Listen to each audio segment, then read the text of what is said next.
20 years ago, a dream began beside the sea.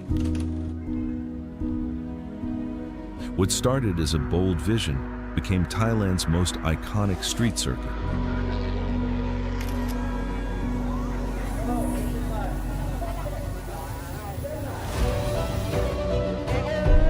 Through 2 decades, generations of drivers, teams, officials, and fans have written history together. More than a race, more than a circuit, a celebration shared by an entire community. Here, champions were crowned, legends were made, and memories became part of motorsport history. Now, the story continues, bigger, faster, stronger than ever. Bangsaen Grand Prix, where street racing history is written.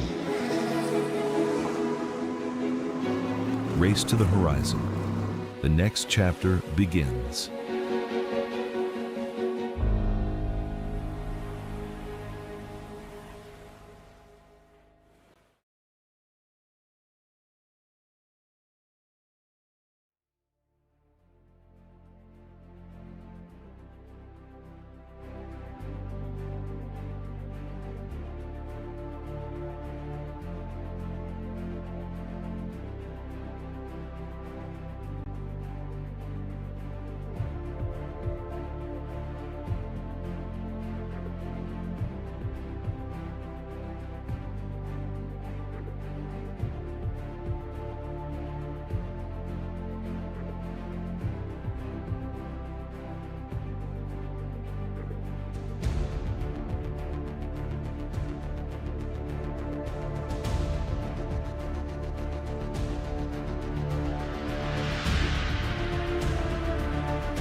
วันที่2ก็เจอปัญหาอุบัติเหตุนิดหน่อยครับทำให้เราไล่ขึ้นมาได้ยากหน่อยครับแต่ว่าก็ถือว่าเก็บคะแนนสะสมได้ดีเพราะบางแสนก็ค่อนข้างยากอยู่แล้วครับเป็นสนามที่ท้าทายแล้วก็น่ากลัวอันตรายพยายามพุชแต่ว่าก็อยู่ในความปลอดภัยที่พวกเรารับมือได้ครับก็พยายามไม่ให้เกิดอุบัติเหตุจนมาถึงคอลิฟายนั้นก็มีปัญหาเกี่ยวกับตัวรถครับเรื่องเกียร์ก็ทำให้เราคอลิฟายไม่ได้ทั้ง2คนก็ไม่เป็นไรครับสู้จริงๆเป้าหมายของเราง่ายมากก็คือเราตั้งใจแข่งอยู่แล้วทุกครั้งที่เราลงไปแข่งเราก็หวังผลชนะอย่างเดียวใช่ก็ไม่มีอะไรครับเราก็ไม่ว่าเราจะสตาร์ทจากตรงไหนจะตกไปอยู่ที่อะไรเราก็แค่พยายามทำให้เต็มที่แล้วก็สู้เพื่อชัยชนะให้ได้ครับก็อยากเก็บคะแนนได้เยอะที่สุดครับภาวนาแล้วกันภาวนาให้ยังคะแนนนำอยู่ครับอยากให้นำอยู่ครับใช่พี่อย่างไทยปังก็ไม่เคยขับมีให้พี่อย่างเคยขับก็เลยอยากตุนคะแนนไว้ให้ได้เยอะๆครับเราก็ต้องไปหาประสบการณ์ที่เซปังต่ออย่างอามก็ไม่ได้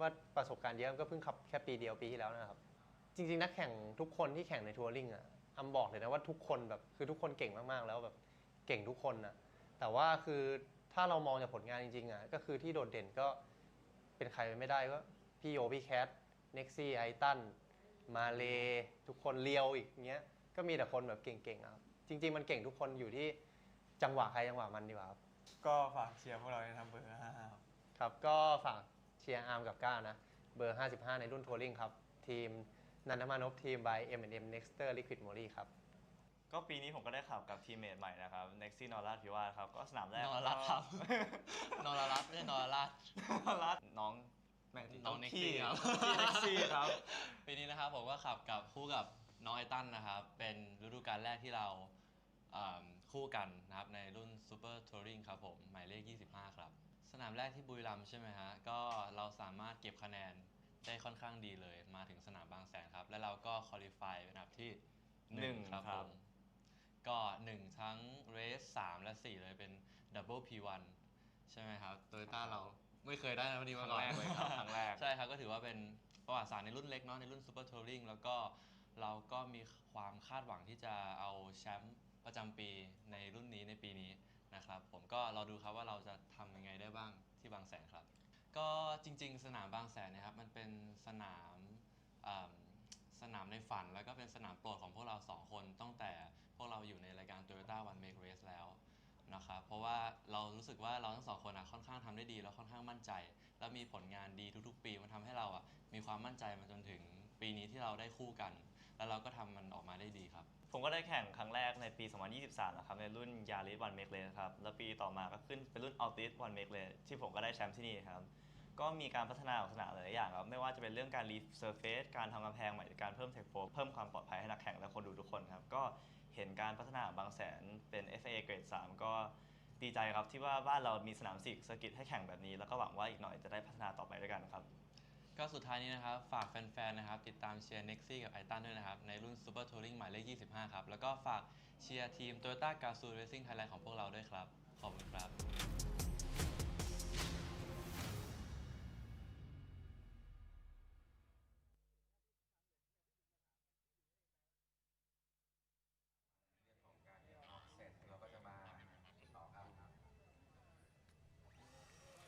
อรุณสวัสดิ์ครับทุกท่านครับต้อนรับทุกท่านเลยครับเข้าสู่งานบางแสนกลางปีที่สนามบางแสนสตรีทเซอร์กิตแห่งนี้นะครับกับงาน Be Quick Thailand Super Series 2026 และรายการ TSS The Super Series by Be Quick 2026 นะครับรุ่นที่อยู่ข้างหลังผมนี้นะครับคือรุ่น Thailand Super Touring นะครับซึ่งจะมีการแข่งกันเนี่ยโดยใช้เวลา60นาทีบวกกับอีก1รอบแน่นอนว่าผู้ที่ทำเวลาคุริฟายได้ดีที่สุดนะครับอันดับที่1เป็นของ Toyota Gazoo Racing Thailand นะครับมีไอตันอัศรธรและเน็กซี่นรรัตน์อภิวาทวันนี้หมายแรกเป็นไอตันครับเดี๋ยวเราไปสัมภาษณ์กันครับว่าไอตันเตรียมความพร้อมอย่างไรตามกันมาครับสวัสดีครับไอตันสวัสดีครับได้ยินไหมครับแม่นี่เราเปิดรายการนี่รอให้ไอตันแต่งตัวให้หล่อๆแบบนี้เลยนะครับผมก็ขอบคุณครับก็ช้านิดหน่อยครับเมื่อวานเขามีเต้นแอโรบิกเราไปเต้นด้วยไหมวันก่อนก็ไปเต้นอยู่ครับมีคนแอบถ่ายมาได้ด้วยคนหนึ่งครับก็อุตส่าห์ไปสักแบบ5 นาทีไปกับเน็กซี่ครับนี่ครับทีมเมทผมเน็กซี่ครับเดี๋ยวรอดูไม้2ได้ครับคนนี้สนุกไหมเต้นไม่เป็นอ่ะพี่เต้นไม่เป็นอ่ะเหมือนกันเลยเรากลับเข้ามาที่การแข่งขันกันต่อวันนี้สนามที่4แล้วเพราะฉะนั้นวันนี้ไม้แรกเป็นไอตันนะครับแล้วก็วันนี้ได้มีโอกาสมาอยู่ในโพสิชันแรกด้วยสำหรับกริดที่1รู้สึกอย่างไรบ้างครับก ก็ดีใจครับแล้วก็ภูมิใจที่ทีมงานเตรียมรถมาได้ดีครับอาทิตย์นี้ผมกับเล็กซี่ก็ทำงานได้ดีครับ ครับ เล็กซี่ก็ได้คุริฟายโพลเหมือนผมเช่นกันครับแล้ววันเลส1ก็ได้จบอันดับที่2บนโพเดียมก็คะแนนสะสมน่าจะดีครับช่วงนี้แล้วก็หวังว่าวันนี้จะได้เช่นเดิมครับหรือดีกว่าเดิม โอเค เพราะฉะนั้นอยากให้ไอตันฝากถึงแฟนๆที่เชียร์ด้วยครับ ฝากเชียร์ผมกับเล็กซี่นะครับรถหมายเลข25กับ Toyota Gazoo Racing Thailand ครับ ครับ ขอบคุณครับ ขอบคุณครับ ครับ เป็นกำลังใจให้นะครับ Toyota Gazoo Racing Thailand นะครับ ไอตัน อัศดาธรขับเป็นไม้แรกนะครับ อันดับที่ 2 นะครับ หมายเลข 36 ครับ เนเบล Hello Good morning Morning. How are you Good. I Very heard good you morning. that just one for the base compensation time 124 Sorry, what did you say? you have the more compensation time to Yeah. So we're gonna treat this as race one. So we try to have a fun one for this one. Yes. Okay. For the last this race, how do you prepare for this race? Same as before. We're gonna try to attack it as soon as we can. But looking at the conditions today, it's gonna be a bit tricky. So Yes. we hope for a good race today. Manage the time. Yeah, just managed to tie it. Yeah. Right. Okay. Last question, a little comment to Thai fan who's supporting you. Thank you for always supporting us all the way from Malaysia and also supporting Winghi Motorsports. We hope we give you guys a good show. Yes. Best of luck. Thank you. Okay. ก็ถามเขาว่าเป็นยังไงบ้างเพราะว่าคะแนนวันนี้เนี่ยที่เป็นคนเดียวเลยนะครับที่มีคะแนนของการต้องมาอยู่ใน compensation time เนี่ยนะครับรวมแล้วเนี่ยคือมากที่สุดเลยในการแข่งขันรุ่นนี้คือ 174 คะแนนก็บอกโอเคมันเยอะมากนะครับแล้วก็โอเคในการแข่งขันในวันนี้เขาก็เตรียมความพร้อมให้เต็มที่นะครับก็ขับให้บริหารเวลาให้ดีที่สุดนั่นเองครับเดี๋ยวเราไปดูกันต่อนะครับสำหรับคันที่3ครับกับน้องเรียววงศพัฒน์เกษสิริกำลังมูนะครับกำลังมูนะฮะทุกคนกำลังดูฮะวิธีการมูของน้องเรียวที่ขับมาขึ้นโพเพราะมูตรงนี้เองนะฮะสวัสดีครับสวัสดีครับสวัสดีครับพี่กุดีนะแม่ย่านางนะครับก็ต้องขอพรก่อนไปเริ่มไปแล้วเมื่อวานนี่เห็นมาแจกลายเซ็นนะครับมีแฟนคลับเนี่ยเข้ามากันเยอะแยะเลยใช่ครับมีแต่พี่กุดีคนเดียวเลยเหรอ รู้สึกยังไงบ้างครับสำหรับการแข่งขันในวันนี้ครับก็เหมือนแข่งทุกเช้าก็ง่วงครับแต่ว่าก็พร้อมลุยครับ ตื่นหรือยังนิดนึงครับนิดนึงโอเคก็ถือว่าวันนี้เตรียมความพร้อมมาเต็มที่แล้วนะครับแน่นอนเดี๋ยวพออยู่ในสนามปุ๊บตื่นตลอดเวลาแน่นอนครับแน่นอน เร็วครับฝากถึงแฟนๆหน่อยครับฝากเชียร์เอดิมิสึบาย AP เบอร์33ทั้ง Super Touring แล้วก็ Edisix Challenge ครับขอบคุณครับครับขอบคุณครับน้องเรียวนะครับโอเคครับท่านผู้ชมครับยังมีอีกหลายๆทีมนะครับที่ยังอยู่ในสนามแห่งนี้นะครับแล้วรุ่นนี้ใครจะเป็นแชมป์ติดตามกันที่นี้ครับในรุ่นของ Thailand Super Touring ครับ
Hello, ladies and gentlemen. Welcome back on your Sunday. This is the 20th anniversary of the Bangsaen Grand Prix, and we are now getting set for the final Super Touring race of the weekend. 1 hour to come our way here in the very, very near future. The good news is, if you have a look in the background, the skies, they are clear for now, but rain should be in the area within the next sort of half an hour, 45 minutes. It could bucket down before the tail end of this one. Everyone climbing on board their cars. Come on, guys, we're supposed to be out and rolling around the track at this point in time. We're a fraction behind schedule, which is never a good sign to start off on your Bangsaen Sunday. That's exactly right, Scott. And of course, we know that from the previous days this weekend, we've had some big delays due to rain already. Now that we've got a dry start to the day, that's hopefully we don't get it too delayed here, because the problem being, if we do delay it too much and we get this race going with the rain coming around about 9 a.m., roughly that time today here locally for Bangsaen, that could then extend how long this race has wet weather and wet weather affecting it as well.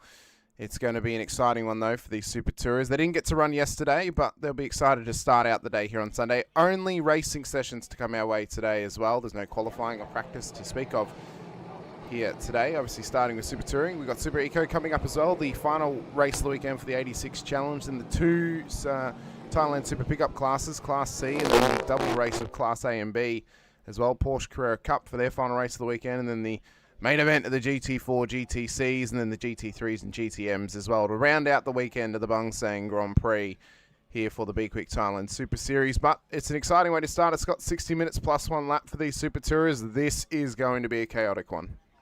That it is. Vong's the Packet Series, by the way. I was just looking into Toyota 86 Challenge, which is coming up in 2 races time on both the races of the 86 Challenge back there. He's rolling out of P3 in this race. You'll actually see him roll off. It's a solo entry on board of this one. So he was leading the championship coming into Bangsaen, and it's been a successful weekend already for him. What's he going to be capable of here today? Last time these guys were out and on the track, we had cars challenging each other, running down the hill, leading into a rollover in turn 6. Barriers have obviously had a lot of opportunity to be repaired across the afternoon and this morning. Racetrack has been inspected. There is not a lot of water in the area. That is still a couple puddles down there at pit lane exit. I do wonder whether or not there might have been a shower or something this morning in passing. And it's relatively dry at the moment, but not perfectly so. We'll get a great look at Monkey Hill here in a few moments, which will tell us a little bit more about the state of the racetrack. For those of you watching along at home, and David from Thailand just said, no imminent rain, 30 kilometres out to sea from a balcony near turn 17. Much appreciated. We hope that you're enjoying. Of course, the reports that we're getting is only the online reports. That's all we can go off, unfortunately, so appreciate anything that anyone can spot. If you can let us know about that shower potentially this morning or the lingering effects of rain in the area. 32 cars entered this weekend for the Bangsaen Grand Prix in Super Touring. And here comes the car stats.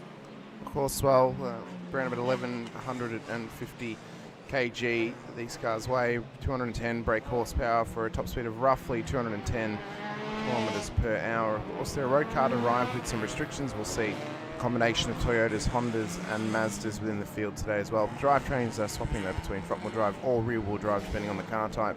They are that road car chassis and body shell.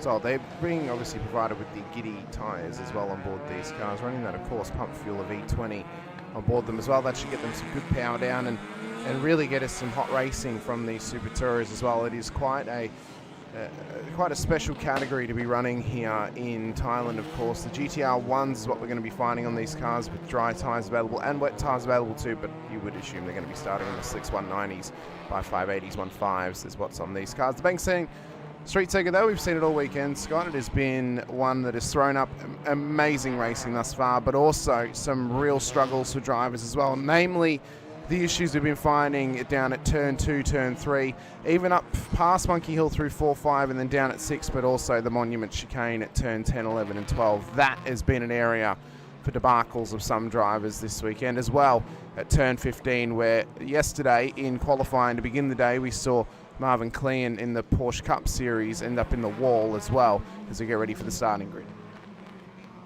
That we do. Ayrton Asderthorn and Noah Rat were quick yesterday. They're going to roll off the front row. Nabil Aslan with the solo entry off alongside of them. Vongsapat Katsiri, talking about him from Toyota 86, will be off alongside of Superkit and Tayo. Aki and Natnid on row number 3. Anawat and Kajon Sak from row number 4. Back to row number 5 is going to be that of Mekarid Kita, the first of our female drivers. And, no, my apologies. Got that one wrong.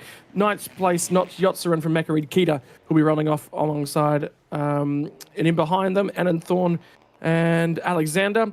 Ian Wong and Chayar. Chayar not qualifying all that well. Kamik and Kylie out of 16th spot. Back to 17th and 18th is going to be Chanaknan from Manuel Rafael Caceres. Chenan Chicha and Anon all the way back down to 20th spot. Outside the 20, back to 21st is going to be Ethan from Kronsek. Yu Lung and Chen Dak Singh out to 24th spot. And the back end of row number 12 for Team Endless, all combination on row number 12. Row number 13 will be Sitachai and U Young, who's Tudigazu Racing and Team Endless. Thanathep and Nanthawat out of the 14th row of the grid. 3 more cars that come our way. Natnan from Verovich in 29th and 30th. And Kyra Lunoir from the back row of the grid in the next to RMR Motorsports number 99. And we'll form up here for a race start now, Hamish. Well, we know that it's going to be intense off this race start. Often the standing starts and even rolling starts this weekend have thrown ourselves a lot of challenges for drivers. This is going to be a hot one. Turn 2 is going to be a hot pot for possible incidents coming our way with so many cars on circuit. The red lights are on the gantry as they ride up towards the start-finish line. It's green flag at Bangsaen on your Sunday as the Super Tourers get us underway. It's a poor start from the leading GR of Nararat and Ayrton as well as they run up towards turn 1, but the Honda on the outside of Nabil wants to make a move to the inside of turn 2 as well. Yeah, Aslan will be looking every opportunity he can possibly find. He's a little bit slow at the apex, and that means he's just going to get swallowed up. 3 cars, 4 cars. The 5th was looking at him, but the door was shut at the last possible minute. On the first time up Monkey Hill, he'll get an elbow as they climb up and across the crest. Monkey Hill looking relatively dry. Now, the first time that we head down to turn number 8 as well, there was some patchwork potentially required on the road down there, and the drivers will have had an opportunity to have a look at it on the formation lap. Everyone backing up down in the very, very damaged front end of car number 19 of Natnan. They were trying to get away and at least let that car roll. Well, it's looking like it might not be all that happy with things at the moment. Running down to turn number 8. And road surface still looking as patchy as it did yesterday. Perhaps brushed and swept and cleaned a little bit. Somebody's had a brake failure. They have, and that car, just how hard that was going in there, Scott, I think that car's hit the wall. I don't know if there was any way that car would have pulled off or pulled out or pulled up even by how fast it was going into there. You just see them trying to get going now. That is the 33 entry into the wall. That is Vongsapat that's gone out. Yeah, Vongsapat Katsiri has gone into that section of circuit. They will try and see if they can get us a front view of the car just to see if it did have front end damage into the wall or front end contact. Knowing this is a 60-minute race, one of the longest races of the whole weekend, this is the replay of it happening. So massive brake failure. Did not want to pull up. Maybe not a brake failure. Or maybe just missed the marker. Yeah, maybe. Yeah, I'd say he's missed the marker on lap 1. Yeah. Because remember, that's probably the only time in the race you're actually going to be entering at the end of that back straight side by side. Either way, at the 3rd spot was where sort of he qualified, was that front row. That's a car with a right front tyre off it at pit lane entry, which means it's gone into the barriers at 17. Already 3 separate cars with incidents on the first lap. And that is going no further. And he cannot get that one to pit lane from where that one is parked up. And at the pit lane entry, they'll have to remove that car. There is some time at the moment. Safety car for sure. Yeah, There's the second half of that incident. He's clipped that car. So the 38 car has been driven either by Jian Hewan or Inkai at this stage. The 6 cars obviously Delwyn with Ethan, who's on board. I think it was Ethan who actually started the car today. So that's ended their day early, it seems. You can see the front damage on it and even the rear damage as well. And Honda, unfortunately, I don't think it's going to be going anywhere at this point in time. Yellow flags are out, the safety car has been called. And we know, Scott, from yesterday's race in the Super Eco class, which of course we've got coming up next, just how chaotic it was with so many cars on circuit.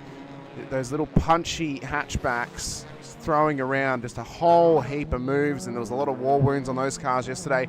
I predict that today, after what we've seen at the start here of the Super Tourist, we may be in for a similar scenario for the next 50-odd minutes of this race.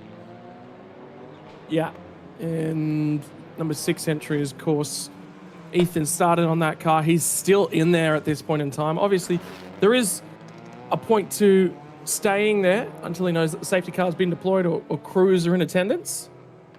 You want at least some protection and support. Don't want to climb from a race car immediately just to get hit. If he's gone in hard enough, particularly the section of racetrack where he has gone in, there is a potential for concussion. I've seen video footage of drivers in the past where they do get a concussion and their first thought is just climb from the car and sprint across an active racetrack, and that ends, it has so much potential to end terribly. So really sitting inside the race car is one of the best things that he can do. And that's one of the things that drivers will practice for their muscle memory in those scenarios as well, Scott. If in case they do get a concussion or they pass out for whatever reason, that they try and make it that their muscle memory is not to hop out of the car straight away, unless they obviously smell smoke or electrical fire of any kind. Because at that point it is very unsafe if they hop straight out of the car whilst there's still cars circulating at full speed coming up to them as well. But it's a shame for that car to be ending so early on this day. But this means it's going to slow them up for a little bit. We'll see what happens when they get fired up once again for a restart procedure in probably a couple of laps time, I would say, once they get that car out of the way. I think the auto hazard deploy has gone off as well, because they normally have a crash sensor that you hit a barrier at a certain speed or a certain G-force and it's flicked straight into the hazard lights. Is a modern safety feature of cars. Everyone down in pit lane still enjoying the weather that has improved across the weekend. And an opportunity to have the best visibility of all. Look, at the end of the day, the rain's created interesting moments. This track always claims cars. There is no way around that one. It is something that's going to happen at all stages. You get a Chang, the cars are running wide, they're elbowing each other. It creates for just a phenomenal picture and the moment in terms of racing. Well, you don't get that opportunity here, and the risk is so much higher, as we've already evidenced. There are 2 cars in pit lane at the moment, Thanathep and Vongsapat Katsiri. And that will be the 33 machine of Vongsapat Katsiri with the 3 on the left-hand side of that one. They're having a look at the cool box and trying to keep him nice and cool. And probably just double-checking as well, Scott, if there's any damage on it from that missive brake marker down into turn 8 too, just in case he did hit the wall, which I'm assuming he did at least tap the wall, because the force that he was coming into that corner... Oh, he got it, yeah, for sure. Yeah, like there's not enough runoff for him to miss it, so... but, it's quite fitting, knowing the chaos we've had this weekend in a lot of different series. And then you can see there is significant damage on the front of that 33 machine. He'll hop out, and I think they might even be doing a driver change possibly so early in the race maybe, or he's out of the race. He's out of the car. Yeah, that's done, unfortunately, for Vongsapat Katsiri.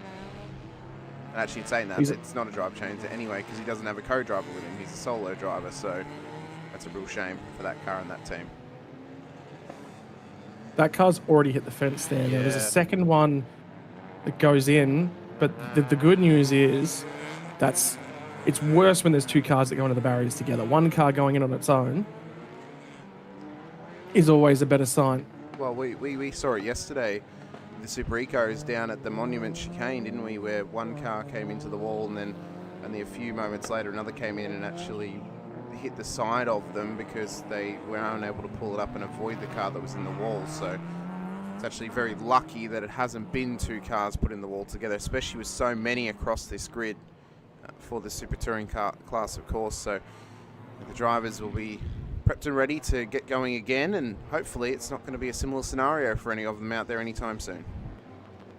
The good news is car 38's right at pit lane entry for Nguyen Kai to at least be dragged back in there. And for Ethan as well, quite close to pit lane entry, so they'll be able to finish their weekends early and start packing those cars onto the trailers, the haulers, however they've arrived to the race track this weekend.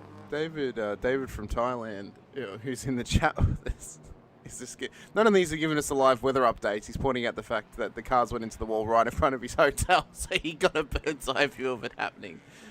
And that would be one of the benefits, I suppose, of staying locally in Bangsaen. You get kind of a bird's eye view of the circuit, and you might even get the chance of being able to see some action on track firsthand before we even get it on the broadcast. This will be a ride on board. That looks like an 8. I want to say 82. Yeah. Could be 32. 32 deeper in the field is Kronsek. Yeah, I believe that would be the only car that it possibly could be in the field. So this one riding down in 21st place at the moment. One of the naturally aspirated entries. Way deeper down in the field. Here's one of the Honda CRZs that make up the bulk of the entries here this weekend. Kronsek Cronin. Tyre drivers partnering with Katsuo Tsukamoto, the Japanese driver, in the M&R Motorsports and WTEC by AMS machine. One of the naturally aspirated Honda CRZs. And there's a mix of naturally aspirated and turbocharged CRZs in the field. They've also got a mix of different shifting patterns as well. You can see he's got the H pattern shifter by the look of things there. There's some cars in this field. I remember, I think it was Kajonsak in his Ford Fiesta, which was always a favorite car of mine, that had effectively a shifter, but it was a long arm shifter, but then he'd built it up so it actually looked a little bit like a hook. And as it basically come up, it went away to the left-hand side and then made this big 90-degree turn to come back. So it was actually a horizontal bar just to his left-hand side. So for him to reach over and shift, he basically took his hand 10 centimeters off the steering wheel over the left-hand side and bumped it forwards or back. A little bit, but more than 10 centimeters, obviously, because you still need to be able to rotate your hands as they stand. There's the 91 machine of Thenothet and Crumpron, which has got damage on the front end of it. That's a crew member on board Bangsaen Packet Series car driving it back to the pit lane. And that, I think, that's one of the Toyota 86s. The 25 machine is one of the Be-Quick Toyota 86s. They're the third category that's out for the day. It'll be Super Ecos, actually, that are up next after this one. But just trying to get that one back through the paddock. Safety car still circulating at the moment. I get the feeling that we are moments away from going back to green flag racing, though. Well, you'd have to assume it's either going to be in at the end of this lap or the end of the next lap as well. I suppose it's going to depend on how quickly they've been able to move the 6 car out of the way down at turn 17 and off the circuit. And that would then give us an idea of how quickly we're going to be going green flag racing. Lights are still on the safety car though, but I assume we're going to get a message fairly shortly from the race controllers to let us know when that will be happening as well. See some of the patrons are out there early today, getting ready to enjoy some family time at the racing circuit, enjoy the festivities here at Bangsaen. We obviously saw on Thursday there's a lot of different food stalls around the outside of the circuit, and there's a lot of fan interaction available to them as well. And looking at where all the seating is around the circuit here, Scott, there's not many places that you can't access via some seating here at Bangsaen. Pick your favourite corner and I'm sure you can find yourself a seat to sit down at for all the racing action to come here out at the beaches of Bangsaen in the Chonburi region of Thailand, of course. And well, the racing we've seen this weekend's been spectacular. More racing still to come today, of course. You mentioned it, that Super Eco class. That was chaos yesterday, Scott, in the wet weather. Excited to see them rip apart this Bangsaen circuit in the dry and see how they can go at it in full force, and just how many more war wounds may end up on those small hatchbacks. Lots. It's going to be lots. And then, of course, those 2 super pickup classes as well, and the 86s. That's what's on offer for us this morning. This afternoon, it's the big boy hitters, of course. The super pickup class A and B, the Porsche Carrera Cup Asia Series brought to you by brought to you by a wonderful, wonderful support network to bring us Porsche Carrera Cup action from Asia, of course, and it's very exciting to have them with us this weekend, and as well then, of course, the GT4s, GTCs, and then the GT3s, GTMs as well coming our way later this evening and this afternoon. So fans are out there and enjoying themselves. This is going to be a fun one though, Scott. I mean, we've lost probably about 10 mil. Yeah, we've lost about 10 minutes thanks to this safety car period, but that will then maybe change up how some of these teams actually strategize their driver changes and when they take them in this race. Okay, so we're going to have to go. And the reason for this one will probably be they're inspecting the barriers. Whenever a car hits down at turn 17, it's always a heavy, heavy hit. And the fact that it's immediately plucked right front suspension and tyre off that car tells you exactly how heavy the hit was, or oftentimes it's just the wrong angle as well. But barrier repairs are par for the course. Apparently car 6 has not moved yet, according to our local correspondent in the chat, David, in Thailand. He's saying that car 6 has not moved yet, Scott. So they're still trying to get another car down there to rescue him. Yeah. So if that's the case, we could be here for another 2 or 3 laps at least. If they've not even moved the car. The problem will be, that says to me there's some sort of medical issue. Quite possibly, yeah. Where either he's had an issue that's then led the car into the corner, or he's had an issue when he's hit the wall. No. Yeah, that's what I'm saying. Yeah. Or there's some sort of injury for him down the car, which would also explain why he hasn't gotten out. Yes. But we did see him moving is the good news. Yes, that's right. That is right. So this will halter us for a couple of moments. It's been a fantastic weekend though, Scott, of course. The racing here this weekend at Bangsaen. It's unfortunate we only get to come here once in a season. We don't get to come here twice like the other options and other circuits like Buriram and Sepang. But when we do come here for the one time, it is always a special time, isn't it? It's special to have it so early in the season as well. Only for the second round of Thailand Super Series. We've still got one more run at Buriram to come and 2 more out at Sepang to come as well this season. Plenty more racing action I can tell you, Hamish, this event's always on the first weekend in July. Has been the last 5 years at least, but it's always right in the middle of the year. So if you're planning a trip to Thailand, and you're planning it around the summer months, you know, obviously us being in the southern hemisphere, we want to get away from the cold. Well, there is no getting away from the heat in Thailand.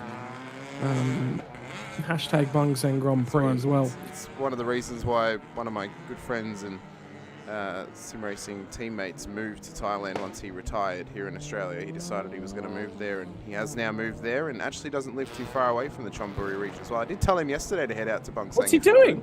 Well, What's he doing? I told him to head out to Bangsaen today if he could, and I don't think he was able to, but I think if he sees the racing action, I sent him the English commentary. Yeah, I told him if he really enjoys today, he needs to head out there next year, and I'm going to remind him of it next year to go because he doesn't live too far away. I'll say this to you now, Hamish. Disown him. He's no longer your friend. Maybe I'll see if he can go to Buriram then for the next round, whenever we head out to Buriram once again, because I believe the next round we're going to, Scott, correct me if I'm wrong, I think we're next going to Sepang, yes. So when we're back in Thailand again, I'll tell him when the date is and he can at least go to Buriram if he's able to get there in time as well. But yeah, Sepang should be good. That was the one round that I got to produce last year for TSS. It was a great weekend. I'm excited to possibly call some action again. And it's so good. It's so good. It's Sepang. And hopefully for us as sim racing fans and other sim racing fans out there, we get Sepang on a modern sim like iRacing or even a modern Assetto Corsa or something, because it is such a good racetrack, such a historic racetrack, and one that can offer up some great racing for the Thailand Super Series, of course, and it's exciting when we get to go there again. I think there's so many good racetracks in the region. I think particularly we're just going to focus in on iRacing at the moment because that's where we both sort of spend most of our time. But you've got so much potential to do sort of an Asian sweep. You can get over to Dubai. Yep. Get the Dubai Autodrome, which I believe is coming to iRacing. Yes, it is. Scan. We're getting Bahrain I would love to be hopeful as well. Yeah, Bahrain. Abu Dhabi. Yeah, Abu Dhabi is one that we would love to see. I mean, not even for just Formula One cars, but for other racing series. Take some GTs there, it'd be fantastic. we're more than likely going to get, I know it's a bit further away, but Kyalami as well from sort of this part of the southern hemisphere, but just to get. I was saying let's do a swing. Let's get into Asia because so I was just talking through the western section of Asia or the southwestern sort of section of Asia, central. You know what? Don't pay any attention to my geography. It was always my weakest subject. But I was talking about look, Bangsaen's not getting scanned. I'm going to be confident in that one. Bangsaen's definitely not getting scanned. As much as I would love it, I don't think it's going to, happening. Unfortunately. as much as I think it would be fantastic to take MX-5s or to take BMW M2s to Bangsaen, unfortunately, I don't think we're going to get it scanned for iRacing. But hey, we may get proven wrong one day. But I think Sepang and I think Buriram, if they would be able to, would be absolute mainstays on iRacing, and I think they would be incredible to get onto the sim. Even tracks like the Shanghai Grand Prix circuit. There's even more tracks in Japan that we don't have on the service at this stage as well. So many great racing tracks that we want to see on there, and I think, yes, Sepang and Buriram would be two of my first picks to get on there that aren't currently on the service. See, I was going to say Sepang and then the Chinese circuit as well. I love that backstage. Just the flowing nature of that track and up through 1 and 2. Everyone that's sitting along at home at the moment, we've still got some time under safety car at this point in time. You're all race fans, or else you wouldn't be here and you wouldn't be watching. If you are a fan of British circuits, if you're a fan of European circuits, give us your top 3 at the very least. If you find it hard to go to 3, get it out to 5, get it out to 10. Give us something. What are you guys interested in watching along at home? Where is your favorite racetrack? Maybe to circulate if you're a sim racing driver. If you're a racing fan that's never actually gotten behind the steering wheel all that much, that's fine too. Let us know what your greatest racetracks to watch are. Look, Bathurst is great to do laps of that and that sort of stuff, and going there once was awesome. But actually, getting up to the top of the mountain and that sort of stuff is really, really tricky, and it is sorted out quite well. But finding a good place to sort of get around the racetrack and actually view from, it's not all that easy at Bathurst. I imagine Spa. I've heard different takes of Spa, and Spa's not quite a long racetrack, and again another one with quite an altitude change across the nature of the lap. But it's so iconic because of the features of it. It provides some of the most interesting photographs of racetracks in the world. But at the same time, that also creates a problem. I'll give you Queensland Raceway, and the reason I'll give you Queensland Raceway is I can remember going there as a 9-year-old kid. And I was chatting to some friends about this just recently because there was a GT World Challenge Australia round there, and friends were sending me photos, and they've driven their car right up to the fence and parked at the fence. And the biggest benefit of Queensland Raceway is you can see the entire track from everywhere on the circuit outside of it. The biggest negative to the track is obviously it's a little bit of a paperclip. There's not all that much going on. It's rather boring. But Road America, best circuit in the USA for fan experience and racing as well. I imagine, again, that one you could park yourself up in pit lane or at the back of pit lane, and you could wander on over to the paddock, but you can also see down to turn 5. You get most of that straight. There's the bridge on the run between turn 3 and turn 5 as well. There's also the back end of the circuit, of course. Yep. Up towards the Thunder Valley and the forest section as well. I mean, Road America. Friends of mine swear by Road Atlanta, by the way. Absolutely swear by it. So do mine. And everything I've seen from Road Atlanta, I want to go. I want to go visit Road Atlanta if I can for US racing circuits. I think a very underrated racing circuit in terms of being able to drive it. I don't know about visiting it though. In terms of North America is Canadian Tire Motorsport Park. I really rate that circuit. In terms of an old school sort of racing circuit, it is one that I think a lot of racing fans may turn their nose up at a little bit because of the fact that there obviously is Circuit de Gilles Villeneuve as well. Safety car is going to be coming in this lap though, Scott, so we're going to be getting back to green flag racing once again. Interesting point for this is though, so we've lost 23 minutes underneath this safety car. You know what that's going to affect right now? The driver changes. That means that the maybe lower end drivers who some of the teams wanted to start their race have not gotten the driving or racing time under green flag. That means the majority of their driving time has been done under safety car. So when they swap over to their faster driver to end the race, all of a sudden the field's not spread out and everyone can go for it. This is going to be a very, very interesting safety car restart. and a very interesting driver swap as well in terms of how some of these teams have planned for their combinations to be laid out this morning. Yeah, and the plan for this race has changed absolutely massively with just the raw amount of time that we spent under the safety car here. And I know there's a lot of our guys that are out in the YouTube chat here today that absolutely know my support for Sepang and how much I love that racetrack. I'm so keen to head there in only a few weeks' time as well. Finally, we get back under green flag racing. Pit lane window has not opened yet for that compulsory pit stop. But at the end of this lap, it will open and they'll be able to come on down.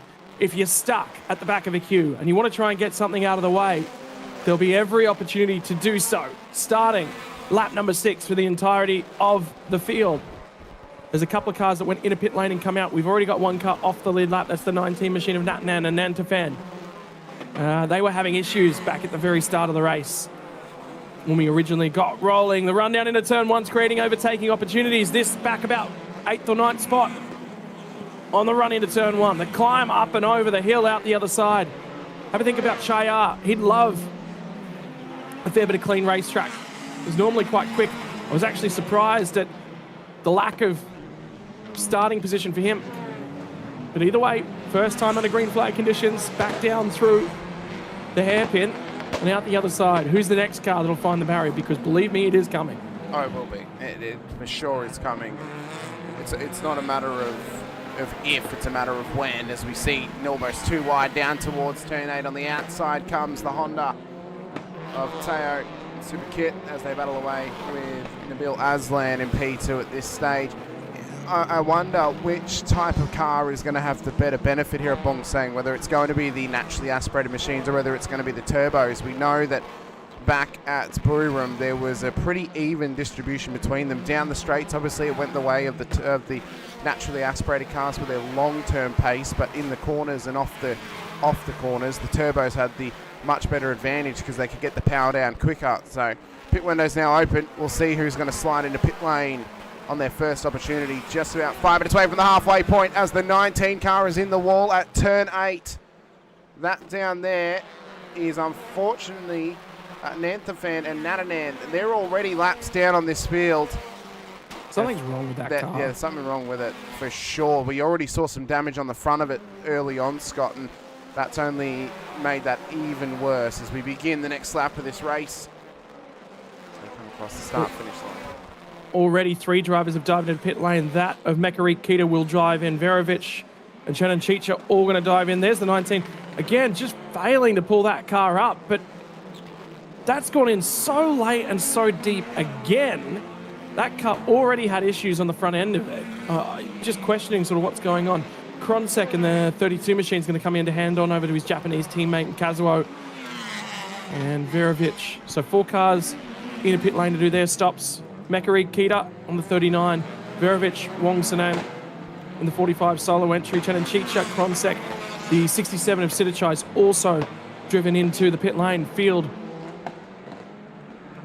Looking like we'll have another couple heading to the attention of their crews, potentially this next time by. It's a very interesting pit lane as well, obviously, Scott. It's built like a very long paperclip down there. They drive in, pull into the box, and drive down to the end and do a quick U-turn and come out the other side.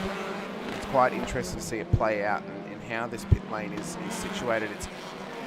There's not many in the world, I don't even know if there is any others in the world actually, I'll state that actually have the pit lane prior to the start-finish line, meaning that, let's say a driver gets a drive-through penalty, they could serve it before actually crossing the line at the end of a race. So if you got one and you served it on the last lap, technically you could and still finish the race legally here out at Bangsaen. So it's an interesting setup in how this works out. You can see all the teams getting to work here.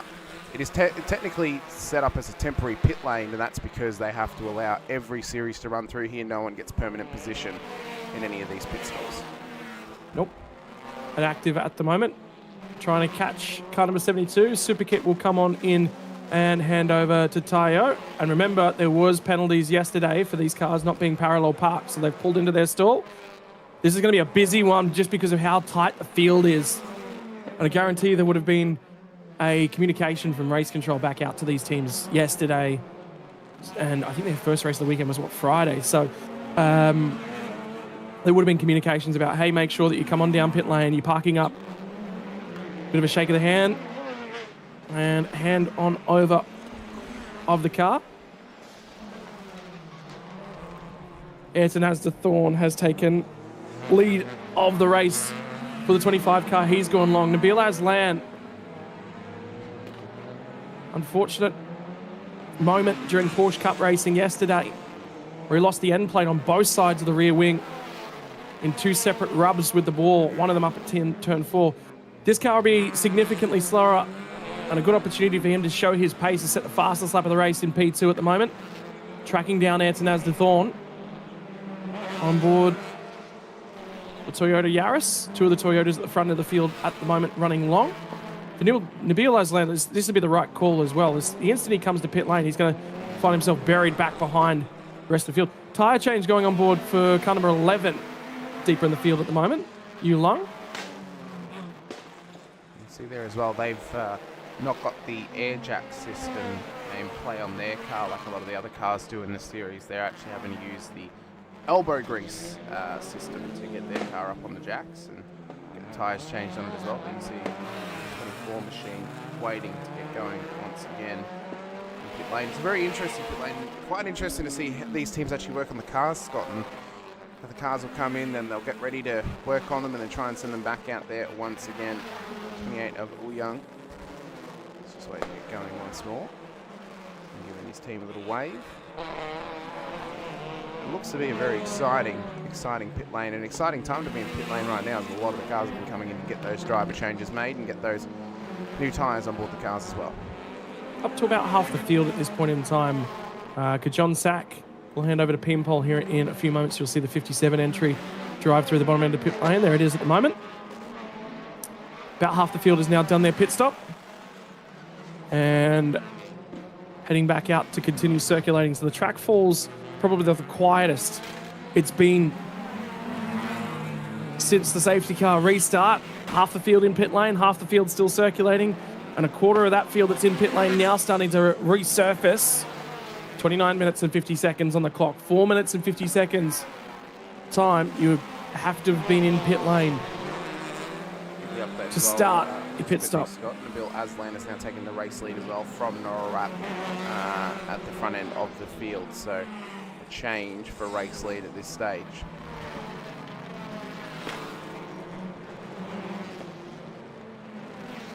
Have a look at the taped up front of the 91 car. Look at the 100 tape on that thing. Again, that's not 100 on an hour tape. That's just tape. Let's just get this thing back together. It's just tape. Make sure it's. I'm surprised they're not out there with hot glue guns trying to get it going again. It probably would have been last night. Too late for that now. Sees on 99 in pit lane at this stage. That is the combination of Kuralawan and Darren as well in pit lane. They started at the back end of the field in last place. They've guaranteed to make positions in this one as one of those GR Toyotas are now in pit lane as well. I believe that is Norawat in pit lane. Nabil Aslan has also come in as well. So this is a money pit stop for those crews. The differential is Nabil Aslan does not have to do a driver change, where Norawat will have to change over to Ayrton in that 25 GR as well. So we'll see them swapping over and getting ready to attack this circuit with full force, full firing in the second half here of the Super Tour race. Be Quick Thailand Super Series. Now, about 2/3 of the way through our pit window. Heading towards the back end. And anyone who hasn't come in for a pit stop, there's now 2 drivers that haven't come in for a pit stop. Actually make that 3. Chendak Singh also hasn't been through the lane. The entire rest of the field is either retired or is in the lane and out the other side. Anna Watts just passed through the start-finish line. I think there's actually been a change for the race lead. Tyre changes going on down the bottom end of pit stop. I was just having a quick look at all the numbers that are down the far end of pit lane. I think there's some doubling up in terms of pit stall usage, and there'd be some communication between the team. So we've got 20, there might be about 30. Well, there's 31 cars entered in this category. There's at least one stall that has to double up, and they have to then plan around that. I think there's about 4 that need to double up. Yeah, actually, no, that's a good point. So that Because means there's that those 4 are going to have to plan around that and make sure they're not actually coming in for a double stack, because that'll kill one of the car's races if they have to double stack. 100% it will be, and yeah, it won't necessarily work all that well. And you're not able to double box cars in the same stall at the same time. So basically, that's the communication issue that the teams will have. So the problem is the front 2 stalls 1 and 2 are sort of down the front end. They're for officials, and the only category that will actually use them will be this one for actual pit stops down the front end of pit lane. Everybody else will be into an assigned stall, and then there's sort of that walkway right there as well. Car rejoining one of the Toyota Gazoo Racing entries. Minute 35 seconds left on that clock. Car 55 is now in. Everybody has now been to the lane for their pit stop, so we're just waiting for everyone to resurface. For the cars that have resurfaced after making their pit stops, your race leader is the 72 machine of Superkit and Tayo. I believe actually that one might have been headed over to Superkit. Passarit and Natnid are in second.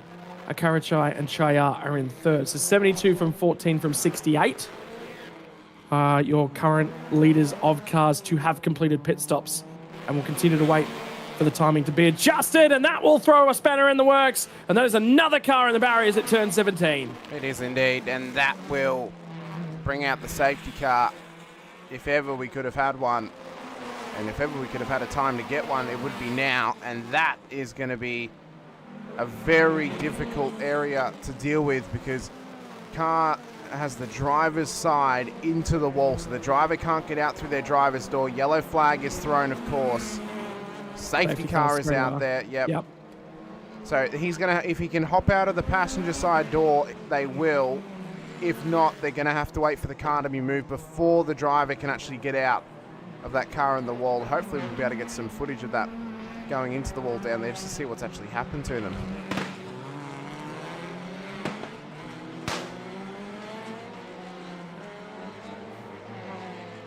So at the moment, we'll just have to stop and wait. The tricky part is, the good news is the bulk of the field have completed their pit stops, right? So this is only going to affect, there's only about 5 cars left in pit lane that are still to emerge. So that's the good news, and the cars that are in pit lane are right about to go back out. The trouble will be is we might end up in a position where there's 2 cars trapped a lap ahead. It shouldn't happen. It has happened at the Bangsaen Grand Prix in years gone by, is effectively those who have pitted and then the safety cars come out in the middle of the pit window. Well, there's nothing you can really do about that. But effectively, when they rejoin 2 laps down. And this will be the CCTV footage. Is he clipped on the way? Oh, my word. That is a heavy hit. And if he's clipped that wall on the inside, that would explain why. And if he hasn't, then that is just either a steering issue, or it's understeered in and coming a bit too hot. See, pit lane is still heating up, and maybe they feel that they don't have to rush as quickly as what they previously had to now that the field is slowed for the yellow flag. And everyone's just talking and figuring out what's going to happen now the rest of this race. So yeah, very tough for those Super Tourer drivers out there. Second safety car period, knowing how long we lost on the first safety car period, Scott. Now that car's not in as difficult a position as what the previous one was with the 6th car. Will we lose 20 minutes though with this safety car period? Because if we do, we're then going to have 5 minutes to race to the end. It went in very, very heavily. They're going to have to inspect those barriers basically straight away. The good news is it's only 1 car that needs to be retrieved. Yes. Which means that they'll be able to grab it straight away. And just having a quick look at our circuit map as well, I have some good news in that the entire field looks like they've gotten through this cycle without any issues. So our race leader now becomes the 2 cars that were still on pit lane at the tail end of that cycle when the safety car was called whilst they're on pit lane, have effectively grabbed the race lead just because the entire rest of the field has been forced. So the instant the safety car boards get shown, you got to slow down. Right, so you're losing. They were required to give us about 2 minutes and 30 seconds or so on the pit lane for both of our race leaders. The entire field was owing us beyond that in terms of their pit stops. They've all relatively well done that, but the issue is everybody else slows down whilst they're in the pit lane. So what would normally be 2 minutes and of a 2 minute 37 pit stop would be a 2 minute 35 second delta effectively through the pit lane. Instead becomes somewhere in the realm of maybe a minute 50, a minute 45 probably even potentially less than that, just because of the relative pace of everybody else out in the racetrack. And having a look at Sector 3 times that have come through as well, 1 minute and 42 seconds in the final sector, when that sector is normally around the 40-second mark as well. So effectively, we've lost a minute there, probably another 15 or so seconds in the middle sector. That sort of tells you everything we've got going on, which is why they've gotten the lead. However, the risk is if you don't serve your pit stop before a safety car comes out, and we're at the tail end of that window anyway, so they had to come in. If you don't serve that pit stop and the safety car comes out, you'll have to serve it basically immediately on the restart. And the problem with that is with a 2 minutes and 40-second pit stop, a lap around here is 2 minutes and just under 2 minutes for the best in class. You will lose a lap. So I'm just noticing here, Scott, I'm hoping a safety car is actually going to come in this lap. But the timing may be slightly off, but if it's not, this is a case we're on here. The top 2 cars in the field, the combination of Anawat and Chothanan, and then Pinarat and Chanakunun are actually a lap ahead of the rest of the field according to the timing right now. So the leading car in the train right now, which is actually the 72 of Teo and Superkid, are actually the P3 placed car.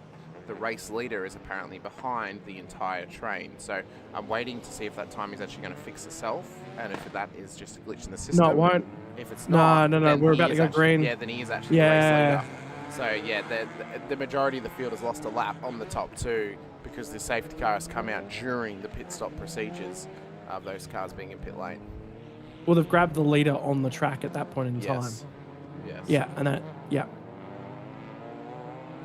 And the only way that they could have fixed it, relatively speaking, would be you would have to have you'd have to leave the safety car out there, have the top 2 come into pit lane, wait for the whole field to go around again. So you do a wave-by procedure. So the safety car will put it on the right-hand side of the main straight, and let everybody go effectively. But the point is trying to get back to racing. So if we do another lap on a safety car, we'll lose another 2 or 3 minutes. So, 3 minutes, 3.5 minutes out of this race. The benefit is that actually gets us back to a restart whereby we're competing. Yes. So, that procedure then becomes worth it. But I suppose, it is what it is. I suppose there is a world in which we get another safety car. We've got 20 minutes to go. We get another safety car. Then maybe during that procedure, they could then wave the field around and pick up the true race leader in that scenario. Maybe that might be the case that we find ourselves in. It's not out of this world for us to get a third in this one race, Scott, with 20 minutes left. So we might see it happening. Pit stop times are being put under investigation, though, by race control, just to check who is actually legally done their stops and who hasn't. There was one in the queue I saw of 2 minutes and 25 seconds, and that one concerned me.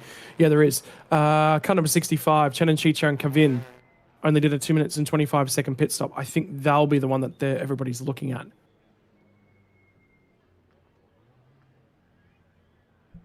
And that is a worry for that car. More than likely a penalty could be coming their way for not meeting the minimum requirements. Safety cars in pit lane, though. It's going to be green flag running once again here at Bangsaen, as the leading car in the pack of Superkit and Tayo will get us underway, but the true race leader is actually down the order and behind this train.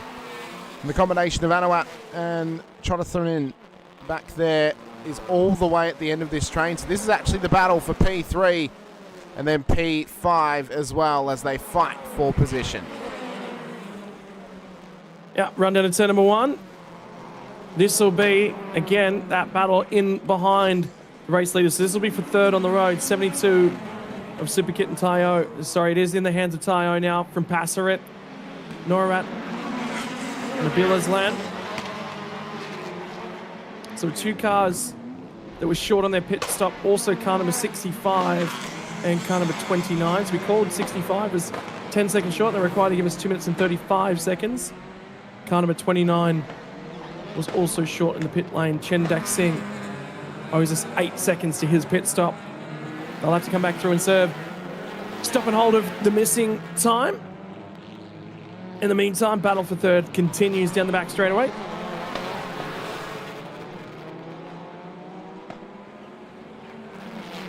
That's a big loss for those two cars, but ultimately they didn't meet the requirements, so they did the crime. They've then got to do the time.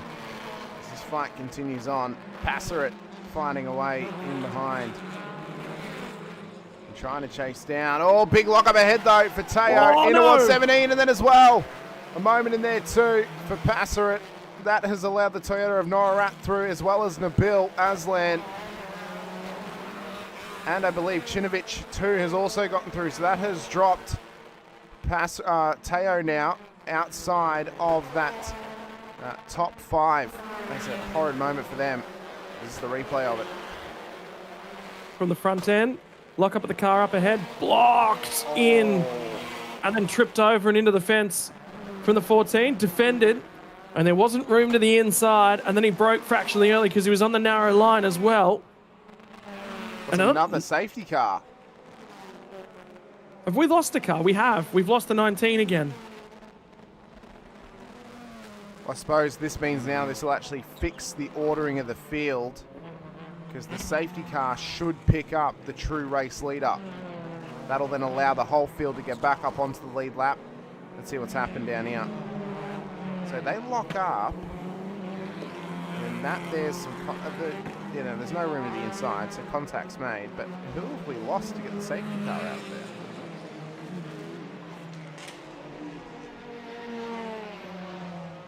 Is this just a field reordering, perhaps? It might be. Maybe a field reordering, just to fix things. Should be a relatively short one. It would, well, but it should only be a single lap, surely. The safety car picks up the real leader, everyone goes around, lines up behind, and then back to green again. Should be relatively quick.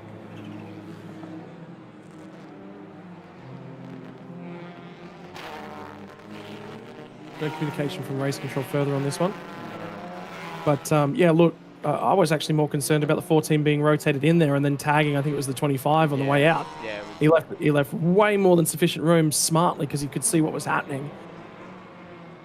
You can see the damage that's on the front of it as well. There's significant damage on the front of that Honda from tapping the wall. We'll see if race control have anything to say about it, whether they deem that it's over defending or over attacking from one side or the other. You can see though, there's no room up the inside. I don't know why the GR would try and go up the inside there. It was such a tight gap to try and make it work for them. I know they're desperate to make a move so late in the race, but that could have been it could have been so much worse, Scott, if that had gone any other way than what it did. Yeah, for sure. Just looking at where our safety car queue is. I believe it's down at turn 9, coming up towards the monument. So is this an issue for car 72 at the moment? Well, they had that brake lock up into turn 15. No. But this would be drive. This would be something to do with the engine and drive. Yeah. So this is going to take us a few moments because the lower train that we were tracking with the camera shots, they need to get a wriggle on and push on to chase down the true train that is being led by the safety car. Here it is here coming through turn 15. So that is actually the lead pack, but there are some cars in there that are actually laps down. So the top 2 in this train is the 55, who is the race leader right now, which is Pinarat or Chonaknun, whoever's on board that car. So the problem is anyone that's actually behind them, too bad, so sad. Yeah. It's unfortunate for them. They're trapped a lap down. It's tough, but that's racing, unfortunately. There's not much you can really do about that. So this is... Where's the 72? What's going on with them? Have they not been communicated to speed up and catch the queue? I don't think they have. I think they're waiting to actually meet the safety car, thinking they may I think they think they're the race leader. They think they're the race leader. Yeah, they believe they're in the race lead, when in fact it is actually the 55. And the issue that's going to come with this is when they actually do catch the train, they're not going to be right on the tail of the top 2. They're going to have lapped cars in between them. Again, racing. Yeah, well, that's So- right. That's what happens.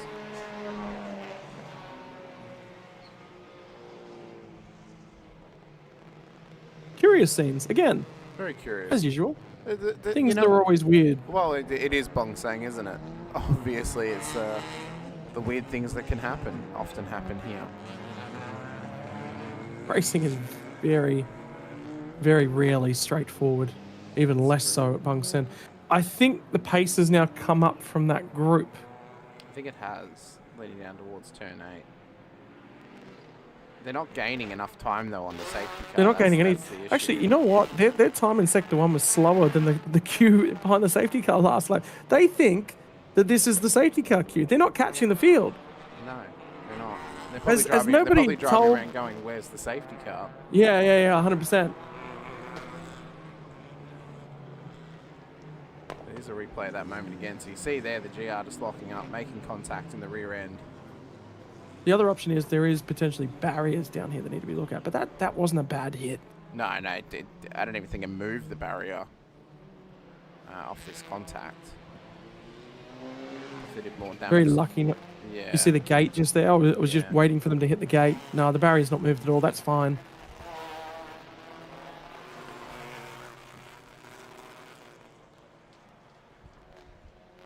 Well, There's people on the track there. They have gained some significant time. No. You see off turn 6, there was people on the track on the right hand side. We've got a broken down car there. Okay, so it's not a for nothing.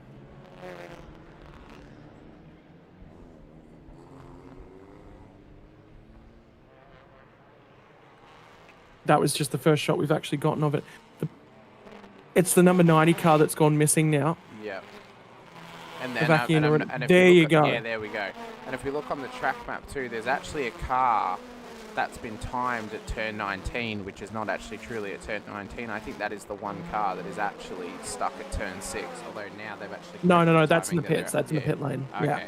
I'm looking at the track map now. There is actually a car at turn 6, so yeah, that is that car that we've lost.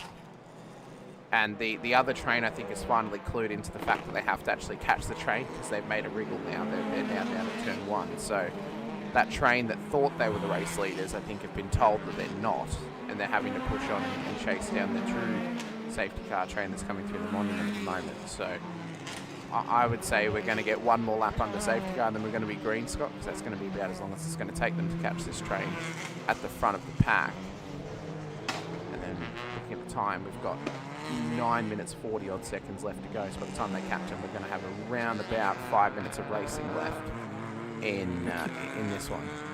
I've never seen a car like with one of the things that they're quite good at with the coverage on this series is they're very good at showing us what the cause of anything is or what's going on. I've never had a moment whereby we haven't known what the cause is. So there's confirmation of 45 in the pits, and that's Verovich Wongsanen. And obviously bonded up on that car is never a good sign, and I would say that's just about day done for them. Yeah, so we thought that this might have been a safety car to actually correct the order of the field because two cars were a lap ahead thanks to the previous safety car procedure, but no, this was actually in fact for an issue that for a car at turn 6, which we haven't seen any footage of how that's happened to them down there, and we've only just realised over this last lap that there is actually a car stuck there at this stage getting towed back to pit lane. So not only is this going to help us fix the order of the field for the vast majority of them, as they will now be back on the lead lap as they wait to chase down this train, we've also gone through confusion of that train that we were following thought they were the lead train, have realised that they're not, and now they've started to put the foot down to actually catch I think they've this main joined. pack. They have now joined the back of this pack, Yep. so they finally found them, which is good to see. But unfortunately for them, that they've, as we stated, racing is racing. They've now got to deal with the lap traffic that separates them from the top two at the very front of this safety car train. 8 minutes and 5 seconds on the clock to go racing. So we'll be in the realm of maximum of 5 laps to us left available here. It'll be definitely less than that. I think we'll probably get 3 when we go back to green flag racing, because we're another 3 minutes away. That'll put us so at least 3.5 minutes. So that'll put us down to about 4.5 minutes to remain, which will be 2 laps plus a green flag. We might get a 4th lap. We'll be very, very pressed for time to get a 4th lap in. I think we'll only get 3. And I expect that the safety car will be called in at the end of this lap.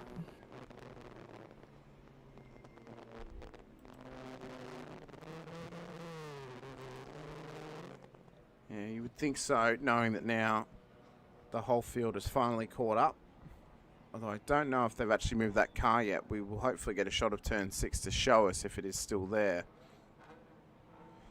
as that main train flows through once again at turn 2.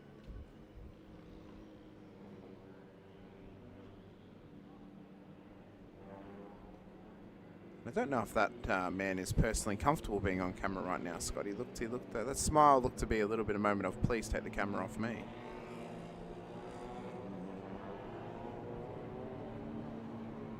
Checking out pit lane as well. Some of the GR crew chatting with the FIA officials that are down there as well.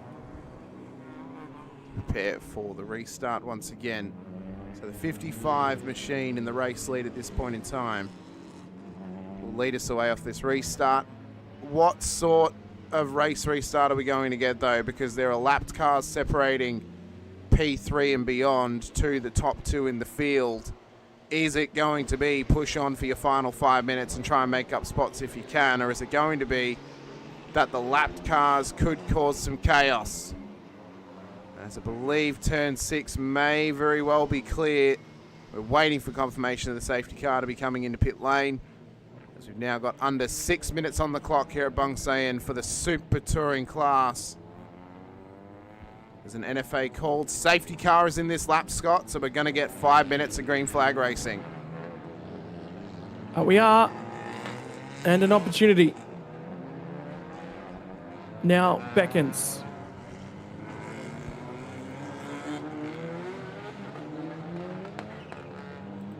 For anyone who's thinking about trying to make some positions in the dying stages of this one. Tire temperature will be critical. 5 minutes and 15 seconds left on this clock. We'll be going green with about 4 minutes left on the timer. Should be enough time for 3 more racing laps in what has been a majorly safety car affected Bangsaen Grand Prix Super Touring race. 3 separate safety car incidents to this point.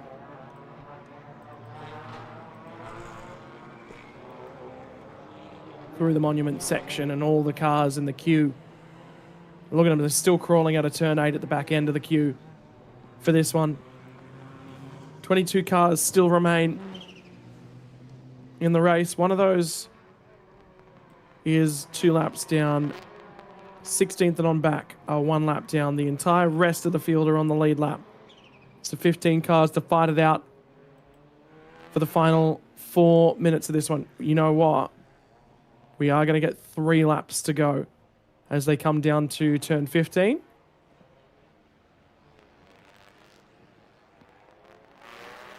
Safety cars pulled away from the field. There'll be a little bit of a buffer for Firinat Chotnan. He hasn't gone yet. I think there's some tyre warming going on, but the pace has definitely been lifted. Still hasn't gone. And Chotnan is trying to outfox Firinat, who comes to the apex of the last corner. The entire field checks up in behind them. And now they go back to green flag racing. Although I got a sneaking suspicion that I think race control will have a look at that restart, particularly from the perspective of the 55 car, because it looked like the pace was all over the place. I think that flashing light isn't being flashed. I think that's perhaps a hazard light that's been left on for the 63 car. Have a look at the field scatter down the front straight away, though. This will be tricky. Oh, well, indeed. And that there is the P3 runners and backs trying to get by some of that lap traffic. And we mentioned how chaotic it could be between them. As move now up the inside in towards turn 2. Car's gone off, though, and wide. That's one of those lapped cars that's gone off down there. But it is absolute chaos up Monkey Hill. How tidy can they keep it? 2 minutes 50 seconds on the clock. And the move that was made was quite a significant one. It was Norat getting past, I believe, Teo down at turn 2. That was a move for P3 that we saw in our screens just before. Slow car on the right-hand side, out of the hairpin, trying to jump out of the way. The hazard lights are still a flash on that car. Here comes, I believe that'll be the 39 machine of Varenchit, trying to get down the inside and make some headway at the back end of this one. Was quick yesterday. punching his way on through to race wins. Another car noses into the barrier at the exit of turn 8. On their way through the monument. And the struggles, 2 minutes left on the clock. There'll be the end of this lap. There'll be one more lap inside of regulation time, and there'll be one additional lap added on at the end of that one. The field continuing to scatter around the lap cars. They're doing the best that they possibly can to get out of the way. But sometimes communication with a race car can be difficult. To the inside, he's not trying to cover. He's literally trying to get out of everyone's way, and brakes are locked at the entry to turn 15. Yeah, as they exit through there, we can see as well the sort of pressure that's on them now in this late race lunge to make up some maneuvers and make up some positions as well. It's 6.9 seconds separating P3 and P2 at the moment of Nabil, and then Jonathan as well. Pinnerat though leading the way in a very, very nice gap at the moment between him and P2. You can see the damages on the front of that car. That car is struggling for pace right now, Scott, because it's given up 5 seconds over that lap. That is a significant loss. This thing is not healthy right now, and he's losing time to Nabil Aslan in behind them. May lose P2 on the road before this race is done. There'll be some investigation for passing another safety car as well, because that restart was, look, let's just say it was chaotic. And that's probably underdoing the description on that one. Car 55 down and through the hairpin on the restart. There's the 63, and the next car you're going to see is car 36 of Nabil Aslan, who is already starting to catch. I think the race win for him is gone. The P2 is certainly still on the table. It's not in limp mode. The 63 ahead of him. But it's certainly not as punchy as it was earlier in the race. Previous restart was definitely a lot quicker. Hanson as the Thorn's got a couple cars. Sorry, that'll be Nora. My apologies. On board car 25. Who's getting harassed now by several cars in behind him. Teo, one of those. On a punchy drive back up through the field. Shinovic will be going with them. This is already the battle for P2. Look at the speed carried through down at turn 15. Turn 17. This will take bravery to try and shove a nose in too wide through here, but he'll be thinking about setting it up for the final corner, and he is trying to shove the nose in. He's been blocked at both apexes. Now it's to the outside. Now it's throwing it back down the inside. He would have been better off hanging around the outside for Nabil Aslan. Now he'll be required to get good drive out of here. They'll get the last lap board as they come through past the start-finish line. Well, he's got a whole and there's lap another here car to get just it done, ahead. Scott. Yeah, Was that a race? They've tracked the race leader down. They have. They have. What has happened to the race leader that slowed them down enough that it has brought P2 and P3 into this battle? Final lap boards are out.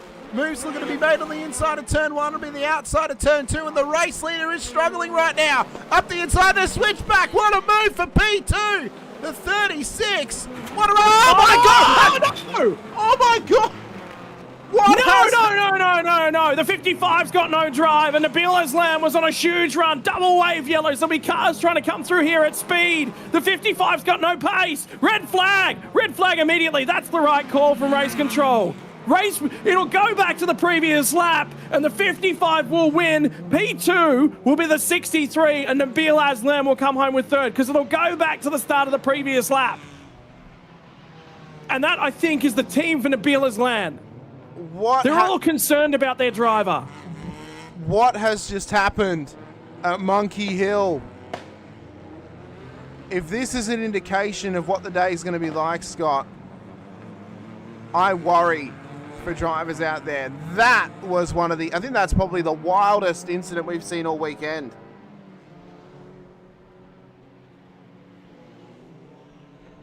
And concerns, of course, for the safety of that driver. So... we mentioned that the 55 has lost drive and lost power, so something's happened to that car. Moved to go up the inside from the 36. A great drive off the corner, but nowhere to go because the 55's still running on the racing line. Right. Yeah, he's in the middle of the road. He should have just stayed where he was on the right-hand side. You can't be in the middle of the... When you've got an ailing car like that, you cannot be in the middle of the road. No, you can't. And he will know. Oh, my word. That's a massive hit. There's glass all over the racetrack. Yeah, that's going to take him significant time to clean that up. Yeah, that's a massive cleanup. So fearing at...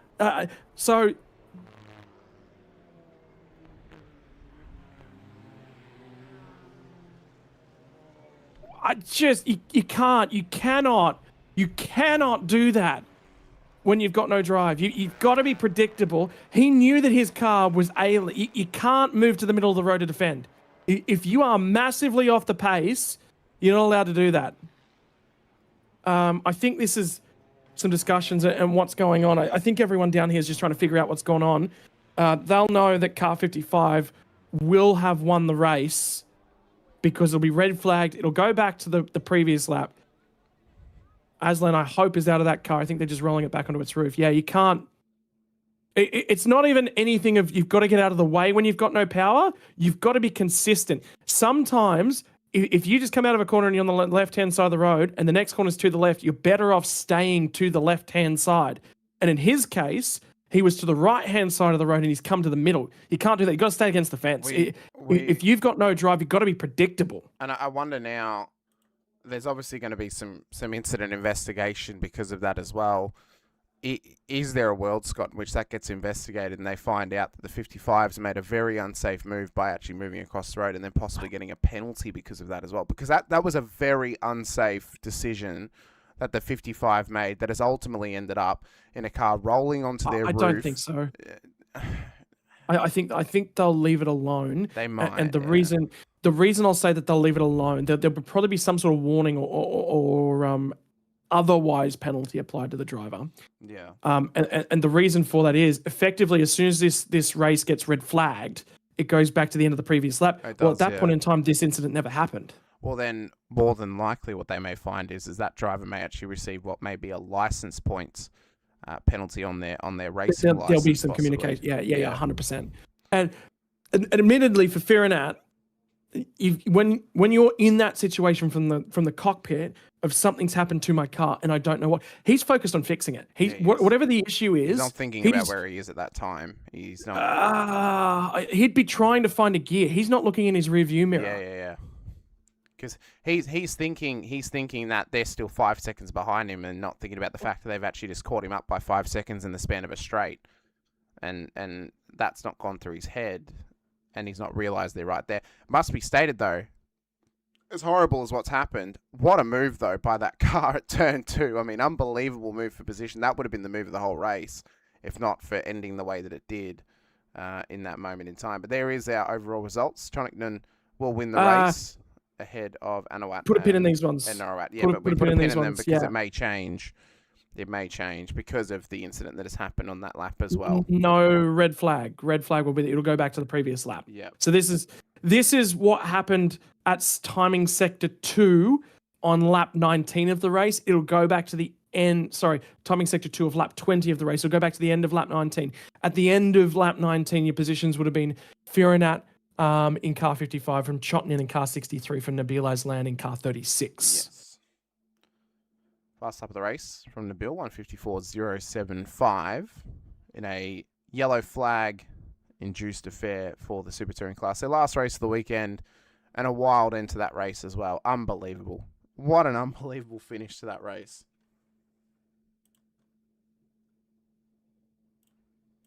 Oh, we already said that one was funky and things have been just a little bit funny with the weather and stuff this weekend.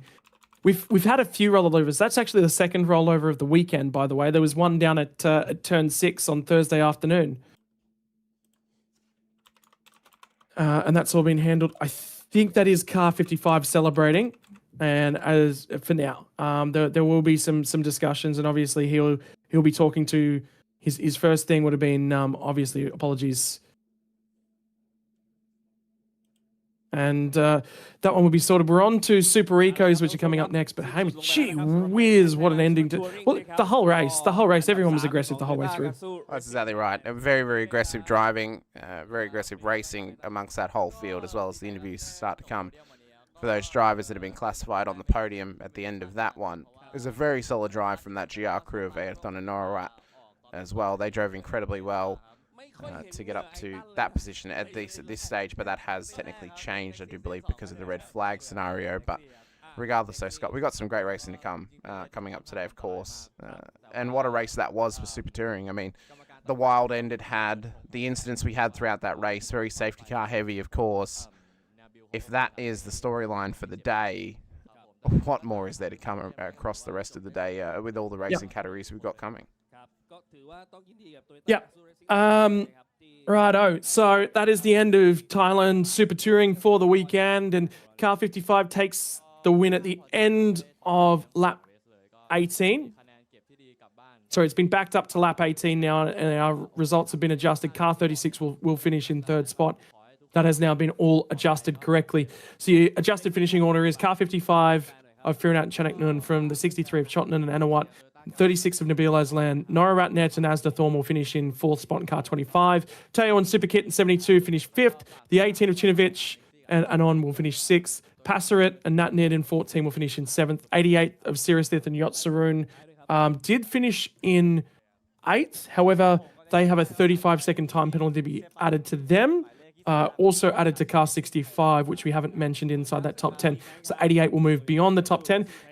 Eighth spot will then be handed to Athapong Kamit in Car 8. Ninth spot will become Boontavi and Alexander in Car 39 of Varanchit and Mecca Rikita will finish in 10th spot. So that's your top 10.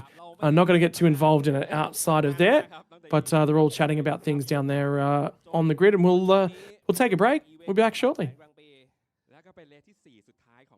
ในปีนี้ด้วย นะแล้วก็เป็นวันนี้ที่คุณชายรอคอยมาแล้วด้วยนะฮะ ใช่ครับก็ต้องทำได้แล้วครับผมที่2ครับ โอเครู้สึกอย่างไรบ้างเอาความรู้สึกเราก่อนตอนนี้จริงๆมันตื่นเต้นแหละครับแล้วก็มันเหตุการณ์ต่างๆเกิดขึ้นมากมายอย่างเช่นเมื่อสักครู่นะครับก่อนเข้าเส้นนะครับก็ธงแดงก็ใจหายอยู่เหมือนกันเพราะอยู่ในโพซิชันที่โอกาสที่ปะทะก็อยู่ในหนึ่งในนั้นด้วยซึ่งก็ถือว่าเป็นโชคดีที่เราเบรกแล้วก็หลบออกมาได้ครับก็เลยทำให้เรามีโพเดียมในตอนนี้ครับแน่นอนวันนี้อาหารจะอร่อยมากขึ้นใช่ครับอาหารอร่อยแน่นอนครับเรียนเชิญที่ร้านล่มไม้ริมนาพุทธมณฑลสาย5ครับฝากถึงแฟนๆหน่อยครับครับผมยังไงก็ฝากผมนะครับทีม Nexter XIR Motorsport นะครับผมกับพวกเรานะครับเชฟชายเบอร์63นะครับแล้วก็พี่ใหม่อีกคนหนึ่งนะครับแล้วก็มีดาเรนกับไข่เบอร์99ด้วยครับผมตอนนี้พี่ใหม่ไปลงกระบะต่อแล้วครับแสดงความยินดีครั้งครับขอบคุณมากๆครับขอบคุณครับและอันดับหนึ่งนะครับเป็นของนันทมานพทีมไปไหนเดี๋ยวก่อน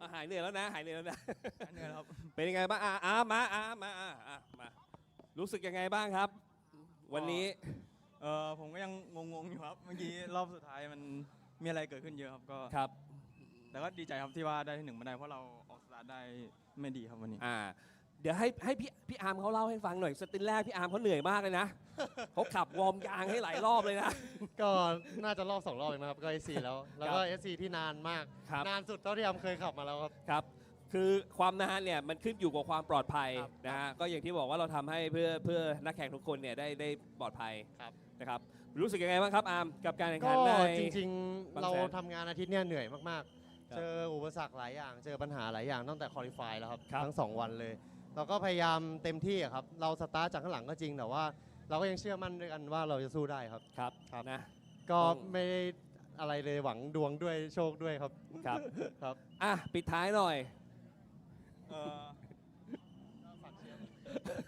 ก็สุดท้ายก็ฝากเชียร์อาร์มกับก้าครับนันทมานพทีม by M&M Nexter Liquid Moly ครับเรายังเหลืออีก2 สนามเนาะเดี๋ยวไปเซปังกับบุรีรัมย์ครับขอบคุณครับขอบคุณครับแสดงความยินดีครับแน่นอนนะฮะท่านผู้ชมครับการแข่งขันยังมีกันต่อนะครับแต่เดี๋ยวความมันจะมีมากขึ้นไปกว่านี้แต่ตอนนี้ไปพบกับไฮไลท์กันครับ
car number 82 racing in the super eco category. I really love the track. I love how tight it is. I love how challenging it is. And super eco is one of the most competitive, if not the most competitive in the Thailand Super Series. And yeah, I just enjoy it here and racing with the other people. Less nervous compared to the first time because I've been here twice already. And yeah, I think this round we performed quite well in qualifying compared to the last 2 years. And I think we're gonna put up a good show for this weekend. So this year's goal is definitely to win because last year I wasn't racing in the championship. I was only racing in Bangsaen, but this year I'm racing the whole season. And yeah, we're currently second in the championship, slightly far off from first. So I'm trying to maximize the points this weekend. VR Pro Garage, they're fantastic to the car. They prepared the car very well. However, the BOP this year is not really on our side. We're lacking a lot of top speed down the straight. Nothing much we can do, but to maximize all the corner speed and the braking as late as possible into the corner. But other than that, the car is very good. They did a very good job setting up the car for this weekend. And let's see what we can do for the race. Thanks for supporting me. Thanks for supporting my journey. Stay tuned for this weekend because try my best and win both races this weekend.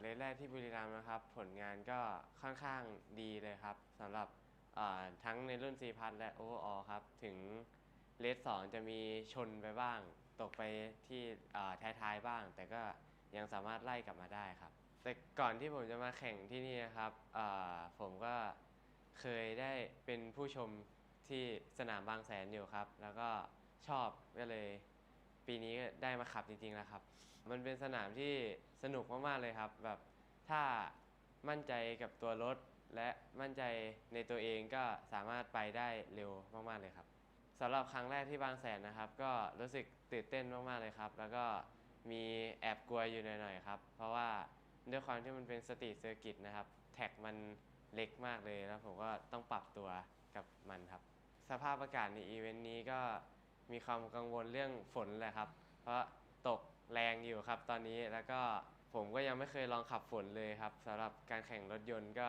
มีความตื่นเต้นพอตัวเลยครับอยากประคองคะแนนไว้นะครับแต่ว่าตอนนี้ก็อยู่ในที่1 4 พัทก็จะเอาคะแนน4 พัทให้ได้ครับเพราะว่าคะแนนโอเวอร์ออลตอนนี้ก็เริ่มทิ้งห่างครับก็ฝากติดตามด้วยนะครับธนทัศน์ล้อมวงครับหมายเลข96ทีมเปียกออโตฟิกแอนด์ลิวเทคบายเลปโซไทยแลนด์ครับขอบคุณครับ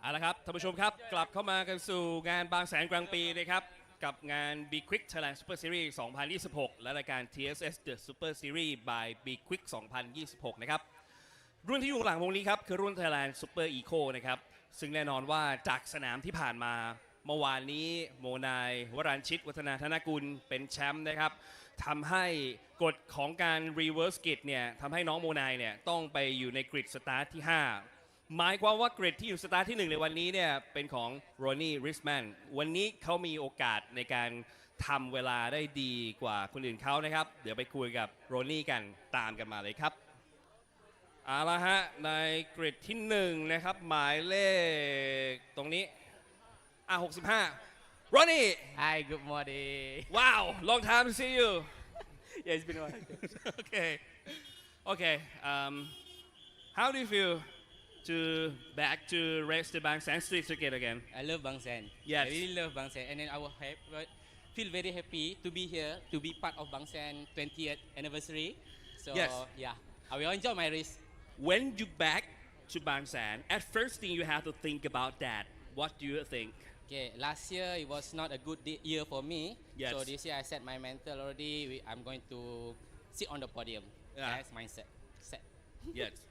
And hopefully this race you're gonna go to in the podium too. Yeah, this is my last chance to yes. be at P1. Hopefully, I will fight 100%. Oh, definitely. Wow, great. That's it. Okay. So today for the last race to race the Bangsaen Circuit, how do you prepare or have the strategic rep because you have to start in the first grid today? Yep. So team ISM already prepared the car very well for me to fight. So it's up to me now to fight all the way until the checkered flag. Okay. So do you have the wet? Do you have the, put to wet in? No. No. Because I was finishing P5. Okay. But earlier the first race, yes, I have extra of 35 kilos. Okay. So next time you have to go to Buriram. Buriram. Yeah. Okay. Compare about the circuit that. Both also have a different feeling, but yes, Bangsaen have a special feeling. Yes. Special because it's really a street circuit, Yes. and the crowd here, I think more than 20,000 coming, so it's really different. I love the environment. Yeah, and there's atmosphere. Yeah. Yes, there are so many people who have to come back to get the ring side, right? Yeah. So okay, last question. A little comment who Thai fan who supporting you right now. Okay, all for the BK Clash fan and all the Thai fan there, come cheer me up. I'm going to fight. Okay. Thank you so much for your support. Okay, best of luck. Thank Ronnie. you. Okay.โรนี่ก็บอกว่าตื่นเต้นนะครับกับการได้กลับมาบางแสนอีกครั้งนะครับแล้วก็ในปีที่แล้วเนี่ยเขาก็อย่างที่บอกแล้วได้เข้ามาอยู่ในโพเดียมแล้วปีนี้หวังว่าจะเข้ามาอยู่เป็นที่หนึ่งด้วยสำหรับสนามนี้เขาบอกมั่นใจ 500% เลยผมก็เลยถามต่อว่าเอ๊ะแล้วมันมีความแตกต่างอย่างไรนะสำหรับสนามบางแสนกับที่สนามช้างเขาก็บอกว่าแน่นอนมันมีความแตกต่างกันเรื่องของตัวสนามบางแสนเนี่ยเป็นสตรีทเซอร์กิตแล้วช้างก็เป็นสนามแบบปิดนั่นเองนะครับเพราะฉะนั้นเนี่ยก็มาลุ้นกันนะครับวันนี้ก็ไม่มีอะไรเพราะว่าเขาไม่ได้ถูกน้ำหนักด้วยก็หวังว่าจะทำให้เร็วที่สุดนั่นเองครับอ่ะโอเคไปดูกันต่อที่4ของเมื่อวานจะอยู่ในกริดนะครับของที่2ในวันนี้นะครับสวัสดีครับจิรพัฒน์จิรปณีตเป็นยังไงบ้างครับพัฒน์สวัสดีครับเป็นยังไงบ้างครับดีครับ ตื่นเต้นไหมตื่นเต้นอยู่ครับยังตื่นเต้นอยู่นะฮะใช่ครับโอ้โหถือว่าวันนี้เราเมื่อวานก็คือทำผลงานได้ดีนะฮะออนโพนะครับในสนามที่แล้ววันนี้เราก็มาอยู่ในกลุ่มสตาร์ทที่2แล้วก็ถือว่าเราก็มีโอกาสนะในการทำเวลาในการออกตัวได้ดีนะครับต้องมาดูอยากให้พัดฝากถึงแฟนๆหน่อยแล้วก็พูดถึงสนามบางแสนด้วยว่าเราประทับใจอะไรที่นี่บ้างครับอ๋อบางแสนชอบตรงที่ว่าผมว่ามันชิดกำแพงดีผมชอบครับใช่ครับแล้วก็ฝากเชียร์เบอร์47ด้วยนะครับซูเปอร์อีโค BKC Motorsport ครับครับผมขอบคุณครับครับเป็นกำลังใจให้นะครับจิรพัฒน์จิรมานีนะครับเอาละฮะท่านผู้ชมฮะแน่นอนว่าการแข่งขันในสนามนี้ใครจะเป็นแชมป์สำหรับรุ่น Thailand Super Eco ติดตามกันให้ดีกับ B Quick Thailand Super Series 2026 ครับขอบคุณครับดีครับ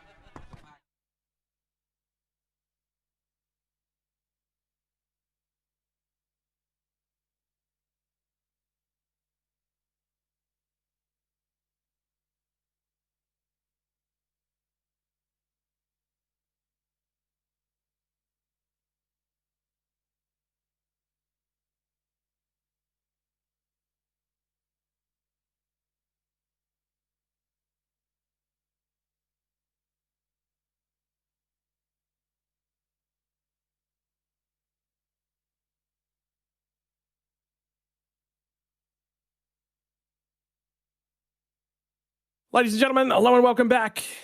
And we have moved rapidly on to Thailand Super Eco in their last opportunity to get out there and onto the circuit. How good does this machine look for Sorowich Somnai in car number 61? Staying cool, staying comfortable, and very well presented. It looks to be off of the back of some great racing from yesterday out of this classification as well. Scott, and all the war wounds that these cars would have received. You'll see a couple of cars with some pieces of tape on them, maybe even a couple of zip ties as well. They've all been jerry-rigged back together again after the chaos that was brought out from the weather yesterday here in the Super Eco class. They'll be hoping for perhaps less of a chaotic race than what we just had for the Super Touring classification that led up to this, but I think we're bound to see some fantastic racing once again. There is Sutton on board her car, ready to get going in the B-Fit entry. She's prepped and ready to push on here as well.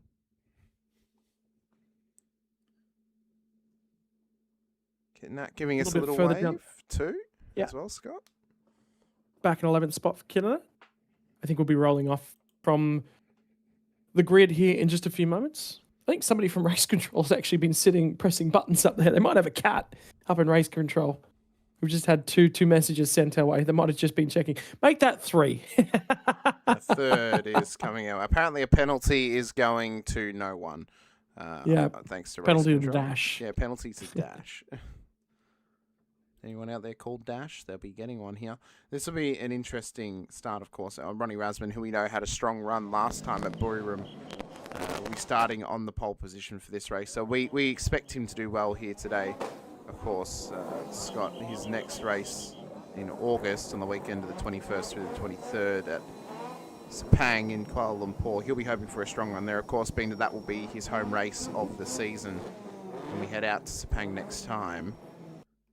We'll see if he can start his venture off here for their Sunday with himself getting possibly a race win here at the Bangsaen circuit. After a tough day yesterday, but a good run the last time out at Buriram, he'll be wanting a good run to end out his weekend to lead him into his home race with 15 seconds until we exit pit lane and get ready for the formation lap. We're getting set to roll out a pit lane now for Super Ecos as well. 3 separate categories of drivers participating in Super Ecos, as they always are. The overalls, the C pluses, and the ladies in C class. Further down the field, car 88, Natawulan Sensuk in 18th spot after qualifying and 22nd for Nataya. Deeper on down in the field. Cracking battle in this category earlier on in the weekend as well, as it always is. The smaller power the machinery, the closer together the cars really are. That's right. I mean, it's the closer they can get together. With the size of these cars, we may see possibly, if they're bold enough, 3-wide action up over Monkey Hill, but hopefully the smarter decision prevails and they may keep it to only 2 wide. We, of course, saw chaos over Monkey Hill yesterday from this class. 2 cars came together and both went into the wall up there. That brought out a safety car yesterday. As the formation lap will get us ready, and the starting grid up on your screens momentarily as well.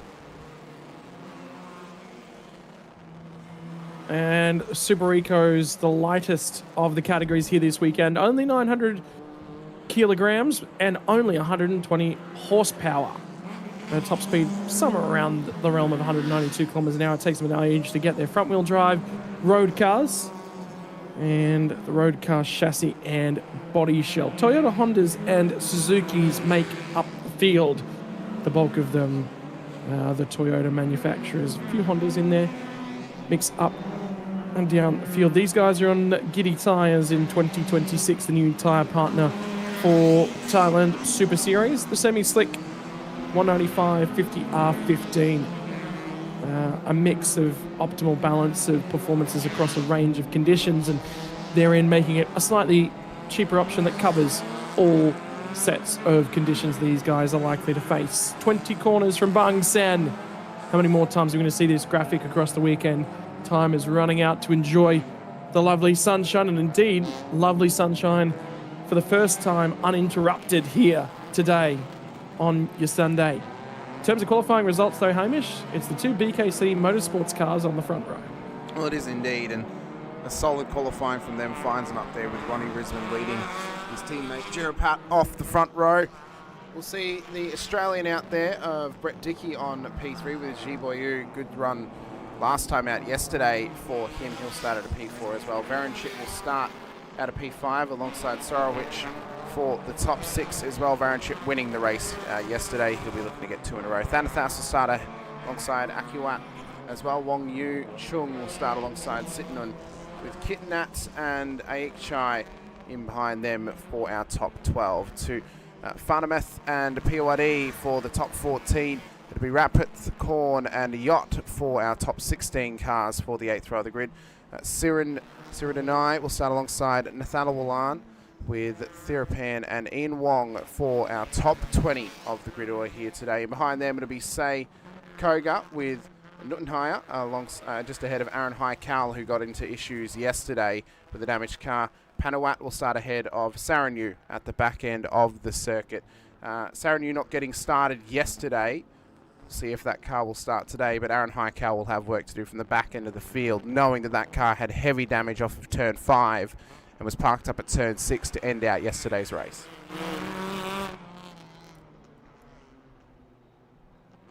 Here we go, ladies and gents. Setting ourselves up for a start. And one of the 2 categories here this weekend that are giving us a standing start. Porsche Cup's the only other one. Everybody else will be rolling start right across the weekend. They'll form up into their grid spots as they come off of turn 20 here. BKC surely would have had a little bit of a discussion about trying to get to turn 1 ahead, but making sure that they lock those positions down and in.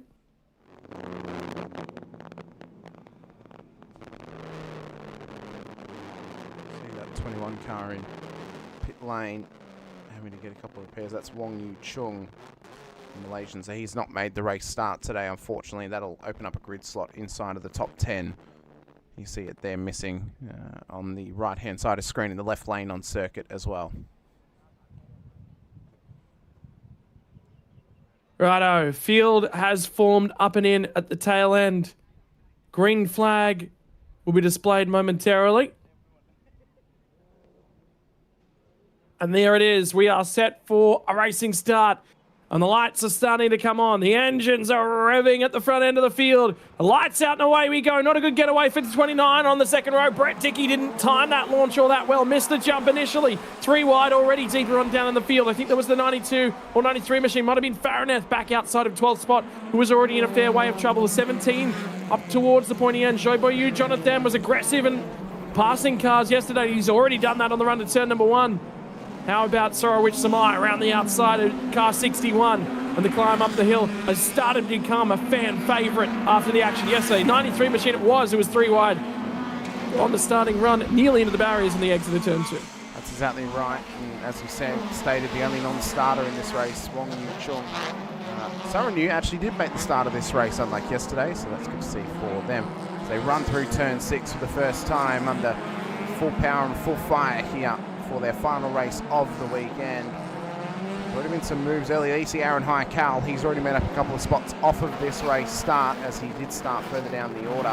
He's already up to P17 and into the top 20 as he starts to fight his way forward. But at the moment it is Ronnie Risman leading the way to Jurapat and G Boyu in the top 3, Brett Dickey and Sorowich the top 5 as they run up towards the monument for the first time. Settle themselves down and cut their way through the chicane. The nice, narrow little cars at the front end of the field already looking to try and cut their way through and make some sort of advantage. But half the problem is, when you're at the pointy end, is that you are punching the hole for everyone in behind you. Now they'll come down and out through turn 15 and 16.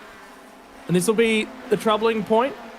Joe Boyu Jonathan was quick early on in the race yesterday, has a car that's quite accurate, dancy, and has pace early on. But as the race starts to bleed away, all of a sudden, the car goes to that of his rivals. Perhaps the tyres are just a touch more up to temperature. Perhaps there's more camber, more toe.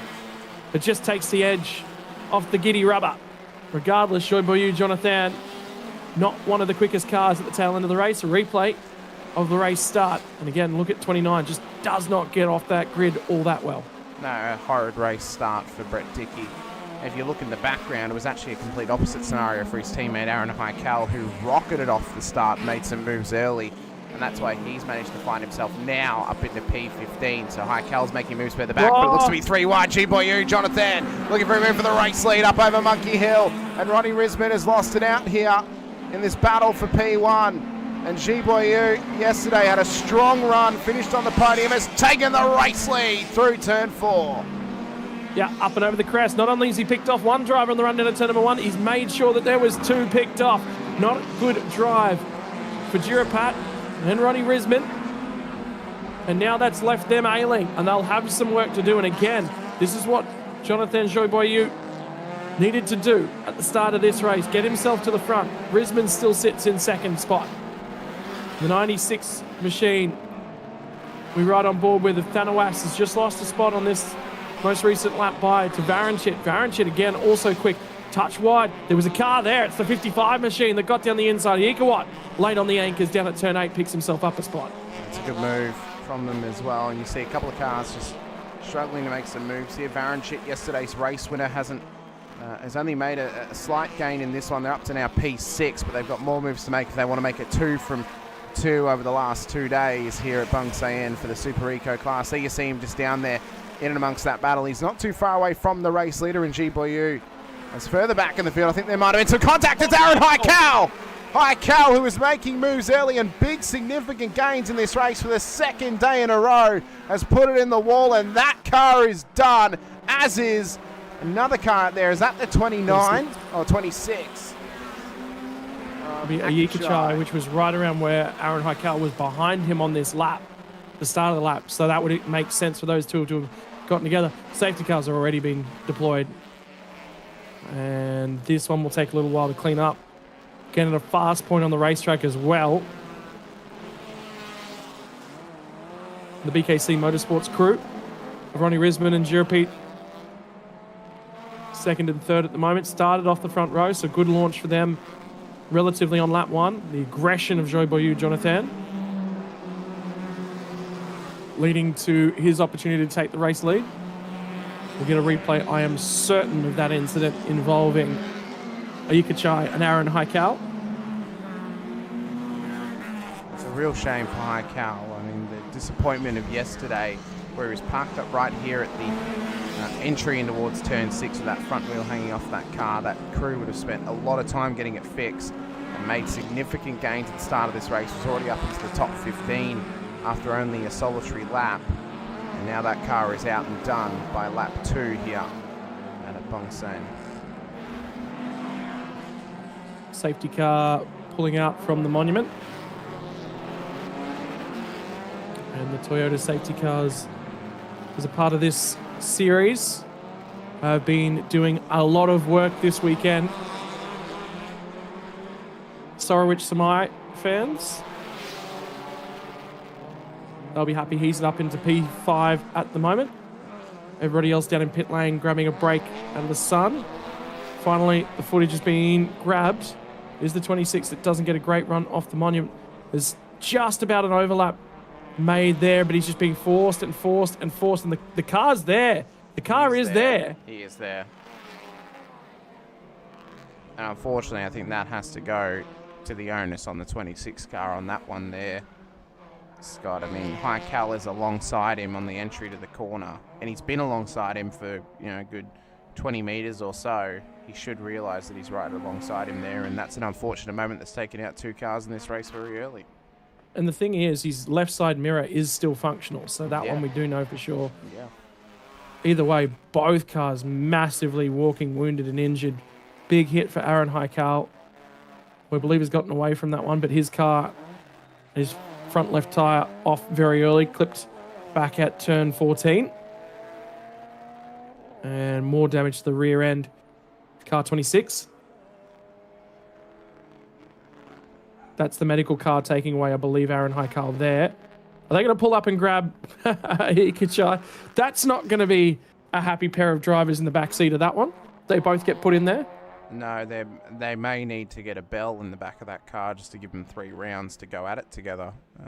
That's going to be an explosive drive back to pit lane, I'm sure. Maybe quite argumentative. Or perhaps the 26 will be very apologetic and realise that he actually was at fault for that because he didn't realise that Haikal was alongside him. Possibly, as I'll say. It's going to go one of 2 ways. It's either going to be explosive or it's going to be very apologetic in the back seat of that car. We need a camera back there just to see what happens. We need to get 2 trucks out there as well to grab both of those cars because neither of them is rolling back to the pit lane. Yeah, that's right.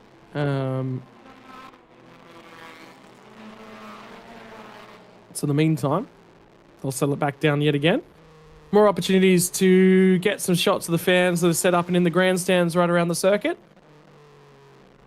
Everyone's enjoying the racing action. Hasn't been a terrible lot of it over the last hour and 10 minutes or so because it's been largely circulating behind a safety car. So the track's dried up as the weekend's gone on. And, well, so is the racing action, to be fair. No, they are going to try and drag that one out of there, but there will be a recovery vehicle for the Aaron Heikel Suzuki Swift. The streets of Bangsaen, you can walk around them and walk yourself around a racetrack. It's the biggest benefit of going to one of these street circuits. I'll tell you what, trying to plan to go to the Gold Coast later on this year.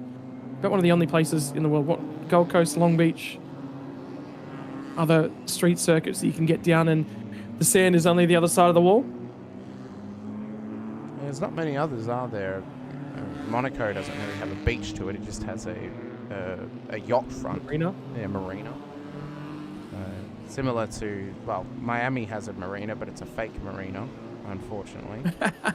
Finally, it was right on the water. Is that a street circuit? Is that really a street circuit, Technically it is, because it's built in the car park of the Hard Rock Cafe Stadium. So technically it is a street circuit. They're different, very different. Just like the previous Las Vegas street circuit that was in the car park of a casino. The modern Las Vegas street circuit, much better than the previous one, must be stated. Yeah, I don't think there's many in the world that are street circuits right on a beachfront. I think we pretty much knocked the 3 off the list.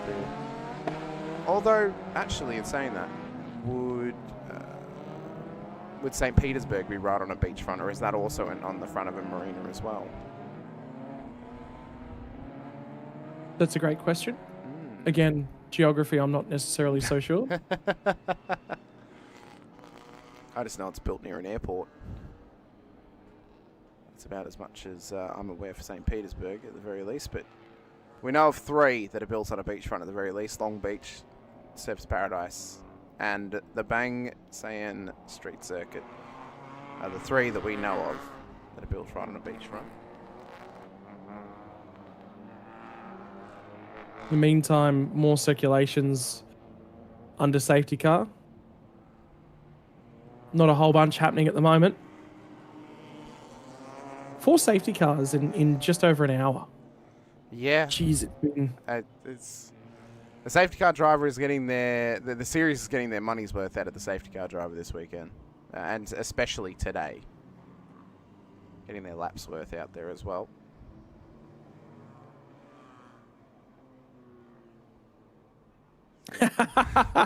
He's clearly been told by a signage board or something somewhere. Yeah, he's giving us a wave.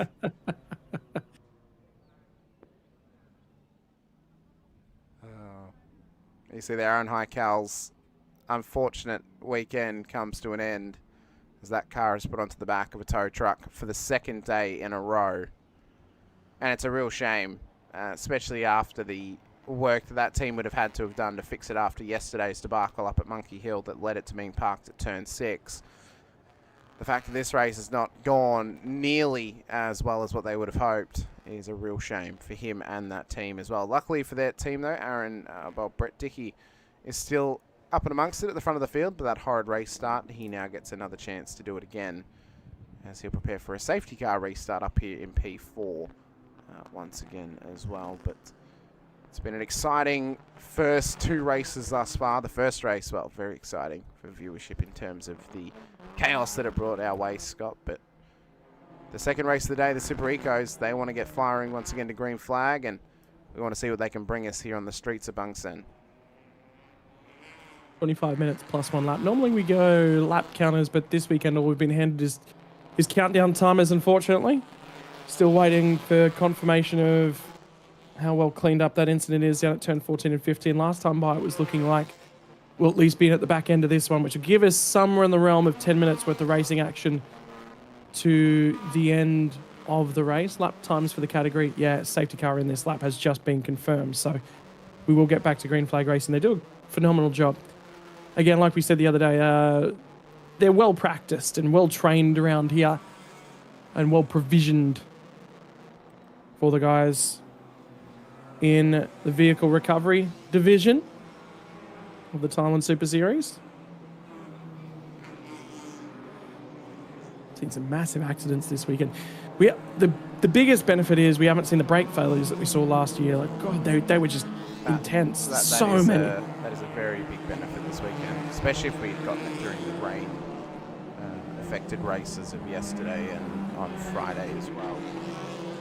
We've also, by the way, Scott, we had another track added to our list of street circuits right by the beach. Macau is right by the beach as well. So there's one added to the list. But yeah, luckily this weekend we haven't had many, if any, brake failures at all.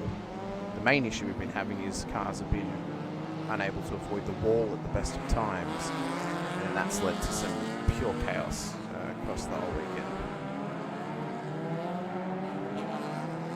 Street circuit, challenging. You want to go racing, you want to press on, particularly with the rain that we've had as well. The circuit's quite low grip, but not much more you can really do other than try and just run some rubber into the racetrack. We've had so much green flag running since the last rains yesterday as well. The track started to build up. I was a little bit concerned actually about this corner yesterday, and we're not going to get the opportunity to have an overhead look at it, but there's some patches on the road. You might be able to see them here. Not quite. Yeah, there is a couple bumps through turn 8 now on the apex there. Well, I mean, the other issue too is, of course, with that rain is, as we mentioned, we haven't gotten the rubber build up that we normally would for a whole weekend of running. If this was a full dry weekend, Sunday should be the fastest day because there should be the most amount of rubber on the surface of the track, which means there should be the most grip on the surface of the track for those cars that are out there. And because of the rain washing a lot of it away, we've missed out on that, which has then led to a lot of mistakes being made early here today, and may lead to more mistakes being led to happening throughout the rest of the day's proceedings as well. So we could be in for quite a tough day for a lot of drivers out there, a lot of cars out there as well. Safety car pulls away. We're getting ready for this restart, Scott. We'll see what happens towards the end of this Super Eco race here with a little under 10 minutes to go on the clock. As the timer ticks down, beyond 9 minutes and 50 seconds left to go, and that'll pop back up on our display here in just a few more seconds. Safety car has returned to pit lane. Field is in the hands of Joy Boyu Jonathan, who's made moves in the opening laps to go from 4th on the grid to lead this race. Brett Dickey's lost out. Ronnie Risman and Jirapat, BKC teammates, have lost out. Varanchit lurks in the background as well. Sorowich Samai in the wonderful liveried car 61. One of them is going to win this race, you would assume. In control, Joy Boyu Jonathan, who is backing the field up, entering the final corner, and he's going to hold him out the other side. Varanchit was looking for every opportunity to find an advantage out the last corner. He is holding them. He is holding them, and now he'll go, and he got such a big getaway because he was holding them so far back. He held them up strategically. Forced them all to stay back. There's going to be overtaking before the start-finish line here as well. And again, we've seen moments across the weekend where the stewards have chosen to get involved, and rightly so, because overtaking under safety car process is not looked so positively upon. Joy Boyu Jonathan creates himself a buffer. Sorowich Samai is going to have a crack at the 29 machine of Brett Dickey into turn 1, and the teammates are robbing. Indeed, and that's a change of position as Jurewit gets past Ronnie Risman. His teammate contact though for Varanchit. Yesterday's race winner in the wall up at Monkey Hill. That car has been spun round, should keep going. May only be a local yellow for right now, but it's still rolling at this stage. But that was very, very close to being absolutely chaotic. Down and towards turn 4 they run, but here's the replay. So side by side, there you see the car behind. Still there, Varanchit just turned straight across the nose. Straight across the nose of the Repsol Honda. And that car's gone in the wall. Thanks to that moment. I think it is Ecolot, yeah. Yep. I think in the 55, it got spun across the nose. I did also see some contact for car 24, car 44. My apologies. The BKC teammates running Risman deep now down at turn 8. Was that the teammates? Or was that Jurewit? It was because Jurapik got him at turn 1. Oh, yes. Yeah, and Ronnie Risman's fallen back down to 3rd spot because they were banging each other, and all of a sudden, that just unleashed a massive dive bomb from Ronnie Risman, who wanted to return the serve back to Jirapat. Jirapat will now get the opportunity to go in pursuit of Joy Boyu Jonathan, but it's this group back in behind that is maintaining the level of aggression. Just to point out as well, that incident at turn 4 has been noted by race control. Safety car restarts also being put under investigation as well. Yeah, it was deeper in the field I was concerned about. There's the 55 machine that's made contact with Varanchit. Now Sorowich Samai is going to lose a spot at the final corner. We'll see if he can make some momentum down the start-finish straight. He's not just under assault from the 55 on the 96 of Thanathas, I believe, that's also having a go. Indeed it is. So side by side out of the last corner and to the start-finish line. Massive run down the front straight away. Risman's made a little bit of margin. The 55 machine, Virkawat is making margin. Sorowich Samai is going to hang on to that one due to just carrying quite a lot of speed at turn 1. But now he's on the outside at 2 and he finds the tyre wall. Up on 2 wheels and away with it. We nearly had our second rollover of the day in our second race of the day. And they are pushing margins, pushing boundaries and pushing each other. Oh, they are. They are pushing it to the absolute limit right now. 6 minutes left on the clock. That was so close to rolling over. Let's watch back the replay right here. Can't the inside, realises that he can't turn all the way in, catches the tyre bundle, nearly rolls it over. And that was a very, very close moment down there at turn 2. You can see the gap that's started to build now. So Jonathan Giboyu in the race lead. Jirapat P2. There is Varanchit in the pit lane getting their car fixed. That is possibility of possibility of a double race win for the weekend gone for Varanchit now after that moment up at turn 2. See the force and the pressure that's starting to be applied here for that 55 machine. Just continuing to battle away here for Akawat in behind Brett Dickey and as well Ronnie Risman. The overhead shots. Drive through penalty. Passing on a safety car for car 87. That's going the way of Rapat Korn, who's just in behind this battle we've got on screen right now. I think for Varanchit, they're still in the pit lane too. They are desperately trying to rip that exhaust off to get him back out there and score some points. He'll be too far down to score any points at this point in time. Ronnie Risman starting to back up Brett Dickey a fraction. Here comes Ikawat, nice and cleanly through at the final corner. 4 minutes and 45 seconds as they trundle out of turn 20. And the long run down the start-finish straight. Dickey's not looking so punchy in a race pace. Qualifying's been good from the 29. But he's been vulnerable under brakes. And the Yukawat is going to try and take advantage of that. Now the 29 looks quite punchy in a straight line. Run down to turn number 1. And a little bit out of control in the braking zone there. Forces Ronnie Risman to cover fractionally. You can see the sort of pressure that's being applied now as well. I mean, he's all over the back of him. And Risman starting to feel the pressure now of Akawat in behind. The beauty for Risman is he's still on the overall podium, but as well for the Eco All-Class podium as well, because he has the Class C Plus race leader in Akawat right in behind him, so that's not the pressure of him losing a podium for his classification, but is for the overall this stage of the race. There we find the differentials in a moment. Top 10 is made up by 9 Hondas and a solitary Toyota in Kitnap. Back there in P9 as well, and our one and only Suzuki's out of the race as a move for P3 overall gets completed. Akawat gets past Risman down at turn 8, and now they'll push, and there is some strong pace on board that Honda Repsol car at this point in time. And after the contact with Anawat, with Varanchit, sorry, you have to wonder, has it found more pace, or if it's lost pace, how much would it have truly had if not for that contact? How about the late move? What a lunge. And the dive down the inside. And Risman tried to cover him, but he was already there. It was too late to try and move back across and cover that line. And it's that last phase of braking. Risman's pulling it up, really aggressively carrying speed as they come down through now. Risman's got him back. No, sorry, this is the 96 machine of Thanathas, who's actually driven up to these guys already. Brett Dickey's going to lose a spot to him down at the final corner. And the 96 machine of Thanathas is starting to cut his way through the field as well. Yes, indeed. He's starting to find the pace now. So that C plus class have got some good pace at the top end. We're still awaiting Rapat Korn to serve their penalty that they've gotten from race control. That will drop them outside of the top 10 as the timing gets updated. Brett Dickey now officially P6 on the road at this stage. Just over 2 minutes to go on the clock before we get the final lap counter happening.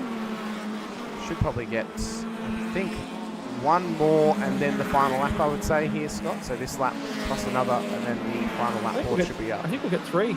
Yeah. So I think we'll get 2 more and then that final lap board. I think you're right, because the race leader's well and truly beyond turn 1 at a 2:06 lap time. Jirapat's just improved his best lap of the race, but the problem for him is 1.5 seconds back from our race leader. Iikawat, now that he's clear, will be interesting to see what his pace is like at the moment. He was 3.5 back from the race lead, about 2 seconds back from Jirapat. He's already gained ahead of Ronnie Risman. That gap's now at 1.7 seconds, just about, between P4 and P3. So Iikawat has got some great pace on board that car today. He may be able to chase down Jirapat. Probably not going to be able to chase down the race leader in Jiboyu though. And that was onboard shots from Thanathas all the way down. We got the opportunity to see it was a double downshift between the entry to turn 1 and turn 2 earlier on in the lap, and then that run down into turn number 8 as well. Would have loved to have stayed on board for a shot through the monument of exactly what it's like. Ronnie Risman looks to maybe have taken a fraction out of these tyres. Alternatively, the other thing to think of is perhaps he took something out of them earlier on in the weekend in qualifying, and now he's paying that punishment. This is a change for the race lead, so there's been a mistake for Joy Boyu Jonathan, and now Jirapat has changed hands for the race lead. There's a car in the barriers down at turn 15. Single-digit car number. I think that's Yopborn Shoes number 2. Indeed, it is forced to check up with everyone in behind. Change to the race lead, so something has happened to car 17 on this lap. It has indeed, but look who's right on the tail of them now as well. Iikawat, who's got great pace. All of a sudden, it's coming down to a triple threat for the race win. 2 laps to go because we crossed the line before we got down to the zeros. So it's this lap and 1 more to determine the Super Eco race win today and the final race of the weekend for them as well. And Jirapat is feeling the pressure of Jiboyu. But what has happened to Jiboyu's car that has dropped him out of the race lead into the clutches of P2 and P3 for Jirapat and Iikawat? But Iikawat right now has got some solid pace on board that car. He may just take home the overall race win today here, Scott, if he can get a wriggle on. And that's what he'll be trying to line up. That's what he'll be trying to work towards. The run down through turn 6 and smoke coming from the right hand of one of those cars in that queue right there as well.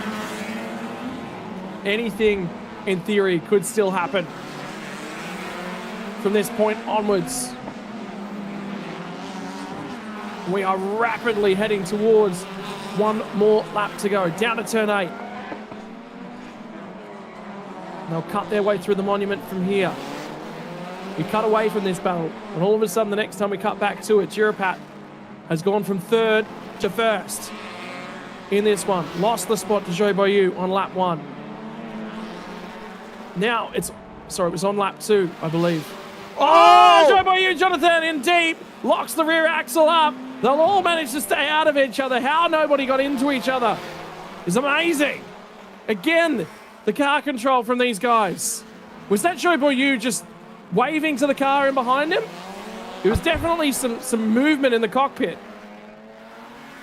I don't know, but we can see that Jirapat's struggling under brakes in towards turn 18 as well. So he's having struggles into there. Jiboyu's just had struggles into turn 15 under brakes.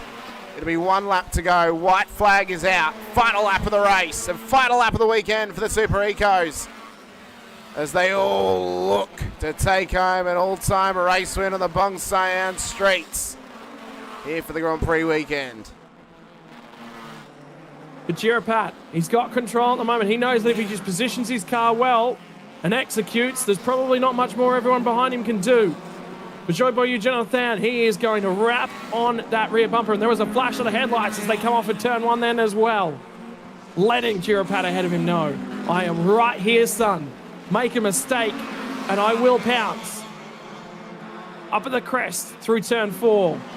5 and 6, they'll flick back and come back down the other way. There's been overtakes in this category now, down at turn 8. Joy Boyu Jonathan's next opportunity will be down there. Exit's good from the pair of them. Off of 6. Iikawat has set the fastest lap of the race on his way to climb towards the back end of these guys, but his openings have looked slim. There's been no opportunity to find an opening to get through. Speed looks to be through the narrow sectors for Iikawat. You can't really overtake through there. 1 more opportunity ticked off with a puff of smoke off the tyres and a braking for Jirapat. Through the monument. Everyone all okay. Speed carried for Ikawat. He might find an opportunity to get down the inside of Joy Boyu Jonathan, and he's forced the cover. And that just says to me that Jirapat's just got to pull the car up accurately here and he will be okay. Jonathan covers to the inside at 15. What's the speed like out the other side? Can he shove a nose? Can he put him in an awkward spot through 17? They'll line him up on the run back towards the hotel hairpin to finish off the final lap of Super Eco for their weekend. And in the meantime, Jirapat was not on pole position, but that did not matter. He's had to outfox his teammate. He's had to outfox Jonathan Joy Boyu. And he will find himself a race winner from the streets of Bangsaen. Out the other side. Let the celebrations begin in earnest, because here comes the checkered flag.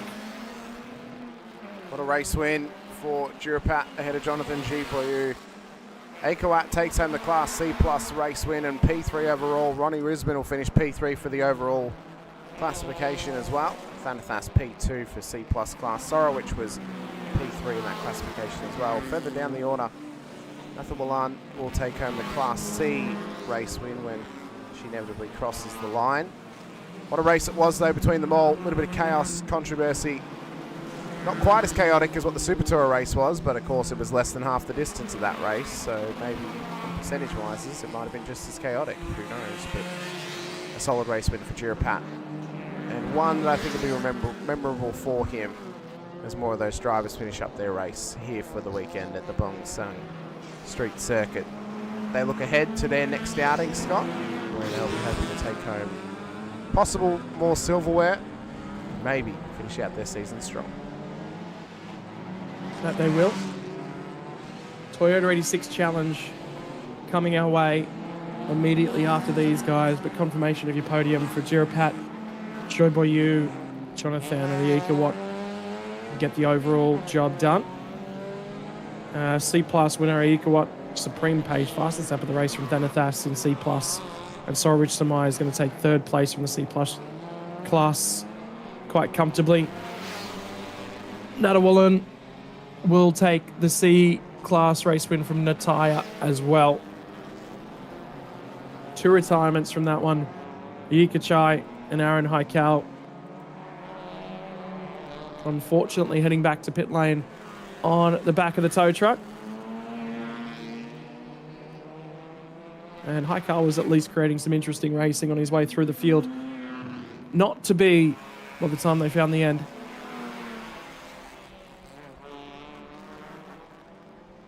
Confirmation of the final results there, Hamish. Yes, indeed. Jirapat takes home the overall race win ahead of Jonathan Jiboyu. And Akawat takes home the third place position overall, one of the fastest cars on the road. There is class overall for you. Jirapat to Jonathan Jiboyu and Ronnie Risman, who started on the pole today but didn't maximise that race start and make their way through to a race win as well. Akawat will finish ahead of Thanathas and Sorowich for the Class C Plus podium as well. And then waiting for the Class C classifications, it is Nathawalan ahead of Nuthaya for those two ladies in the field as well. Strong run for those cars to get to the end of this one, nice and tidily. And race winner, of course, was Jirapat, who fought his way there for BKC Motorsport in this one. It was top five being Jirapat, Jiboyu, Akawat, Ronnie Risman, Thanathas, Brett Dickey dismissing out with Sorowich, Kitnat, Farah and Sitnun for the top 10 overall in that race. And we mentioned that Akawat, fastest car on the road in that one there. Scott, 203.646, great pace on board that Repsol Thailand entry. Yeah, phenomenal job from him. The rest of the field, bulk of them getting 11 of the laps completed. Varanchit was the only car actually to finish off the lead lap after circulating through the pit lane to try and have that exhaust removed from him. Didn't work out, unfortunately.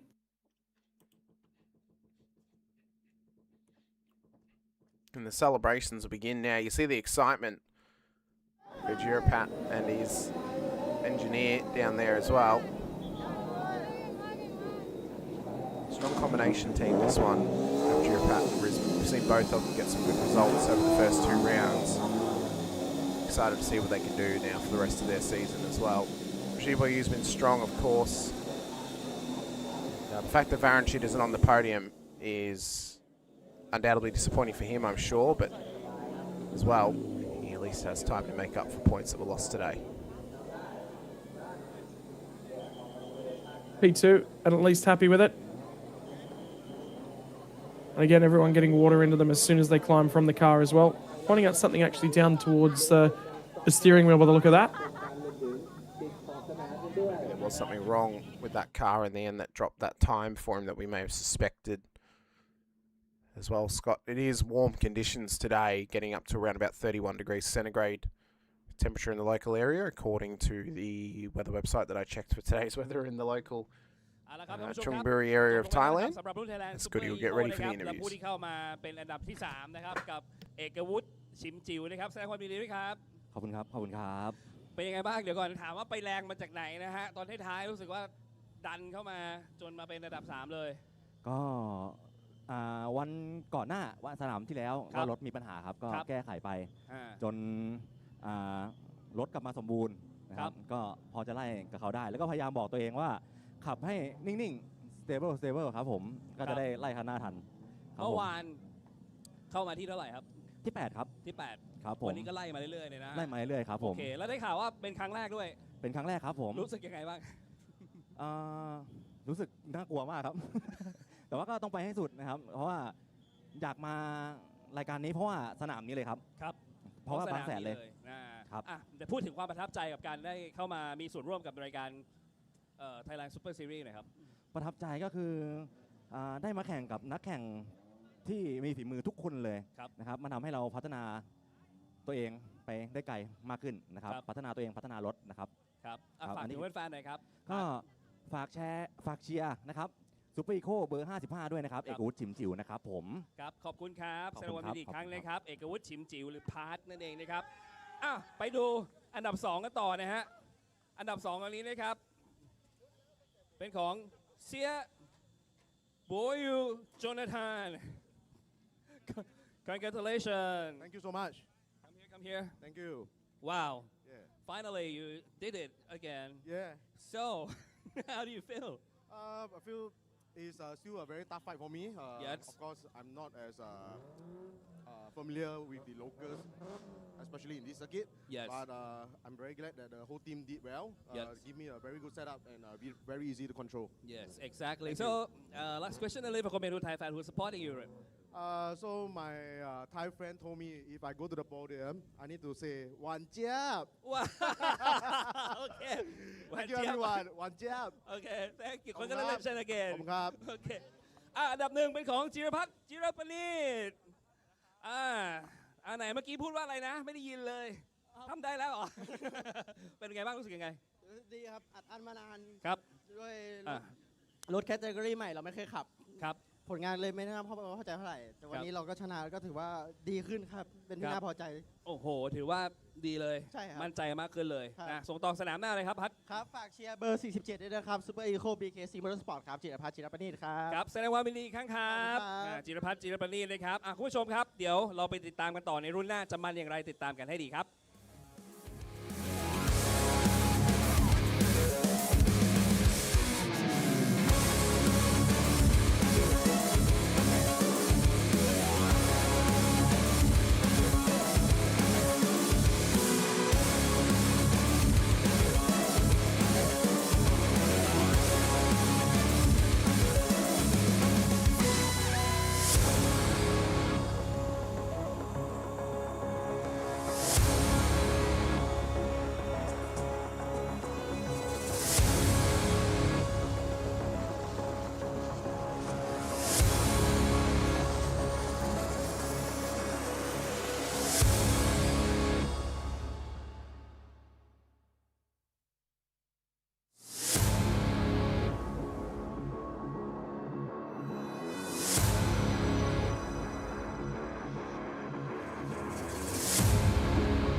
เอาละครับท่านผู้ชมครับกลับเข้ามาชมการแข่งขันกันต่อนะครับกับงานบางแสนกลางปีกับรายการ Big Quick Thailand Super Series 2026 และ GSS The Super Series by Big Quick 2026 นะครับรุ่นที่อยู่ข้างหลังผมนี้ครับคือรุ่นที่เรียกว่าบางจาก Presented by 86 Challenge Thailand รุ่นนี้มันทุกคันและต้องบอกว่าสนุกทุกวินาทีวันนี้กริดสตาร์ทแรกนะครับเป็นของพี่หลวงธำรงมหาดำรงกุลไปพูดคุยกันดีกว่าครับว่าวันนี้เขาเตรียมความพร้อมกันอย่างไรตามกันมาเลยครับ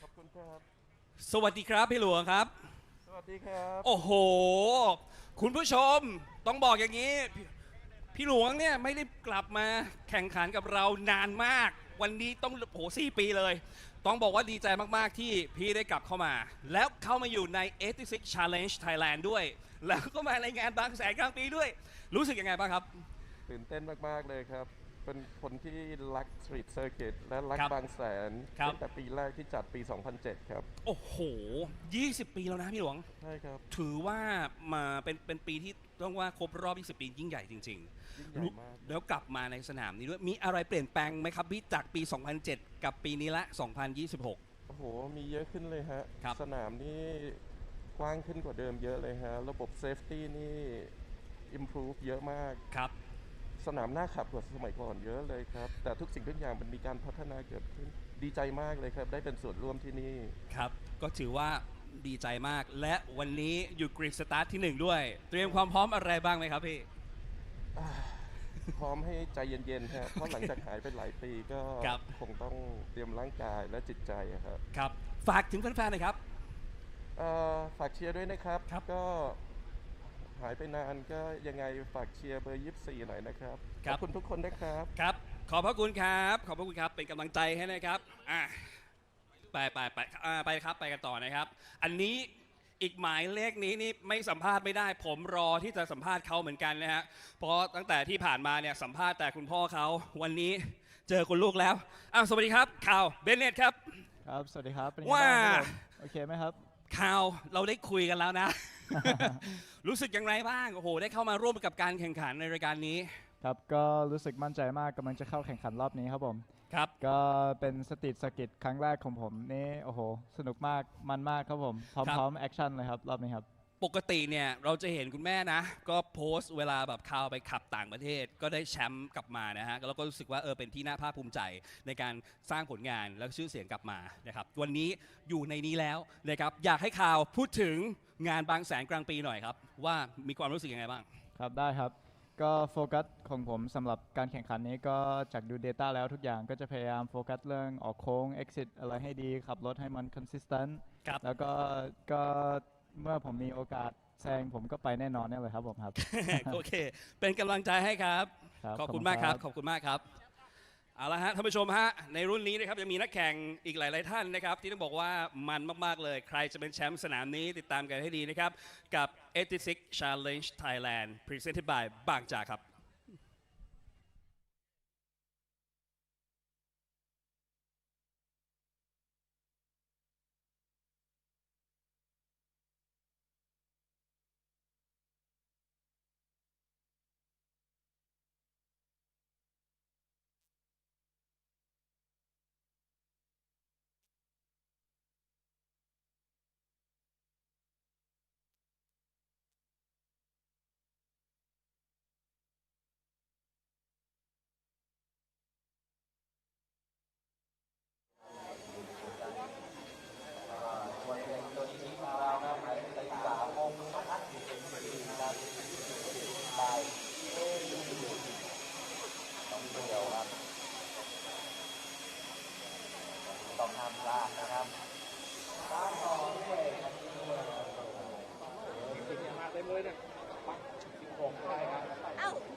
ครับธีรพลแก้ว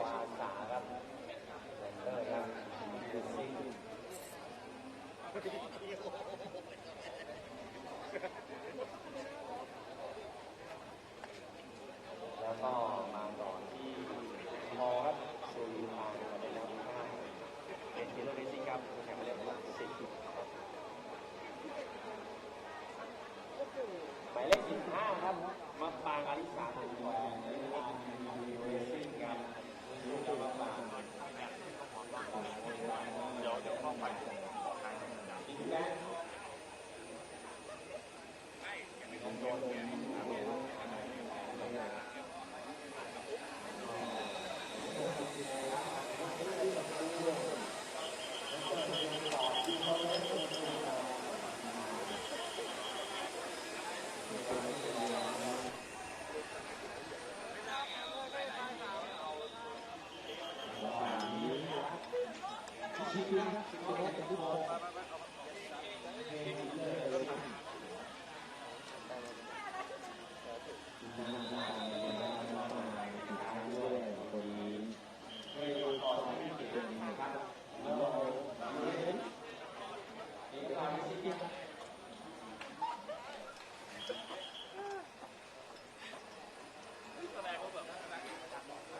ไม่รู้เรื่องแบบนี้แข่งกัน20 นาทีนะครับแล้วก็จะบวกเข้ามาอีก1 รอบสนาม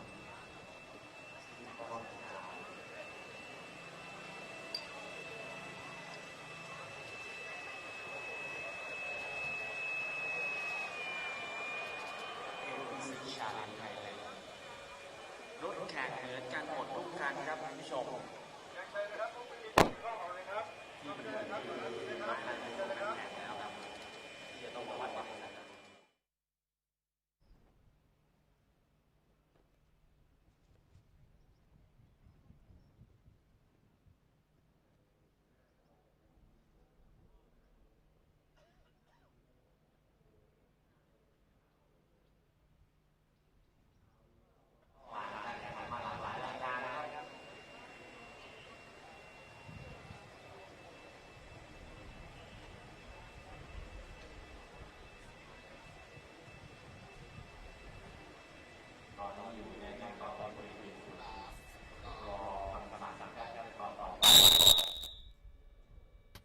Welcome back to the Bangsaen Grand Prix circuit. It's a big Sunday here at Bangsaen, and we're getting ready for the 86 challenge to get underway. David Haynes here with Hamish Munro as we bring you the English language coverage of Thailand Super Series Pinnacle weekend on the Bangsaen street circuit.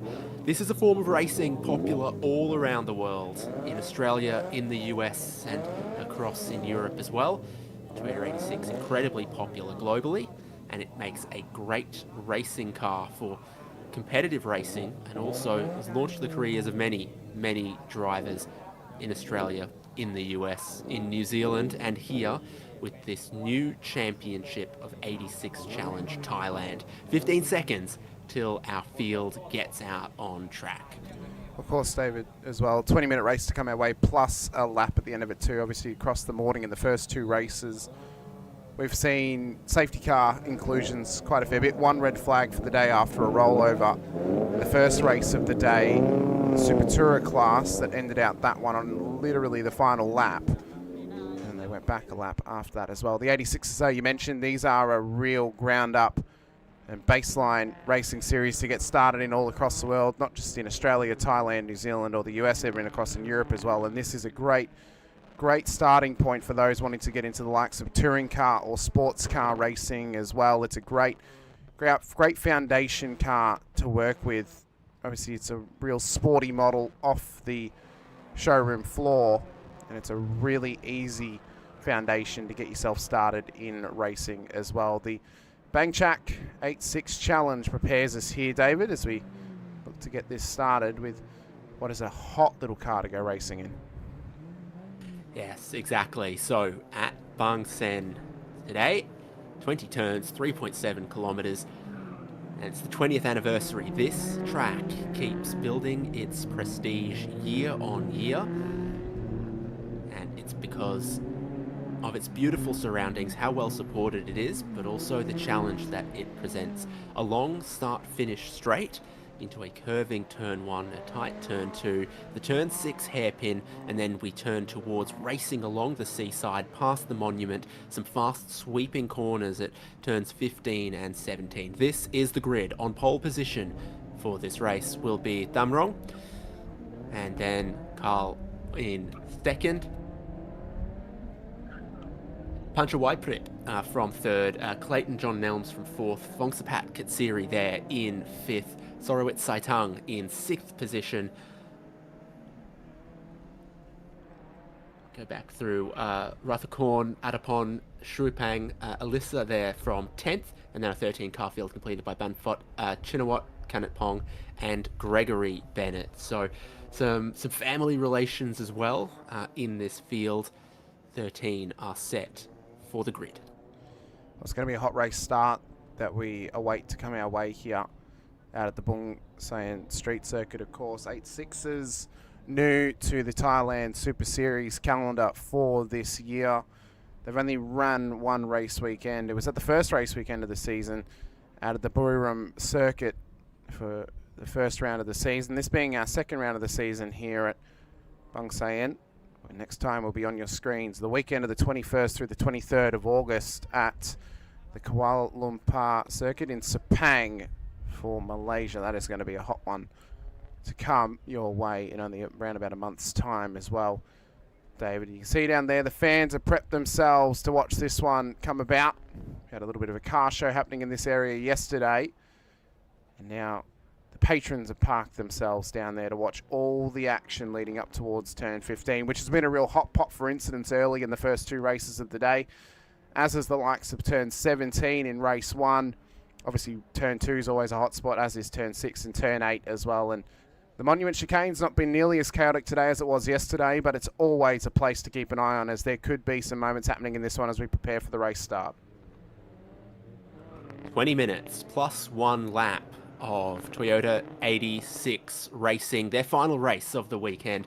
That front row again, Thamrong Mahatmarongku and Carl Bennett.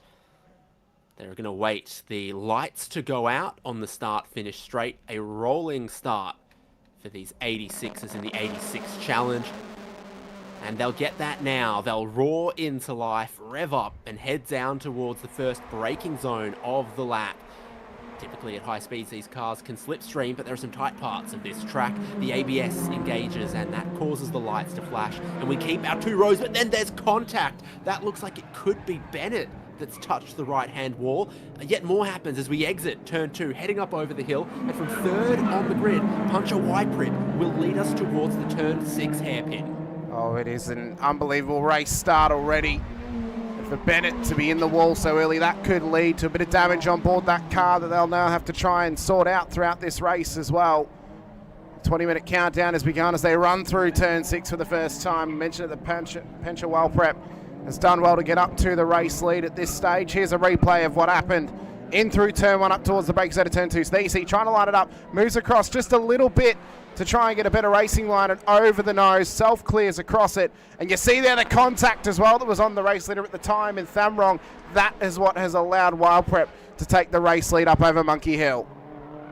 Yeah, so that's Clayton John Nelms, the fluoro nose, that also made a little bit of contact there with Thamrong. So incredibly exciting opening lap. Looks like Carl Bennett has kept going.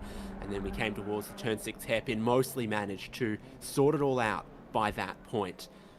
Pancha Waiprip leading from Thamrong, who's kept going in second place. Vongsapat Katsiri's come up into third. Clayton John Nelms in the 4th position. Timing column will come up on the screen, no doubt, once we get this first lap completed and the field all sorts itself through. These are cars that handle very well, but they are not blessed with an overabundance of horsepower. It means you've got to be so committed through the fast corners of the lap, like turn 17. Got to be so committed into the braking, the hairpin at turn 19 here. And it looks like there's 2 packs going on. Our leaders, and then back around 7th and 8th place, they were battling side by side into the hairpin as well. The seas have opened for Pancha Waiprip, and from the second row of the grid, they lead the first lap. And that's what's really been a difficulty of the weekend, of course, David, is through the rain-affected processes of yesterday and Friday as well, that then kind of halted the confidence and the ability to try and confidently pull up your cars into those heavy braking zones. So you've run the whole weekend with that mindset of you need to take a bit of caution, as there we see the car getting fixed in pit lane, the 9 entry of Carl Bennett.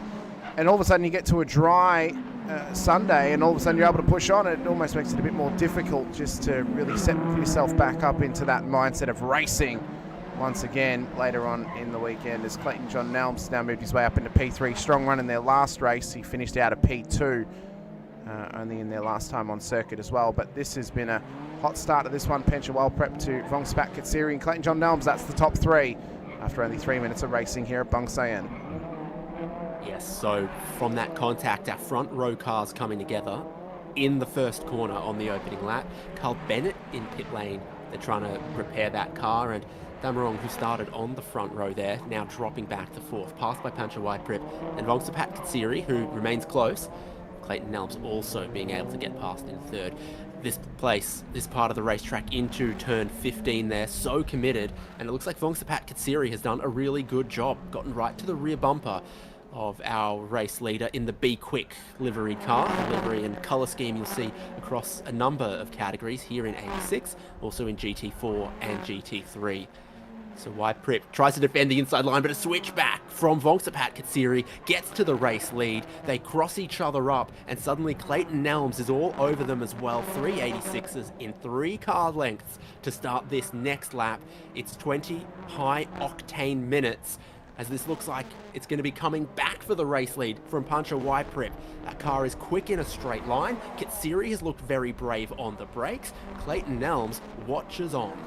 You see the ABS getting initiated for both those cars, and now Clayton Nelms up the outside wants the race lead. A little bit of contact between them through turn 2 as well. Both of those front 2 cars of Waiprip and Katsiri locked up the ABS. That's what allowed the strong braking of Clayton Nelms that has gotten him now into the race lead. Big pressure can create diamonds. It can also crush you as well. And for Clayton Nelms, he's managed to make that work for him. Carl Bennett, you see there, understandably upset after missing out and being able to run out the rest of this race after that contact on lap number 1. He's now back in pit lane, but what a move for Clayton John Nelms to get into the race lead. Took advantage of that ABS lockup for those 2 cars, and now he'll lead him down towards turn 8. Well, they were battling each other for the track position, and he just went straight around the outside of them. So the battle was on between Waiprip and Katsiri, and both of them wanted to defend the inside line. They cost each other a great deal of time doing so. Great move by Clayton Nelms. He has the fastest lap of the race. Now he has the race lead coming from a bit deeper in the grid. A great racing between our top 3. Thamrong still holding on in 4th place. Rafa Korn in 5th, and Sorowitz Saitang in 6th. See what other battles are coming through here, because it looks like there is a lot of pace for some of those drivers in the fringes of the top 10. Choipan Kanjanapas in 8th, also with a quick lap time. This is the battle on for 2nd and 3rd. They battled each other here a lap ago, and Katsiri tried to go down the inside. Now Katsiri looks around the outside, and then they also battled into turns 1 and 2 a lap ago. So will Waiprip again defend so staunchly to the left-hand side of the road? We'll see if he does. Maybe he may go for it. Is it worth trying to defend so hard on the inside? It's then going to open up the outside door, of course, to Katsiri. The beauty is for Waiprip, he's got a little bit of gap between himself and Katsiri into the braking zone at turn 2, so there's no room for him to need to cover the inside, so they'll get a nice, strong, clean run through there as well. This is one of the closer battles inside of the top 5 at this stage of the race, and for Clayton John Nelms, he's continuing to do fastest lap after fastest lap, 156.156 the last time by. So the race leader at the moment in the 11 is starting to spread his wings and fly away from P2 in Pancha Waiprip. And Vongsapat Katsiri want to get the move done fairly quickly just to try and close up that gap up to the race leader. And as they have battled, Damarong Hadmaronku seems to have shaken out some of the issues with his car. The Singer liveried vehicle in 4th, black and blue. Again, another livery they'll be familiar across a number of categories. It's a scheme that looks pretty good on Ferrari 296 GT3 as well. And whatever his issues were early on, seems to have worked out around it. Vongsapat Katsiri certainly behaving like thinks he's quicker, but hasn't been able to get past into turn 19, into turn 15 here, or indeed through turn 2. We see the pressure that's being applied now. This is great showing for both Katsiri and Yprip. The fact that this battle's been able to go on so strong for so long, and the time is starting to fly by for them as well. And he's going to run out of opportunities. Wants to try and go for a switch back into turn 18. He'll get up alongside for 19, but has to brake. Otherwise, he was going to get buried into the wall from Yprip. That is not going to be very happy times for Katsiri, knowing that Yprip has just closed the door on him so hard through turn 19. He'll have to reset, but that is a bunch of time that he's lost off of that there, David. Katsiri was looking for the crossover, the over-under to switch back to the inside, and it was blocked off by Puncher Yprip. And yeah, Katsiri had to avoid contact there as he was trying to make that move. They've shaken it off a little again, picking up more pace as we go. It was a personal best from Puncher Yprip, who's been under pressure so far this race, from Katsiri and from Nelms. Some other personal bests throughout the fields, and in the minute 56s still, you can see the last lap time on the board for Clayton Nelms. Braking confidence seems to be Katsiri's advantage and has already closed up all of the gap to Puncher Yprip, who's right-hand side of the road, heading down towards the big braking zone at turn 7. And seems to go well in a straight line, but not as confident under brakes. A little look to the inside from Katsiri, who again remains behind. This is a truism forever in motorsport. Catching is one thing, passing is another. Well, it's proving to me right now as well, David, that Katsiri has definitely got the pace over Yprip. The fact that he's closed up this gap in only half a lap to Yprip, it shows that he has got the pace to get past and maybe even chase down Clayton Nelms. The difficulty is finding a spot to pass Yprip. He nearly had it done on the switchback at 18 and 19 last time by, but the door was slammed shut on him and nearly put into the wall. So he's got to figure out a place to do this now, which is clean and which is viable, where he's not going to get it shoved straight into the wall from the car ahead of him. He'll follow him through turn 18 and 19, put the foot down, get the power down. If he can get close enough here down the straight, he may even go for it down at turn 2. So we're crossing the start-finish line just before the 10 minutes, so we'll squeeze in plenty of laps and then +1 in this. Puncher Yprip comes into the braking zone, sort of 6-ish cars back, and by the time we exit turn 2, he's almost all over Puncher Yprip, and then also seemed to gain very much into the braking zone at turn 6 after Monkey Hill, but there could be a little bit of drama elsewhere on circuit. Looked like that was at the back end of the circuit there. One of the cars in the wall, it seemed. Could be a driver just recovering, having gone down a runoff somewhere. Maybe turn 8 if they are overextended down there. Could have been down there possibly, or even further along. But yeah, it's a tough moment for them. Here's a replay. This might actually tell us the tale. This was actually at the end of the circuit. That's turn 19. So actually that car's gone into the wall and then got themselves back up and running again. So in fact, yeah, that's actually at the second to last corner. I think, was that Alyssa Kunkwang at the back end? I think that might have been them that has gone into the wall down there. Yeah, take a look at the laps in a second. I think it was the number 10 car of Chinawat Kanatpong, his last lap.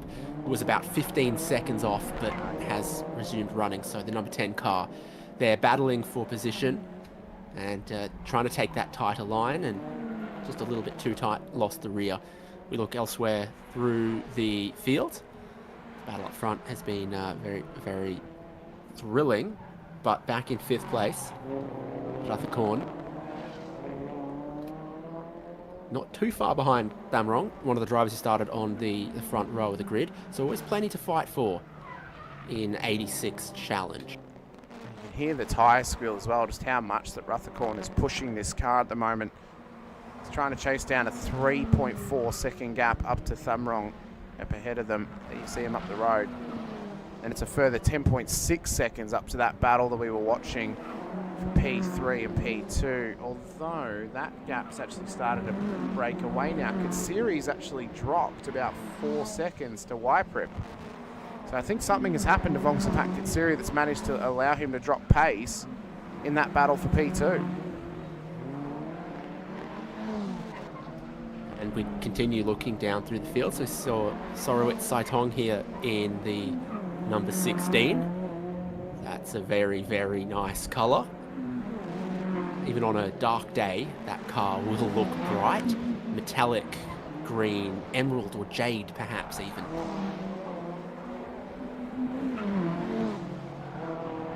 It's a beautiful looking car. And I will actually correct myself, I was looking at the gap to the leader, so that's my fault. It is still 0.6 of a second separating P2 and P3, but it is 5 seconds separating P3 and P4 at this stage of the race as well. Sorowit, though, is running very strong. Had a good, strong run in their last race of the weekend as well.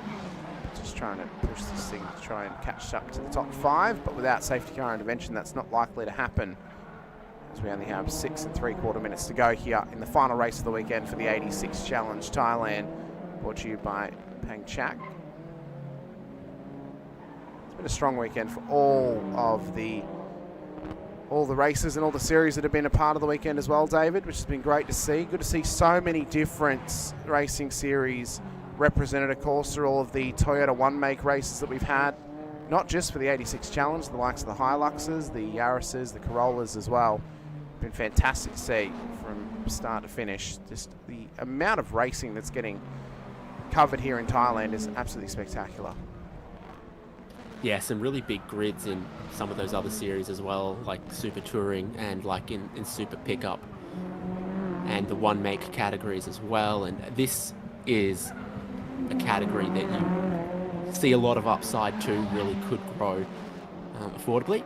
So having looked through the top 5, we move back towards the race leader. Clayton Nelms has 4.7 second lead, and he's been very consistent in his pace in the minute 56s in the last few laps. Behind him, they've been doing minute 57s for Puncher Yprip and a minute 56.8 for Bangsaen Katsiri. That's why he's still stuck right behind Puncher Yprip.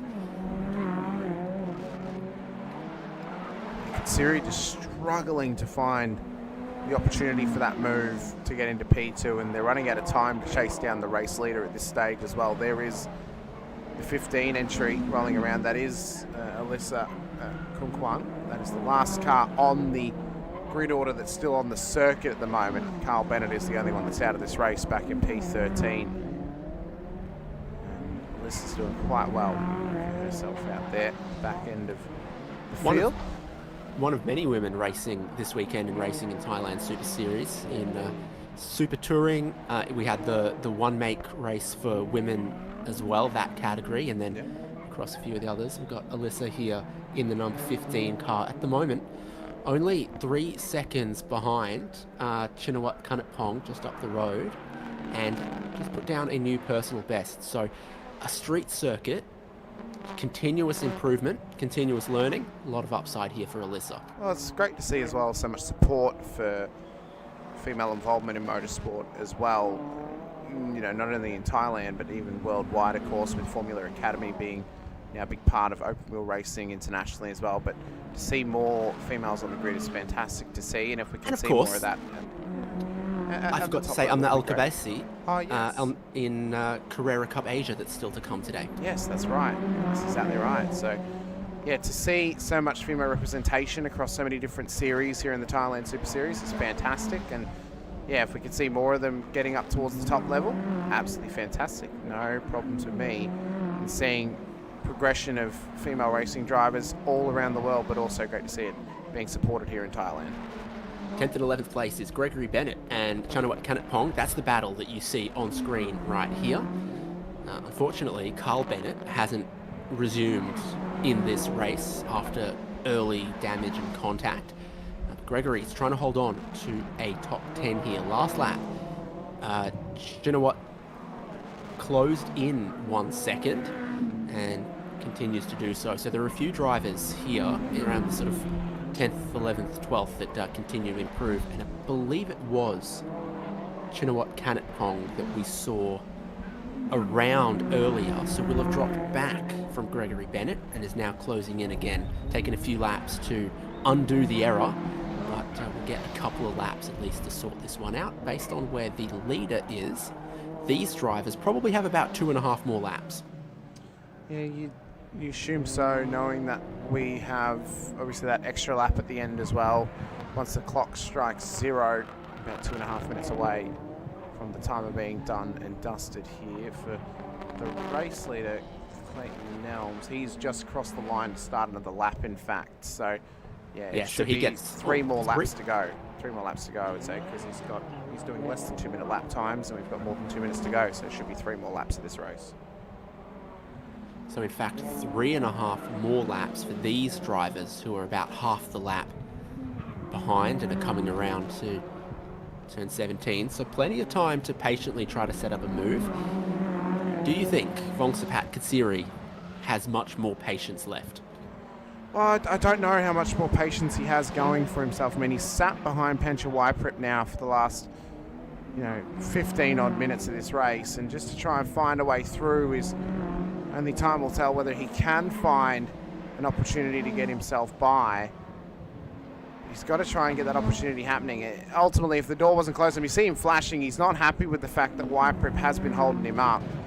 If the door hadn't have been slammed shut on him at turn 19, he would have gotten the move done a lot earlier, and we could have in fact seen a battle for the race lead between himself and Clayton Nelms. But he's been unable to commit to the move at any other point around the circuit. So as this pressure's beginning to build on him, Waiprip's getting pressure put on him, but he's managing to hang on as something's just flown off that car. I think one of them may have actually scraped the wall through the Monument chicane. I think one of them definitely did scrape the Tech Pro barrier on the exit of the chicane there, so they are both committed to keeping this up in the final few laps. Less than a minute on the clock. Clayton Nelms will cross the start-finish line in the race lead. He won't be given the last lap board then. He'll be given it the next time he comes by after the clock has expired. In the braking zones is where Vongsapat Katsiri has looked strongest, but Pancha Waiprip seems to have wisened up to it over these last few laps. Doesn't look like Katsiri closed near as much in the turn 19 hairpin this time as he had been doing earlier on in the race. We cross the start-finish line. No last lap board displayed yet. That'll come out next time, and then the lap after that, the checkered flag. While there's only 10 seconds on the clock, I suspect we're getting 2 more laps for 86 challenge at Bangsaen. Yeah, this lap plus then the final lap to come as well. Of course, it was a 20 minutes plus 1 lap limitation on this race. Majority of the races this weekend have been timed more so than lap counted, and I believe that's mainly just because of how chaotic these races could be. You never know how long they're going to go based on safety cars, so the safer option was to choose timed races, as that there is the 60 car in the wall. That is Shupang, who was back in P8. This may end the race early if they determine it's a safety car worthy incident. That car is stuck there on the outside wall. As you see, Clayton Nelms has dropped some time. This is what happened. Just straight into it on the lead up to turn 15. That's in a very dangerous position on line, on the braking zone. And this may end the race early here, David.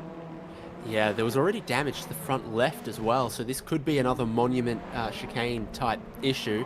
That is a car that is not going to brush it off and continue. There's a lot of damage on the number 60. We've got local yellows, double waved yellows on the way into turn 15, green on the exit. So if they think they can, I think we're just going to see to the end of this race. Clayton Nelms leading from Pancha Waiprip and Vongsapat Katsiri, but big damage on the number 60.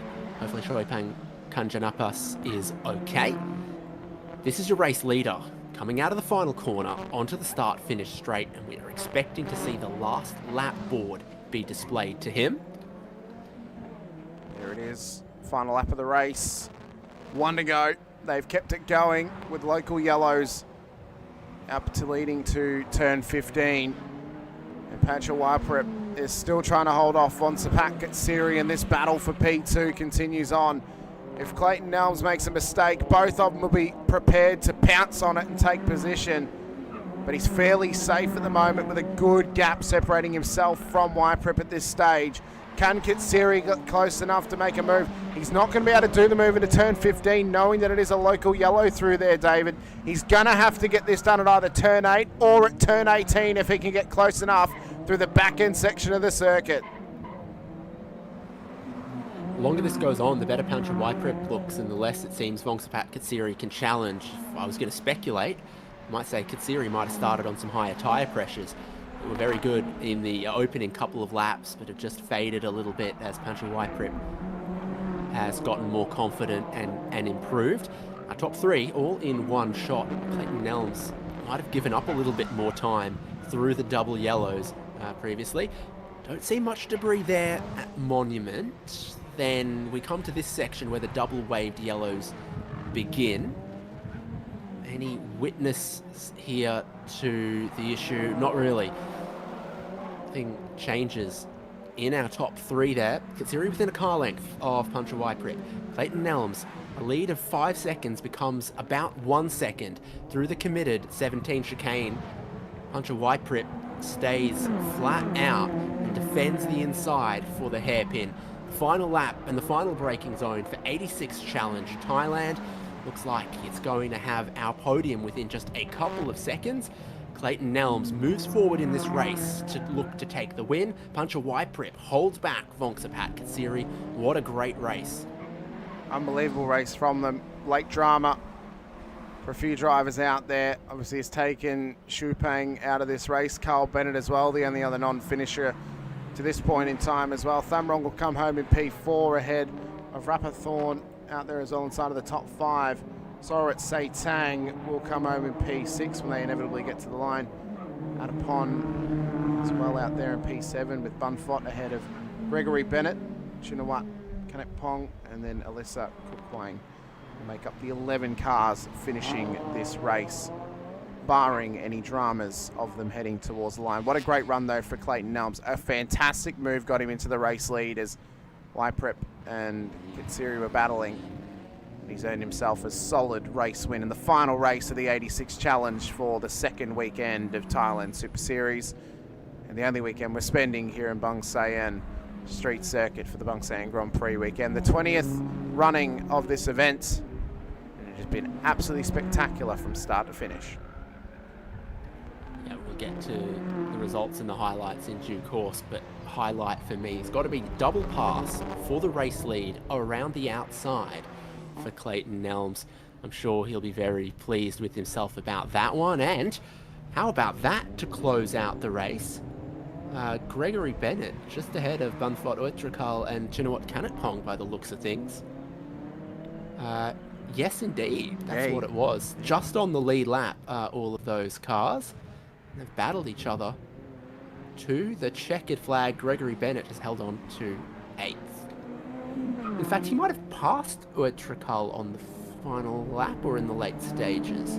I think that might have been as they actually came around the final corner, so that was a late move, I believe, for position for Greg Bennett as well. So he's made that work for him on that final lap as well. We've got good racing to come our way. There is the overall podium with Clayton John Nelms ahead of Puncher Wyprep and Vongsapat Kitsiri, and that was a tough battle between those two for P2 in the end there, David.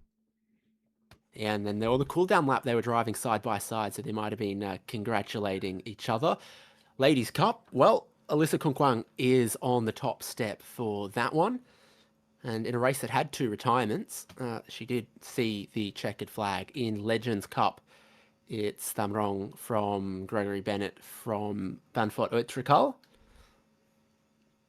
So Thamrong, in the end, getting 5th place, having started on the front row. Here is those results in total, with the best lap times displayed as well. Fastest lap of the race, minute 56.156 for Clayton Nelms, Puncher Wyprep, Vongsapat Kitsiri, Rathakorn, Thamrong, Sorawit Saitang, Adapon Kursa, Gregory Bennett, Banfot Uitrakal, Chinawat Kanatpong, and Alyssa Kunkwang, the drivers that finished the race. Shroipang Kajantapas having a moderately sized accident before turn 15, and Carl Bennett being involved in the contact in turns 1 and 2 that seems to have damaged his car and put him out of the race and out of a very promising position. Well, one thing we've seen across the 3 races this morning is Bangsaen Street Circuit is no stranger to incidents. It's a circuit that has been throwing our way a lot of chaos across the 3 races we've had thus far. If you missed all the action earlier today, Super Touring ending under red flag after a rollover on the final lap was an incredibly chaotic 60 minutes plus 1 lap race that was filled with safety car procedures and multiple incidents as well. Super Eco previously that ran to this series of the 86s, well, that was just as chaotic. At least a single safety car with some big incidents involved in that one as well. And then this one here for the 86 challenge, see them cleaning up the area after that Toyota 86 has finally been moved down there at turn 15. No safety cars, but still, it was a single safety car, wasn't it, David? I can't remember now. My brain's gone for the weekend. It's been a long weekend for me.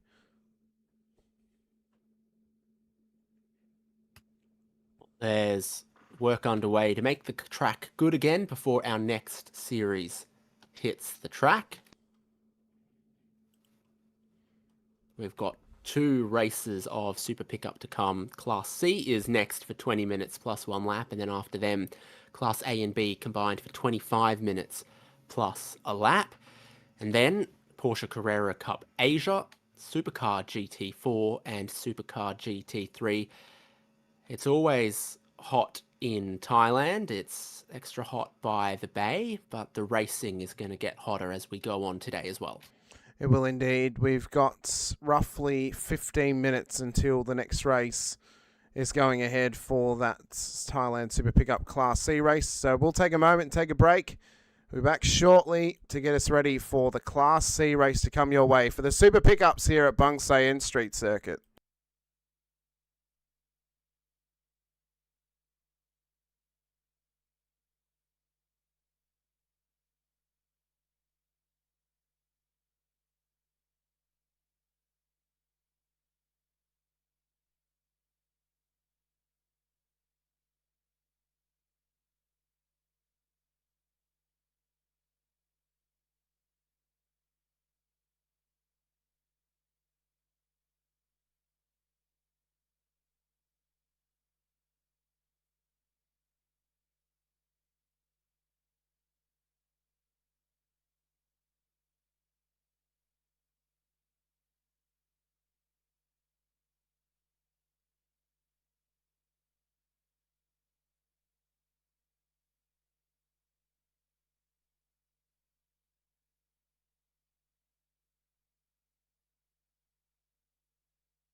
นายเยี่ยมมาก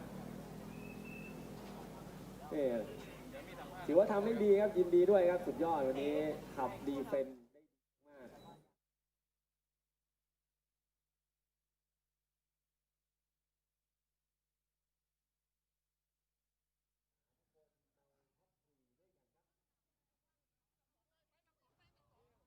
เอาละครับท่านผู้ชมครับสิ้นสุดลงแล้วนะครับสำหรับรายการบางจาก Presented by 86 Challenge Thailand นะครับอันดับ 3 เป็นของน้องเรียววงศ์สภัทรเกษสิรินะครับจากอินเดมิสึ Racing Team Thailand นะฮะน้องเรียวอยู่ไหมถ้าไม่อยู่เดี๋ยวขอพี่เจอันดับ 2ปัญจไหวพริบมาสวัสดีครับพี่เจแสดงความยินดีด้วยครับสวัสดีครับเป็นยังไงบ้างครับมันมากครับโอ้โหมันตลอดจริงชอบตรงไหนบ้างในเรสเอาจริงๆชอบทุกโค้งนะครับเพราะมันเสี่ยวทุกโค้งแล้วยิ่งถูกเพชเชอร์จากน้องเลียวด้วยนะฮะโหได้ว่าดีเฟนส์ไลน์กันดีมากเลยแทบไม่ได้หายใจเลยครับนะครับอีกนิดเดียวขนาดโค้งสุดท้ายนี่ยังจะแซงให้ได้เลยนะครับเพราะฉะนั้นก็ถือว่าวันนี้เป็นผลงานที่น่าพอใจครับพอใจมากๆครับครับครั้งแรกของผมด้วยที่มาขับรถขับหลังแล้วก็เป็นสนามนี้ครับเนี่ยกำลังจะถามพี่เจอยู่เลยว่ารู้สึกยังไงกับการแข่งขันในรุ่น 86 Challenge Thailand ผมมองว่ารถรุ่นนี้ครับมันฝึกเราหลายๆอย่างครับจากจุดที่เราไม่ได้เนี่ยเราต้องหาประสบการณ์จากรถรุ่นนี้ได้สบายครับครับโอเคพี่เจครับฝากถึงแฟนๆหน่อยครับ ครับจากฝากเชียร์ด้วยนะครับปัญจาไหวพริบทีม B Quick Racing นะครับมีหมายเลขผมมี25นะครับแล้วก็เพื่อนผมหมายเลข26นะครับขอบคุณครับขอบคุณครับแสดงความยินดีอีกครั้งครับอันดับที่1ครับ congratulations Clayton finally cool. so wow form simulator Yeah. until the real race Yeah. how do you feel that I don't know. Just lick the step and send it. Just go for it. okay that's why first time to race it in this Bangsaen and then how do you think about to drive in 86 Challenge? Oh, it's amazing, man. It's amazing. This car is like perfect for this track, I think. Yes. You can push the corners so fast. Yep. It's almost flat out sometimes. The walls are so tight.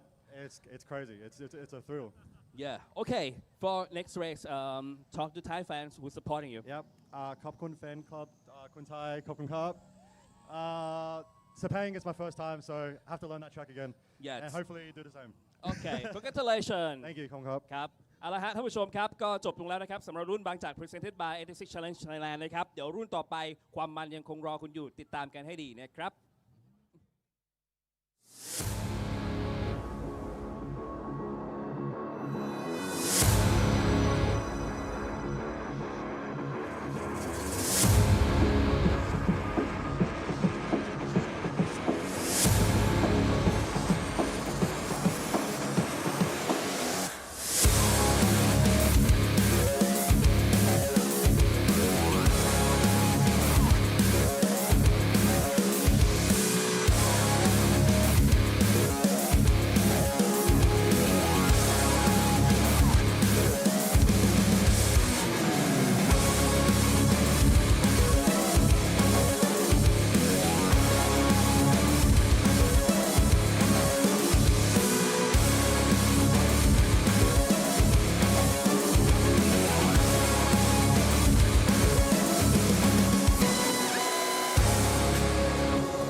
สนามแรกเลสที่1ครับวิ่งจบครับอันดับ2ครับแล้วสนาม2รถมีเกิดปัญหาวิ่งได้รอบเดียวแล้วก็จอดเลยสนาม3ก็เป็นเหมือนกันวิ่งได้9รอบเกิดจากปั๊มหัวฉีดที่มันทนร้อนไม่ไหวที่ผมเปลี่ยนรถใหม่แล้วน้ำหนักเยอะก็เลยเติมน้ำมันได้น้อยลงก็ทำให้น้ำมันร้อนก็เลยทำให้การปั๊มเนี่ยเกิดแรงเสียดทานเยอะในสนามนี้นะครับบางแสนซ้อมกับคอดีมากครับควันก็ไม่มีเวลาคออยู่ที่1 นาที 57ครับในสนามนี้แยกเป็นคลาสซีวิ่งส่วนตัวเลยครับรู้สึกโอเคเลยเพราะเราไปออกหลังอะไม่รู้ว่าเจออะไรมาข้างหน้าบางทีก็มีน้ำมันอะไรทำให้เราอาจจะลื่นได้เงี้ยครับผมว่าแล้วมันจะมีภาพของคลาสซีด้วยครับผมฝากเบอร์ 17ครับทีมเทนไทเนียมครับรวมช่างเชียงกงอมรยนต์กลการนะครับในเรสของบางแสนด้วยนะครับอีเวนต์1ในเรส1เรารถมีปัญหาได้ต่อท้ายนะครับแล้วก็ได้จบในที่3นะครับเรสที่2เราน่าจะจบในที่4ครับ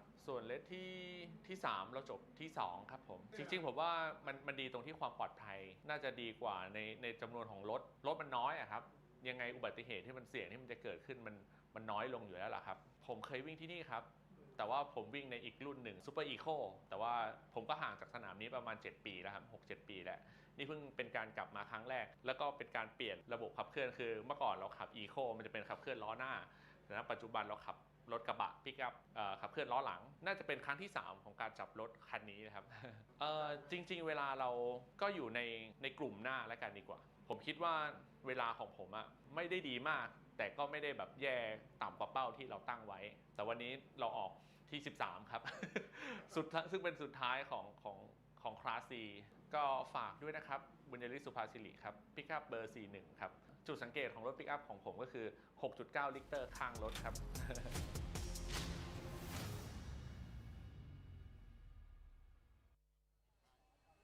เอาละครับท่านผู้ชมครับมาชมการแข่งขันกันต่อนะครับรุ่นที่อยู่ข้างหลังผมนี้คือรุ่น Thailand Super Pick-up Class 4นะครับรุ่นนี้เมื่อวานนะครับผู้ที่เป็นแชมป์คือบิ๊กสุภาพมงคลเดชเพชรทำให้กฎของการสตาร์ทในวันนี้เนี่ยบิ๊กต้องไปอยู่ในกริดสตาร์ทที่ 5 หมายความว่าผู้ที่อยู่ในกริดสตาร์ทที่ 1 วันนี้คือแสงชัยวรรณทิมบางอั้นไปดูข้างหลังผมดีกว่าครับว่าบางอั้นเตรียมความพร้อมอย่างไรผมชอบมากๆเลยศูนย์รวมความสุขทั้งนั้นเลยนะฮะตรงนี้เต็มไปหมดเลยนะครับอยู่รอกันเต็มไปหมดเลยนะฮะสวัสดีครับบางอั้นครับสวัสดีครับครับสวัสดีครับไม่อยากสัมภาษณ์บางอั้นเลยอ่ะครับ โอ้โหศูนย์รวมความสุขอยู่ข้างหน้าเลยนะใช่ครับอันนี้คือจ้างมาพิเศษเลยใช่ไหมใช่ครับส โอ้ ปอน โห เซอร์เราแล้วก็ของเราเองด้วยทั้งนั้น นะ เลย เพื่อการนี้เลย ใช่ครับ โอเค พูดถึงการแข่งขันหน่อย เมื่อวานทำไมถึงเข้ามาได้เป็นที่ 5 ฮะ ก็ข้างหน้าเขามีอุบัติเหตุกันบ้างเราก็กระเถิบเข้ามาเรื่อยๆครับ ครับเราก็เลยขยับขึ้นมา ใช่ครับขึ้นมา นะครับ ที่ห้า เลยเป็นเรื่องโชคดีเลย ใช่ครับ เข้ามาอยู่ที่ 1 วันนี้ ใช่ครับ เพราะฉะนั้นวันนี้มีแผนอะไรเป็นพิเศษไหมฮะ ก็ทำให้ดีที่สุดครับผม ครับ พยายามเก็บคะแนน ครับ ครับ แต่ก็ยังดีนะ เพราะ อ่า สนามวันนี้เนี่ยเป็นสนามแห้งด้วย ใช่ครับ นะก็ไม่ต้องมีความเสี่ยงอะไรมาก ไม่ต้องตื่นเต้นแต่ก็ตื่นเต้นมากแหละน้ำขับยากมาก ครับฝากถึงแฟนๆหน่อยครับประกัน ก็ฝากเชียร์ผมเหมือนเดิมนะครับเบอร์ 90 นะครับแสงชัยวรรณทิมนะครับแล้วก็เบอร์ 41 นะครับอยู่ด้านหลังนะครับก็ 6.9 ลิตรเช่นกันนะครับ ครับขอบคุณครับ ครับ เป็นกำลังใจให้นะครับอ่ะไปดูกันต่อไปดูกันต่อนะไปดูกันต่อหมายเลขนะฮะ26นะครับวันนี้พกไข่มาด้วยหรือเปล่าสวัสดีครับพี่โนสวัสดีครับพี่ถือเลยครับเป็นยังไงบ้างครับพี่ครับพยายามทำให้เต็มที่ครับพี่ เดี๋ยวคุยก่อนเดี๋ยวเพิ่ง เมื่อวานมาอันดับที่4นะครับเป็นยังไงบ้างเล่าเหตุการณ์เมื่อวานให้ฟังหน่อย ก็รู้สึกกดดันมากพี่ในการเซตติ้งรถ ยังกดดันอยู่อีกเหรอก ดดันพี่ โอ้โหแต่วันนี้ไม่ต้องกดดันแล้วนะ เราอยู่คู่กับบางอันเลยนะได้ครับ ใช่ไหมทำให้ดีที่สุดนะครับ พี่ โอเค ฝากถึงแฟนๆเลยครับ ยังไงผมฝากติดตามผลงานของผมด้วยนะครับที ครับ มแจ็คเลสซิ่งทัศนัยค้าไข่สมฤทธิ์แมคโครครับฝากติดตามพวกผมด้วยนะครับ ครับผมขอบคุณครับมามีเวลามาสุนันมาหมายเลข75ไปอย่างเดียวเสียยูบอกไปอย่างเดียวไปไหนก่อนสวัสดีครับ สวัสดีครับ สวัสดีครับ ครับผม ไปไหนก่อน ก็ไม่เปิดโจทย์ใครแล้วก็ไม่เปิดทางให้ใครด้วยครับ ทำไมล่ะครับ ผมจะเอาแชมป์ครับ เอาแชมป์เหรอ ใช่ครับผม โอ้โหนะเมื่อวานก็ได้ที่ 3 มาด้วย ครับผม ดีใจไหมฮะ ก็ประคองดีกว่าครับ ครับ เอาไป อ้าวฝากถึงแฟนๆหน่อยครับ ครับฝากเกียร์75 4สมิชับตู่บางมดครับผม ครับขอบคุณครับ เป็นกำลังใจให้นะครับไปเรามีเวลาโอ้โหดีใจจังเลยได้สัมภาษณ์ซุปเปอร์ปิกอัพนะฮะมาอันนี้อันดับที่4นะฮะจักรพันธ์วรรณรัตน์พี่อาร์ตสวัสดีครับ สวัสดีครับพี่ เป็นยังไงบ้างครับ ตื่นเต้นเหมือนเดิมทุกครั้งเลย ตื่นเต้นอีกแล้วเหรอ ใช่พี่ โอ้ยังมีเวลาพี่ฝากถึงแฟนๆหน่อย ฝากเชียร์อาร์ตจักรพันธ์เบอร์ 17 ด้วยนะครับ ครับ เทเนียมรวมช่างเชียงกง ครับ อมรยนต์กลการครับ โอเคขอบคุณมากครับพี่อาร์ตครับเหลือบิ๊กนะชาบูเท่าแก่น้อยนะฮะอันดับ1นะฮะแต่ดูหน่อยนะวันนี้เขามีการถ่วงน้ำหนักด้วยเขาจะเป็นแชมป์ได้หรือไม่เลยครับติดตามกันให้ดีในรุ่น Thailand Super Pick Up Class 4ครับ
It's time for our first dose of the utes and trucks of Thailand Super Pickup, split across Class C and Class A and B today. The first to get out there for their race, 20 minutes plus 1 lap, will be the Class C trucks, all of them Isuzu D-Max of various different kinds.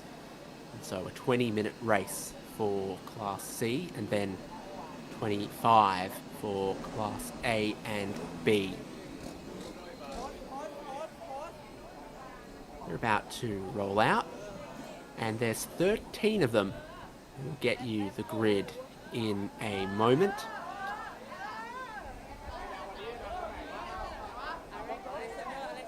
Glitz and glamour on the grid at Bangsaen Street Circuit. There you go. Who said you need to go to the Vegas Street Circuit, David, to get a showgirl out there? We got it right here at Bangsaen for you in pit lane.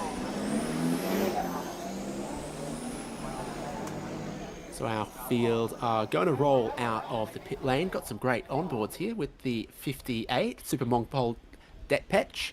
We'll start this race from 5th, and he's going to try to work some tyre temperature into his tyres. We have the slow formation lap, and then we'll get a more comprehensive one, and then get this race underway on the streets of Bangsaen. Sangchai Wanathim is going to be the pole sitter. Tasanai Jaimun is going to join him on the front row.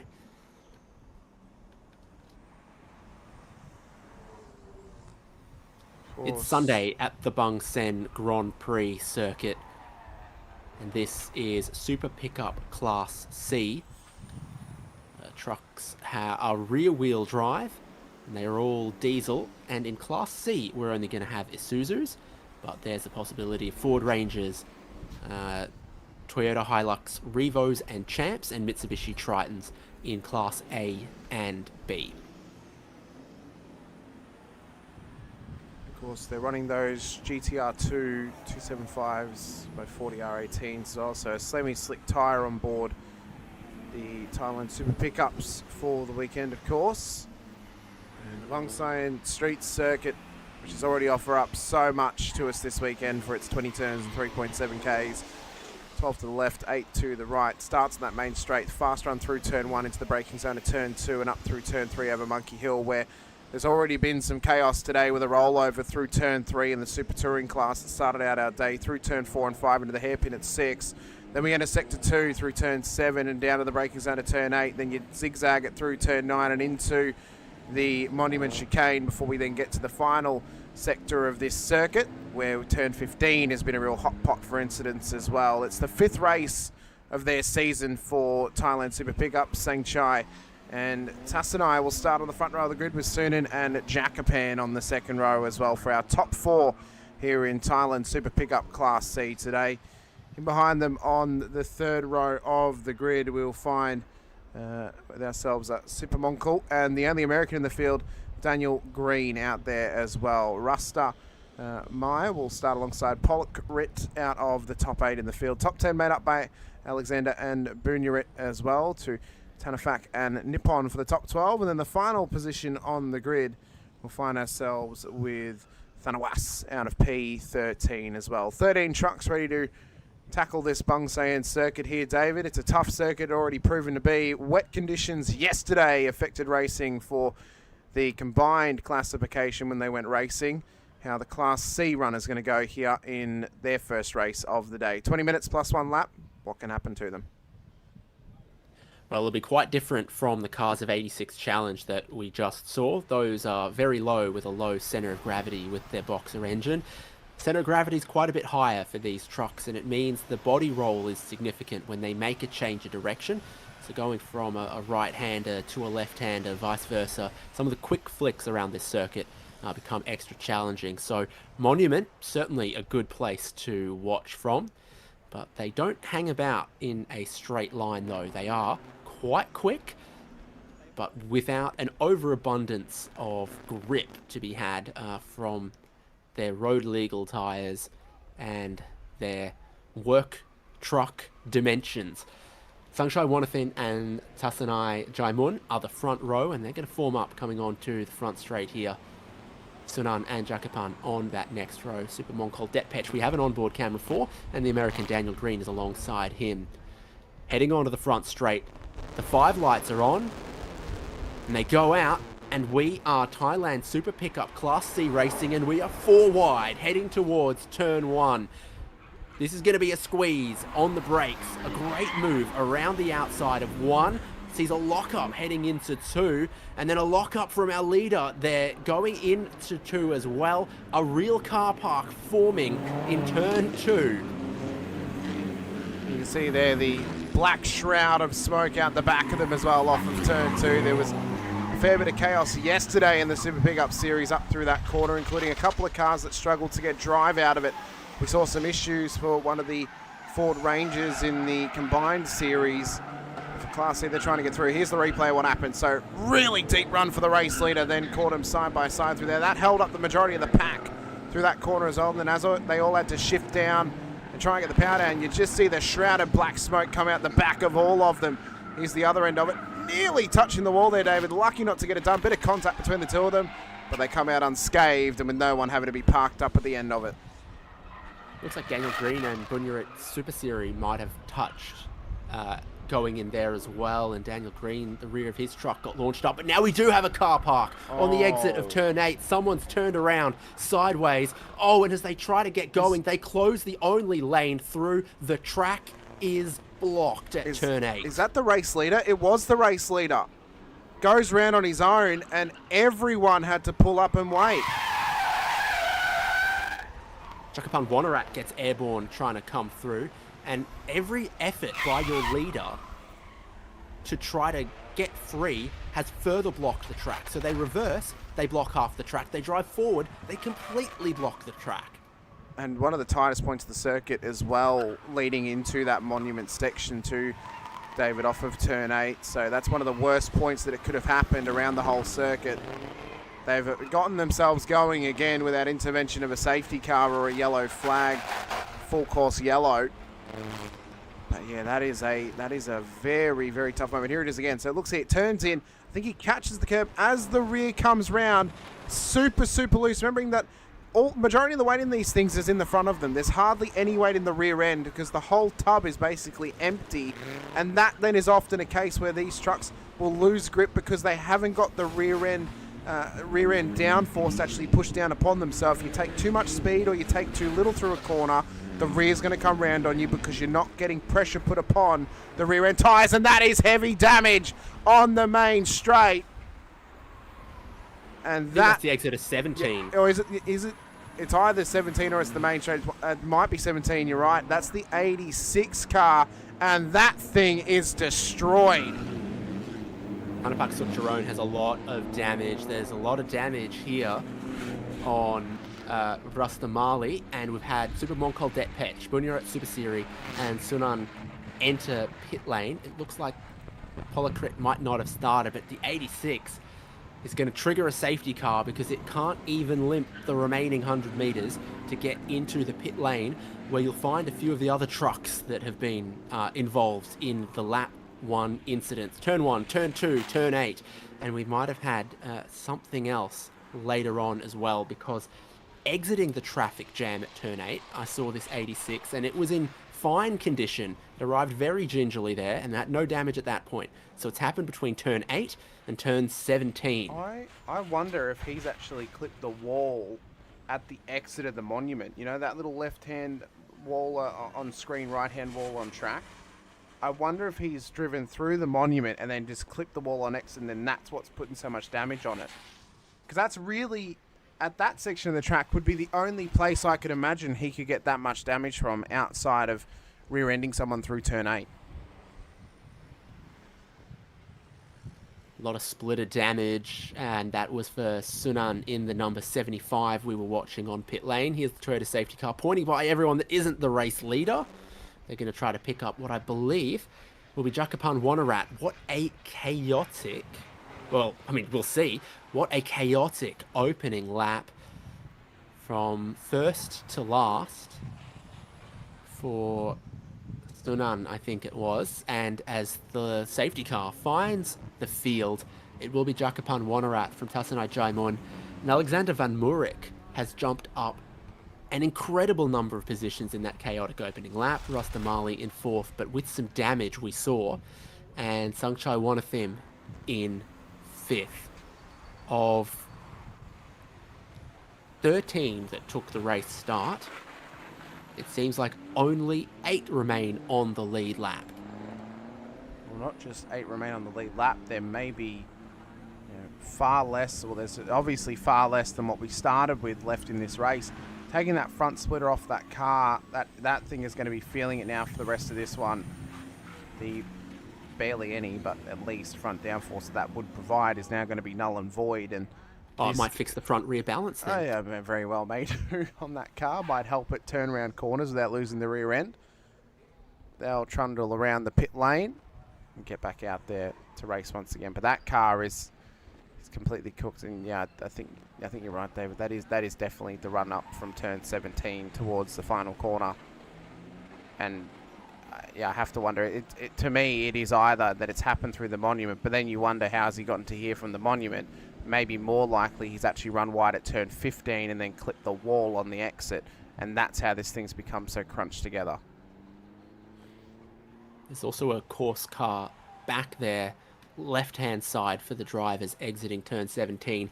A type of accident that we see quite commonly from super pickup is losing the rear, steering into the slide and snapping back the other way because they respond so slowly to the driver's inputs. That is a thing that happens. So if you had a slide through 17, you tried to correct it, you could end up in the wall on the other side. There's multiple ways, particularly when the tyres are cold, for that to have happened almost anywhere. So the field is compressing behind the safety car. Recovery flatbed was already at work before turn 19. And as the field comes together, you can see the damage for Rustamali in the 84, the silver one there with all of the front hanging down. You wonder if that can continue, particularly at a condensed restart, not the spread field we had at the end of lap 1. Well, we'll see what happens when we get restarted once again. We assume that the safety car won't be too far away from entering the pit lane once more. And it's getting back to green flag running. And we see the overheads of 15. Do we see any sort of damage down there? Because if he has hit the wall, then that obviously is a case to be made that they have to try and repair the wall. I don't really see anything down there that indicates that's where he has actually hit. It's a very interesting possibility of what could have happened. There's the view of turn 2. We've seen so much action happen already today. And the famed Monkey Hill just past it as well up through turn 3. But we want to get back racing again and back to green flag running if we can. They've laid some sand down to stop anything leaking from where that truck was parked up on the side of the road. We'll see what happens off this restart, David. We'll see who's going to be able to take advantage of it. It's already been chaotic early, bit of door banging between them. I doubt that is going to change before the end of this race. There's more recovery work, and it seems like with the damage that the 84 had, that there is a lot of fluid down on the track, and you've got a few there that look like they're aiming for pit entry. So Rustamali is definitely coming in. In front of him, was it Alexander Van Murik or a lap down Super Mongkol Detpech? Or maybe even one of the others like Sunan again. So Rustamali will pull off the circuit and get attended to. Good, because you don't want that front piece falling off and causing an issue. On board briefly with our race leader Jakapan Wanarat before we look at Super Mongkol Detpech in the 58.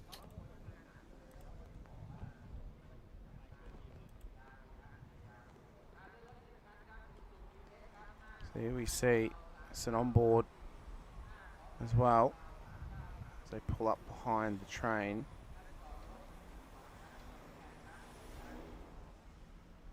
That's where the yellow's been thrown. See him pointing at something. Wonder what he's pointing at there, David. Is there Well, there's a couple of possibilities. One, did he see himself on a screen? Maybe he did. But I've raced with some drivers who make a habit of pointing at flag marshals and flag posts. So if there was a particular board being displayed to him at the start-finish line, it forms as a type of acknowledgement. Particularly in series where you can be penalised for not slowing enough under a yellow flag, if, as you approach that zone, you point at the flag marshal who is waving the yellow flag, and they see that you've pointed at them, they're like, well, he's probably slowed down a little bit, and he's definitely aware of the yellow flag. This is more track cleanup, and with the amount of damage that was on the truck that we saw, well, we have I suspect this is more than radiator fluid. This Well, could be oil and all is. sorts. So we've had confirmation from our head race director James Taylor that the safety car will be brought in after the oil spill has been cleaned. So this needs to be cleaned up before we can actually bring the safety car into pit lane. So that's what they're trying to do so quickly now, so we can get back to green flag racing fairly quickly.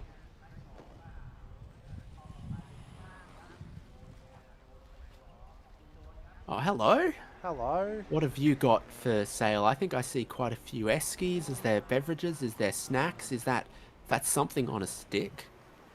Looks good. Something on a stick almost feels like the most... It's the most beachside event day food that could possibly exist. Yeah, it's the most common thing you probably find. It's always going to be something on a stick, possibly on the side of the beach, but... There's sauces available too. That's good news. Yes, there is good sauces available down there, so... Maybe some, and the thing is, it could either be a sweet treat or it could be something that's savoury as well. Possibly some chicken or something. They're showing it off, so they must know. Maybe they know we're at least talking about it, possibly.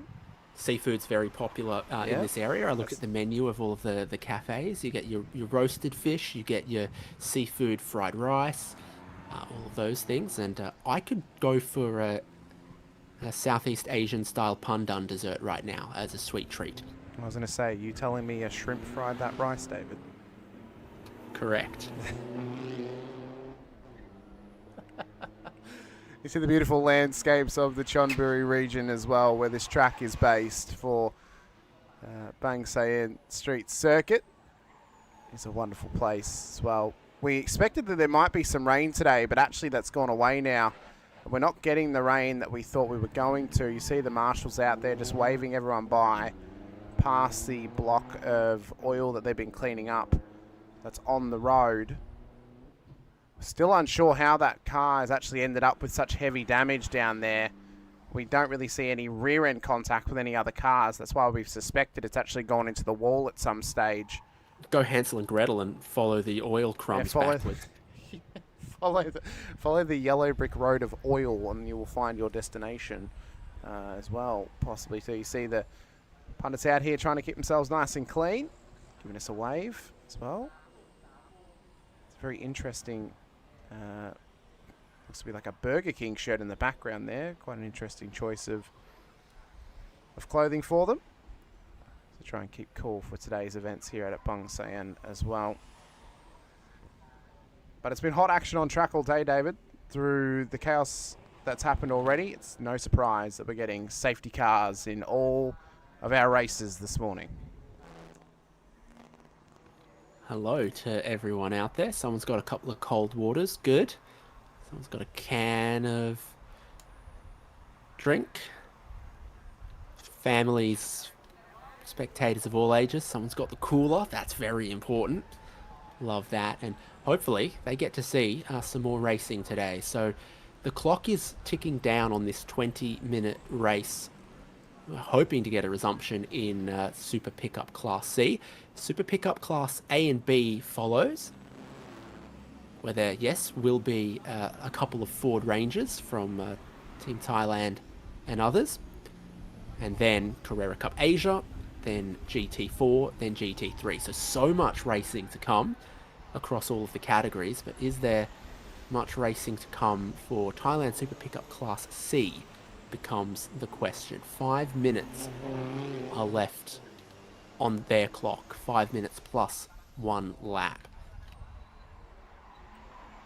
So realistically, we can't go much more than 1 more lap under safety car and still expect a resumption of green flag racing. Jakapan Wanarat is in the leading position at the moment from Tassanai Jaimun and Alexander Van Murik. Now, Van Murik started, forgive me, 8th or 9th or so on the grid, and through all of the chaos, he was one of the first to be able to pick his way through the partial track blockage.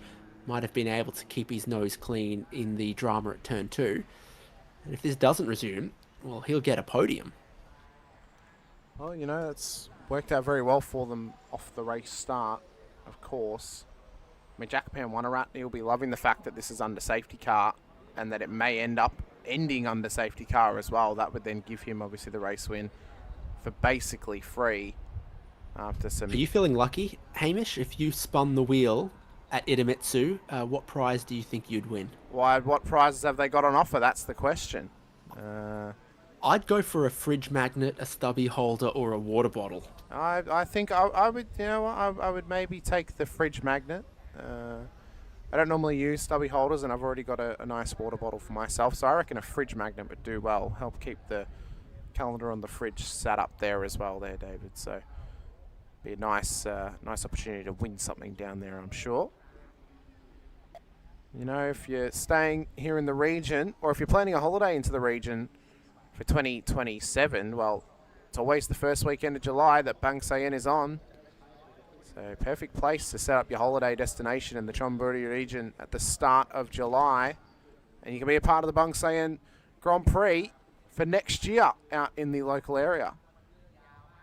Only a couple of hours away from Bangkok. So you could start here in the Chonburi region, move your way over to the capital city not long after, and enjoy yourself a Thailand holiday here in one of the homes of Southeast Asia. Only about 40 minutes from Bangkok Airport, which is on this side of the city. So in broad schemes, it's very accessible. And thinking about next year, I was just looking at the FIA-grade 3 license, and that has 3 years of validity on it. So this track is already licensed for next year and 2028. We're going to finish under safety car. The checkered flag is going to be displayed now. They've determined that they cannot end it any other way, unfortunately, for Super Pickup Class C. And this would be the reason they're going to display the checkered flag now and in the race now, is so they actually have enough time to still clean it up, but also not delay the next Super Pickup race that is coming, which will be under the Class A and B banners as well. So these cars are going to go back to pit lane. We're going to take a moment to take a break here and set ourselves up for the next race of the weekend as they clean up everything here out at the Bangsaen Street Circuit. Don't go anywhere. We're back very shortly with the Super Pickup Class A and B action to come your way here at Bangsaen.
Years ago,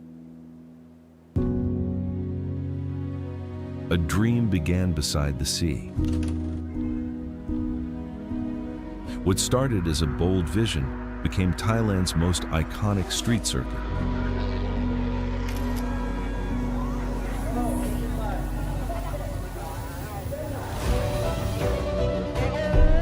Through 2 decades, generations of drivers, teams, officials, and fans have written history together.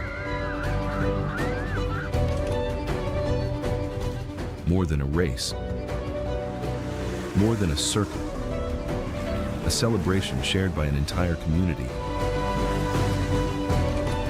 Here, champions were crowned, legends were made, and memories became part of motorsport history. Now, the story continues, bigger, faster, stronger than ever. Bangsaen Grand Prix, where street racing history is written. Race to the horizon. The next chapter begins.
โชคดีที่ออกถูกทางครับเพื่อนไปต่อแถวเราไปอีกทางหนึ่งโชคดีครับก็ถือว่าเป็นโชคด้วยอย่างหนึ่ง เป็นโชคด้วยครับนะครับวันนี้อยากจะให้ฝากถึงแฟนๆหน่อยครับครับก็ยังไงดีก็ฝากเชียร์ด้วยนะครับสนามหน้าที่ไหนปีหน้าเราจะไม่กิ้งครับไม่กิ้งไม่หมุนไม่ชนครับโอเคฝากเชียร์เบอร์24ด้วยนะครับครับโอเคครับขอบคุณมากครับนี่ไงลูกสาวนี่น่ารักเลยนี่โอ้โห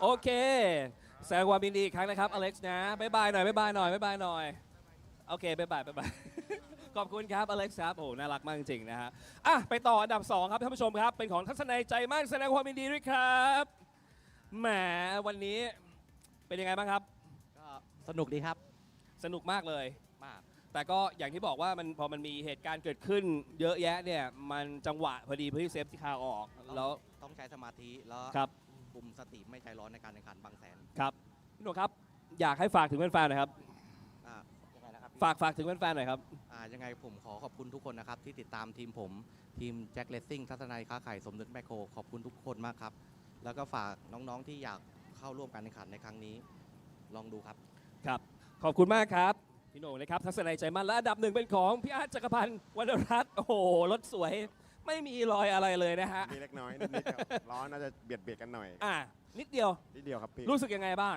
สำหรับการแข่งขันในวันนี้วันนี้รอบแรกก็ตื่นเต้นเลยแล้วก็หยุดเลยครับรู้สึกเหนื่อยมากครับวันนี้เหนื่อยมากเห็นตื่นเต้นตั้งแต่ตอนออกตัวแล้วนะใช่ตื่นเต้นแต่วันนี้แค่1รอบพี่วันนี้ใช่ไหมรอบเดียวเองแต่วันนี้ก็ถือว่าโอเคเป็นรางวัลอีก1ชิ้นนะครับสำหรับเราฝากถึงแฟนๆหน่อยครับพี่อาร์ครับฝากเชียร์อาร์ตจักรพันธ์เบอร์ 17นะครับทีมเทนไทเทเนียมรวมช่างเชียงกงอมรโยโรการด้วยครับขอบคุณครับขอบคุณครับแสดงความเป็นดีอีกครั้งครับขอบคุณครับแน่นอนนะครับคุณผู้ชมนะครับจบไปแล้วในรุ่นของ Thailand Super Pickup Class C นะครับยังมีอีกรุ่นหนึ่งนะครับที่รอคุณอยู่คือ Class A และ Class B ติดตามกันให้ดีเดี๋ยวตอนนี้ไปชมกับไฮไลท์กันครับ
วัสดีครับ วันนี้มาเชียร์ใครครับน้องผมไม่รู้เลยครับ ฮะ ไม่รู้เลยครับว่าเชียร์ใครดีครับ ไม่รู้เลย ใช่ครับ แต่ชอบดูรถแข่งอยู่แล้วถูกไหมฮะ ชอบมากครับ ชอบรถรุ่นไหนเป็นพิเศษครับ ชอบปอร์เช่ครับ Porsche เลย ใช่ครับ วันเรามีรายการ Porsche Carrera Cup Asia ด้วย ครับผม นั่นเองนะฮะโอเคฝากถึงรายการนี้หน่อย ก็เป็นรายการที่สนุกมากครับ ก็อยากให้ทุกคนมาร่วมชมครับ เพราะว่าการแข่งขันนี่ดูเดือดจริงๆครับ ครับโอเคครับขอบคุณมากครับ ครับผม ไปต่อนะฮะสวัสดีครับคุณแม่ครับวันนี้มาเชียร์ใครครับคุณแม่บอกว่าไปทางนู้นเลยฮะสวัสดีครับมาเชียร์ใครครับ มาเชียร์ทุกคนนะครับ ทุกคนเลยนะฮะ ทุกคนเลย ถือว่าชอบอะไรในบางแสนครับ ผมคนท้องที่อยู่แล้ว คนท้องที่อยู่แล้ว ครับ โอเคเลยมีอะไรจะแนะนำไหมว่าอะไรน่ากินที่บางแสน ก็ไก่เหลืองไงฮะ ไก่เหลือง ครับ นี่ใครไม่กินถือว่ามาไม่ถึงนะฮะ ถูกต้อง ครับขอบคุณครับ ครับผม พี่เลยครับ สวัสดีครับวันนี้มาชมบรรยากาศครับก็ ครับ ไม่ได้เชียร์ใครเป็นพิเศษนะครับ ครับ แต่ว่าเดี๋ยวรอดูพอชตอนช่วงน่าจะประมาณ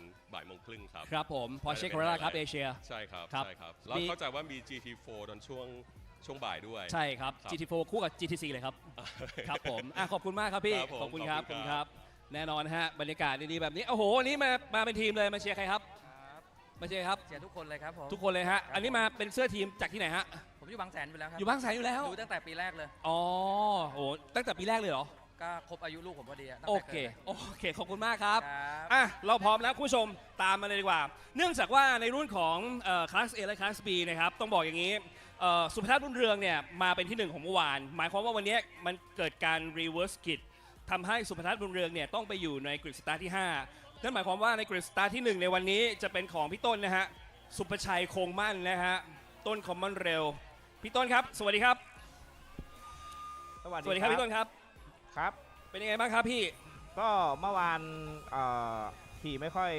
ได้สมบูรณ์เท่าไหร่ครับ ครับแต่วันนี้ก็พอดีได้เมื่อวานจบที่5โอออนก็คือขึ้นมารีเวิร์สกิจออกสตาร์ทอันดับ 1ก็วันนี้ก็คือน่าได้เซ็นรถแก้ไขแต่เมื่อคืนก็น่าจะทำให้ดีที่สุดอะพี่ ครับก็เต็มที่นะพี่นะครับ ก็ฝาก FC ติดตามเชียร์ทีมรวมช่างเชียงกงด้วยครับ ครับขอบคุณครับ ครับสวัสดีครับ พี่ต้นนะครับสุภชัยคงมั่นนะครับไปดูอันดับ 2 กันต่อนะฮะกับพีทสุพรรณนะฮะพีทสวัสดีครับพีทโอ้โหยืนหล่อตรงนี้เลยยืนหล่อตรงนี้เลยนี่พีทสุพรรณสุวัสดิ์ลิมจิรพิญญาเป็นยังไงบ้างครับไหนเล่าให้ฟังหน่อยเมื่อวาน โอ้เมื่อวานก็ฝนตกนะครับก็ มีเรื่องราวมากมาย แต่วันนี้ดีอากาศแจ่มใสครับ แน่ก็เห็นพีทพูดบอกว่าอยากให้วันนี้มันอากาศกำลังดี ใช่จะได้แบบได้ขับได้เต็มเลส เต็มเรสเลย ไม่ต้องมีรถอะไรออกมา แม่พูดแบบนี้นี่แบบว่าเหมือนวันนี้แบบมัน มั่นใจ ใช่ ครับก็ได้รีเวิร์สกลับออกมาก็มั่นใจครับ ครับโอเคพีทฝากถึงแฟนๆหน่อยครับ ก็ฝากแฟนๆนะครับตามเชียร์รายการที่บางแสนสนามนี้ด้วยครับผม ครับผมขอบคุณมากครับพีทครับสุวัสดิ์ลิมจิรพิญญานะครับเดี๋ยวอันดับ 3 ตรงนี้ฮะพี่ต้นฮะพี่ต้งต้งธนวัฒน์สุวรรณพี่ต้งอยู่ไหนคันนี้เหรออุ้ยทำไมงงเบอร์จังเลยเนี่ยหมายเลข22โอเคอยู่นี่พี่โต้งปะโถสวัสดีครับพี่โต้ง สวัสดีครับ นายรุ่นแซนดี้ แซนดี้ครับ หลายคนเลยหลายคันงง ใช่ เป็นยังไงบ้างพี่โต้ง ก็เมื่อวานก็ฝนตกครับ ก็ขี่ค่อนข้างที่จะยากเนาะสตรีทแล้วก็ต้องควบคุมรถแล้วก็ดูแลกันในเพื่อนนักแข่งไม่เราเสียหายไม่ให้เพื่อนเสียหาย ก็ไล่ขึ้นมาจากที่9ครับก็มาจบอันดับที่3 ครับ ออน วันนี้เลยสแตนเลยตรงนี้เลยนะฮะ ใช่ครับ สแตน ใช่ครับ ครับ วันนี้ก็ทำเต็มที่ครับขับให้ดีที่สุดสนุกที่สุดให้เกมมันดูมันแล้วตัวผมก็ตั้งใจมาก ครับ ขอให้ได้แชมป์ครับ ขอบคุณมากครับ ครับผมนะฮะพี่ต้งธนวัฒน์สุวรรณรัตน์อันดับเบอร์ 3อันดับที่ 4 นะครับในกรีดสตาร์ทวันนี้ครับแซนดี้สตูวิกนะฮะแซนดี้สตูวิกครับนี่เลยครับนั่งทำสมาธิอยู่สวัสดีครับแซนดี้เป็นยังไงบ้างครับผม โอ้ผมก็ตื่นเต้นครับ แหมตื่นเต้นยังตื่นเต้นอยู่อีกเหรอ ใช่ครับแน่นอนครับคือทุกครั้งที่เราได้โอกาสมาแข่งที่บางแสนก็เป็นโอกาสพิเศษมากเลยนะครับ ถือว่าวันนี้เราอยู่ในกริดที่4นะฮะก็มีถูกน้ำหนักด้วยนะครับแต่ก็ไม่เป็นไรวันนี้ก็เต็มที่อยู่เลยแล้วสนามวันนี้ไม่มีฝนตกด้วย ใช่ครับโอ้ผมก็เสียใจครับถ้าตกผมก็ไม่ว่านะ โอเคแต่นี่ครับฝากถึงแฟนๆหน่อยครับ ครับก็ขอบคุณทุกคนที่ส่งกำลังใจให้นะครับแล้วก็ช่วยเชียร์ ฟอร์ดนะครับทีม Ford Thailand Racing มีแซนดี้เบอร์ 3 มีพี่เบสเบอร์ 15 แล้วก็มีบูเบอร์ 18 นะครับก็ฝากเชียร์ทุกคันของเรานะครับ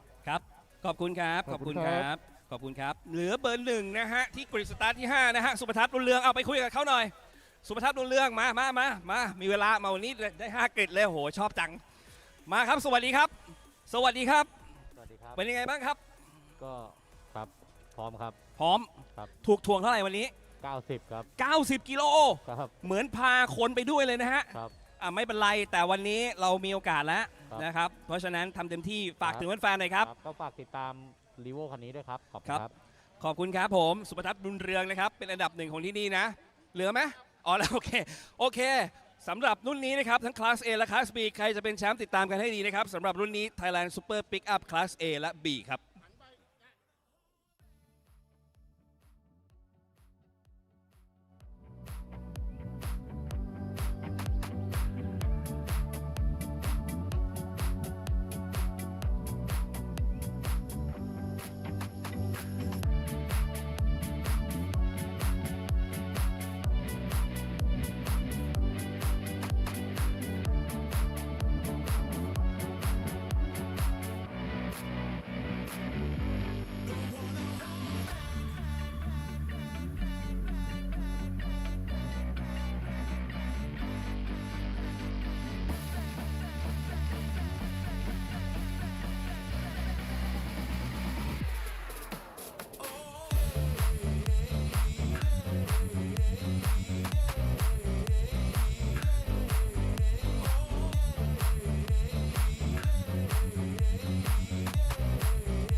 We're getting ready here at the Bangsaen Grand Prix for the next dose of Super Pickup. It's Class A and B, and it is a great field of 29, a mix of the Isuzus, Ford Rangers, Mitsubishi Tritons, and the Toyota Hilux Champ. David Haynes with Craig King now on the English language stream here of Thailand Super Series at the Bangsaen Grand Prix. Looking forward to 25 minutes plus 1 lap for Thailand Super Pickup Class A and B. Yep, been quite an interesting morning to the final day of racing. Hopefully we're going to get some clean racing out there after the intermittent race for the Class C earlier on, just before this race. And it's still pretty hot racing out there to come. We still got a few more races later in the day, but this is the race a lot of people have come to see today. So new for this year, a bunch of these machines from Ford Thailand Racing. Some newly built Ford Rangers, and we've had a look at a few of them. Sandy Stuvik, Chase Chakras Parks, and then just moving through the rest of the field as well. Everyone very excited to get their race underway. So much enthusiasm for this type of motorsport here in Thailand. It's a little bit unique to Thailand Super Series and this part of the region. Diesel pickup racing, Thailand Super Pickup Class A and B. On the front row there in the number 7, that's the pole sitter Super Chai Kongman, and in the black truck is Suat in the number 59. Not a whole lot to differentiate Class A and B, and you'll see both divisions equally smattered together. So it's more just a little categorization thing rather than one is that much faster than the other. But this is them combined here together for the 25-minute plus 1 lap race. And they're going to start their engines because they're a minute away and less from rolling off the grid. Everyone super excited. You can see Sandy Stuvik there in his new Ford, red and blue, with Ford written across the front of the Ranger.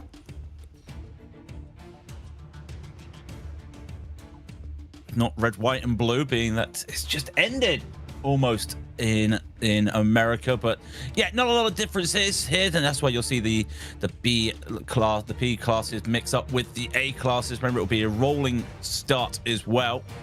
So that run down all the way to turn 2. We saw it the last race, and we've seen it in other races so far this weekend. That turn 2 little hairpin going up the hill has been very tricky. And well, these trucks don't have the turning circle that you get in modern day cars. If they start the roll out of the pit lane to start the formation lap, and we're going to be getting ready for 25 minutes and 1 lap around here.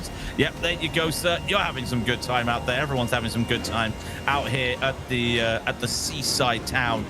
20th anniversary here of the Grand Prix, and what a track it is. Yeah, no doubt we'll get to our track guide in a second, as well as our grid and some more information about the trucks. So they roll out here, and then we get the other formation lap, and then we get to go racing. There's one of the older spec Ford Rangers, and then the number 92, my favorite. And I'm allowed to be biased. I think it's the Toyota Hilux Champ. They're a unique vehicle, only available in a couple of markets around the world, including Thailand and Southeast Asia. Formation lap underway, and the tyres that they're on are road tyres, so they do need to work to put some temperature into them. Road tyres, the GTR2 from GT. And here in Super Pickup, this is what we can expect. It's over 400 horsepower, but they are not light vehicles. They are not bestowed with an insane amount of grip, and the center of gravity is a little bit high, leads to some body roll. But we do have multiple manufacturers represented here in Class A and B, with trucks from Ford, Toyota, Isuzu, and Mitsubishi.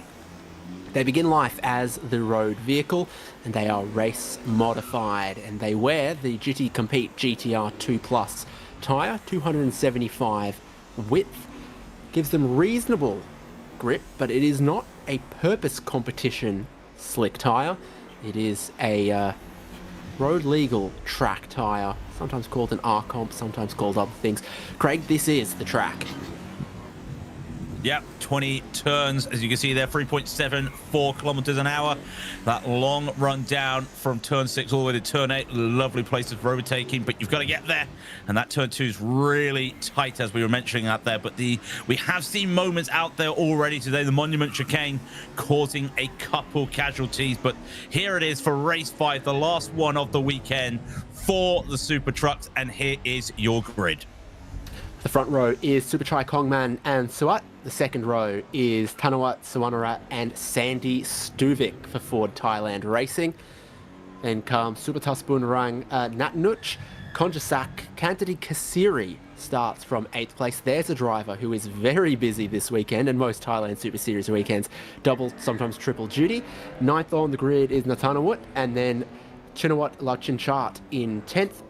11th Anawat and 12th Alongkon Saitung.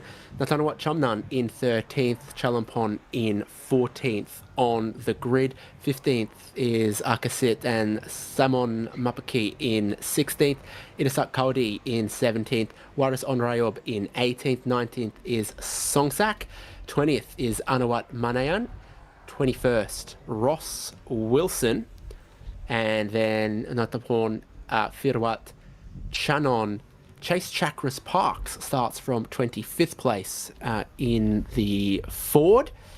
26th on the grid will be Thanaporn, and then Jaturon Elmrod in 27th. Akiluk and Akakachat complete our 29 vehicle field. They are going to fill up the circuit at the Bangsaen Grand Prix. And they have 25 minutes and 1 lap for their final race of the weekend. Yeah, I think Agachat not out there. I think he may have been a withdrawee from the final race as they're getting themselves down ready for the final few corners. And you just start to see as the pace car, or the pace truck, will get ready to go around very shortly. It's a very tight track as they come around turn 19. And it's going to be that long run with all the power down for these super trucks. And that run to the first few corners is very crucial out here today. 2 rows for the rolling start. And when the green flag waves, the clock begins. It's 5 red lights on. They go out. And we're racing for Super Pickup Class A and B. The Toyota Hilux gets a very good start to the right. Sandy Stuvik stays to driver's left, and our front row are incredibly level into the sweeping turn 1. Here's Stuvik around the outside of 1, rears all locked up, trying to get to the apex of turn 2. He'll move up into 2nd place from 4th on the grid. Everyone else 2 wide, 3 wide, has to crawl through the tight turn 2 before they accelerate up Monkey Hill through turns 3 and 4, eventually needing to find their way single file before we go into the turn 6 hairpin. On board with the number 95. And through turn 6 hairpin we go. That is a clean enough start given the anticipation, the competition, and the number of vehicles we've got out there. A quick look at a replay potentially. Oh, well, he was saying it was clear, but I believe that was the 85 going around. That was the 85 of Alacorn getting just tapped around there. I thought I heard some tire squeal as well, and so that's going to hold up some of the drivers there, but it was just on the inside of the outside of the car, just got turned around there, and I think everyone managed to get on by, but it just caused a little bit of slowing down. To the back of this pack will be losing time out there as they'll be looking to try and catch back up in 23 minutes. A safety car could bring them all back together, but probably we're all going to be going back. And look at the camber on that car as it is continuing on. That is a Supchai now with quite a noticeable gap. Yep, the opening lap's gone well for Superchai Kongman. Sandy Stuvik will probably be pretty happy. He's come up into 2nd place as he goes into turn 19. He leads a group of drivers from 2nd through to about 5th. What an opening lap for Superchai. Dove through turn 1 for a good line through turn 2. Sandy Stuvik, with that 2nd place that he got, doesn't seem to have the straight line speed of the 59 of Suat, who's going to put him under pressure, but Sandy Stuvik is so confident on the brakes in turns 1 and 2. That's been his strength, and he'll use it to defend his 2nd place, despite the lack of straight line speed on the long start-finish straight. Yeah, I think he's got those brakes warmed up as well. Able to use that to his advantage now as Sandy Stuvik will have to just hold on here, probably having to defend going down into turn 6. Not really a place you want to look to defend, but that gap already 3.5 seconds to Superchai up at the front, and they all just start to bunch up around the tight turn 6. And realistically now they're going to have to get going. Can the Ford here, can Sandy's Ford really start to go? Didn't have the top end speed last time when they went onto the straights, but looking like got the speed this time. So it could have been a bad exit out the final corner last time. Keeping clear, and there you go. Yeah, still got that pace. And I think now just getting the car and the tires all under control with temperature. We'll also see Sandy Stuvik in the Be Quick Racing Audi R8 GT3 later today. So he has got a lot of experience around the track here, and Ford Ranger is up in second place and he is driving it superbly. Suat has a lot of straight line speed and a lot of power, which is going to make him a threat on the long straights. You can see Tanawat and Supatas not far behind either, so this is a great battle for the podium positions. Turn 17 is a place that you need super commitment between the walls in that fast change of direction, and then braking performance into the turn 8 double apex hairpin. It's on for 4th and 5th between Tanawat and Supatas, and with Sawat getting a good exit off turn 18, sweeping through turn 20, Sandy Stuvik's not going to be able to do anything on the start-finish straight.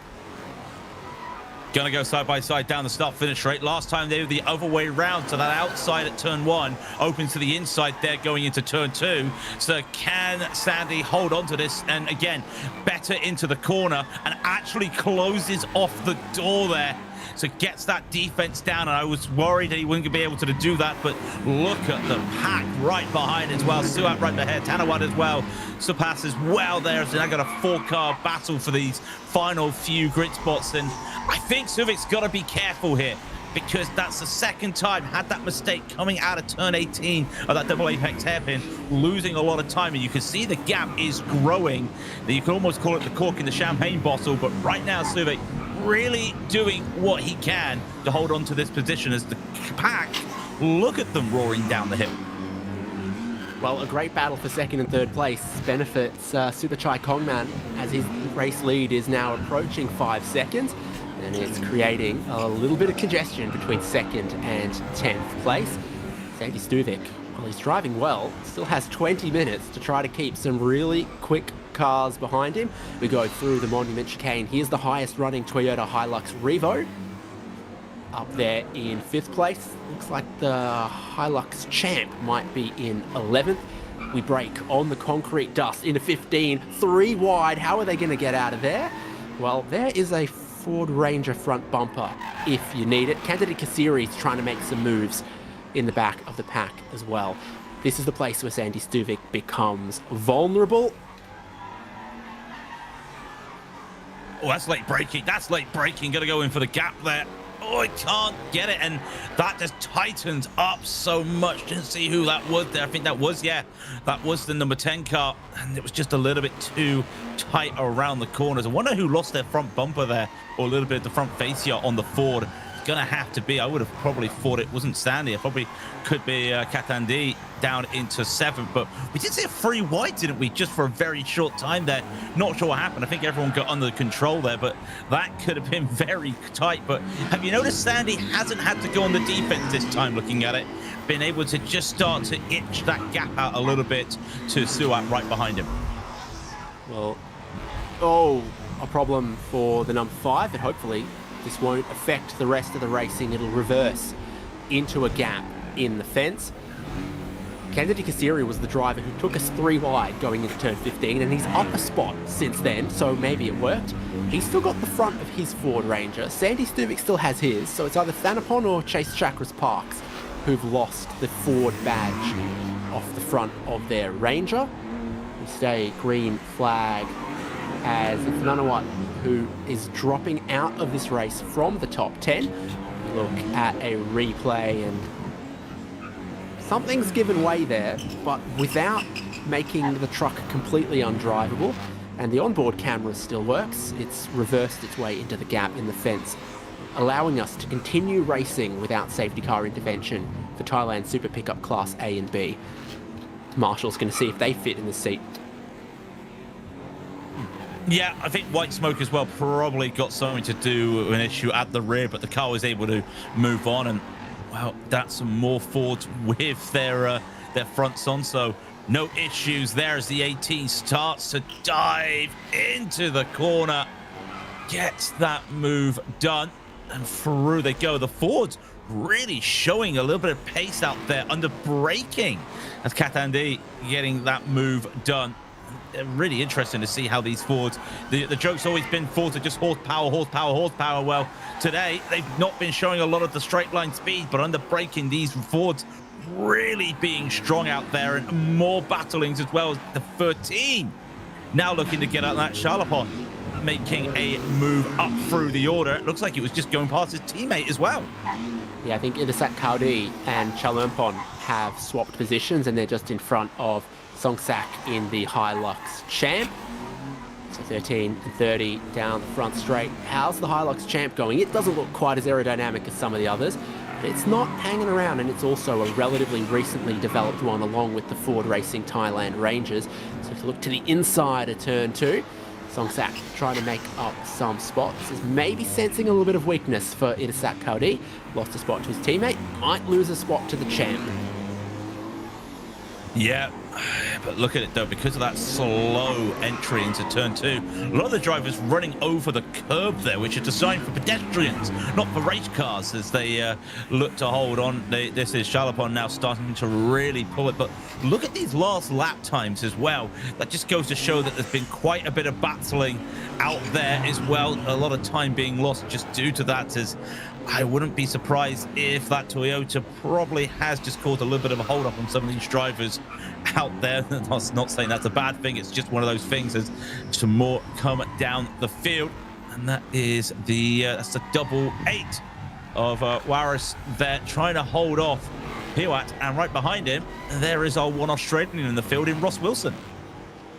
Yeah, he's lost a spot in his older spec Ford Ranger. Meanwhile, Firawat Pajichat driving the only Mitsubishi Triton out there seems to be making up some spots. Some warnings or perhaps penalties for excessive black smoke for car 30 and car 9. Not featured inside of the top 10 though, so not really impacting our battle for the win just yet. Certainly here in Class A and B, it seems they're a little more under control than Class C was. Race leader Superchai Kongman from Sandy Stuvik, from Suat. Your podium, go through the hairpin, and there's extra double waved flags because Candidi Kasiri, the number 18, is heavily into the Tech Pro barrier, half blocking the track there for the 23 as Chinawat Lauchinchat comes through. Candidi Kasiri had been making his way up the grid, but now he's going to drop quickly from 6th place and could be significantly damaged. We go safety car at Bangsaen. That's a heavy hit there, and I did see the 23 there, Chinawat, having to basically go into reverse to get around, because that almost looks like it was probably either attack from the rear or lock up of the brakes. I wonder if we'll get a replay of that. It's probably one of the other.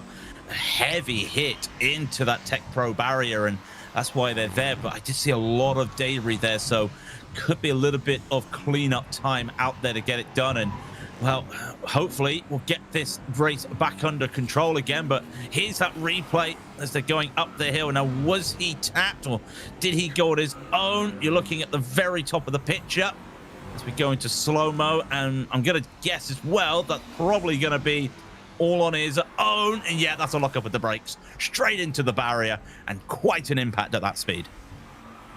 Double waved yellows out quickly, but not quickly enough for the number 23.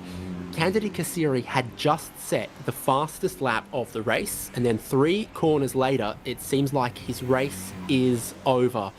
A whole lot of promise for Ford Racing Thailand there, but comes undone in the last race of the weekend for this category for Candidi Kasiri. The hopes are going to have to race with drivers like Chase Chakras Parks and Sandy Stuvik.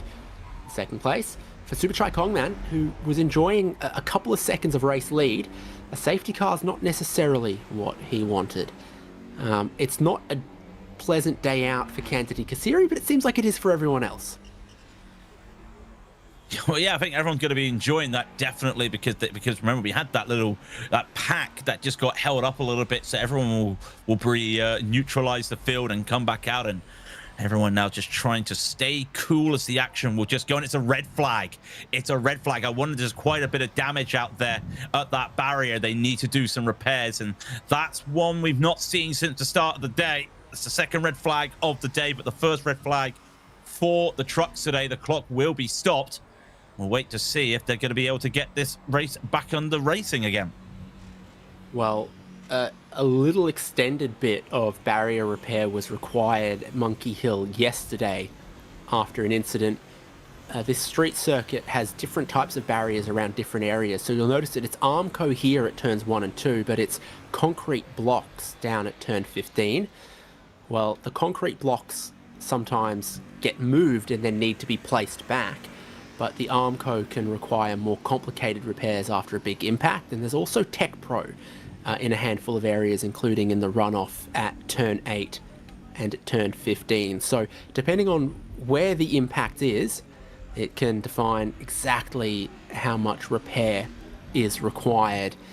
And that will bring about the end of the race, most likely. If they believed a restart was possible, I imagine we'd stay with safety car.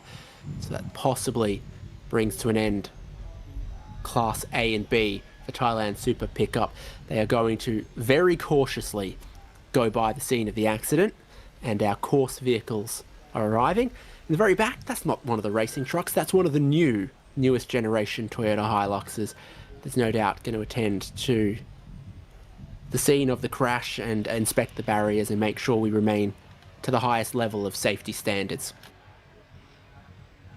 Yeah, looks like they're just going to have to do what you normally see when you watch other motorsports. They've got to be able to check this is all safe, and there is a lot of work down there straight away. And that's the crane, and what we had seen before, if you were here getting ready for this race, that they were having to get the cranes in to start moving some of the blocks around and some of the barriers. And I do wonder if that could be another case as we're on board. We were hoping to get a lot more camera work and a lot more onboards here from the 95 and other cars, but unfortunately Anawat getting held up a little bit, and then we're only getting about 10 minutes of racing. We haven't heard any news on the driver, but I'm pretty sure he's all okay because we've been able to see the incident point there, so no worries there.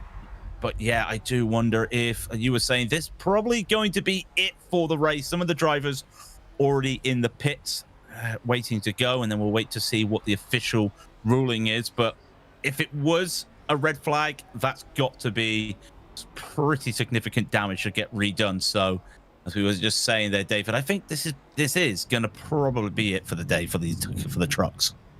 Yeah, live timing says red flag and it says clock stopped, but I wouldn't hold out hope for a resumption because the race will be declared.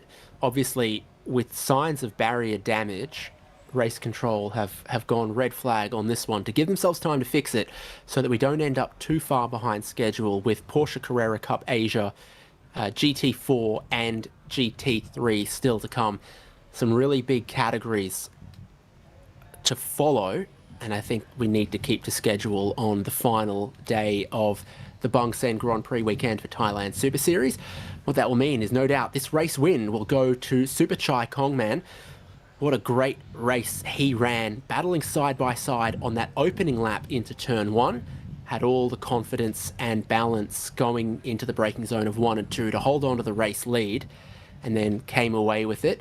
And Sandy Stuvik looks like he'll get second place after driving very well and going round the outside of turn 1 to make up spots on the opening lap and doing similar to defend that second place thereafter. Suat just behind had a really good race in the number 59, but couldn't get around the Ford Ranger of Sandy Stuvik. That is the race declared for Thailand Super Pickup Class A and B.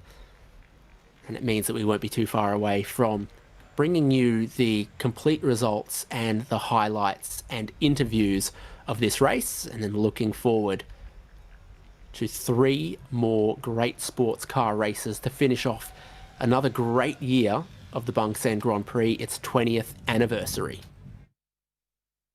Yeah, Here are let's those just go over results. Sorry there, David. You can go over the results. I do apologise.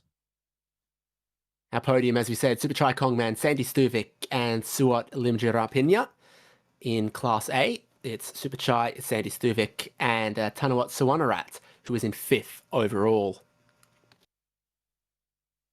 Class B is Suat, Suptaspun Ruang, and Nutaporn in 3rd for that class. And Craig, here is the combined results and fastest laps. Yeah, Superchai getting that fastest lap as Kanasak will be in 6th place there. That's the best time though, Cat Dandy. 1:52.619. Did that realistically with a little bit of free space out there after how it getting held up there. But the Ford Thailand Racing would be happy with that. The Ford's really showing. It wasn't just the top speed. They looked a little bit slow on the top speed, but those cornering that Ford had, really good to see out there.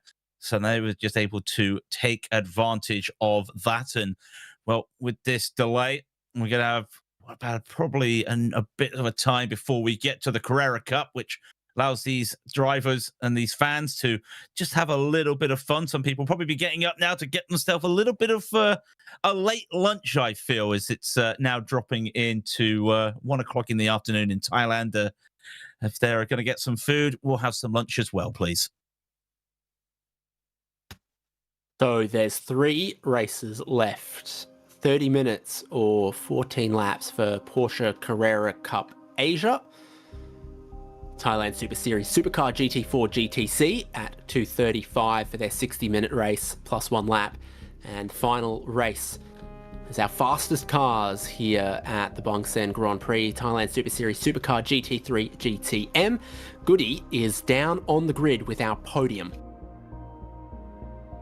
พีทสุวัฒน์ลิมจิรพิญญาแสดงความยินดีด้วยครับสวัสดีครับเป็นยังไงบ้างครับก็สนุกครับแต่ว่ามีเหตุเลยจบเร็วกว่านั้นกำลังมันเลยครับแหมโน้น่าจะนานกว่านี้เอาอีกอะไรอย่างเงี้ยครับแต่ด้วยความเป็นสตรีทเซอร์กิตเวลาสนามมีปัญหาก็ต้องรีบแก้ไขก่อนเพื่อให้เตรียมตัวให้มีความพร้อมในการที่จะให้รุ่นการแข่งขันต่อไปได้แข่งกันได้นะครับเพื่อความปลอดภัยครับใช่ครับอันนี้เป็นเรื่องสำคัญเนาะนักแข่งก็มั่นใจด้วยครับใช่พี่รู้สึกยังไงกับการที่ได้เข้ามาร่วมในการแข่งขันในรายการบางแสนกลางปีทุกครั้งที่มาบางแสนรู้สึกว่ามันเป็นชาเลนจ์ที่ท้าทายมากครับเพราะว่ามันเป็นอะไรที่แบบต้องใช้ฝีมือแล้วทุกปีก็สนามก็ดีขึ้นเรื่อยๆแล้วเราก็มั่นใจในการไปได้เร็วขึ้นครับผมครับเพราะฉะนั้นก็เป็นเรื่องที่เราดีรู้สึกดีอยู่แล้วใช่ครับทำให้เรากล้าเหยียบครับผมส่งต่อสนามหน้าอะไรครับพีทสนามหน้าก็กลับไปเจอกันที่บุรีรัมย์ครับผมครับฝากถึงแฟนๆหน่อยครับก็ฝากแฟนๆเชียร์ทีมอิซูซูสุพรรณโยโกฮาม่าลิควิดโมลี่เอ็กซ์เตอร์ซิงทีมด้วยครับครับขอบคุณครับแสดงความยินดีอีกครั้งครับพีทนะครับสุวัฒน์ลิมจิรพิญญานะครับอันดับ2เป็นของ Ford Thailand Racing นะครับเป็นของ Sandy Stuvik แสดงความยินดีด้วยครับขอบคุณมากครับเป็นยังไงบ้างครับแซนดี้โอ้ผมก็โดนพี่พีทกดดันไม่ได้หยุดเลยครับเขาก็ไล่ของเขาสนุกไหมสนุกมากเลยครับก็เสียใจที่จะต้องยกเลิกการแข่งแต่หวังว่าบูมไม่มีบาดเจ็บหรืออะไรแบบนั้นครับใช่นะครับก็ถือว่าโอเคเป็นเรื่องที่ดีนะครับแซนดี้ความประทับใจตั้งแต่ได้เข้ามาร่วมการแข่งขันโดยเฉพาะสนามบางแสนรู้สึกอะไรบ้างคือที่ผมบอกนะครับทุกครั้งที่เราได้มาแข่งที่สนามนี้ก็เป็นโอกาสที่พิเศษมากเลยนะครับและรู้สึกเป็นเกียรติจริงๆที่เราได้ทำการแข่งขันบนสตรีทจริงๆเลยนะครับซึ่งแซนดี้ก็รู้สึกว่านี่คือไฮไลท์ของรายการ Thailand Super Series นะครับก็ต้องขอบคุณทางรายการมากๆเลยนะครับที่คอยจัดงานบางแสนนี้มา20 ปีแล้วครับครับเยี่ยมมากๆแซนดี้ครับอยากให้ฝากถึงแฟนๆติดตามเชียร์แซนดี้กันต่อครับก็ฝากเชียร์แซนดี้ด้วยนะครับในสนามหน้าในรายการ Super Pickup นะครับแซนดี้แข่งกับทีม YK Motorsport by Ford Thailand Racing นะครับใช้เบอร์ 3 นะครับฝากเชียร์ด้วยนะครับครับแสดงความยินดีครั้งครับขอบคุณครับแซนดี้สตูวิกนะครับและอันดับ1เป็นของสุภชัยคงมันต้นคอมมอนเรลครับสวัสดีครับ finally นะวันนี้เป็นยังไงบ้างครับพี่ต้น ก็หลังจากเมื่อวานคือเราเรื่องการเซตรถอะคือเราไม่พร้อม ครับ แล้วก็เลยมาพอตอนคืนปุ๊บเราก็เตรียมความพร้อมว่าไม่รู้ว่าเช้าเนี่ยจะมีฝนไหมหรือไม่มีก็คือเราก็เตรียมความพร้อมมาให้ดีที่สุดนะครับเพราะว่าเรามาสู้ นี่ ครับผม การที่ได้มาเป็นที่หนึ่งในสนามบางแสนสตรีทเซอร์กิต ครับ โอ้โหพี่มันเป็นสิ่งที่เรารู้สึกยังไงบ้างครับ ครับผมก็โหดีใจครับเพราะว่าตั้งแต่มาแข่งที่นี่คือไม่เคยได้เลย ครับ ก็คือก็มีที่2ที่3ที่4ที่5อะไรเงี้ยครับ อ่า ใช่ก็คือวันนี้ก็คือแบบขอชื่นชมทีมงานก็คือเตรียมความพร้อมรถมาอย่างดี แล้วก็การวางแผนครับ เพราะทุกครั้งเวลาที่ผมสัมภาษณ์พี่เนี่ยผมก็จะมีคำถามแล้วก็ความมุ่งมั่นกับคำตอบที่ต้องการที่จะคว้าชัยคำว่าคว้าชัยในมุมของความรู้สึกส่วนตัวผมเนี่ยผมรู้สึกว่าเอ้ยพี่อยากได้เป็นที่หนึ่ง ครับ แต่มันก็มีไม่ได้บ้างอะไรบ้าง เดี๋ยวมีปัญหานู่นนี่นั่นอะไรเงี้ยพี่ใช่ แต่วันนี้พี่ต้นทำได้แล้ว ใช่ผมทำได้แล้วครับผมดีใจมากครับ ครับฝากถึงเพื่อนแฟนหน่อยครับ ก็ฝากขอบคุณ FC ที่ติดตามแล้วก็อยากให้สนามสุดท้ายเหลือ3อีเวนต์ก็เราก็มาลุ้นคะแนนกันว่าคะแนนจะออกมาในรูปแบบไหนเพราะว่ามันเหลืออีก3อีเวนต์ก็คือผมคิดว่ามันค่อนข้างที่จะโหดมากครับก็ฝาก FC ติดตามด้วยนะครับทีมโมบิวันรวมช่างเชียงกงครับ ครับขอบคุณครับแสดงความยินดีอีกครั้ง ขอบคุณ นะ มาก ค ครั รับบ พี่ต้นคอมมอนเร็วสุประชัยกงมั่นวันนี้เขาทำได้แล้วนั่นเองนะครับเอาละฮะท่านผู้ชมครับยังมีสิ่งที่น่าสนใจอีกมากมายเลยนะครับเดี๋ยวตอนนี้ไปติดตามกันต่อกับไฮไลท์ครับ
motorsport at a street circuit like this?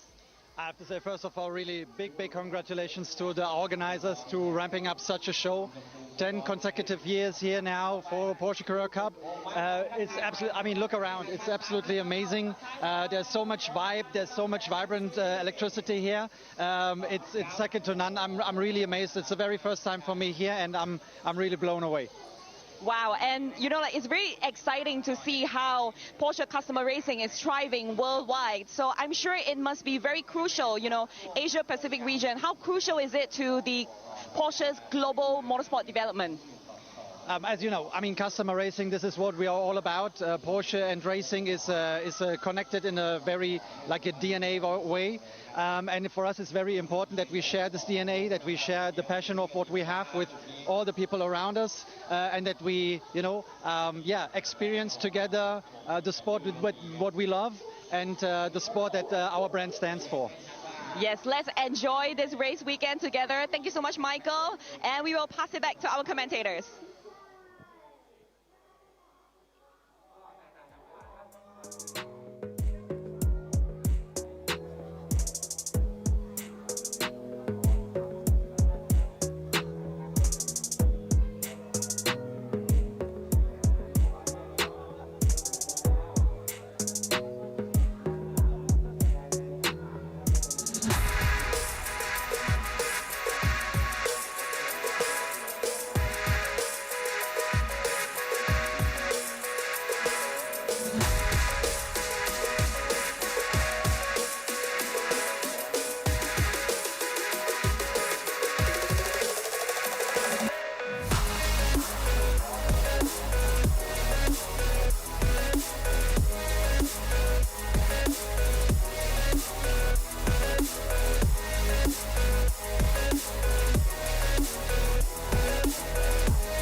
You're on pole and you really need to rack up points given that you're not going to be in Sepang next time.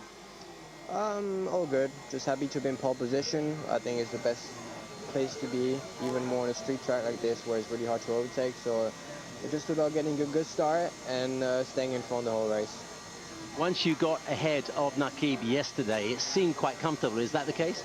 Yeah, I was quite comfortable. Of course, it's really hard to find the right spot about really pushing hard and not pushing enough, you know, because you can lose focus.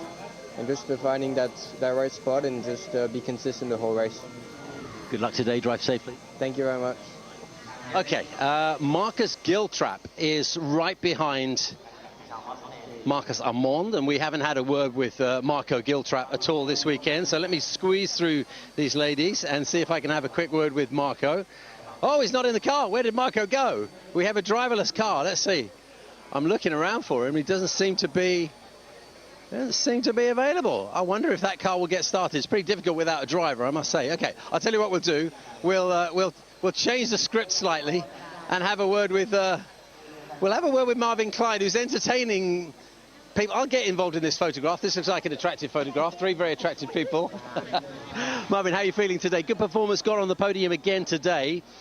You got some very fast cars in front of you. Do you think you'll get on the podium again? Yeah, we start on P5 today, so yeah, we have a bit more margin to step on the podium for today, but yeah, we worked also during the evening and everything, because we had the feedback from the race of yesterday. So yeah, I'm confident, and yeah, we really push for the podium. Realistically, how many opportunities are there on any one lap here in Bangsaen to actually overtake? There is not so many options, to be honest. There is the start with the first lap. We know that the hairpin, there is the yellow flag, so we cannot try something. But after everything is possible. We saw yesterday in the last corner it's possible. In the T2 as well, we can try something. And after in the middle part in the sector 2, that's a bit more difficult. You need to follow. You cannot try something, but yeah, you need to prepare everything in your lab to try something there. So yeah, I'm ready to do it. I'm ready to push to catch the front. All right, good luck today. Drive safe. Thank you. Okay, come, I want to see if I can catch up with Chris Chia, because he's in P8, and that's a pretty darn good performance for a Pro-Am driver. So here's Chris's car anyway. Again, we've got a driverless car. I'm wondering if this is perhaps because there might be a slight delay. We had some trucks racing here earlier on. There's quite a few bashes into some of the barriers around the place, and they've had to do a little bit of fixing. So the cars are already here lined up, but whether the drivers are in place or not, nope, we don't seem to be. We've got a helmet, but it's a bodiless helmet. So I don't know, maybe we'll see if we can catch up. Ah, Chris. First of all, you're not in your car. Why is that? Have you been told that there's a delay of some sort? Yeah, it's quite hot today, and I try to avoid. Yeah. Oh, that's a good idea. Staying cool is a good idea. Hey, great performance to get in this position on the grid for a Pro-Am. What are your hopes today for the race? Yeah, it's another pole today, and it's a quite good position. And but today is extremely hot, so try to calm down and keep the pace and keep the position to the end. It was raining yesterday morning and fairly cool for the rest of the day, but how does this rank with the other races, the other venues that you've competed in terms of just heat, humidity and exhaustion? Both good, but today only focus on today. Yeah, today is quite hot. Yeah, manage the tire, manage the pace. Okay, well, good luck, drive safely, and see if you can stay hydrated. Okay, thank you. Well done. That's Chris Chia. I wonder if we can maybe, if we still have time, I think we do, see if we can have a word with Amna Al-Kubaisi. Whoa, here we go. How are you doing? All right? Seth Gilmore here. How are you feeling? You're taking some shade under the umbrella here, which seems to be very sensible, because I'm roasting. How are you feeling? Oh, yeah, it's pretty hot, but no, I love the heat, man, and it just makes it more interesting, I reckon, all part of the fun. Yeah, you'd rather be doing this than in the cold weather? 100%, yeah, I love the heat. I'm not a fan of the cold. All right, good. Well, good luck today. Conditions will suit you. We'll be watching carefully. Yeah, thank you so much. All right, let's see if we can get a word with Amna. Let's see if I make sure I can get her. So it's car 55 we're looking for. P13 should be here, I think. Let's see where we are. Is Amna around? Amna is here. Thank you, Cecily. Getting a bit of help here on the grid, which is always good. Drivers all over the place, not in their cars and all sorts of things. Amna, why are you sitting in the shade? Saving energy. How does this rank in terms of other places where you've driven, in terms of the heat and humidity? I was just speaking to some of the other drivers, and it's pretty oppressive here, isn't it? Oh my God, I think this is the toughest heat track I've ever been to in my experience. I've raced in Singapore, I've raced in the UAE, and by far, Bangsaen beats them all. Tell me, how does it feel qualifying quicker than 3-time champion Chris van der Drift? Oh my God. I feel bad. Don't say that. You feel guilty? I feel guilty. I mean, he's going to be right alongside you. You're going to be very aware of him at the start, because, I mean, I'm not sure that he's on his absolute, biggest, most ambitious game this weekend, but still it'll be a it'll be something to say for yourself, won't it, if you can get through the first corner ahead of him and maintain that? Oh yeah, I mean, just stay ahead, try not to make any mistakes at the start, because after that you're just stuck there. All right, stay hydrated and have a safe race. Thank you. That's Amna Al-Kubaisi. We are done with our little walk along the grid. Hope you enjoy the race. There is no sign of rain, don't worry about that. We'll be hot, you stay cool.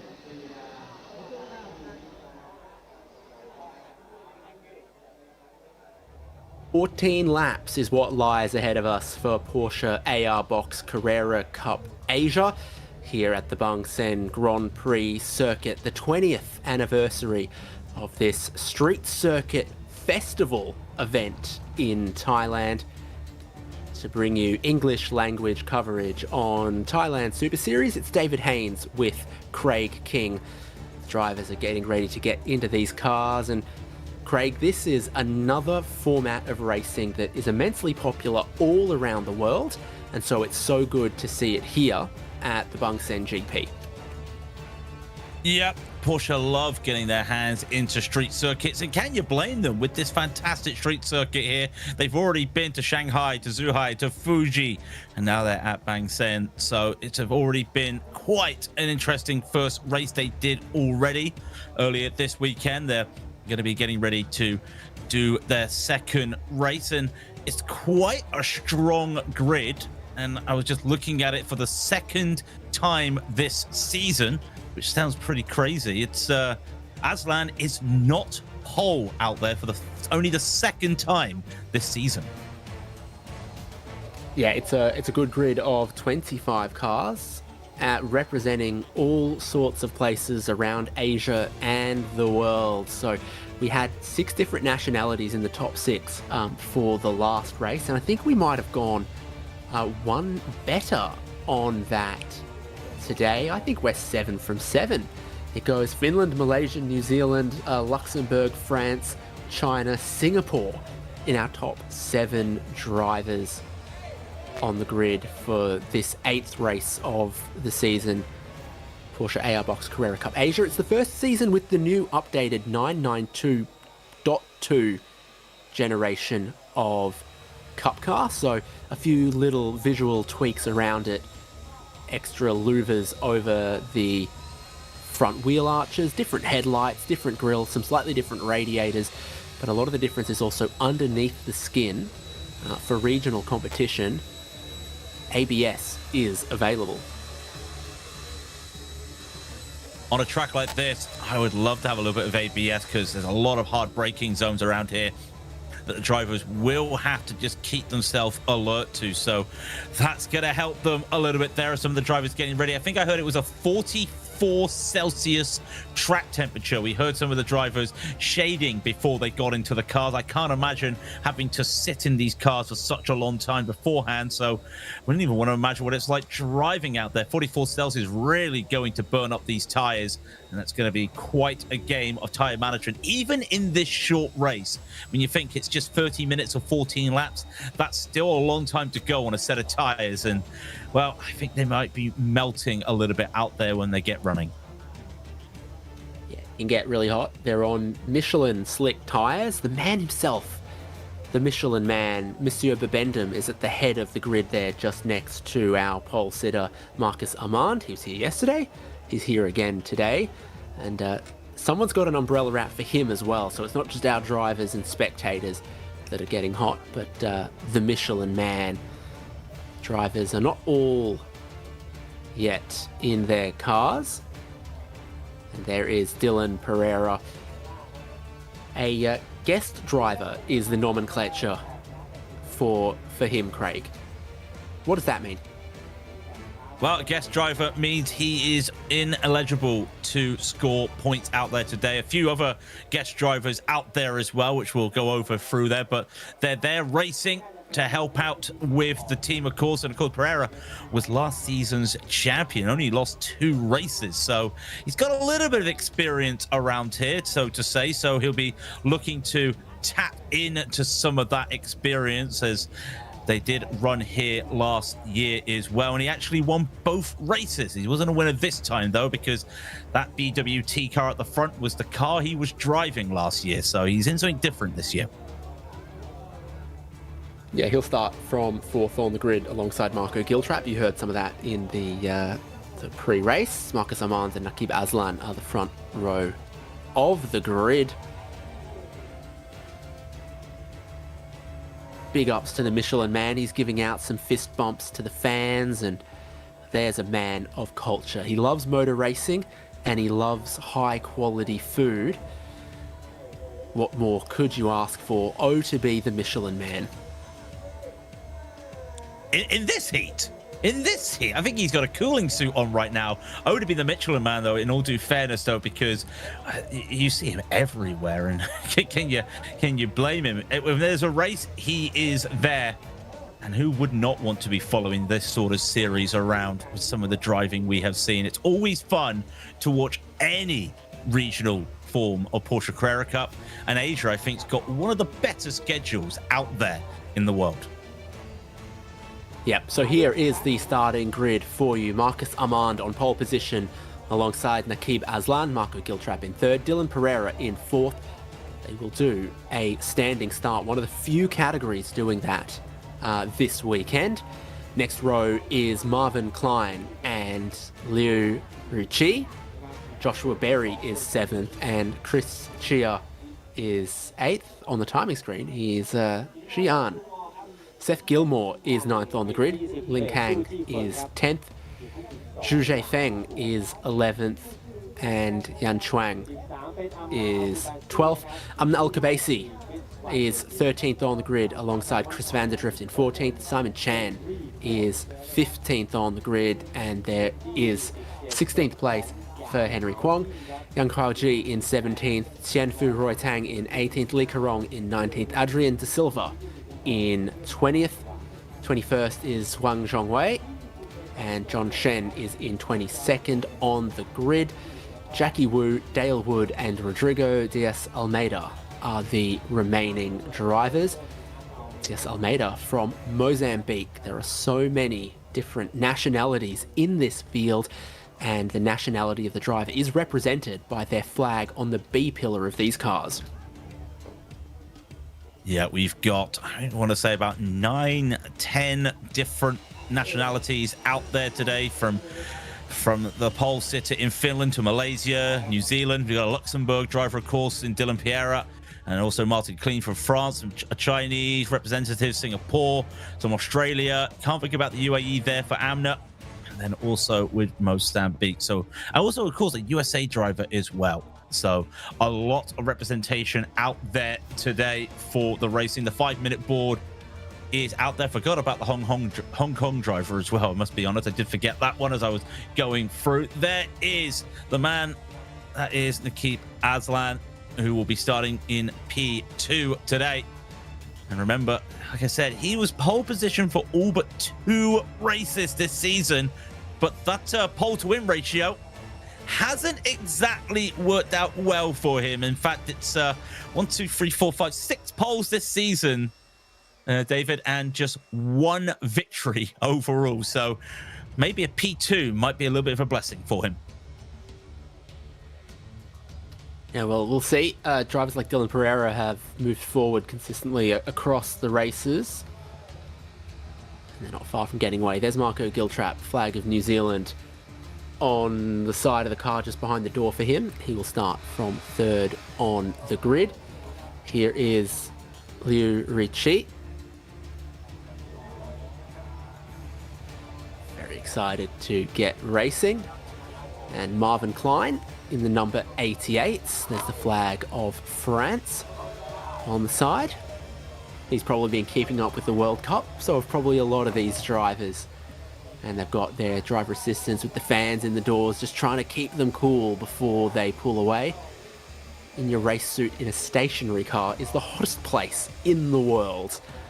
You just either want to get out of the car or get moving. Sitting around waiting in the sun in multiple layers of fireproof clothing with the helmet on with no circulation in the car is never any fun. Here's the 87, Ling Kang. Got his water bottle, so he's having a little bit of hydration as well.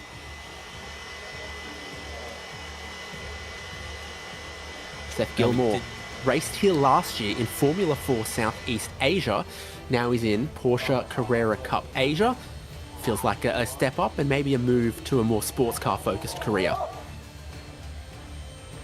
Well, yeah, sports cars really have started to take leaps and bounds over the last few years, as well as some of these drivers coming in. Of course, the Porsche driver program as well. A lot of these drivers are probably looking to get a contract for Porsche to drive up in the next level, maybe into the Super Cup down the road if they do well here, or maybe a permanent drive into one of the higher categories of the Carrera Cup down in the Benelux or the Dutch area, or not the Dutch, the Deutschland area for Germany. So drivers looking to go on by. You see the Pro, the Pro-Am, and the Am and the Masters there. There are 4 different categories out there today. Mostly a Pro field, a few Ams, then a handful of Pro-Ams and Masters, but they are all still battling for their own podiums out there. It's Simon Chan there, the number 10, getting ready. One of the leading Am drivers. He'll be 3rd in the Ams in terms of where they start on the field. As we go down the field even more, this is Teng Furoy Tang in the 610 Racing, and he's got a nose strip over his nose. You don't see that a lot nowadays with racers in these helmets. Keep the nose open, breathe easy in the heat, and we keep going down the grid to our drivers as they prepare. Bottom of the screen there is how the drivers will appear on the timing column in Pro, Pro-Am, Am, and Masters. Masters is, of course, for drivers of sufficient age, and then we've got our Pro drivers are our fastest, including some Porsche factory signed and aligned drivers like Marcus Armand, like Dylan Pereira, and some others. Here's one of our Masters, John Shen, in the number 16 car. There's the flag of Hong Kong on his door. Wang Zhongwei, focused, ready to go. Brand new Stilo helmet. Those ones are the most comfortable. Dale Wood in the Viper Nizza Racing with the Toy Story helmet. Very exciting. I've seen that multiple times before at the Bathurst 1000. He loves to put a helmet on that's just a nod to his kids and give them something to appreciate when they're with him or watching him on TV at the racing. Jackie Wu will start from 23rd on the grid in the Masters category. Rodrigo Diaz Almeida in the number 8 car is listed 25th for the grid. Yeah, you see some of them. I do like seeing all those different helmets out there as the drivers are thankfully being allowed to have a little bit of air circulation around here. Some got the umbrellas up, some's got the fans up, and they'll be looking to get it done. It's a rarity when you look at this, because there won't be much of a formation lap out there with the way the pit lane and paddock is out here at the Bangsaen Street Circuit. But when they get to the time that it will come down, I reckon for about with a minute to go, they'll be closing those doors up, and there you go, you're in that heat box out there and getting ready. And well, did you see, is that the number 7 at the front? It's not the number 7, sorry, it's the 17 of Aslan. Still got a sunshade over. That's something that not really any other drivers got out there, so that's not going to attribute to a couple of temps, but it's really interesting that one of the only drivers out there still protecting the front of the car with a little bit of covering. Yeah, just trying to stop the heat getting in too early. Kib Aslan is going to have to take everything he's learned from the previous race starts to try to carry that to a good start here. There's always one grippy side and one slightly less grippy side of the road anytime you do a standing start. Marcus Armand is the pole sitter for this race, so he'll probably be on the grippy side. It'll be the left-hand side of the start-finish straight, heading towards turn 1 and 2 when we get going. Fans everywhere at Bangsaen, both spectators and those little handheld ones to keep them cool. So in the pit area, around every single corner of the track, in the pit boxes, this is an incredibly well-attended event, and it is the absolute crown of Thailand Super Series. Every year here at Bangsaen, people come out.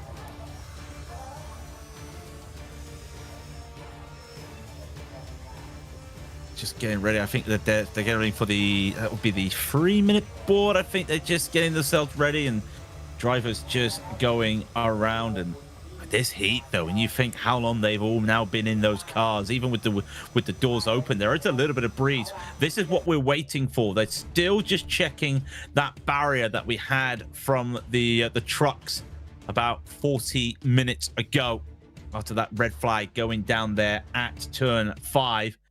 And obviously that's just the marshals just checking everything is a-okay down there. They'll be running on down to get That's away. The Tech Pro barrier pieces in the back of that truck. So that's the repair that's had to be made to the Tech Pro barrier at turn 5. And here's one of the forklifts that was necessary to move some of those bits around. So you can see why we just have to hold Porsche Carrera Cup Asia for a minute before we can get this one underway. But surely race control have gone and inspected that part of the track, and we wouldn't get the 3-minute board if they weren't confident that it's good to go, and then we just need to clear the track.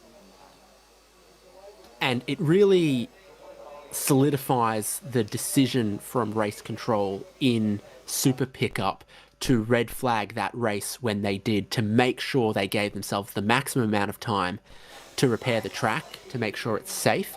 And it'll be only 3 minutes before Porsche AR Box Carrera Cup Asia get to take to the repaired and ready to go Bangsaen Street Circuit.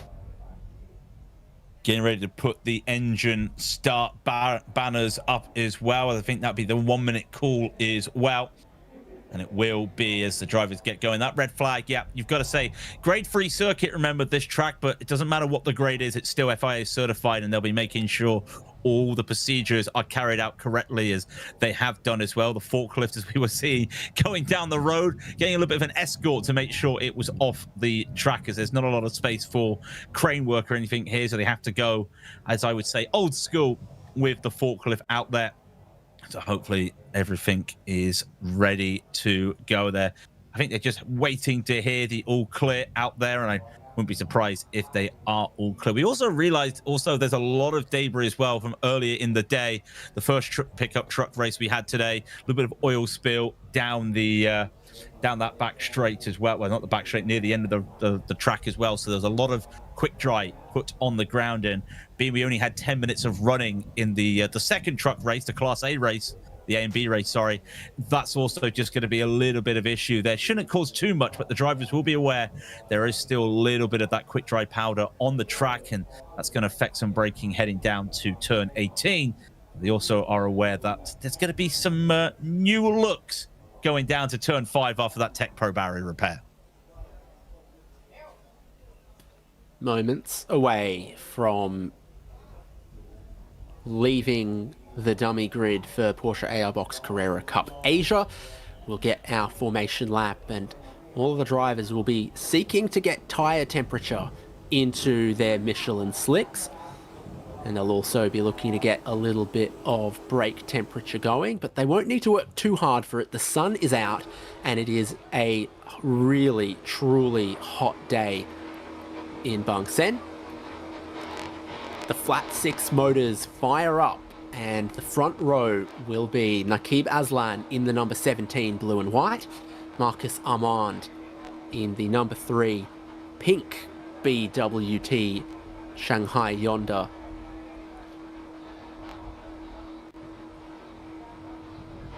Well, aside from the heat, it's a gorgeous day. Aside from the heat, it is a gorgeous day. 15 seconds up there as well. I think that river, that water, sorry, not river, that the sea there might be some of these drivers will be looking to jump into to cool off after this race, because they have been in those cockpits for quite a while now. And now the engine's on. I believe these cars do have the AC units, or they might have had to be asked to install the AC units due to the heat out there, but they roll off the dummy grid, to get themselves ready onto the track. And as David was saying earlier, one of the handful of series, a small handful of series here this weekend, that is a grid start out there today. So it's going to be a little bit different if you've been watching any of the racing earlier today, where it was going to rolling down into turn 1 and 2. This will be quite a run to that quick kink at turn 1 before they get ready for the hard left into turn 2 to try to prepare themselves for what's going to be a very interesting 30 minutes or 14 laps to go. Yesterday's race did not have a safety car interruption, and 14 laps of green flag can happen very comfortably within 30 minutes. But if we do have a safety car, it very quickly eats into the 30 minutes. So if we remain green, expect this to be a 14-lap race. If a safety car intervention or some other kind is required, will probably end up being a 30-minute race. The lap times that these cars are capable of, very, very quick. Almost underneath 90 seconds, and that means that 14 laps can be done in about 22 minutes.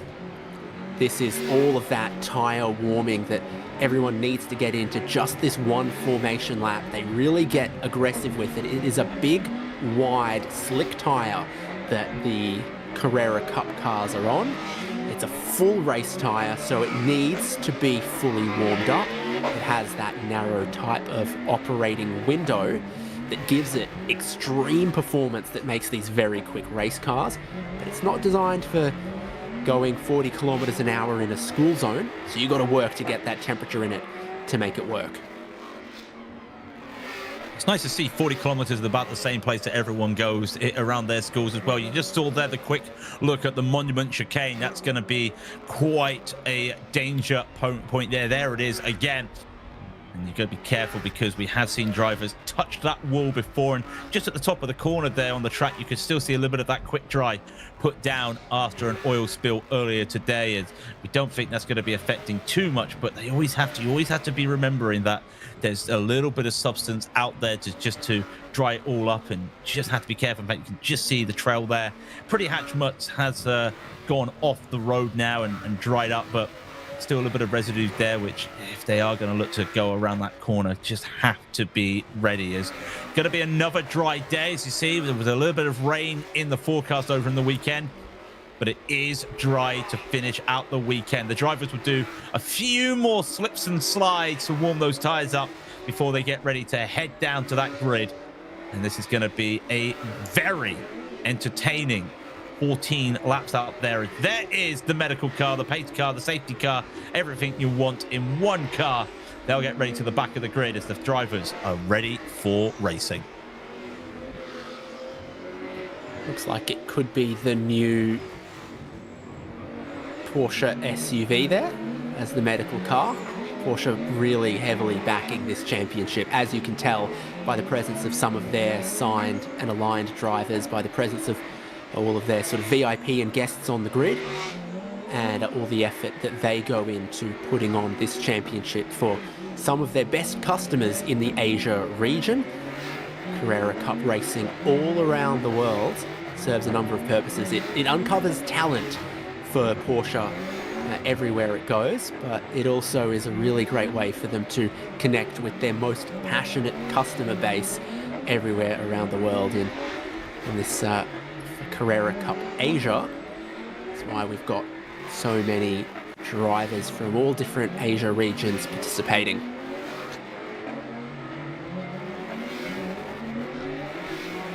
As the drivers set themselves ready, you could almost say this is the race that a lot of people have come out to see today. It's always a spectacle when Porsche come to a racetrack, but of course it isn't the main event for the day, don't worry, but this is all important. Ahmad, going to get some more life into the tires. You see some of the rubber and the debris already flying around out there on the street circuit. They come down to the final few corners of the racetrack, and again, I'm going to be really curious to see who gets the better run here as they come on down for the AR Box Carrera Cup. Can a man make it 2 from 2 this weekend? Will we see a little bit of a surprise at the back of the field? My one to watch here is Dylan Pereira got a really good getaway in yesterday's race and eventually worked his way up into second position. Again, he starts from 4th place. How quickly can he make his way through the field in a 14-lap race, if he can? What will drivers like Nikki Aslan and Marco Giltrap have learned since yesterday? And the rest of the field snakes its way from turn 17 towards the double hairpin at 18 and 19. And then we'll get onto the start-finish straight. You can see the breeze blowing off the bay in that section of track there. So they get ready to get going. Absolute Racing teammates as well, 4th and 5th on the grid. Dylan Pereira has got Marvin Klein just behind him. We're going to get the whole field on the grid for the standing start. And your pole sitter is on the left-hand side of the road. That's the grippy part. It gives you the outside for sweeping turn 1, but the inside for the tight turn 2. That's where you want to be. 25th on the grid, last car that we're waiting for is Rodrigo Diaz Almeida. And once he is in position, starters orders will begin our 14-lap or 30-minute race. Lights about to come on. Porsche Flat 6s about to scream to redline. A standing start for the final race of the weekend at Bangsaen for Porsche AR Box Carrera Cup Asia. 2 lights, 3 lights, 4 lights. When 5 go out, we're racing, and that's an amazing getaway from 5th on the grid. Marvin Klein looking to get up into the top 3. The pole sitter Marcus Armand, a good enough getaway as well. Nakib Aslan around the outside of turn 2 is going to get boxed out, and there's a change of positions heading into turns 1 and 2 on this opening lap. Field of 25 cleanly make their way through turn 2. What about turns 3 and 4? Got to cleanly work through here before getting single file for turn 6. No overtaking in turn 6. So once you're ahead, you can hold that position, but we do have a crash in turn 5. 87, Lin Kang has big damage on the nose. He is going to try to get away from there. Double yellow flags waving. But that car has taken a big hit against the Armco. Marcus Armand leads. I wonder if he'll be able to get that car rolling again. We probably won't have to go under safety car, but probably a little bit of damage to that barrier, but might still be racing. We'll wait to see. Race car, of course, under investigation, checking that nothing was there. Possible that they may be looking to see if there was a jump start there from the French driver, but it's still an early start for him. Real good run. Aslan again, not the best of race starts there. Another poor start for Aslan, but look at the gap that Marcus Aman has already let out here. Big time gap there. I think that's about a second gap is right there as well. The 88 having to defend in. I think that was Klein having to defend against the 17 there of Aslan, and Aslan getting on by through the quarters in a crucial moment there, going up already. So he's trying to make that return up the field. He's already at 1 place, but now he's got to try and catch up to the rest of them. 1 lap of 14 completed. Marcus Armand leads from Marco Giltrap, and there, Nakib Aslan gets taken out. Contact from Marvin Klein, it looks like, heading into turn 2. There's big damage for both of those cars. It's a difficult curved braking zone, but he has been drilled from behind. Nakib Aslan loses his rear bumper and continues, and it is the 88 of Marvin Klein that has damage on the nose and is stopped in the runoff of turn 2. The damage is only getting worse, though, for the 17. That might be oil coming out of the motor and onto the rear tyres. Or is it the left rear tyre down? I think that's tyre rub. That's tyre rub. You can see that bodywork is pushed in, and he's just trying to nurse that car back home there. Very strange move there, because you could see that Klein was trying to make that move in, but that turn 2 has some of the street curving there, and it's a lot of cobblestone there. And you go onto that, you can go onto it if you've got a high cut, you've got a car with a high high center of gravity and high clearance. These cars don't really have that clearance, and that just caused a lot of problems, because you run that losing control of the car through the monument chicane. They'll go again, and this is the 69 car. Ozu trying to hold off one of the other BWT drivers right there as well, with Yan Chuang. Everyone just comes on. I think this was the group that got held up by that spin on lap 1 going down into turn 5, and they're just going to go on. So let's have a quick look at this replay, and you'll see he's gone too wide. He's on the brakes already, but that's dirty. There are a lot of dirty marbles, and everything was just going to hold up the car. And just look how fast he was going. He's already trying to slow down here, hits that curb. He actually tried to avoid the curb, but he was already a passenger once he was on the marbles. Yeah, dirty side of the road in turn 1. Marvin Klein just couldn't stop, and unfortunately, right there is where Nakib Aslan was. We've had 3 heavily damaged cars, but they've managed to limp enough to keep this race green flag. Are they limping enough? There is the damage on the right front for Marvin Klein. He'll be losing the water out of one of the radiators pretty quickly. Ling Kang and Wang Zhongwei have entered the pit lane. Nakib Aslan, Marvin Klein and Dale Wood, but that car has not managed to make its way into the pit lane for Marvin Klein. Nakib Aslan is on track just behind him looking for the pit entry. And if that doesn't move, it might necessitate a safety car. Marcus Armand leads the race from Marco Giltrap in second. Dylan Pereira is up into third. Lou Ritchie is doing a good job holding on to 4th place. And here's where most of the racing is amongst these drivers. 8th, 9th, 10th, 11th. Amna Al-Kabaisi is up a spot or 2, it seems. She's in 10th spot there as the safety car comes out and will lock in these positions for the time being. Yeah, Klein was trying to get that car back, and you think he was doing basically the whole lap of the track there with that massive damage, and I'd be curious to see what he has done. I wonder if he did actually spill a little bit of radiator oil or something out there as well. The safety car will pick these drivers up. But very straight. He was so close then. I'm trying to think. There would have been some other places for him to pull off, if I'm pretty sure. So weird to try and get that car back right to the pit lane. Could have pulled it in because that was terminal damage, really. So, yeah, I think he's going to have to just be taught there. But look at the damage on that tire barrier. He's lucky that he didn't actually take a lot of that tire barrier out. We could have had a safety car about a minute earlier had there been more terminal damage to that car. But field has been neutralized, and I see Seth Gilmore is well in the pits as well going in. So the drivers will get themselves ready, and this I think now will be a timed race over laps. You only need 5 minutes behind the safety car for it to really check up the pace and move us towards being more likely to be time certain. So we'll look back at the race start. Marvin Klein is the blue and gold car that gets a great getaway and is moving around for some spots. Nakib Aslan has Giltrap alongside him there. Marcus Armand, an absolutely perfect getaway. It's towards turn 4 that we need to worry more about, and the 24 of Seth Gilmore picked up the damage there into turn 2 in his red Porsche. He got a bit of damage on the right front, pushed in the headlight. You can see it in the background here. He gets into the back of the light blue car, but it's the spin and wall contact at turn 4 thereafter that raised our hair.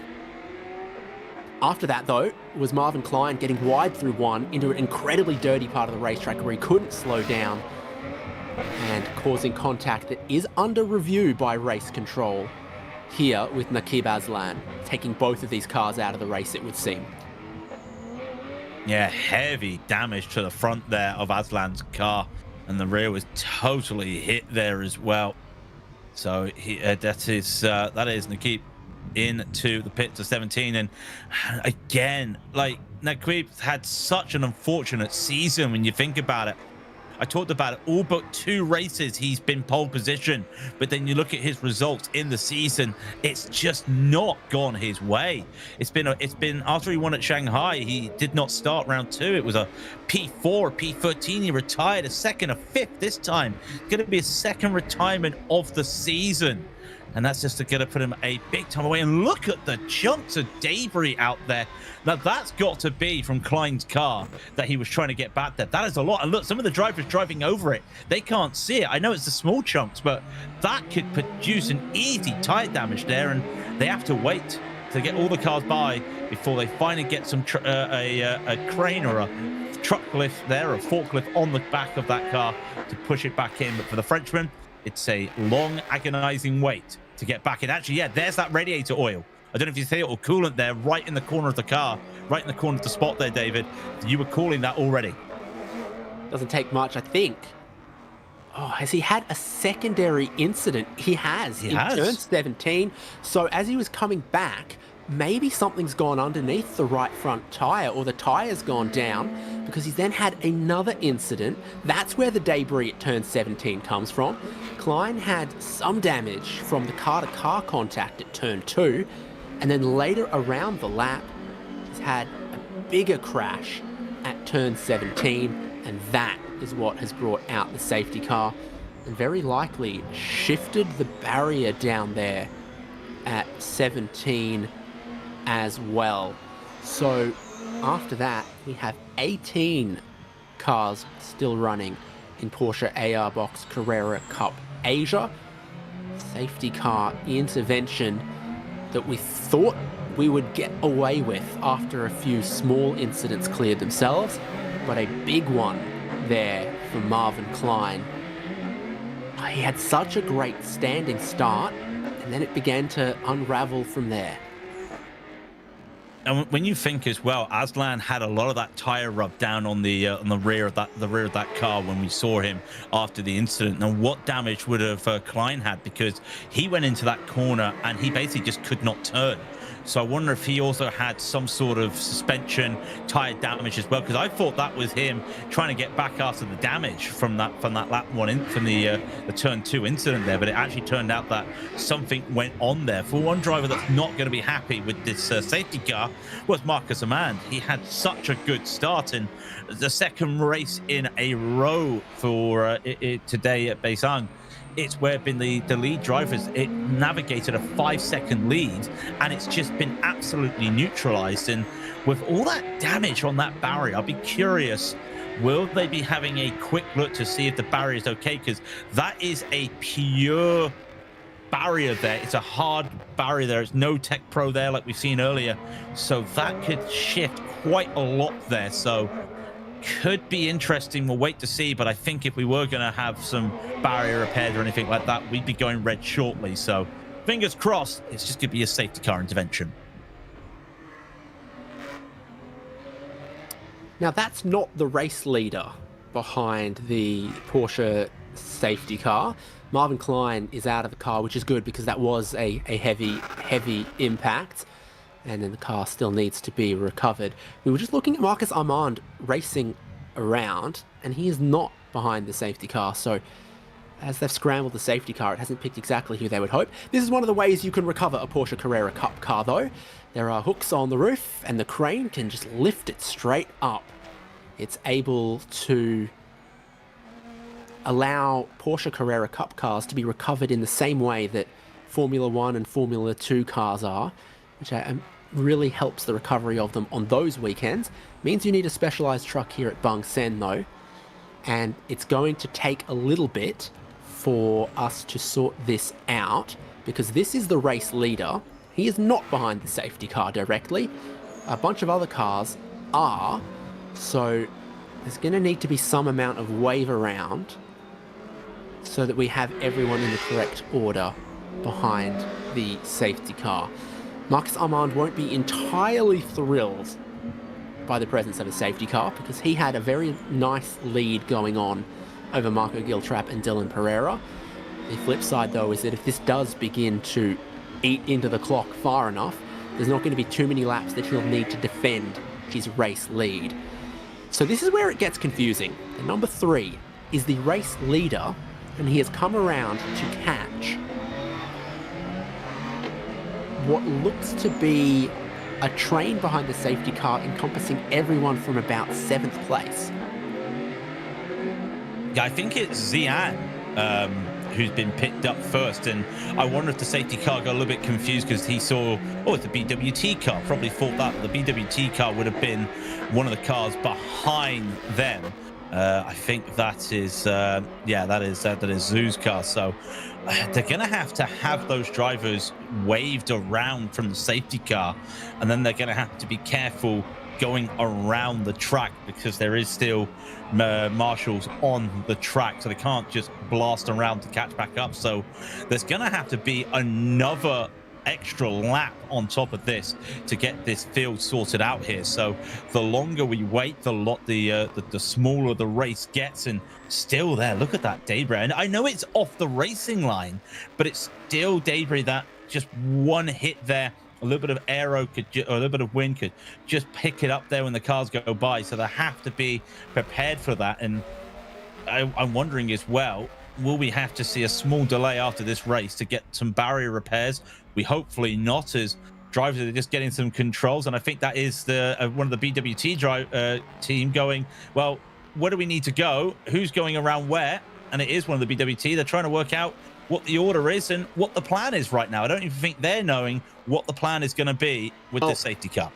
Hopefully telling the driver of the 79 that they need to go around the safety car if they are being directed as such, because that's the driver who's behind the safety car that at some point is going to need to get waved around along with everyone else to put them ahead of Marcus Armand, who is the race leader.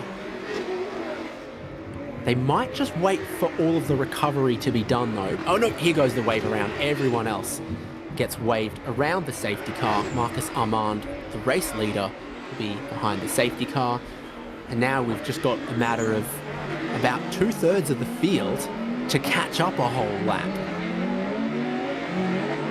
Can't say I've seen that before. I'm going to be brutally honest. That was a really weird time for the safety car to catch everybody up those, but all these drivers will get their lap back as well as they go on by. So we're all the way down from P6 down to P18 is going to be waiting to get, well, going to be waved around. And yeah, they have to be careful to get back around. And like I was saying earlier, David, they can't go fast around here to catch back up to that safety car because of the fact there is still marshals on the track. I know the forklift is probably just left, as some drivers also looking at what options they've got, and I think they're also having to work out what time they've got left. I see 14 minutes left. Definitely not going to be the 14 laps we were looking at here. So give another 2 minutes for these cars to get around. I think we're going to be looking about 5 laps. What, 5-6 laps, I reckon. No, depending on when we restart, it's still possible to get the remaining 7 laps in here. They're doing green flag lap times of just over 90 seconds. So 10 minutes would be enough to do 7 laps. We are behind the safety car here. The top 5 got caught the wrong side of where the safety car came out. So they are now behind the safety car. Everybody else has been waved around and are going to come around to catch the field. Includes 79 here of Jian and everyone behind him in 6th place. And they are making quite a decent way around this this track already, as they're about to come into sector 2 and the lead pack. Yeah, there they are. They're into sector 2. Lead pack probably just hitting into sector 3. So working well to catch back up there. Going to give the kudos to the drivers to make sure they probably got told by race control, look, let's just get a move on here. Let's just get back to racing. I wouldn't be surprised if they practically caught up very shortly, and that's going to help out when it comes to getting back racing. But also looking there, they still got that yellow flag, but that's the safety car yellow flag as well. So I do wonder if that the track has been now cleared. Safety car lights won't be going off yet because we're still waiting for everyone to come back up there. If the Porsche safety car is looking, and let's just see behind, we're probably going to see them very shortly in the background as the drivers here start another lap. Where are the other drivers? I think they're about a minute behind right now, so they've not done too bad to catch back up to the pack. Yeah, behind the safety car, we're doing lap times of 2:55. The race leader is on the start-finish line now, so if the safety car came in at the end of this lap, we would be restarting with 10 minutes and 5 laps to go. I think we managed to get in our full race distance if we can restart at the end of this lap, because here is everyone else. They've just about caught the train. There's even a possibility that the safety car could speed up a little bit now. It's got some very quick race cars behind it. The top 5 are joined by 6th through to 18th. Seth Gilmore, Chris Vanderdrift, Dale Wood, Nakib Aslan, Marvin Klein, Lin Kang and Wang Zhongwei are retirements out of this race at this point. Relatively bruising final race of the weekend. Safety car will come in this lap. That's good news for everyone who likes to hear Porsche Carrera Cup cars revving to their limit. For Marcus Armand, it means he's going to have 5 laps to try to defend his race lead from Marco Giltrap and Dylan Pereira. Liu Ricci is in 4th, Joshua Berry in 5th. Jian leads Pro-Am in 6th. Am is being led by Zhu Zhefeng in 7th outright. Amna Al-Kubaisi is in 9th position. She's the highest placed woman in the field and has moved up some spots in this race. And she was looking to make some more before the safety car came out, so that could be another place to watch in the 9th position when we go racing. Masters is being led by Adrian De Silva at the moment. Well, they get ready to back it all back up right now. And it's going to be a man who will lead them off and will probably have control now as the safety car is getting ready to go back into the pit lane. And a man will have full control. Look at that drone shot as well. Lovely sight going down by the shore side. And onto that beach they'll go. They're getting ready to go. There is going to be 10 minutes left. Real good timing there. Credit to the drivers, credit to the marshals for getting this race back on the green as fast as they can. Still a bit of danger on the outside there, but that's not going to be too much of an issue. What can Pereira do on the start? I think a man is going to get them going. He absolutely crawled into turn 18, and then he accelerates out of turn 19 onto the sweeping turn 20, and then onto the start-finish straight. He wanted to be able to catch them napping before the hairpin, and that he has done. Great advantage to Marco Giltrap. Dylan Pereira in 3rd, already trying to shape up for a position. This is for the final steps on the podium. Tyres will have cooled off a little bit. Giltrap is defensive. Pereira is trying to take the wide arcing line. Irichi just behind them in 4th for Marcus Armand. He's measured that one just perfectly for the restart. They head towards turn 6. It reminds the track through turn 5. And again, Pereira tries to take a wide line in, a sharp line out, and get to throttle early. The top 3 heading down the straight towards turn 8. Yeah, Armand's done a really good job to really extend that gap right now. Dylan Pereira saw what his teammate for this weekend in Marvin Klein did at turn 2 and doesn't want to try and repeat that same moment as they come from the monument to chicane. He is faster though over Giltrap through that chicane as the drivers work their way through. And I'd be liking to see, could not catch up with that there, but other drivers still catching up in the background, and that is Amna Alkabai trying to make more times. She's not doing too bad out there either though as the drivers come by, but this is what we want to see. Pereira looking to see if he can make any sort of move. The over-under though will set himself up through turn 18, but it's a double apex there, and I don't think he's going to get the over-under he wanted. Giltrap's car bouncing in 19. Dylan Pereira getting better drive off, but he couldn't get alongside through the corner, and that made it difficult to get too close down the front straight here.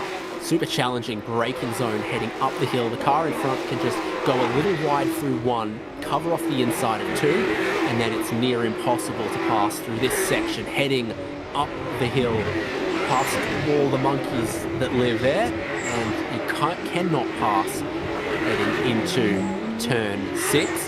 Very similar to the rules for that hairpin at Macau, and a section of track reminiscent of Macau as well. A new fastest lap of the race for Marcus Armand. He is out of here. It's the battle for 2nd and 3rd between New Zealander Marco Giltrap and Luxembourgish driver Dylan Pereira that captures our attention. Other battles through the field for Pro, Pro-Am, Am and Masters. And many will also be curious as to the progress of Amna Al-Kubaisi, who remains in 9th position for the moment. This is as close as Pereira's been for a while. You can overtake into turn 15 here, but it just wasn't quite close enough. A lap ago in the turn 17 flick coming up, Marco Giltrap's car got very loose. Pereira is all over him again. Next braking zone could be his best opportunity. Only 7 minutes left in this race. Pereira is finding that passing on a street circuit is challenging and it's beginning to frustrate him some. Yeah, you could see when they came down to that turn 6 hairpin, he was basically bumper to bumper. And you can see him flashing the headlights. He's really wanting to go. And it's a big crash in the background as well. That's the 25 that has been caught up there. That is Tang. And a lot of other drivers have been caught up with that, and they've all gone into them. I wonder if it was the car in front as well that's caused that, and that I think that is Kwong. And it's a red flag. It's a red flag with this damage. The damaged cars here, Henry Kwong and Tianfu Ru Tang, and then a few cars stopped in behind them, includes John Shen, Jackie Wu, Adrian De Silva. That looks like turn 17 to me. And the engineers are all trying to work out what's happened and hopefully hear good news from their drivers that the car's not too damaged and that hopefully all the drivers are okay. 5 stopped cars. 6, I think, actually. I think there's a 6 car there as well. Yeah, yep. 1, 2, 3, 4, 5, 6. And I wonder if that car at the front might have been the reason. Just seeing that, and then well, we need to see a replay here. In fact, we're going to get to see the replay as they come on by. You are right. It is that 16, 17. Oh, loses the rear. Just goes and hits that barrier. That's heavy damage into that barrier.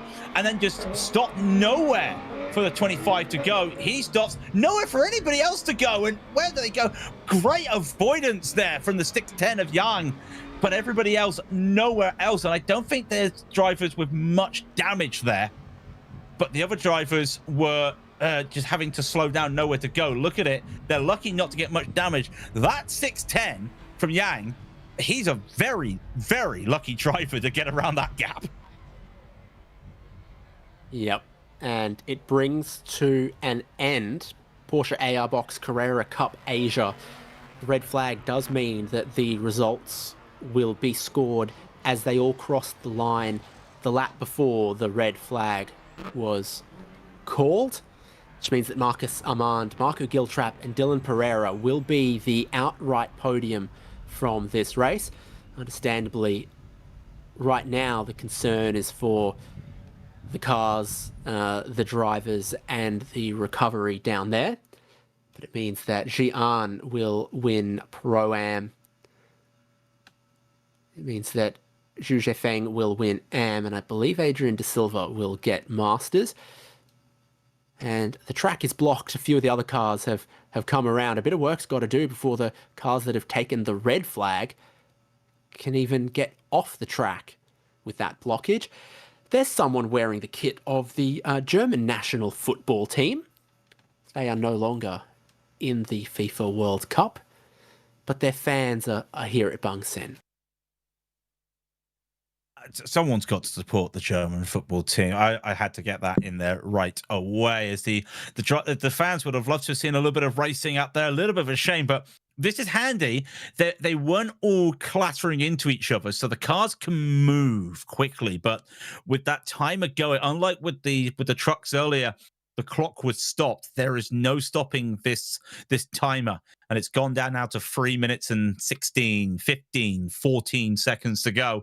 So they won't be able to really get this going again. But that is one good thing in terms of the rest of the schedule for the day, that these cars are not heavily damaged, so they can all just roll back.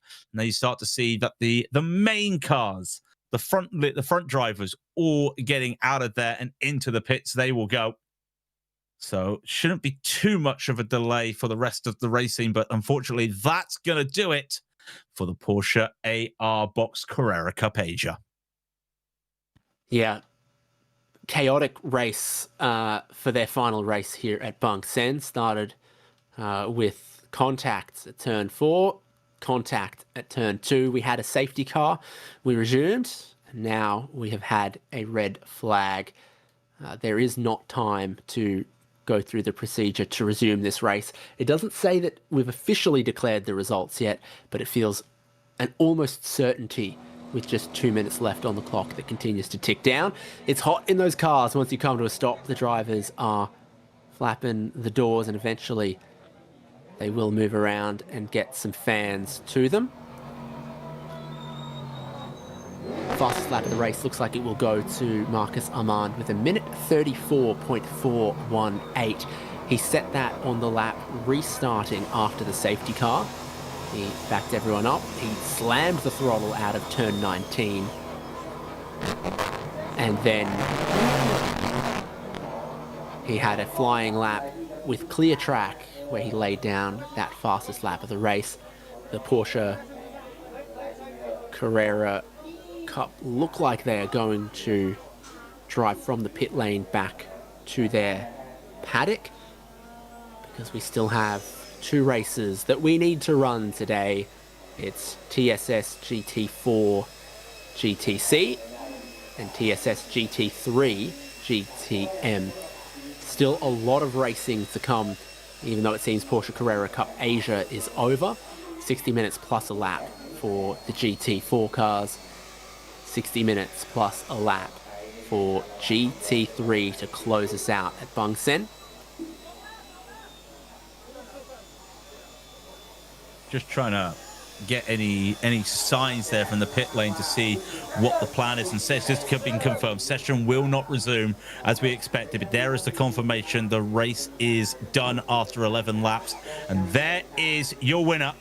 Marcus Armand goes back-to-back for the race weekend. And he's already got quite a strong lead on the championship, and with 5 rounds left to go, one would ask, is there anybody going to be able to stop him there, as Rodrigo Diaz-Almeida did not get a finish yesterday. Marco Giltrap might be able to catch him, but this is the man that you would probably say has got one hand on that trophy in Asia. And really, with the way he's been driving today, can you blame him? Fantastic. Once he got that lead, well, no one could even stop him. No one could even catch up to him even. It was that dominant when we were doing green flag running. Perfect in managing every aspect of the race. Perfect in getting pole position. Perfect in getting away from the standing start. Perfect at his race pace. Then managing the restart. And he also takes the fastest lap of the race. So in every single aspect, Marcus Armand has dominated round 8 of Porsche AR Box Carrera Cup Asia. Fortunately for the fans and for everyone else, it didn't end how we would like. A big incident necessitating a red flag so that a few more track repairs can be done and keep us on schedule for today. But when they are racing, Porsche Carrera Cup cars on a street circuit are so exciting. They make great speed, they make a great noise, and as it reverberates around the building and the walls of a street circuit, it really fills you with passion. Marcus Armand is the race winner from Marco Giltrap and Dylan Pereira. Liu Ruchi gets scored in 4th position with Joshua Berry in 5th, Chris Chia Jian in 6th, Zhu Zefeng in 7th. I've just seen the timing screen update based on where they were at the before the red flag, not as the red flag was called. So Yan Shuang in 8th. I'm just cross-referencing 2 timing screens. In the graphics, Amna Al-Kubaisi in 9th. Simon Chan in 10th. Behind there is where some of the adjustments might need to be made based on declaring a race result from a red flag. It normally goes back 1 lap. I said it was 11 laps, and yeah, they've gone back to where the times were on lap 10, as 18 cars are officially classified as finishers due to some of the drivers into the pits. But from what we're looking at, that top 10 is confirmed because it was the back of the field. But it does also mean that Adrian De Silva does win the Masters. We didn't see that either. And this was the start, a very good start. That was a great start from Klein at the start of the race.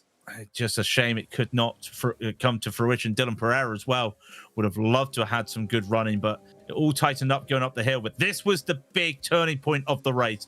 Big incident there from Martin Klein into the side of Nakib Aslan. And that basically just changed the complexion of the day, because Klein tried to get that car back. And yeah, not a lot of damage there from Aslan apart from the tire rub. But then Klein trying to get that car back. hard into the barriers, and that brought our first safety car. And then safety car, unfortunately, bred a red flag after that big pile-up after the restart. Yes, that brought the safety car. Big hit for Marvin Klein. We were a little complicated with the safety car before we eventually caught the correct race leader, which was Marcus Armand. He executed a perfect restart ahead of Marco Giltrap and Dylan Pereira, who engaged in a great battle. As you see here, nose to tail in turn 6 they went, before 11th place Henry Kwong had a moment, hit the wall at turn 17, then caught the next car, caused a track blockage, and with numerous stricken cars, a partial track blockage, and an impacted barrier, a red flag was required with about 4 laps to go that brought to an end Carrera Cup Asia running. Marcus Armand not quite celebrating the win there in the Parc Fermé as it happened, but overall it's been a very strong weekend for him. Got to celebrate that performance. The rest of the field have gone back to the paddock, but he has pulled up to the podium alongside Pereira and Giltrap. There's one of the cars getting pulled back in. It's the fans. Use the fans to keep themselves cool on this hot Sunday in Thailand. But they will be waiting to get themselves going for the last 2 races of the day, because we still have some more racing after this. And the spectators have great fashion choices. We've seen German football team, we've seen local football teams, we've seen Formula One teams, and yesterday saw someone wearing a Taylor Swift shirt, no doubt commemorating and celebrating her wedding with Travis Kelce. So they are fans of everything here at Bangsaen. I thought we were going to talk about an Aussie Rules football shirt there for a moment, but no, we're not going to. But this is the GT4, the GTCs, and they'll be getting themselves ready to go shortly. An hour-long race that will be for those drivers out there, and that's going to be one of the big moments of the weekend. So with the conclusion of Carrera Cup Asia and with Thailand Super Series GT4 soon to be ahead of us, stay with us, because when we return, it's time for 60 minutes plus 1 lap of GT4 GTC at Bangsaen.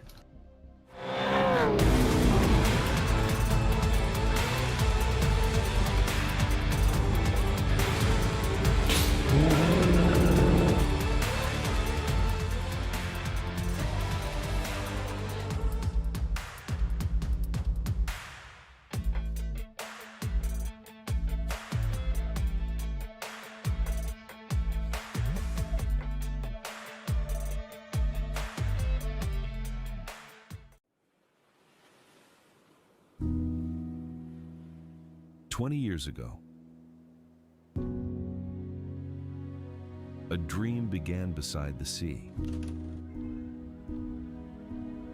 What started as a bold vision became Thailand's most iconic street circuit.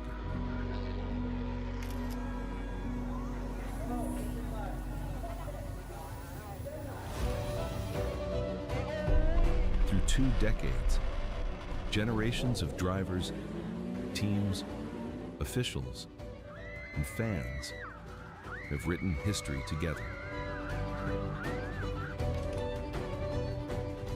More than a race, more than a circuit, a celebration shared by an entire community. Here, champions were crowned, legends were made, and memories became part of motorsport history. Now, the story continues, bigger, faster, stronger than ever. Bangsaen Grand Prix, where street racing history is written. Race to the horizon, the The next chapter begins.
The fans are enjoying their day at Bangsaen. The track workers are working hard to replace the barriers at turn 17 so that we can get Thailand Super Series Supercar GT4 GTC underway, hopefully in just a few minutes. Yesterday's race was incredibly thrilling and close in this championship. It often feels like a battle between Toyota Supra and Porsche Cayman. We also have the Thailand-built GTC cars from Toyota GR, their Supra and Corolla Altis, as well as the Mercedes-AMG GT4 of Weng Hin Raymond Liu. We're looking forward to this 60-minute 1+1 lap race, but it's not clear exactly when it will get underway, but it will be in not too long. David Haynes here with Craig King, bringing you English language coverage of the Bangsaen Grand Prix's 20th anniversary edition. And a couple of these categories we talk about, Craig. This is a unique track, but it's cars that are homologated to race all around the world. And that really gives us the world coming to Bangsaen. And the world has come round here for the crown jewel of the Thailand Super Series here at Bangsaen. So the drivers are going to love getting a result here, because if you can say you can win around here, you've won around one of the toughest street circuits, not just in Thailand or Asia, but I would say around the world. When you look at some of the Titan technical street circuits out there as well, you look at Macau, of course, you look at the streets of Monaco as well. In America, you look at Long Beach. But here in Asia, I think if you can say you've navigated this track cleanly and got yourself a podium, I think you can say that you've crossed off one of the top street circuits in your little bingo card. So there's a multitude of different driver combinations in effect in GT4 GTC. Some are two silver drivers, some are a silver and a bronze driver, some are two bronze drivers, some are just the one driver. We have a required pit stop in this race, for which the compensation time sets the minimum pit stop time. The car there in the pole position is the number 91 AAS Motorsport Porsche of Decathorn and Cantadi Kassiri. It looks like Kassiri will be starting the car. We last saw him on track in Super Pickup, where his Ford Ranger went heavily into the wall, but it's good to see that he is okay and will be able to complete his racing duties here in GT4. Alongside him, Su Yin Wong and Mitchell Che is the Toyota Gazoo Racing Thailand Supra. And then Anathorn and Superkit look like they will start from third. 5-minute board has been displayed. The grid is beginning to be cleared of unnecessary personnel. 3 minutes. There's still some necessary personnel getting our cars ready to fire up to go to the formation lap to get a 60-minute plus 1 lap race underway. Yeah, a credit once again to the marshals out there getting the repairs done after that Porsche Carrera Cup race, just causing quite a bit of apologies, not a lot, but a significant amount of damage to the barriers. So they had to just get pushed back in and make sure they were all safe and compliant to the FIA regulations. I can say that they are already a little bit delayed from where they wanted to be, but it will also be a short formation here just due to the fact of time. They want to make sure they get the hour-long race in for this race, because this is what we're here for. It's the penultimate race of the weekend. I have the GT3s after this, of course, but this is what the drivers and the fans are here for. This is this is the big money races now, and it's going to be interesting to see what they can do. Can the Porsches, can the one Porsche, there's two out there, but can they get rid of the grass that Toyota's got in this GT4 series?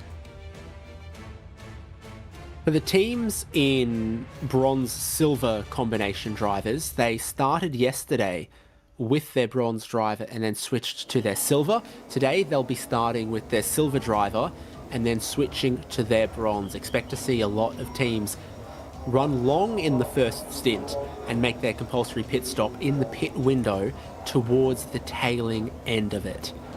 We're about to roll out and then bring you up to speed on the full grid and the track facts for the Bangsaen Grand Prix circuit. There is our GT4 cars behind them, our GTC Invitational non-homologated cars, 2 of which are from Toyota Gazoo Racing Thailand, and 1 of which is a Ford Mustang Trans Am TA2 car. Well, we cut back to those ladies and they have worked their way through about half of their ice cream on this hot day, and their green tea is ready as well. Our drivers are ready. They can't wait for this to get underway. In just 15 seconds time, they'll roll out. GTC cars in the background there, the Supra and Corolla sedan and Trans Am. The pole sitter will lead them on the formation lap. The 718 Cayman from the multitude of Toyota Supras. There's the Mercedes AMG GT4 of Wang Hin Raymond Liu. And here's our Camry safety car to lead the formation lap ahead of a rolling start for GT4 GTC. Yeah, just getting a quick onboard there. It's always, if you've ever not seen an onboard here around this track, it's quite an experience, because you feel like the walls are closer than they are out here. And when you get to see the track, it's quite a wide track, but it does tighten up through some of the other sections. We have seen incidents down here at turn 2 today, and it has been quite a focal point for the racing today, and one of the drivers are going to be aware of that, with some of them also being caught out in some of those. And also the little run here, turn 4 down into turn 5, another danger point today. We've had 2 separate incidents, I think 3 separate incidents, sorry, in the last couple of hours down here as well. So drivers are going to be aware of those moments as we get ready. This is the TSS Super Series by Quick. Okay, Quick. And they get ready. And these are the GT4s, David, sorry. Damn, Daniel? No, I'm David Haynes. Daniel's our producer. About 1,400 kilograms, depending on the balance of performance for GT4 cars. A little bit over 400 horsepower. All of them are rear-wheel drive with sequential gearboxes. The 3 marques that we have on track today are Porsche, Toyota, and Mercedes AMG, and they are on Pirelli, DHF and DHG slick tyres in the drive today. GTC is a little bit more open. Anything that is about pace can be entered in GTC. And they are usually a tiny bit slower, depending on. We've got Toyota Corolla and Supra and the Ford Mustang Trans Am car. DHF or DHG specification Pirelli P0 racing tyres are allowed to be used. The DHG is just a slightly newer version of the DHF, and this is the Bangsaen Street Circuit, Craig. Yeah, absolutely lovely street circuit. We talked about turn 2 and turn 5 and 6. Then you've got that long run down into 8. You've got the Monument Chicane as well. And then it opens up the final sector of the track. Has seen a little bit of quick dry put down in one of the earlier races today. So a little bit of that still there. And of course, of all that damage that we've had earlier today, just got to make sure it's a clean track out there. So shouldn't have to worry too much about any debris. This is the grid. Pole position is Candide Kassiri and Zekathorn in the number 91 Porsche. Second will be Siu Yin Wong and Mitchell Chen and Jin. Third is Superkit and Anathorn. Fourth is Trakun by the looks of things. Fifth is Thanapatra. Sudapong will start from 6th. Akrapong in 7th. And Weng Hin, driving by himself, will start from 8th. Natapong in 9th. Nadzol in 10th. And Chem Yudulmaz in 9th. That is our GTC cars there in 9th, 10th and 11th. Our top 8 is the GT4 Global SRO specification cars, running to balance of performance with Pirelli tyres, as you'd expect to see them do in Europe, in other places in Asia, and in the GT4 Australian Championship as well. This will, we expect, be the final formation lap, giving everyone an opportunity to build tyre temperature into their slick Pirelli's slick race tyres. On board with the 77 that will start from 3rd place. This has been one of the quickest cars at every race we've been to, though. Anathorn and Superkit in the Toyota Supra GT4 Evo 2. It's the most up-to-date specification you can get of Toyota's customer racing GT4 car, assembled by Toyota Racing in Cologne, Germany. We've seen today as well, the starts have been great for the leaders, and everyone behind have been getting mixed up in moments together. So will we have a rinse repeat of that for this race? Will we see the 91 pull ahead of these Toyotas? Well, we will have to see as they come on down. There's that Monument Chicane just at the top right of your screen as the drivers start to get ready. It is interesting when you think about it. Every race we've seen, well, but the last 2 races we've seen, we've had the leader just go off to about almost a 3 to 5 second lead after about the first few laps. Not sure if we'll be seeing that with the Porsches today, but it'll be a real good run down there. They'll start to come to the bit that had a lot of the repairs done to it as they cleaned up the track. So it's going to be a little fresh track there, and you can just start to see there's the sweepers. The sweepers have cleaned this area up there. A little bit of quick dry as they get ready to go side by side, prepare themselves for an hour of racing. 8 GT4 cars, 3 GTC cars, 60 minutes plus 1 lap, with a 10-minute compulsory pit stop window in the middle of the race to make our driver changes per the minimum pit stop time dependent for each car. They'll roll through sweeping turn 20 onto the front straight, and when the 5 lights go out, the clock will begin and we'll be racing for GT4 GTC at the Bangsaen Grand Prix, part of Thailand Super Series. And that is the green flag. The pole sitter is the number 91, but alongside them, the 39 Toyota Supra. Its turbocharged engine bringing them into the lead. They'll go round the outside of 1 and into turn 2, and it will be absolutely neck and neck as we go on board with 3rd place. There's contact. There's lots of contact. They exit turn 2, 3 wide, heading up the Monkey Hill. And it looks like 77 has been able to get up into 2nd place. Superkit making a move. Here comes the GTC field with one of the delayed GT4s of Akrapong back there. The race is being led at the moment by Mitchell Chow. Yeah, a little bit of rubbing racing out there earlier doors for the Porsche. And that was unlucky there for Katandi in the 91 to lose that lead. But remember, it is early days, but what damage might have been picked up there because they were both going for that tight turn 2. And you can see the Porsche was trying to hold off there. Was that a little bit of a slide as well from our leader at the front of the field there? I did wonder that from the 39, but now starting to spread their legs out there. The gap starting to just open up a little bit as they come on by, but that's a big talking point there. Nothing's going to be done about it, but just goes to show how desperate drivers were going for that first set of corners.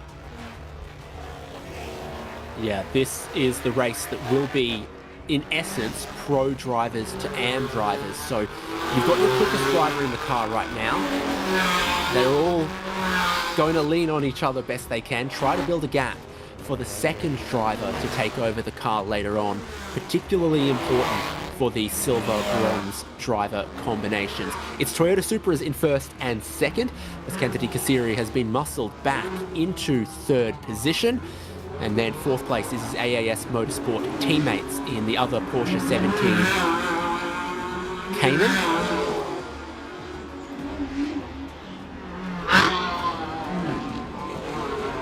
Head on down, it's pretty clean at the moment. We do have the time for the pit window, of course, but they do know their time's up out there, so we'll be waiting for about another 15 minutes or so before that pit window will open. But that's not what they're thinking about right now. They're thinking about just getting around and hitting their marks, hitting their times, as that Porsche really starting to hit. And look at it, faster through the tight section there at 8, through into 9, into the Monument chicane.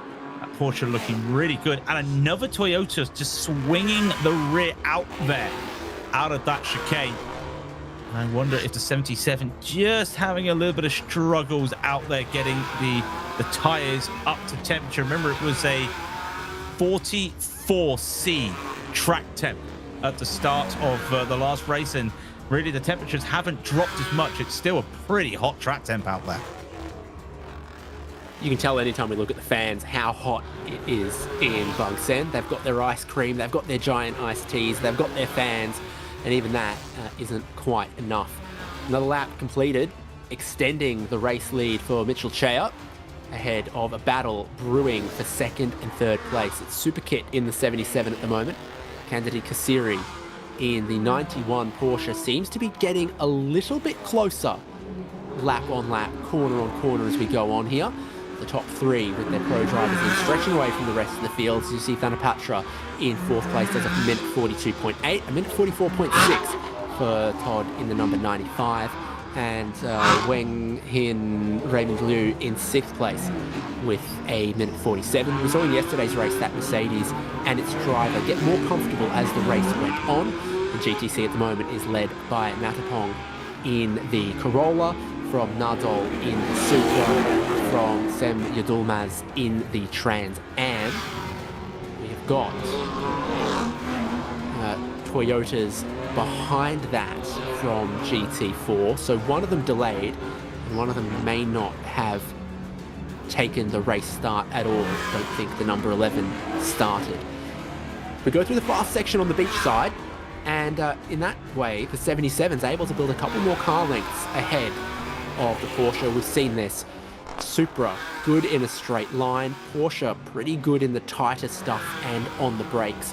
And the drivers have matched that as well. Yeah, Katandi just not having the better time, was going really good. Went going through the tighter stuff, they're catching up to the back. And look at the restart. Well, not the restart, the start of the race. And that Porsche did have that inside line at 1, but then it goes to the outside. And look, that was a little bit of drifting, and that's an excuse me. In fact, that was a little bit more forceful than I looked at it at first glance there. Some of the other drivers going at the back of the field side by side, and comes in by, okay, from one angle it looks quite forceful. From the other angle, it looks like they're both just trying to fight for the same corner. So looks a little bit of a racing incident per se as they come on by. But this Porsche really going good, and the gap now, look at it, it's 3 seconds almost between these two leading Toyotas. And dare I say it, it could be the fact that this 77 really working to help, not in terms of his team, they're not teammates, but in terms of that lead car, it doesn't want to really get caught up by the Porsches, and it's already 3 seconds, and it's the only car dipping into the 1 minute 39 so far. Yeah, we're getting quicker as we go here, building temperature into the tyres, racing along the beach front once again, and still a little while away from the compulsory pit stop window. Only 2 cars in this race being driven by a solo driver. Everyone else will make a driver change when it comes to their stops.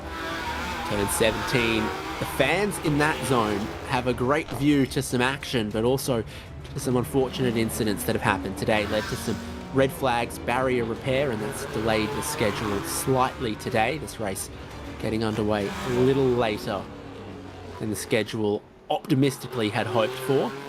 Race control and the circuit organisers have done their best at every stage to try to stop us losing too much time and to try to make repairs as quickly and promptly as possible.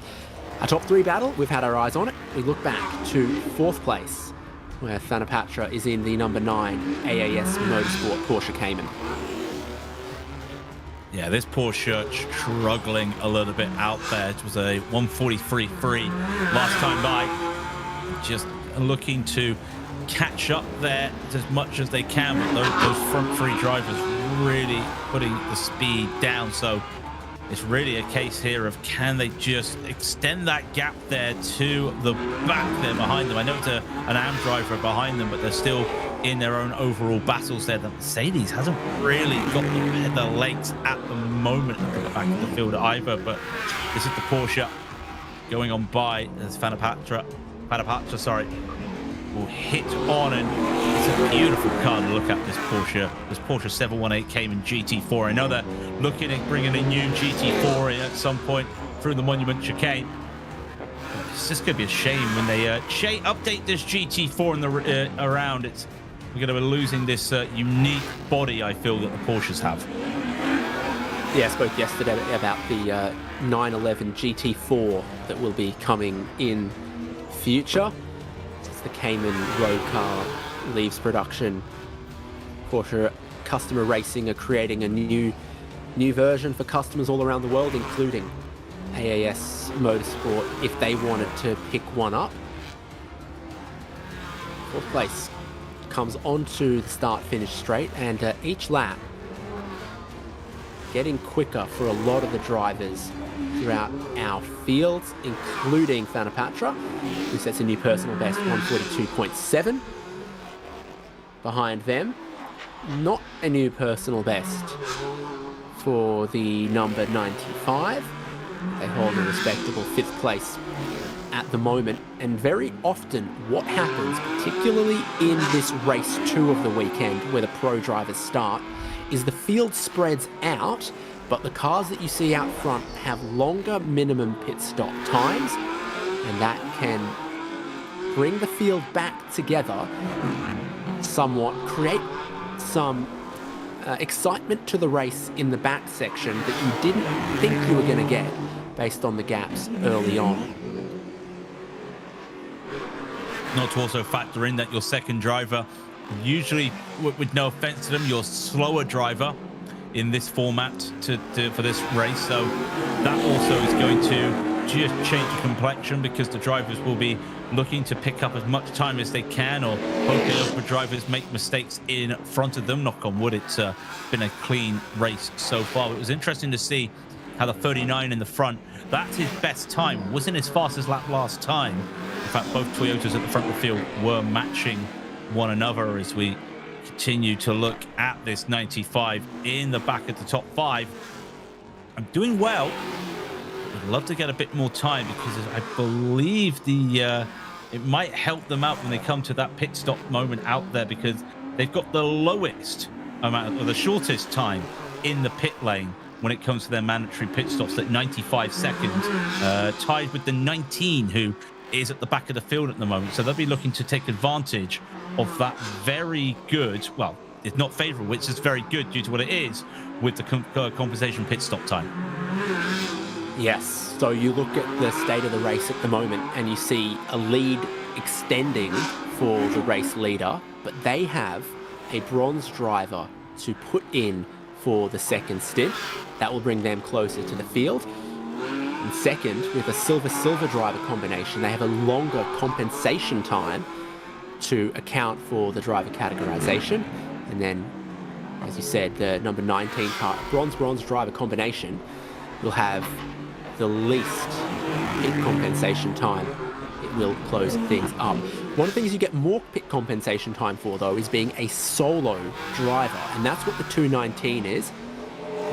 Wang Hin Raymond Lee will be driving this whole race in the Mercedes AMG. That gives him 149-second minimum pit stop time. It's the only Mercedes out on track, and it's new to GT4 GTC. This is its first outing this year. They're still trying to work out the car. They would have been given a little bit of help from Mercedes when they picked up the car, but they're on their own when they've got to do that, and they've been trying to get this going. And when you've got a brand new car, sometimes you do have those teething problems. You have to relearn, and when you think the Mercedes front engine as well in these cars, having to navigate that weight balance as well, and for a street circuit, that weight balance is very crucial for these high speed corners. So having to learn everything on the fly. It's not been a bad start to the season, but you can see the pace, they're just unable to extract the pace at this time of the race. But they will have the longest time in the pit lane just due to the fact that they have one driver. I think there's also one driver from GTC driving on their own as well. They don't get hit too much when it comes to that, because that's a bronze driver on their own. But speaking of that, here is the number 37, and that is one of the drivers who will get a little bit of time at the bronze and the silver in the GTC at the moment, as they lead on in the GTCs with this Toyota Corolla. Yep, engineered here in Thailand, and it doesn't comply to any global touring car regulations. It's designed to be run here in GTC in Thailand, in Thailand Super Series. It is front-wheel drive. It is turbocharged, I believe. It's pretty quick, quick enough that it's ahead of its teammates, the Toyota Supra GTC, which has got rear-wheel drive and I think a V8 underneath there. And it's very much a sort of silhouette car on top of a frame. And it sits in second place. A new personal best for Nadal on the last lap. Wang Hin Raymond Liu in that Mercedes GT4 also with a new personal best, moving from a best of a minute 46 to a minute 45.2, shaving 0.8 of a second off his PB from some laps ago. Finding pace and confidence the more laps you do. It is really challenging, especially for the non-professional drivers, to find speed and confidence around a street circuit. I'm no good at ice skating, so this is kind of like that for some of them. The risk of falling and the margin for error is very slim, and so they're cautious with it. I wouldn't even want to get back on an ice rink. I did it once and I almost fell over, so that's me. You've got to be a little bit careful, make sure you don't go too aggressive and make some mistakes. And we've seen some drivers get caught out this whole weekend even, just brushing some walls, taking too much speed into places like the Monument Chicane, and just watching out for as themselves. So even drivers almost going to that tire barrier, going up into turn 2, as the drivers really having to pay attention. As the age-old meme is, you've got to be alert on a street circuit. You can see why some people give this a little bit like Macau out there, as they just wonder. And I wonder if they're just talking about the suspension there, because street tracks are meant to be bumpy, and I wonder if they were just worried if that was a bit too bumpy there. But look how much wind there is when you can see the LCD screens they're using are also just getting a bit blustery out there. Yeah, and then they spotted themselves and they said, hey, that's us. They're taking a look at what Nadal Vattanam is doing in the Toyota Supra. And what he's doing is faster than the race leader in class on the last lap. So previous lap, you can see 47.029 for the GTC class leader, 46.956 for this Toyota Supra. It's getting quicker lap on lap. It makes a great sound as it goes around the Bangsaen GP street circuit.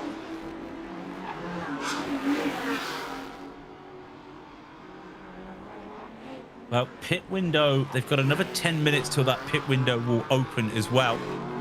I think some teams will be trying to extend this gap. The differences are important there.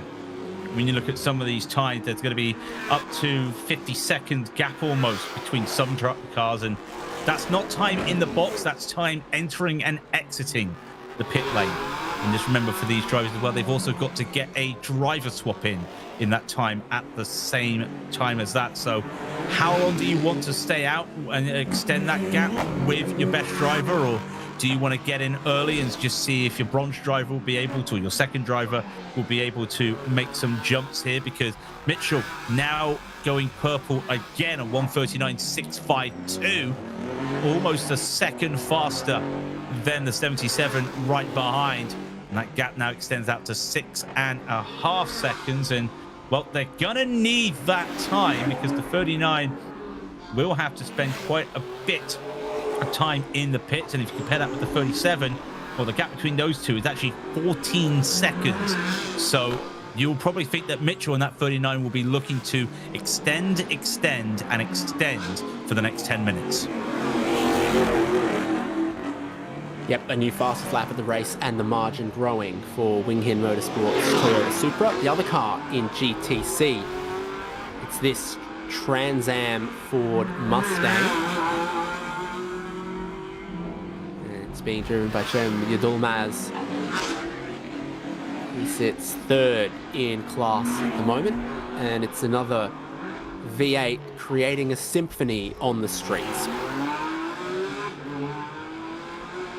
He's got something stuck to the front there. I think there's a bit of debris that's got caught. It's not going to be affecting the heat too much, because there is still flow for any radiators down there, but that's going to be limiting a little bit of airflow there. So I wonder if that's going to change up the plans and maybe drive in and take the pit stop right away as the pit lane opens, because you don't want to be driving too much with that on a hot day like this. You could be just worried that you're looking at overheating the engine a bit too much out there. But this Mustang, it's a beautiful car. It's a really nice low-down Mustang. Really does look nice out there. But currently at the back of this GTC field, there is one car still behind them who came out of the pits as well. And that was the 19 there of Sutipong. For Sam, in this Mustang, it does look beautiful, but that bag, I don't know if he's even been told he's got debris on that front splitter, on that front, because that will be starting to affect those engine temperatures. Never mind the sea turtles, we need to end single-use plastics for the Ford Mustangs. Anytime you litter, think about the poor Ford Mustangs that might eat it, okay? And it is well and truly stuck. It might have been the carry bag. Iced tea came in near turn 17. Something that we've seen happen before. It looks like, as I read the gaps, that they are not far from going a lap down. Yeah, so there is the 4th place GT4 car just behind them. And looking in the mirrors, staying drivers right, offering up the racing line, it seems. The thing is, GT4 cars are very refined with ABS and traction control, but they do not have the straight line speed that TA2 has got. So it walks him down towards turn 8 and then holds him up all the way through this part of the circuit. The twisty sections, it's going to need to be some ambition on the brakes to get by.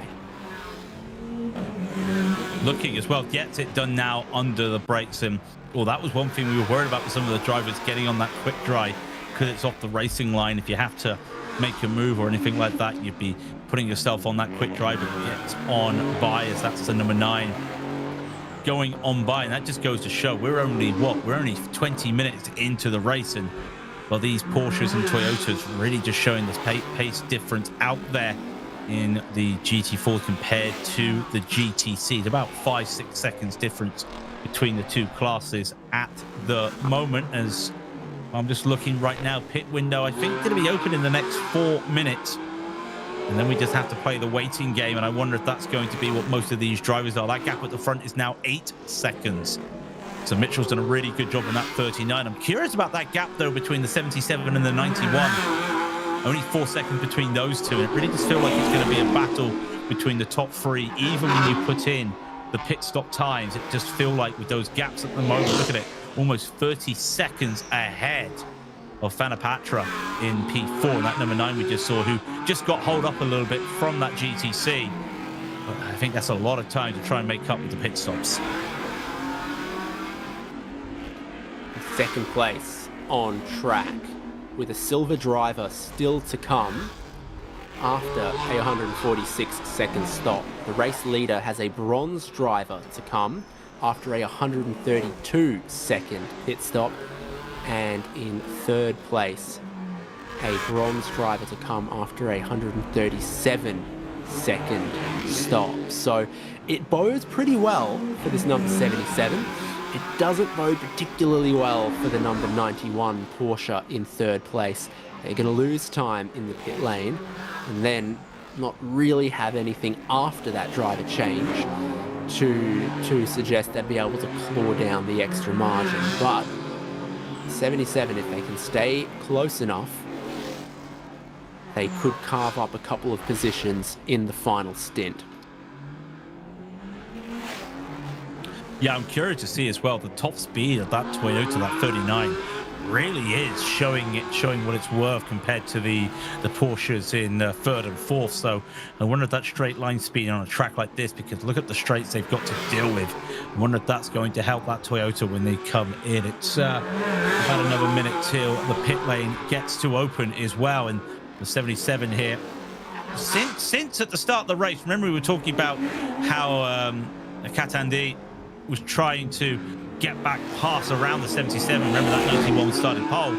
Well, since then, that the Superkit had managed to extend that gap a little bit here. Look at the time, 4 tenths faster in terms of the fastest lap, continuing to put tenths on that Porsche, and that gap just extends more. That's going to help them, and that's also the concern for the Porsche, because I don't think the Porsche is being conservative here. Porsches are pushing, but in terms of raw outline pace at the moment, it does feel like they're going to have to make this one and lose this in that pit stop.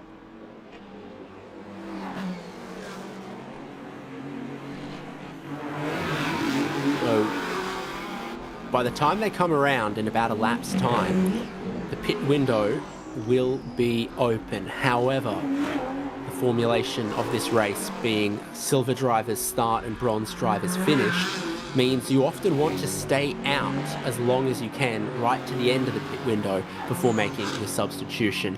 Here is your outright race leader looking to get around your GTC class leader. With a turbocharged engine, that GTC car is actually very quick in a straight line, but it's generous by Natakong to just not impede Mitchell Chea leading the race. They are teammates in a way, driving Toyotas and with Toyota GR support.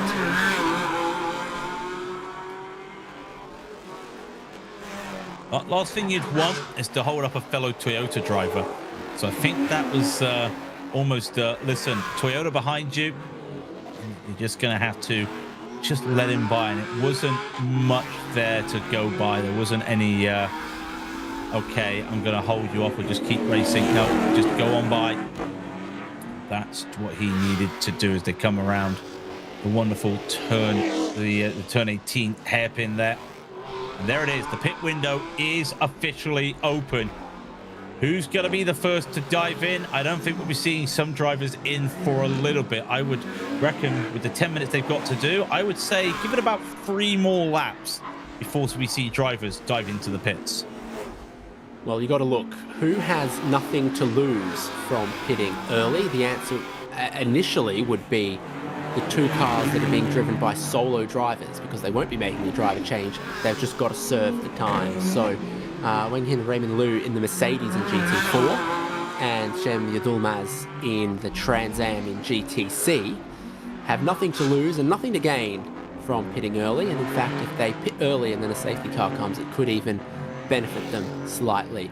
Here we go, putting a lap on another car for the race leader. And then the cars that are silver to silver or bronze to bronze lose nothing from pitting early. Here we go, the 9 is in from 4th in the race, and that is a silver to silver.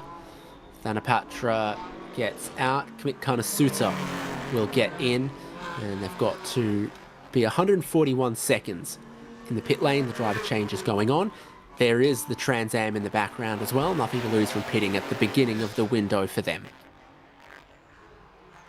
Nothing to lose, because remember, Sen will have to sit there on his own for a bit and might be able to just get a little bit of clearing that front nose there. And yeah, they're just making sure everything is safe. Quick check of the tires, quick check everything is, and also cooling the brakes, as well as just also those tires, making sure the brakes are cool. And more drivers now coming into the pits, and I think that's the 77 in, yep, and the 19. So interestingly enough, one of the drivers still out there is the 91 Porsche and also that 39 Toyota. So some teams not wanting to go into the pits yet. I think half the field have taken the earliest opportunity. And I think in these temperatures, that's not a bad idea. Just get the car cooled down a little bit to go for that second section. Yeah, so the light blue 77 is another silver-silver combination. So they pit basically in the early to middle part of the window here. 146 seconds there, stop. Single driver here in the Mercedes, just checking the tire pressures, opening the door to let some hot air out. And here comes the 95.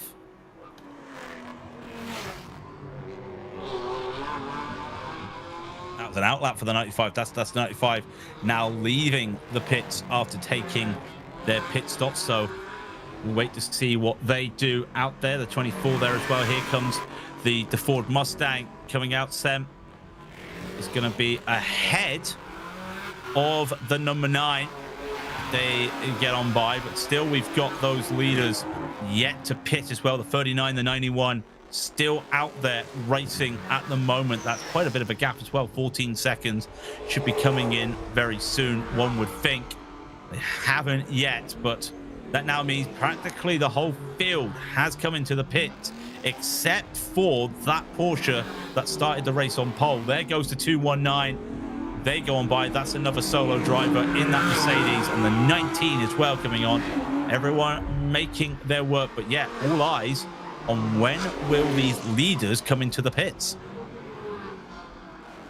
Yeah, so Grant Superfong takes over the number 19 GT4.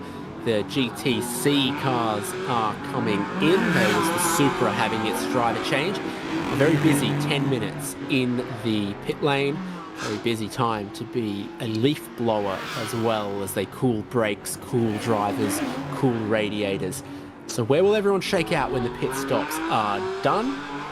77 Anand Thorne will head out onto track. Very wide and mean Supra is the Toyota Gatsu Racing Thailand GTC Supra. It's a tube frame underneath there with a V8 and some very wide fender flares. Got the feel of a TCR car to me a little bit there. It's just got that feel with how wide these fenders and these they are, as they're just doing more checks as they do the driver swap as they come around, and they radio. would love I bet win. they've done a radio check and they can't hear the driver or vice versa, so they've gone back into the door to try to plug the helmet radio in. It's either that or the window net, but it's that had the vibe of a radio problem. Well, I'm hoping it is a radio problem. They're just waiting as well. I think that's why they're also just doing hand signals at the moment, just to let them know. And there's the marshal He's got the clipboard. He's waiting. Wouldn't be surprised if he just gets the all clear very shortly. Look at him. He's just telling them, wait. Now you can. Off you go. Away they go. And let's hope that isn't radio issues. I know that they don't have to do another pit stop anymore, but last thing you want on a track like this, when you need that information of what's happening on the track, is a radio failure. So fingers crossed they've got any issues sorted out there. They'll come back onto the track, excuse me. And still, top 3 yet to pit. That's right. We focus in on the AAS Porsche. I believe this is the number 9 where Smith has come in. The Supra, radio or not, is leaving the pit lane and it'll get up to speed. For the moment, the race lead remains Mitchell Chair, but a pit stop is due before the window closes at 25 minutes to go in the race. The silver driver on board doing all of the work as much as they possibly can now before handing over to bronze driver Su Yin Wong. And a similar story happening in the number 91 car in second place, and the number 37 car still sits in third. Here they come into the lane from the race lead to serve their pit stop and hopefully rejoin the race still in a competitive position. Well, they'll have to be in the pits for 132 seconds as Mitchell will get out of the car. That will put his teammate into the car, and that is Su Yin Wong in there as well. And I think as well, yeah, the 91 is also into the pits, and they're going to be spending a little bit longer, 137 seconds, due to the success compensation time last time out. So that will mean Katandi out of the car. Teammate will drive in, and now it's just a long wait. And it's crazy to think that in this day and age you can get everything done in just 2 minutes. You get the driver swaps, you get every tire cooled down, every brake's cooled down. I'd love to have a little fan like that right now, but we do have an issue out there because the Mustang has stopped it there in the middle of the track at turn 2 with double waved yellows by them. Samuel Dulmaz, third in GTC, is not moving on the outside of turn 2. Is there another technical problem for the Ford Mustang TA2? Again, it was mentioned yesterday that in short races, the TA2 cars are very reliable, but in these longer races, they seem to just keep running into issues. We'll see if that car can get going, if that car can be moved, or what will happen. But everyone has already entered pit lane at a minimum to serve their pit stops. Just waiting for the correct time here. There's the Corolla GTC also making its pit stop.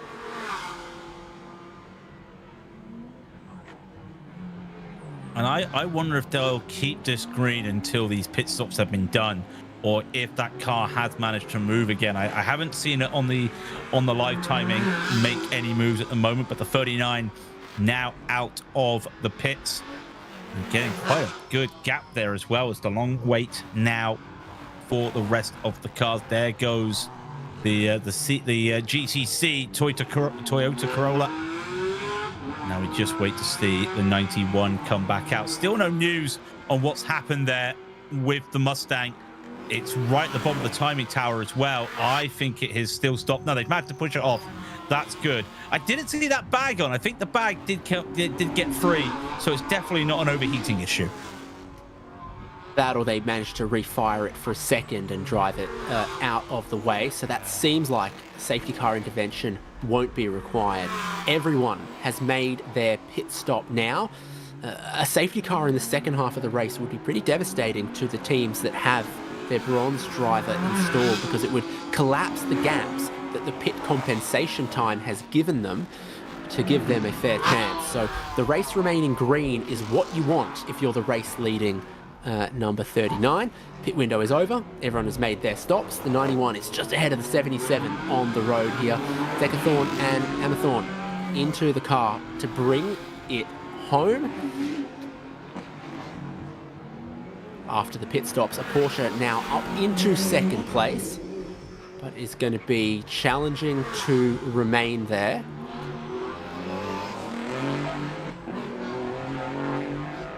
Got a 20-second gap, David, as well at the front, does Ryan at the front of the field. So not having to worry about that. The 77 is going to dive in to make the overtake through here into turn 14. Got it done as well with a great little taking the shorter line there. And that Porsche, well, they were up into P2, but that straight line speed once again by the Toyotas just proving too strong for that Porsche. And the Cataphorn just going to have to accept that position's gone. And already that 77 Anathorn is gone. Look at the gap that Toyota has already put on the Porsche.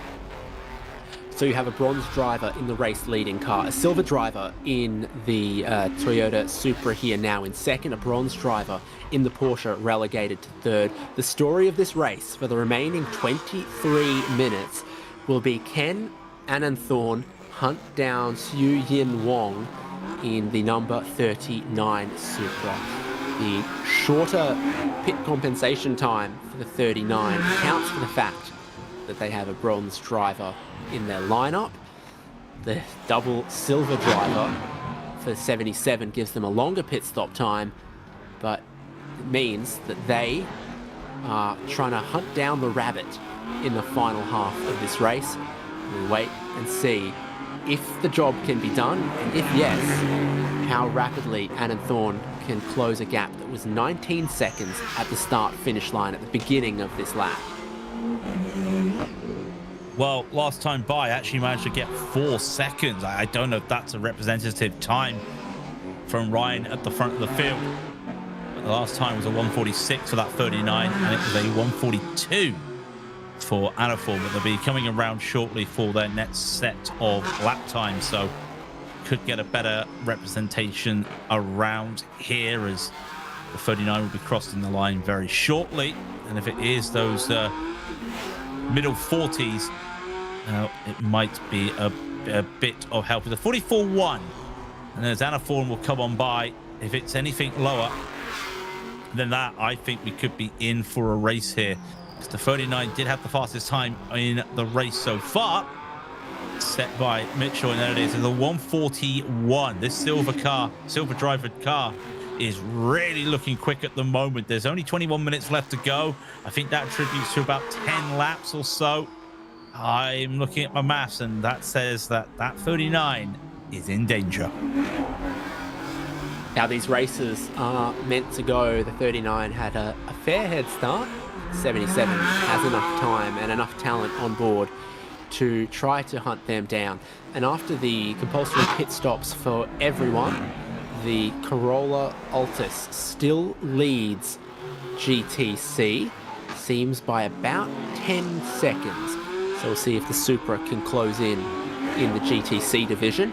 GT4 is officially split between GT4 Pro-Am and GT4 Am as well. Well, that doesn't represent on the timing on screen. In a way, the number 95 is leading GT4 Am with an all-bronze lineup in that car. It is a joy to watch a purpose-built race car like this being driven to the absolute limit.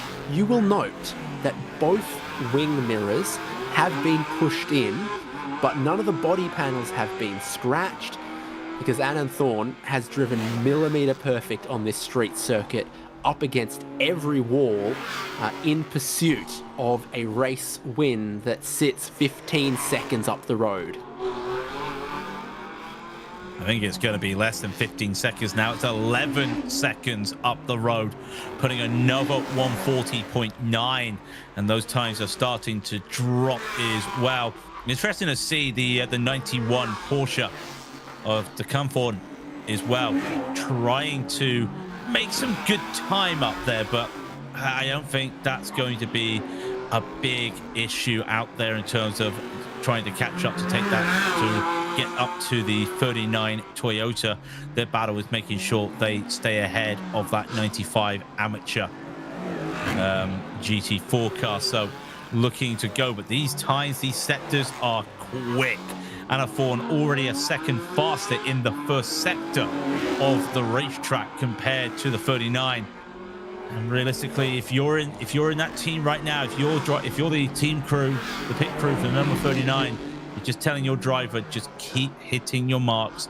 Don't worry, they've got to get around you. You don't need to worry about your time. Your pace is consistent.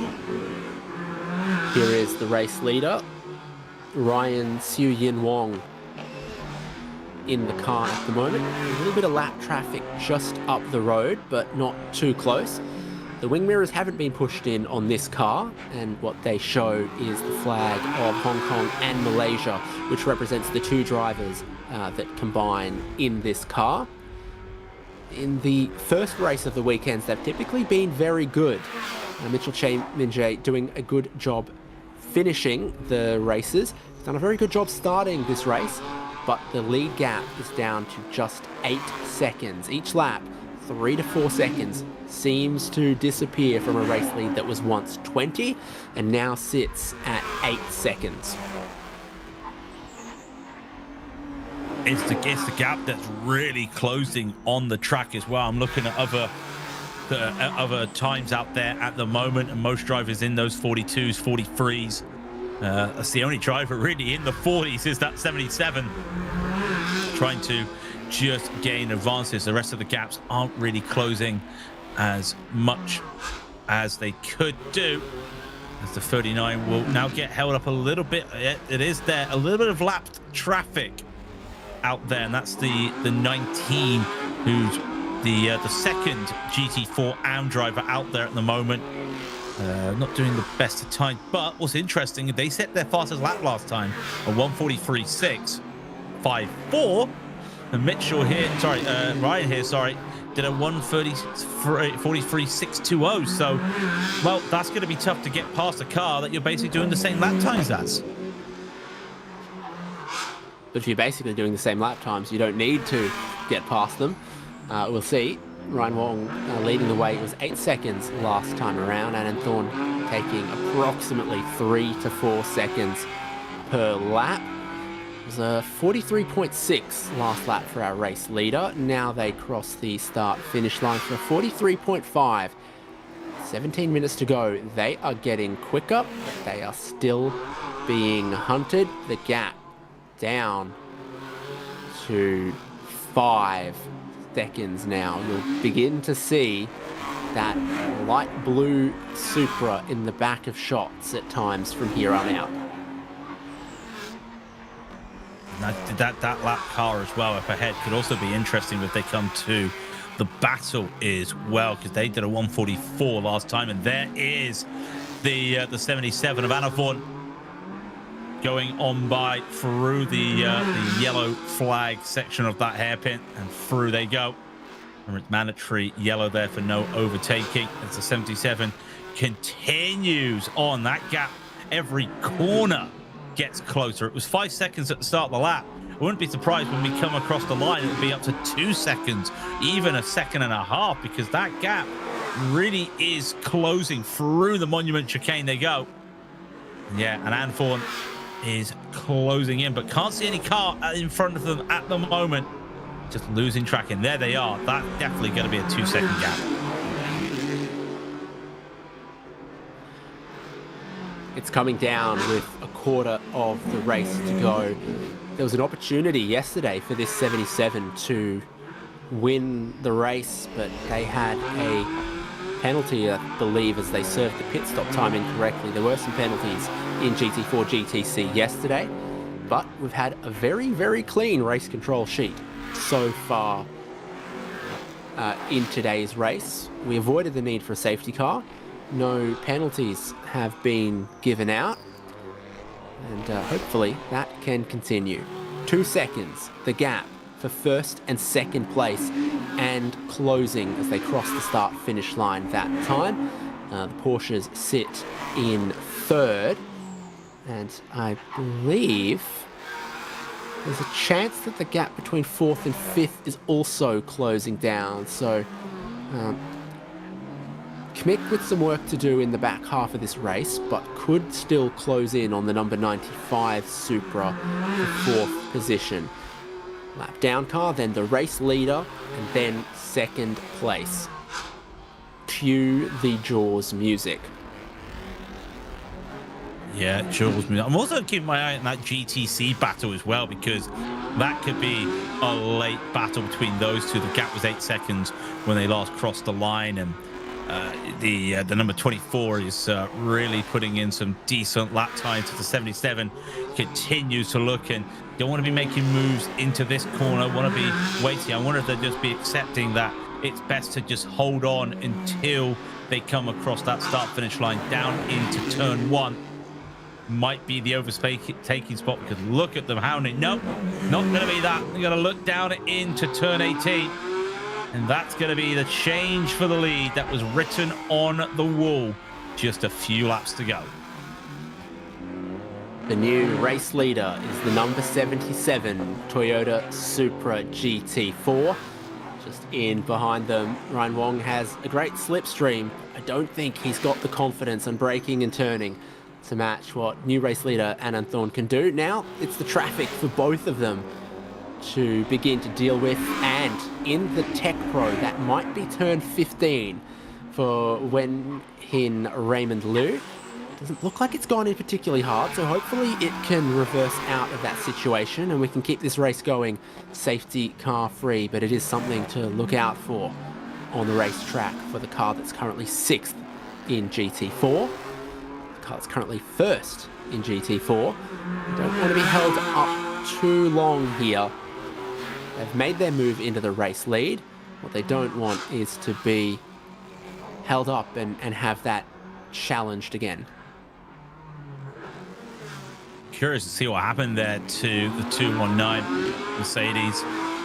Still waiting to see them come into a cross, but now getting past the lap traffic. This is vital in terms of the race. Put that lap car in between both of you. Hopefully there's no safety car out there. In fact, I think, yeah, the 219 has gotten rolling again after that moment, so no need for any more safety cars or any interventions at this time. But the gap is starting to just grow a little bit out there. As yeah, I'm also looking again at that GTC battle. You can see it on the timing tower, down to just 4 seconds right now. And if that Mercedes has damage, could be holding it up as well. So GTC title for the weekend could go another way right now, as well as the 37, just holding off the 24. But this is big as Anna Thorn continues to extend, and finally Ryan gets past the 91. Well, that wasn't always tacked on due to the almost identical pace, but at some point that Toyota had to give way. The next gap that's closing, you can see from the last lap time, is 4th and 5th place, but at about a second a lap, that 15-second gap is not going to close quick enough. Porsches currently sit in 3rd and 5th. This is the one in 3rd position, just about matching 2nd place's pace, but 22 seconds back down the road. He's only just beginning to enter turn 6.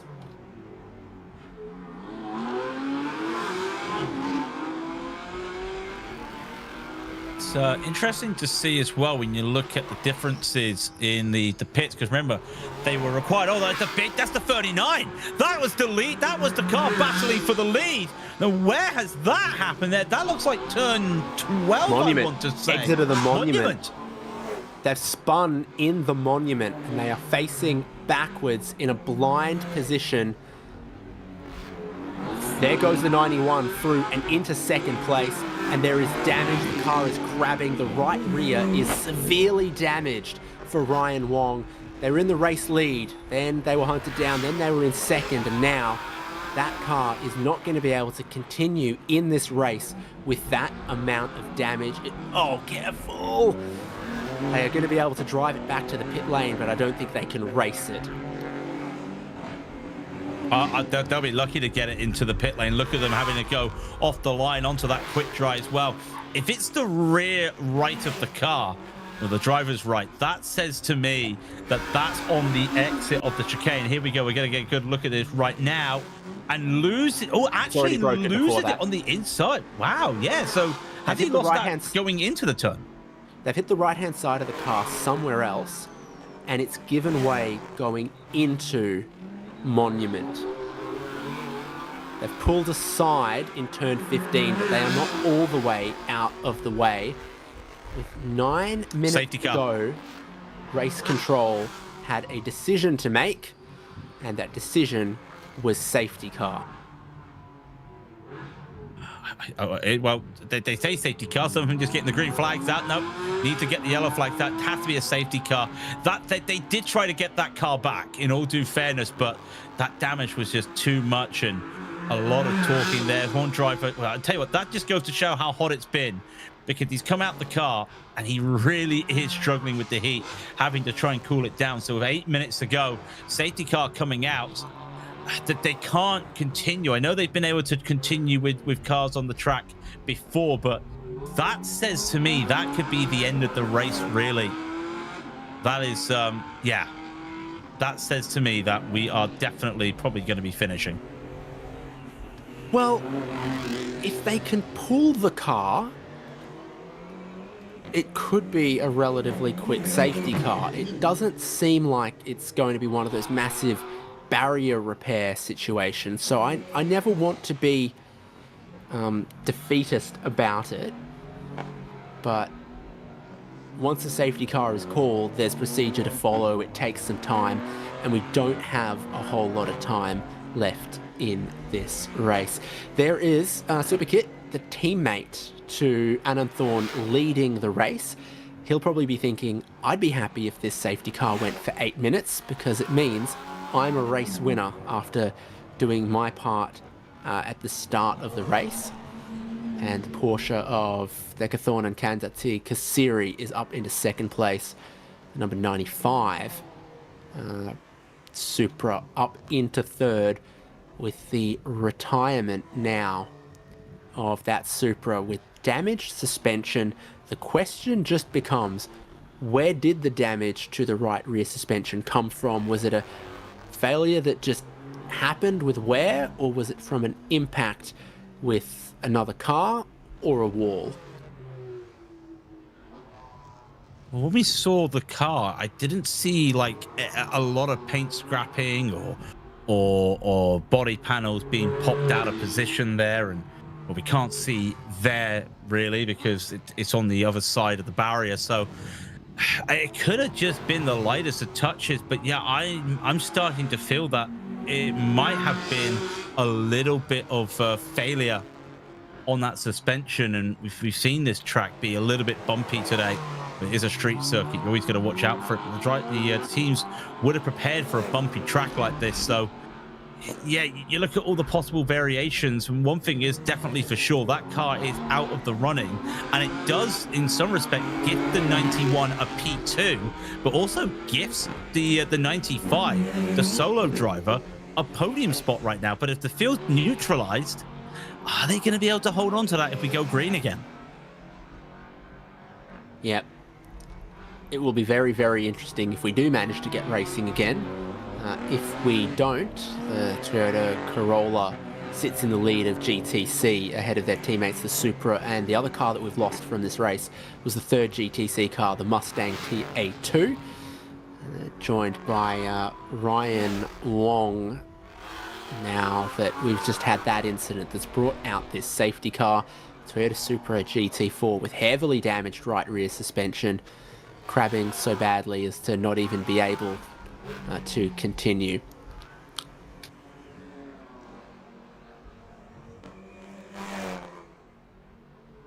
Well, we just wait to see what they're doing. That's not us, don't worry. Unfortunately, I don't have a nice long locks of hair like that anymore. But they are just going for a good, as they were saying, it's the 20th anniversary of the street circuit. It's not a street circuit many people would have heard about, but like I was saying, it is still quite a nice circuit out there. A lot of the drivers, a lot of the drivers in Asia really loves this street circuit, and you see a lot of history just in those 20 years. As well, they've seen the Formula cars going by back in the time. One of those things that they do enjoy to have. It's a shame we haven't get to see many of the Formula cars this time, but yeah, this is just one of those tracks that the drivers love, everybody loves, and we're just waiting to see any more information over what's happening out there at the moment, as we're hoping. But there's 4 minutes left on the timer, and if they're going around at what, roughly 3 minutes, I think, behind the safety car, I think we might go one more lap. I'm not entirely sure. We are going to get the safety car in this lap, which means we are going to get at least one green flag racing lap to close out this race for TSS Supercar GT4 and GTC from Bangsaen. It's the 20th anniversary of an event, I want to say more than a race, an event and a spectacle that keeps growing and keeps engaging the Thai motorsport audience and delighting all of the racing fans from all around the world. It's now built itself 20 years of history.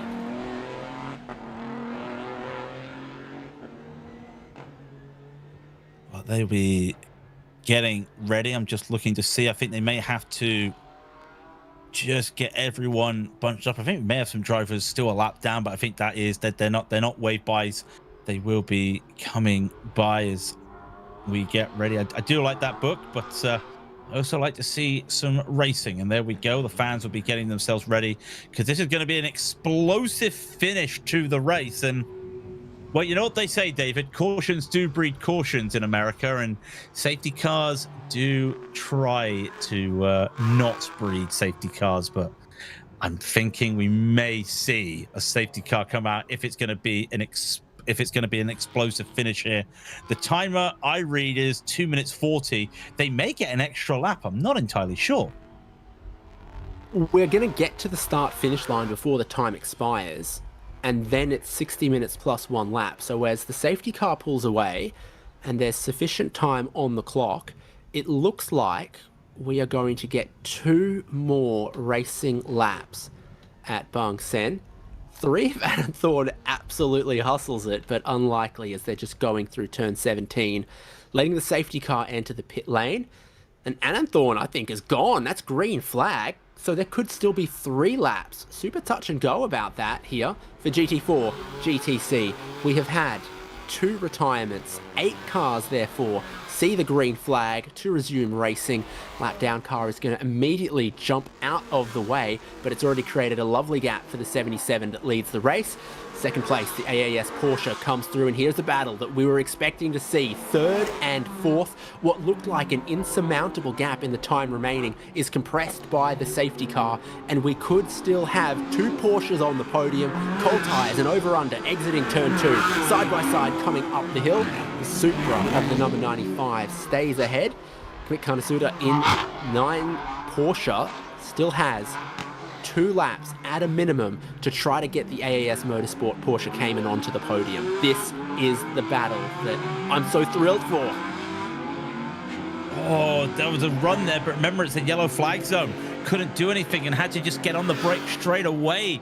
Did the number 9 Porsche there, and that's going to hold them up some more. And that's also going to bring this other Toyota into, well, it's actually Mercedes, sorry, into contention out there. They can help it. And that 219 Mercedes, a bit of luck out there when you think about it, having that spin, losing a lot of time, still coming back out trying to fight. We've also got the GTT battle as well, as the 37 tries to hold off the 37 tries to hold off the 24, sorry, and they're still going, but still nowhere to go here for the 95. Really pushing. In fact, the 95's can't catch up to that 91. So this will be the battle for the final step on the podium, and it's a late dive down the inside. Kmick will get ahead in 18, park it in 19, and they'll race onto the start-finish straight out of turn 20. Still time on the clock when Anand Thorne crossed the start-finish line. The last lap board is not displayed. We still have 2 more. So 3 racing laps after the safety car resumption, and plenty of time for Kmick to get into 3rd position. Has a wobble at turn 2. So does the driver behind. Ananthorn on a victory lap now with Decathlon in second, and the battle taking place for third and fourth position. Come on down into turn 6.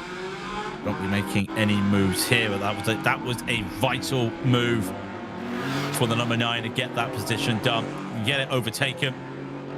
And now they're just looking to use their advantage right now, driver advantage. It's interesting when you think the Toyota that we saw leading the race earlier today, the 39, before they were having that massive damage, had some really good straight line speed, as does the 77 at the front. But this other Toyota here, the 95, not really able to transfer that top speed out that we've seen with the other Toyotas. And the Porsche's just been able to just catch them napping through some of these corners. Now the question is, can that Porsche catch up to the other Porsche? 4 seconds gap. Don't think they'll be able to, though, however.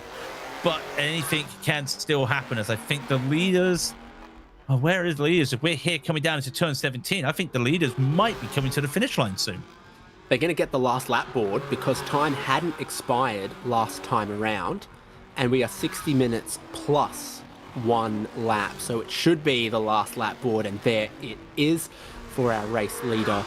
Checkered flag will be next time around. 1 more lap to hold on for the number 77 crew leading the race. 1 more lap for Decathlon to hold off his teammates. AAS Motorsport Porsche. It was the time that they were 4th and 5th on track, and now it looks like they're going to get 2nd and 3rd. On the restart, having done the right thing, Grant Suthapong got out of the way of everyone, but because he was a lap down, he's actually got some top 5 pace here and is now getting a tiny bit frustrated by the 95, thinking about, on the final lap, do I want to or need to try to unlap myself here? I don't think it would achieve much to do so, but the temptation when you're quicker will always be there. There's always temptation. There's also just, you know, let's get the race in the bag at the moment, because we're just halfway through these final few corners of the race. So maybe just wanting to just hold up there. Could be a little bit of bragging rights to make the move, but not a lot of opportunities right here through the Monument Chicane. And there'll probably be another few corners that they'll be able to make some moves. As continue to look on. It has been a very surprising race. I wanted to say it was dominant at the front, but it's definitely been dominant from Ananthorn here and Surkit in that 77. They're going to take this victory. The Silver driver combination had one of the longest compensation time pit stops, but they hunted down the margin even before the safety car came. Ananthorn and Superkit will win the GT4 at Bangsaen. Porsche's 2nd and 3rd on the podium. A good result for them, all things considered. 4th place will go to the number 95 and our GTM winner. Looks like Weng Hin Raymond Liu in the Mercedes will be next. GTC is taken by the Corolla ahead of the Supra, both from Toyota Gazoo Racing Thailand. And then Grant Suthapong will be one of the last cars that finishes. They've already taken the checkered flag a lap down. This is your race winner, and again, as you look at them at this sort of speed, both side mirrors unusable as they bent them in search of every millimeter against the walls of the Bangsaen Street Circuit. There they are, Superkit and Ananthorn overall up top. 2nd, Kantiti Kasiri and Decathlon. Thanapatra and Kmick get 3rd place, also in the AAS Motorsport Porsche.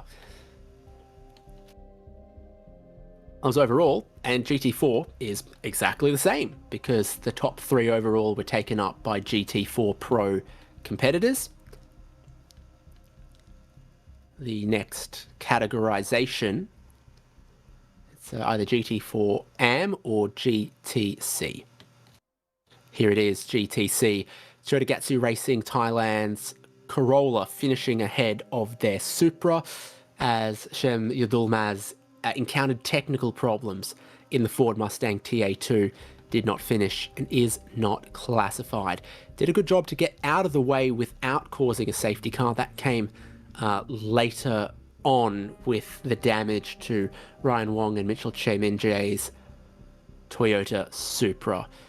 fastest lap of the race, going to our race winners, 1:40.051. That is a really talented driver combination, some young drivers to watch for the future. No, sorry, that actually went to Chairman J earlier on, but that car didn't finish. Yeah, that was the car that unfortunately had the damage, and would have been interesting to see where they would have finished as well after that incident, before that incident really there. But that's an unfortunate time for the 39, but what a result that would be for the 77. Will help them on when it comes to the championship, and I think that may also help them just get a few more points to try and get to that lead. GT4 GTC is done, and next up will be the last race of the weekend, TSS Supercar GT3 GTM. You can see the Ferraris, Audis, Honda NSXs, Ferrari 296 Challenge and Porsche Cup cars lining up and getting ready. That's what's going to be next up once we're done with GT4 and GTC. They're setting up ready for Vorevud Bernbachti and Carlo Van Dam's Ferrari 296 GT3, because that is our pole sitter for the race that the board says is 10 minutes away. Stay with us here. English language coverage of Thailand Super Series and the 20th anniversary Bangsaen Grand Prix continues when GT3 and GTM encounter their 60-minute plus one lap race.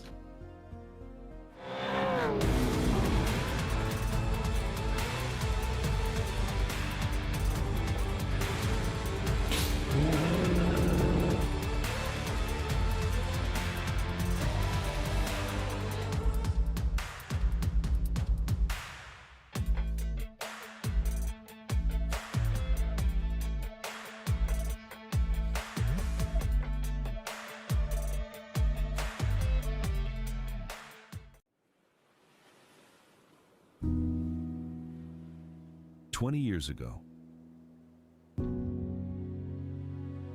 a dream began beside the sea. What started as a bold vision became Thailand's most iconic street circuit.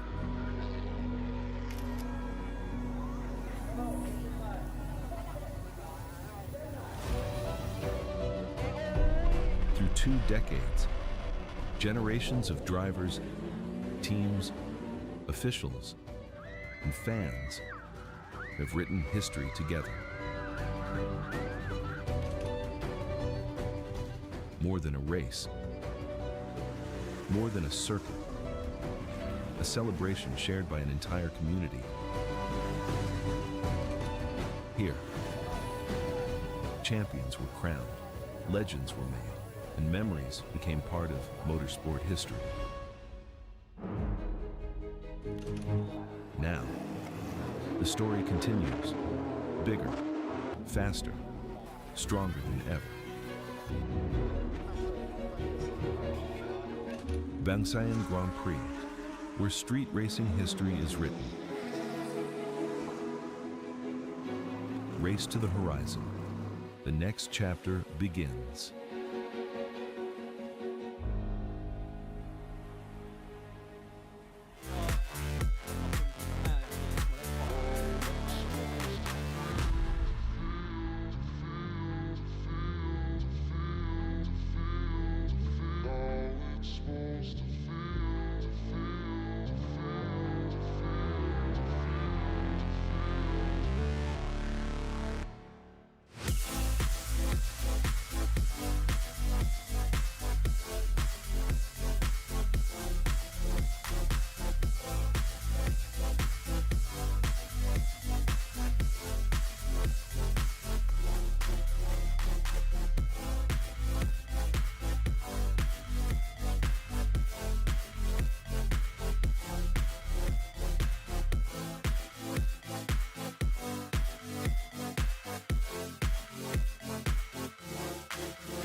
The fastest race cars you're going to see today at the 20th anniversary Bangsaen Grand Prix are rolling out of pit lane and onto the track. It's time for 60 minutes plus 1 lap TSS Supercar GT3 GTM formation lap for our GT3 cars complying to global GT3 rules, and GTM cars added to the field, some of them cup cars and of similar pace and performance.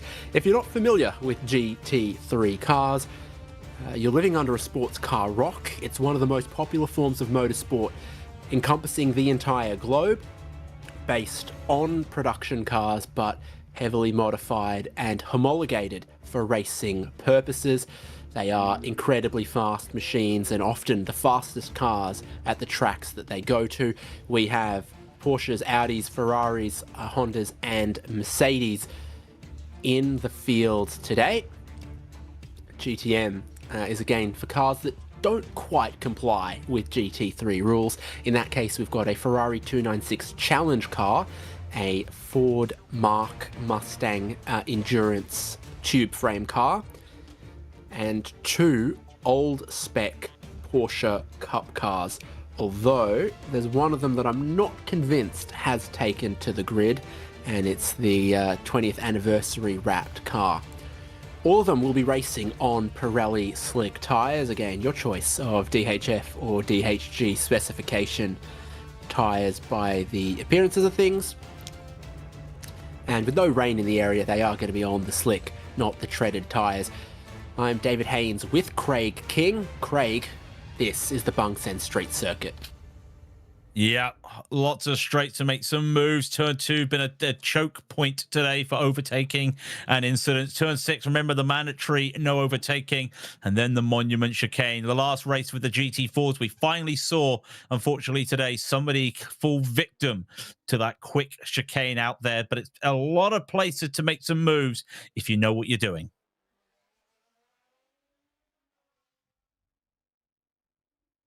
This is our grid. So Vorevud Benabakti and Carlo Van Dam in the Ferrari 296 GT3 have pole position, from Henk Kicks and Alessandro Goretti in the Porsche. Sandy Stuvik and Iaro are in 3rd on the grid. Piti Benabakti and Kantasak Kasiri are 4th. Daniel Bilski and Sathapond in 5th. Benjamin Schutz and Shane Woodman in 6th. In GTM, pole belongs to Saravut and Afik in the Ferrari Challenge car. Then the Mark Mustang for Craig Corliss and Jalen Robotham.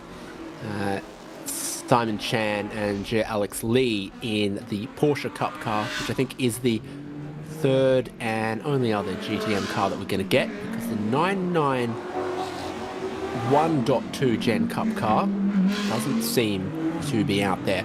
On our formation lap here, everyone trying to build tyre temperature into their slick Pirellis before we get underway. At the end of this lap, and 60 minutes begins, there will be a compulsory pit stop in the middle of the race, a 10-minute pit window that everyone will need to make their driver change.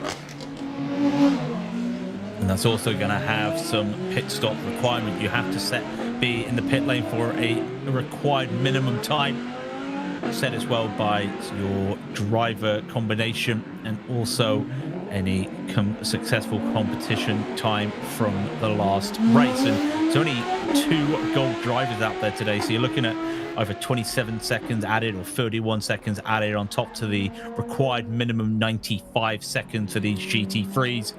And then a couple of the, 3 of the teams having an extra 5, 10 or 15 seconds added to their pit stop on top of that, just because of where they finished yesterday. And the GT4s, that didn't really make much of a difference after what happened, but the GT3s, a little bit faster car, you could see anything happening out there, and that could be the benefactor, especially with a couple gold drivers out there in the field.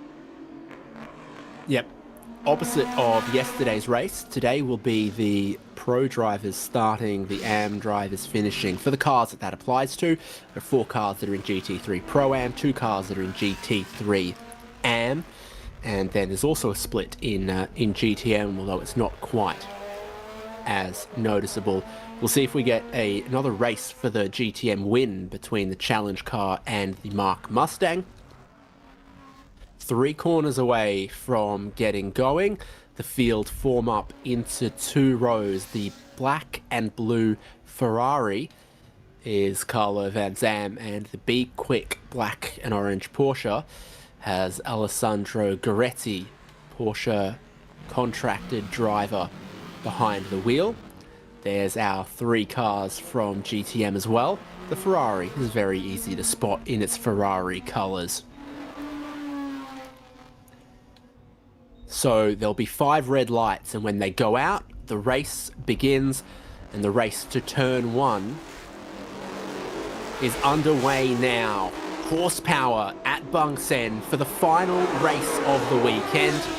Here we go with Goretti looking to go the outside of turn 1 for the inside of turn 2, but he'll get squeezed out. Carlo Van Dam knows that move is coming. There's Sandy Stuvik in the Audi just behind in 3rd, and here comes the Honda NSX in 4th. So it's 4 manufacturers in our top 4 as the race begins. A clean start to the race. No one trying to look for that gap into turn 2 that we've seen so often so far today. All the drivers understanding to be a little bit more patient there, as there goes the GTM cars going by, and still that Porsche there. It's a 26 looking to get a little bit of temperature into those tires. The earlier track temp was about 44 Celsius, we understood. It's still quite a hot track temp out there, so try to get the tire temperatures up, but also make sure you're not going too much into the Monument chicane as well. But that Ferrari starting to get a little bit of a gap at the front there, and that could be a little bit of a concern for some of these Porsches. In yesterday's race, Alessandro Goretti was incredibly quick, but the Porsche took a little while to get going, and that seems to be the case here again. The Ferrari is quick out of the blocks. Goretti under pressure from Sandy Stuvik and Kantasak Kassiri there in 4th. So much so that we're going to see the Porsche defending into turn 18, putting the power down out of turn 19. And just like that, we are 1 lap completed. It's a perfect race start for the Ferrari of Carlo Van Dam and Vorova Birimbati. Behind them, the racing is fierce. Yeah, they're all trying to work their way through, and could this be, like you said, a case that the Porsche just can't get the tyres up to temperature? It could be an interesting moment, because once those temperatures get back up, we could be seeing some times already about half a second slower into the first couple of sectors of the race as they come to the slow part of the track. Can't make any overtakes, and we've got to give some credit to the Audi right behind them, really trying to put the pressure on. So is the Honda. You don't really see a lot of Hondas in modern day GT3 racing. We got one right at the back of this pack here for the moment. They come on by, and it feels like that Porsche is starting to get a little bit of pace out there. It's starting to close that gap a little bit.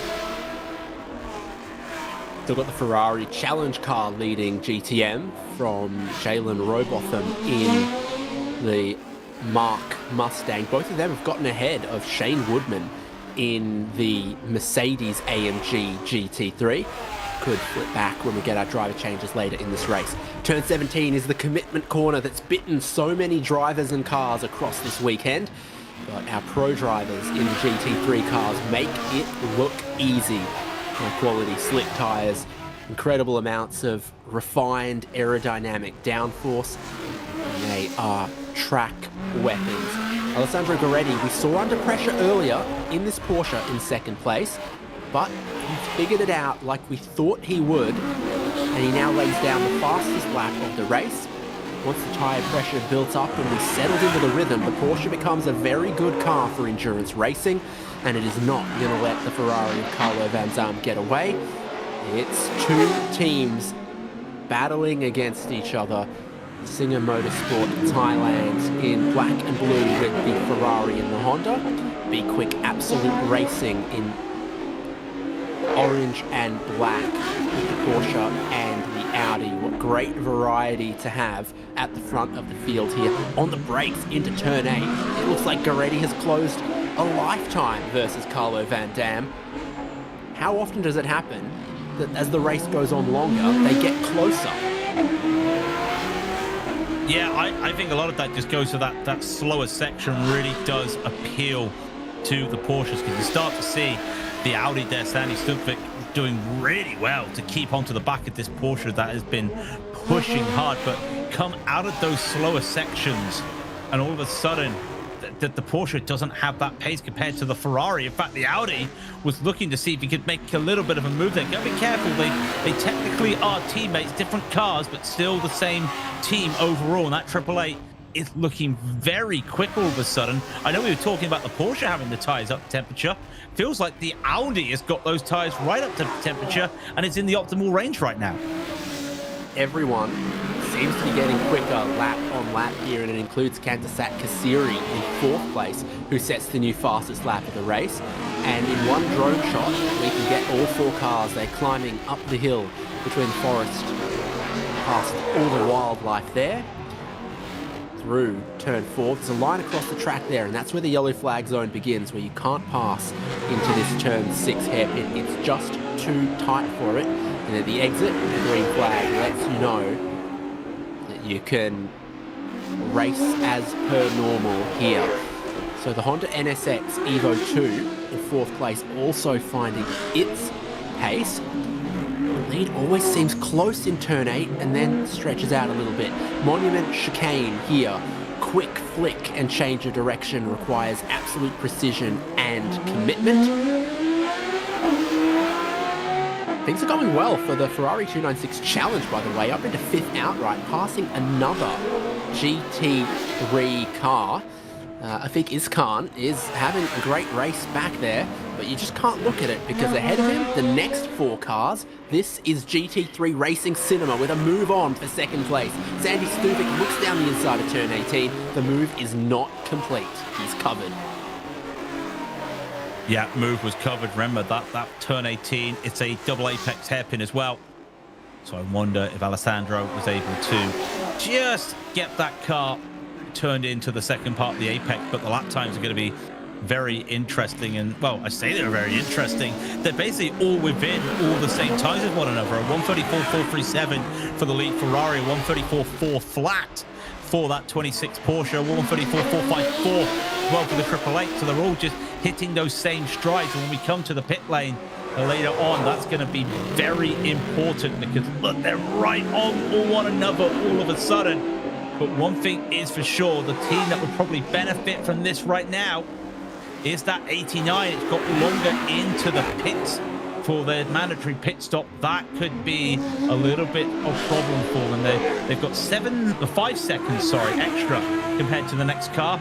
So if these 3 at the back behind them could just start battling a little bit more, well, they'll be happy enough to try and extend this gap, and that could help them at the second stage of this race. A perfectly dry racetrack and a beautiful sunny day in Bangsaen. As we race into the afternoon and the evening, those shadows from the trees and from the race cars starting to get a little bit longer across the track. The mid-engine Audi supremely committed through the quick flick of turn 17. The rear-engine Porsche very balanced in the traction control, in the traction zones with the traction control, and in the heavy braking zones. As this goes on, the Ferrari, with Carlo Van Dam driving, is getting away with a new fastest lap of the race, minute 33.8, and there might yet still be more in the tank. Alessandro Guaretti with Sandy Stuvik behind.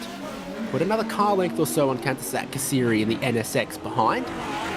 But this must be incredibly satisfying and a really, really great example of how much talent there is in motor racing in Thailand. Ahead of Kantasat Kassiri are 3 drivers from the Netherlands and France, and Sandy Stuvik as well here from Thailand. And they are keeping up perfectly with some of the best international racing drivers that you can put in a GT3 car. And it just goes to show how strength to strength the Thailand Super Series has gone through the years, especially remember 20th anniversary here at the street circuit. So this is what the fans want to see as well. They want to see a homegrown talent on to the top step, and well, we still don't know. Was that a wobble though? braking for that corner. It was there for the number 12, just having a small wobble. And I do wonder if there's just a little bit too much hard on the braking there. Just cool those tires down a little bit. You can see lost a little bit of time there, but what a great story that would be if the Taiwanese fans get to see their driver at the top of the field or onto the podium. So these are the 4 cars of GT3 Pro-Am, and there is precious little to separate them. Their fastest lap times are on screen, and that fastest lap of the race is almost a dead heat between Colin Van Zan and Alessandro Gueretti in first and second.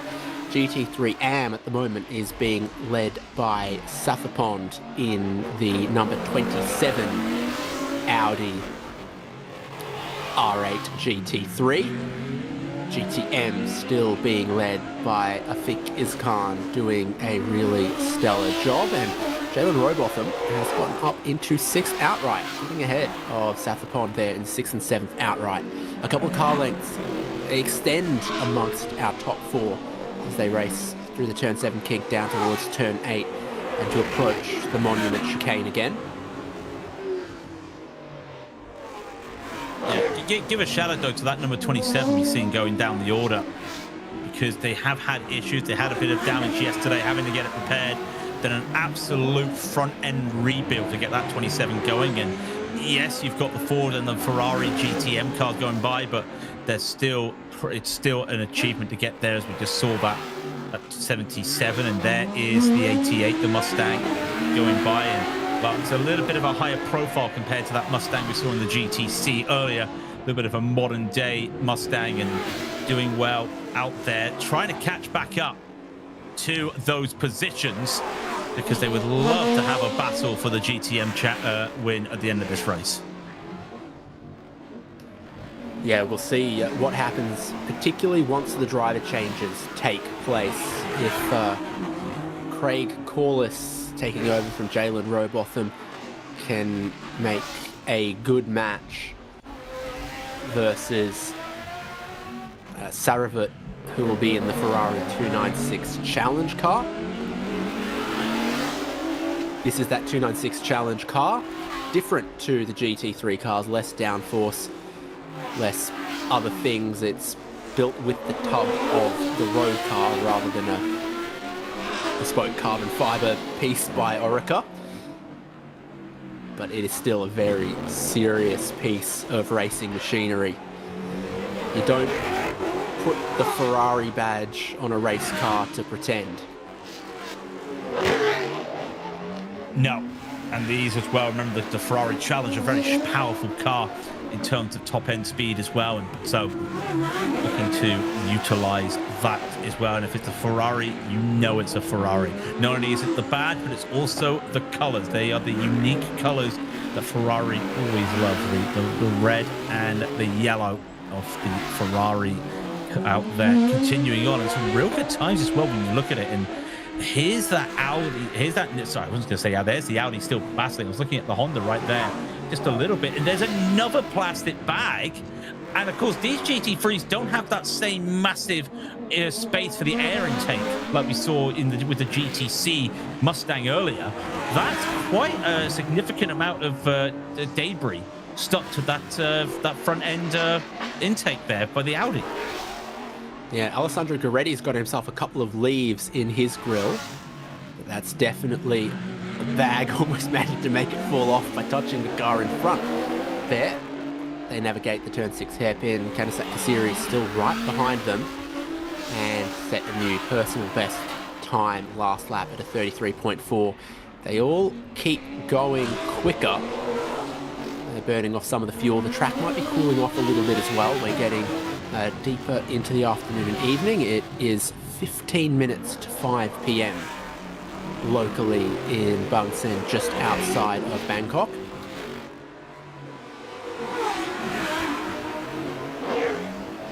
Yeah, pit window. I think we're going to have another 10-12 minutes until the pit window comes open. So now these drivers just trying and get some space up there. That Honda starting to struggle a little bit, but here around the outside for the Triple Eight, Again, can't make that move down into turn 18, but continues to threat in those parts of the track. And it's the top speed part of the track, really, that this Audi is really doing well. And then gets to the start-finish straight and goes, not really worth trying to make a move. The Audi is threatening, and that looked like a move. That didn't look like an overcommit into turn 1. That looked like he was looking to set up a move to try and get that P2 in the race. Thing about that kink of turn 1 into the tight turn 2 is, as the leading car, you can just breathe out a little bit wide through 1 to cover the inside of 2, and it doesn't count as blocking because you're still turning right, and then you just point straight for the apex at turn 2, and you cover off the other driver without needing to look like you're making a move to block them, as it would be if it was a straight line into that corner. So Goretti very clever there to just use the shape of the circuit to deny any ability for Sandy Stuvik to get around the outside of him in turn 1, to have the inside in turn 2. As that happens, well, can Carlo Van Dam feel comfortable with a 1.6 second race lead? It's more than he's had for a long time now. Starting to see that second and third are battling and tangling each other a little. Yeah, they've been like this for a while. They've been almost locking horns or bumpers together, and I think just the bag's gone, and I wonder if when he got right onto the back there, I wonder if getting to the back of that Porsche just allowed a little bit of the air to just blow that bag away, but got that clear intake now, really looking to push on. It's not going to be massive issues in terms of temperature, but it is one that they want to try and keep an eye out for. Street track usually has the leaves and other debris flying around the track, and you see it in other racetracks as well, that they can get held up by that. As again, this opening section of the lap, the Audi really strong. Look how close it goes back on, get back around, and just a little bit later there on the throttle. Then comes down out of turn 13, 14, and 15 to really catch up to the speed. So the Audi is looking quicker through those mid-speed straights there, these smaller straights. But the Porsche's holding on very well. Alessandro Goretti really doing the best he can. It's just management at the moment, because they know that 89 is going to have a lot of time in the pit lane to try and make it work. At 141 seconds in that pit lane. You look at where Alessandro and Henry Kick will have to do. It's only 136. If they get out there in time and make sure it's efficient, that could be the Porsche retaking the lead when they come to the pit stop. But we've still got to get there. And there's probably about another 10 minutes or so until we get to those pit windows. And then when we get there, with these quick drivers in the car right now, they won't want to pit right away. They'll look to extend towards the end of the window, as is what happens in a Pro-Am race where the pro drivers start. Top 4 cross the start-finish line, and there's not too many gaps between them and then again to 5th place, where the GTM race leader is. They have got 10 seconds to second in their class. And the GT3 AM leader of Southapond, with Daniel Bilski still to come in that number 27 Audi.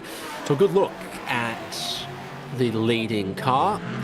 Anytime you've got a race with a Ferrari in it, it's a serious race, because this is one of the most prestigious and recognized racing brands anywhere in the world. It just adds that je ne sais quoi, which is French for Italian for it adds something to have a Ferrari. But also, it's one of the modern-day GT3s and one of the technical advances in the GT3. Some people start to attribute this to a prototype car, with just how the bodies and the body panels, if you have an incident, can easily just be swapped over, really flirting with the barriers there on the exit of turn 15 into 16 there. So this is the car that has really just changed the complexion of GT3 racing around the real world, and you can see why it has just really taken form. Look at it, it looks beautiful. That's nothing against the Porsche behind, and here's a Mercedes we haven't really talked a lot about here. This is Woodman, who at the back of the field struggling on, going to be lapped, I believe. There it is, the first of the cars getting lapped. A little bit later than what we saw with the GT4s and GTCs, but with these cars, that GT3 AM driver in the Mercedes, it's not been a good day for either Mercedes car. The GT4 Mercedes also having some issues out there. It's headlight flash o'clock because Carlo Van Dam really wanted to be ahead of the lapped car before approaching this, the part of the racetrack where you're not allowed to pass. Oh, and then Shane Woodman has gone in deep, understeered at the turn 6 hairpin and just about touched the Armco. Don't know if there's any damage there, but he didn't let the leaders go on the front straight. And then, as they've caught him into turn 6, he's felt the pressure and he's made a mistake. And that's what Carlo Van Dam didn't want. And that has helped out Alessandro Gueretti. But then those other two cars have gotten caught behind the stuck Mercedes, which now unsticks itself. So Sandy Stuvik and Kanasat Kasiri both losing time to that. Yeah, that's going to be a problem for them. They might be able to make it back up with the pit cycles, but they got to get there. And that was just such a weird moment. The pressure of knowing you've not got one driver behind you that want to get by. You've got 4 drivers that want to get behind. And I think just that pressure cooker, just making that mistake. I would almost say it was mirror watching, a bit too much of that looking over. And that's just unfortunate. We'll see what the times are. I think it's almost a second. In fact, I can't even see where Sandy is in that Audi right now. Where is Sandy Stuvik in the Audi? I think it probably lost about 2-3 seconds almost, I think, at the end there. We'll see the times now. Well, no, it was actually, well, it's Sandy Stuvik into the... Well, I don't know where Sandy Stuvik is right now. Triple Eight's in the pit lane. Kanasat Kasiri has gone up into 3rd place. This is before the pit window, and it must be for a problem. They're immediately reaching for the left front wheel and looking at the brake disc, putting a new tyre on. This is outside of the pit window, which means they'll need to make another stop later, and this is super costly to the Triple Eight. They've been pressuring for the podium, pressuring for the win, and something has caused the front left tyre to go down. That is so flat, it's off the rim. Yeah, I wonder, was there a little bit of debris there from somewhere else? Because they weren't that slow when they got around the lapped Mercedes. So I wonder if something else has happened there that may have just... It could have easily have been just a tap on the barrier. You just don't know. These tyres, in these pressures, with this track temp as well, anything can cause them to get upset. What that does allow, though, it allows the Honda NSX to go up into P3. And Kanasat is really going to be taking advantage of that right now. As you see the GTM battle, or the GTM Porsche right behind, as they continue to get lapped. That has really changed the complexion of this race. We go to a replay, and this is Shane Woodman. He's got the 4 leaders behind him. He turns in shallow. So he sees the Ferrari behind and turns in shallow and doesn't have enough steering lock, gets caught, and then there's contact on the front left of Sandy Stuvik to the right rear of Alessandro Gueretti. I think that puts down the tyre on the front left of the Audi. Honda NSX goes up. There is Hank Kicks, Alessandro Gueretti's teammate. And he doesn't have his helmet on just yet, but he's going to need it soon to approach the pit window.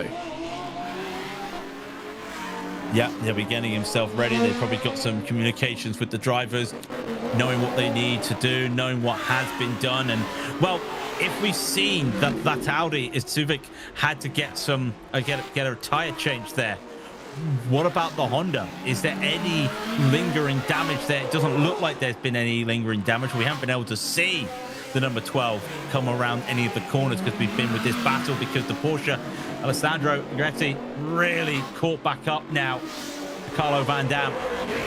This could be a vital moment in the race before the pit window opens.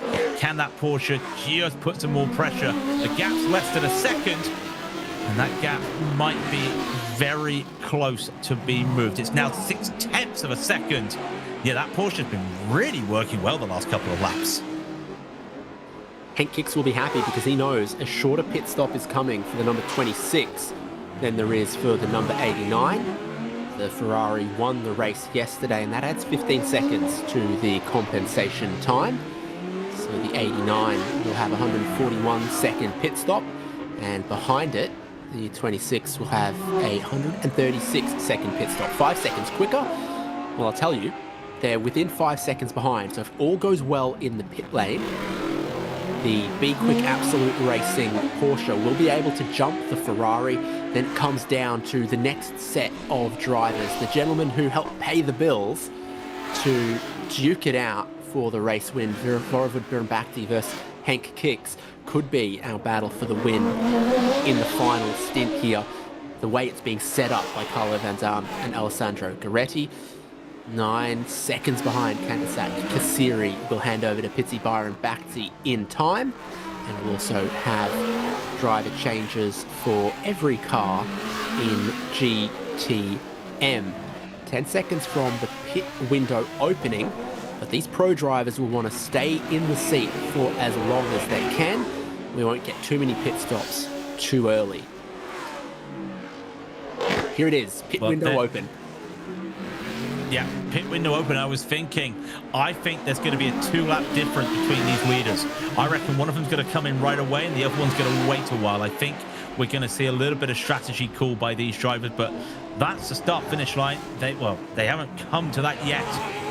So I do wonder what the plan is. They've already gone past it. So that's a little bit unfortunate if they wanted to get an early pit stop there, as they come down into 5 and now 6, because they crossed the start-finish line just as the pit window opened. The teams probably would have worked that out already regardless. But if I'm one of these cars, I don't know which one will come in first, but I've got a feeling one of these two will come right into the pit lane, and the other one will try to do the overcut per se, to see if they're going to look for some moves. But at the same time, a lot of drivers, the gold drivers out here, the pro drivers, might just want to extend this a little bit longer. They've got 10 minutes before they've got to do this pit lane. So the strategy game is at. As it was with GT4 and GTC, the only teams that are going to want to come into the early part of the lane are those that have an AM combination of drivers, and that seems to include the number 16. Shane Woodman is in the lane, and this doesn't look like it's for damage or anything. It looks like it's just time for them to put Benjamin Schutz in. And then the other car in GT3 AM also comes in. Safa Pond will hand over to Daniel Bilski in that Audi R8 LMS Evo 2. With the pro drivers at the pointy end of the field though, Alessandro Gueretti is looking like they'll have a 4-second race lead after the pit stops. But what's better than a 4-second race lead? Even more, if he can get past and give even more margin for Henk Kiks to work with in the back half of the race, you absolutely know he will. I know it's going to be a little bit of a flashing light show there by the Porsche, just trying to do anything to try and cause a little bit of a distraction there, making sure you don't overuse the headlights. But you can see Alessandro Gueretti really looking to push on and just giving a little bit of a bait there, a little bit of a look to say, I have got a little bit of pace right now. These tires starting to just feel really comfortable in these temperatures. What have you got, Carlo Van Dam? What are you able to do out there? Because again, the start of this lap really good for the Porsche, but the Ferrari now starting to spread its legs a little bit here, using these longer, medium and high speed corners and straights to their advantage to open up the gap. And it just goes to show that if the Porsche could just get ahead early doors on this lap, Alessandro Gueretti might be able to just stretch a lead, but I just don't know if they're going to be able to make an overtake. This is one of the moments that is sweet and sour. Sandy Stuvix just set the new fastest lap of the race, but he's a lap down after that puncture earlier on and needing to fit a new front left tyre. So there's so much pace in that car that they haven't been able to show us after making a tiny bit of contact with a checkup and a blocked track at turn 6. Knocked the tyre off the rim, set the puncture down, and they had to pit outside of the pit window, so they're still going to need to pit again. This is our battle for the race lead. There is half a second between the Ferrari from Singer Motorsport Thailand and the Porsche from Be Quick Absolute Racing. So half a second, it might be less as we exit turn 8 and enter this technical section on the waterfront that requires poise and balance and flow. Well, they've got the poise, they've got the balance, and they're definitely getting the flow as they head on by. So we're still just going to be watching out if any driver does decide maybe it's too early to go in, or maybe they'll look for it, but no drivers coming to the pits as of yet. They want to extend the time as much as they can with these pro drivers, knowing that the least time that the AM driver has in the car, the better it is. But with how these gaps are just not opening at all at the front of the field, one has to think that you're going to have to do this with your bronze driver, but that doesn't mean you go in now. You have to just use this to your advantage as much as you can into turn 2 they go. And again, look how quick the Porsche is through that section. It really does feel like it has an advantage there, but there's not a lot of places for Alessandro Gretti to make moves because now they've got lap traffic coming up ahead of them. And again, catching it in a place where they can't pass it. So Carlo Van Dam checks up to leave some space ahead so that he doesn't get caught on the exit of the corner, so he doesn't leave himself vulnerable to Alessandro Gretti. That was actually clever from Carlo Van Dam to manage it that way. I bet he wishes he'd done it that way a previous time, but there just wasn't the space. There was far more pressure when there was 4 cars bearing down on him. Only 4 minutes left in this pit window, and with minimum pit stop times of about 2 minutes, and some of them over that, you'd be pushing it to not come in this lap and go around one more time. So out of turn 15, they go. They'll flick through turn 17, and then the entrance to turn 18 will be the pit entry. We'll wait and see what happens. There is only 5 cars left to pit. Carlo Van Dam's not pitting. Alessandro Gueretti's not pitting. They think they can go one more lap before coming in to make their driver change. Well, they must know something we don't know, and they probably got the times there, and they continue to put these real good lap times in. It was a slower lap last time due to that GTM hitting them, well, them meeting the GTM at the hairpin.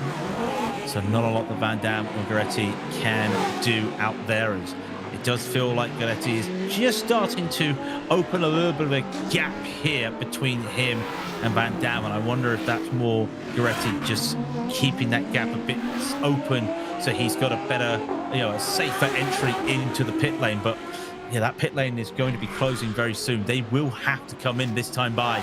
There is no other ifs or buts out there. And I then wonder, look at the gap now that the Honda had as well after that whole moment. And I'm starting to wonder, with those lap times, maybe the Honda did have an issue after that tap with the Audi earlier in the race. Seems to be on again and off again for the pace of the number 12 Honda NSX in recent laps, but it has fallen away from these two. What was a 4-car battle for the race lead seems to be coming down to the 89 and the 26. We get to go around another lap, apparently, for the top 2. Now there's only 3 cars left that haven't stopped, and it's the top 3 on the timing column. Yeah, 77 in, 88 in, the triple eights in. They're all getting their pit stops in, and driver swaps there for the triple eight. Well, what could have been for Sandy Stukvik will hand over the car to Aro in the Aro, and then the 88 also doing their swap, and a tyre change there for the 88. I wonder if a little bit of debris may have just caused some issues out there, but the Mustang going for the safety of changing those tyres, and that's going to be an issue. Cold tyres on the outlap on this very warm day out here on the seafront could be a little bit of an issue, but they've got another 40 seconds or so and more to wait in the pits as they all go through in the 77. Well, hopefully for them, ready to keep that lead after the pit stop. Yeah, down the far end of the pit lane, that is our GTM lead battle, both making their pit stops. Craig Corliss spoke after yesterday's race, where they were only able to change 3 of their 4 tyres in the pit stop. Their right rear was stuck, and they just had to leave it. And they felt that really hurt their balance. So they're aiming for a tyre change if they can get it, because they want to be quick in the final stint. These are the other cars that are yet to make their stop.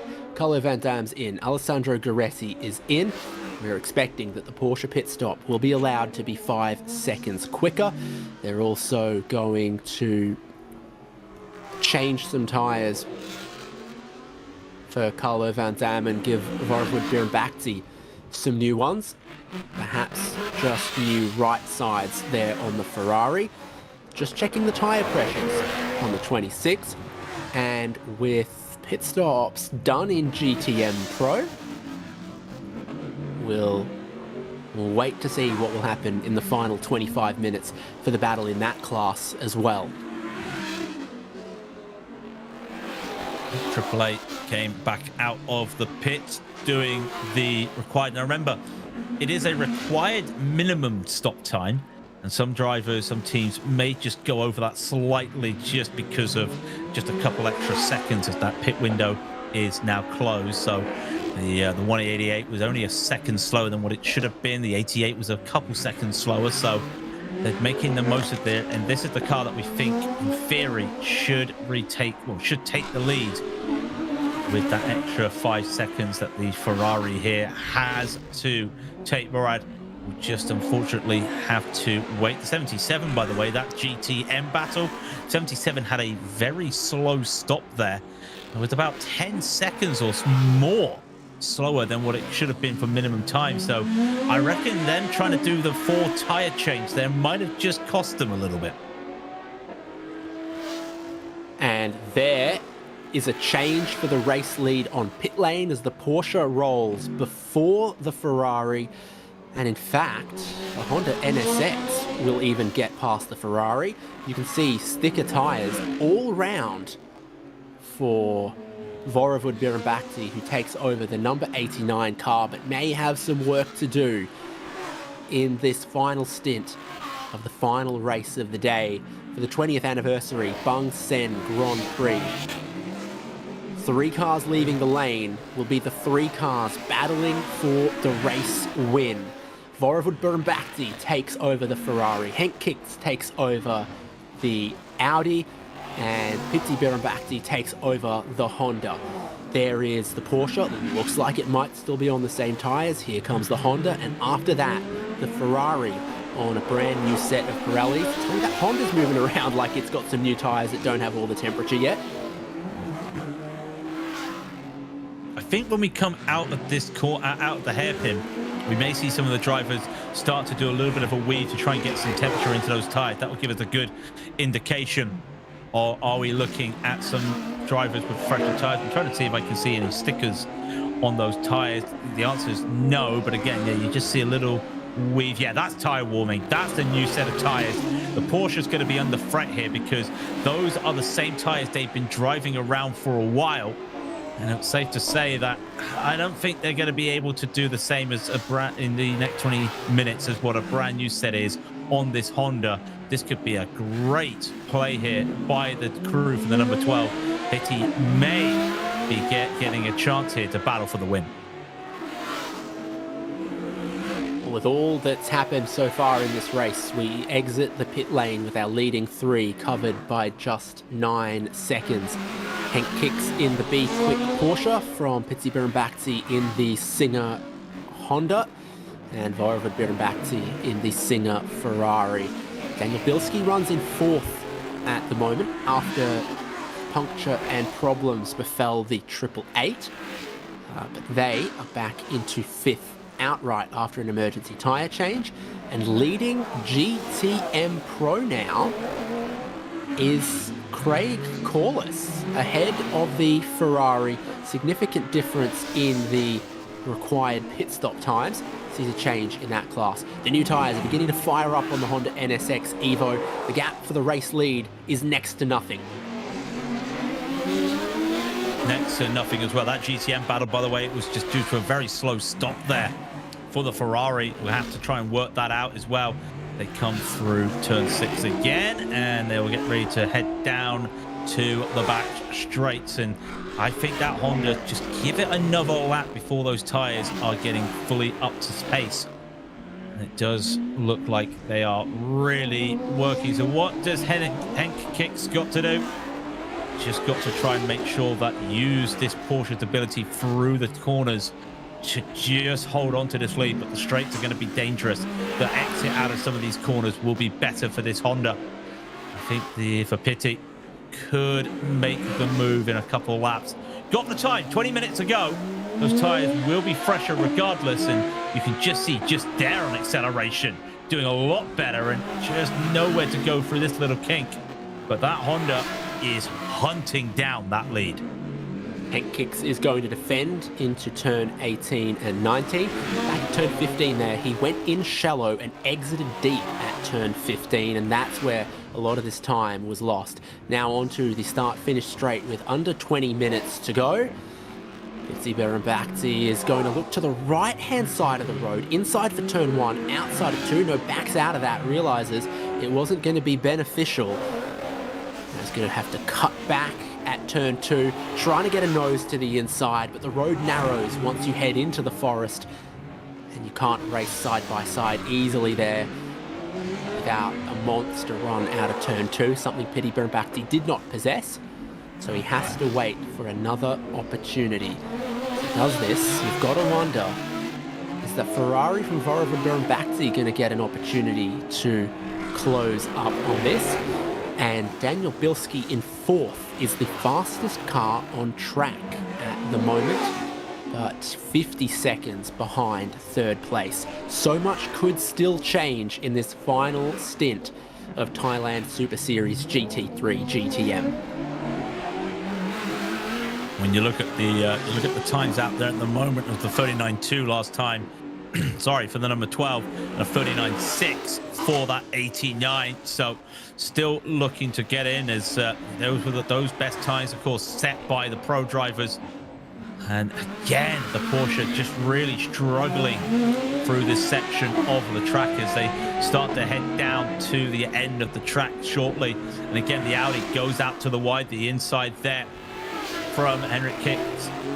And Henrik Kicks is still looking to just be defensive. Remember last time that Honda tried to go a little bit defensive instead of attacking down this straight, and this time going to pull out once again. This could be the battle for the lead.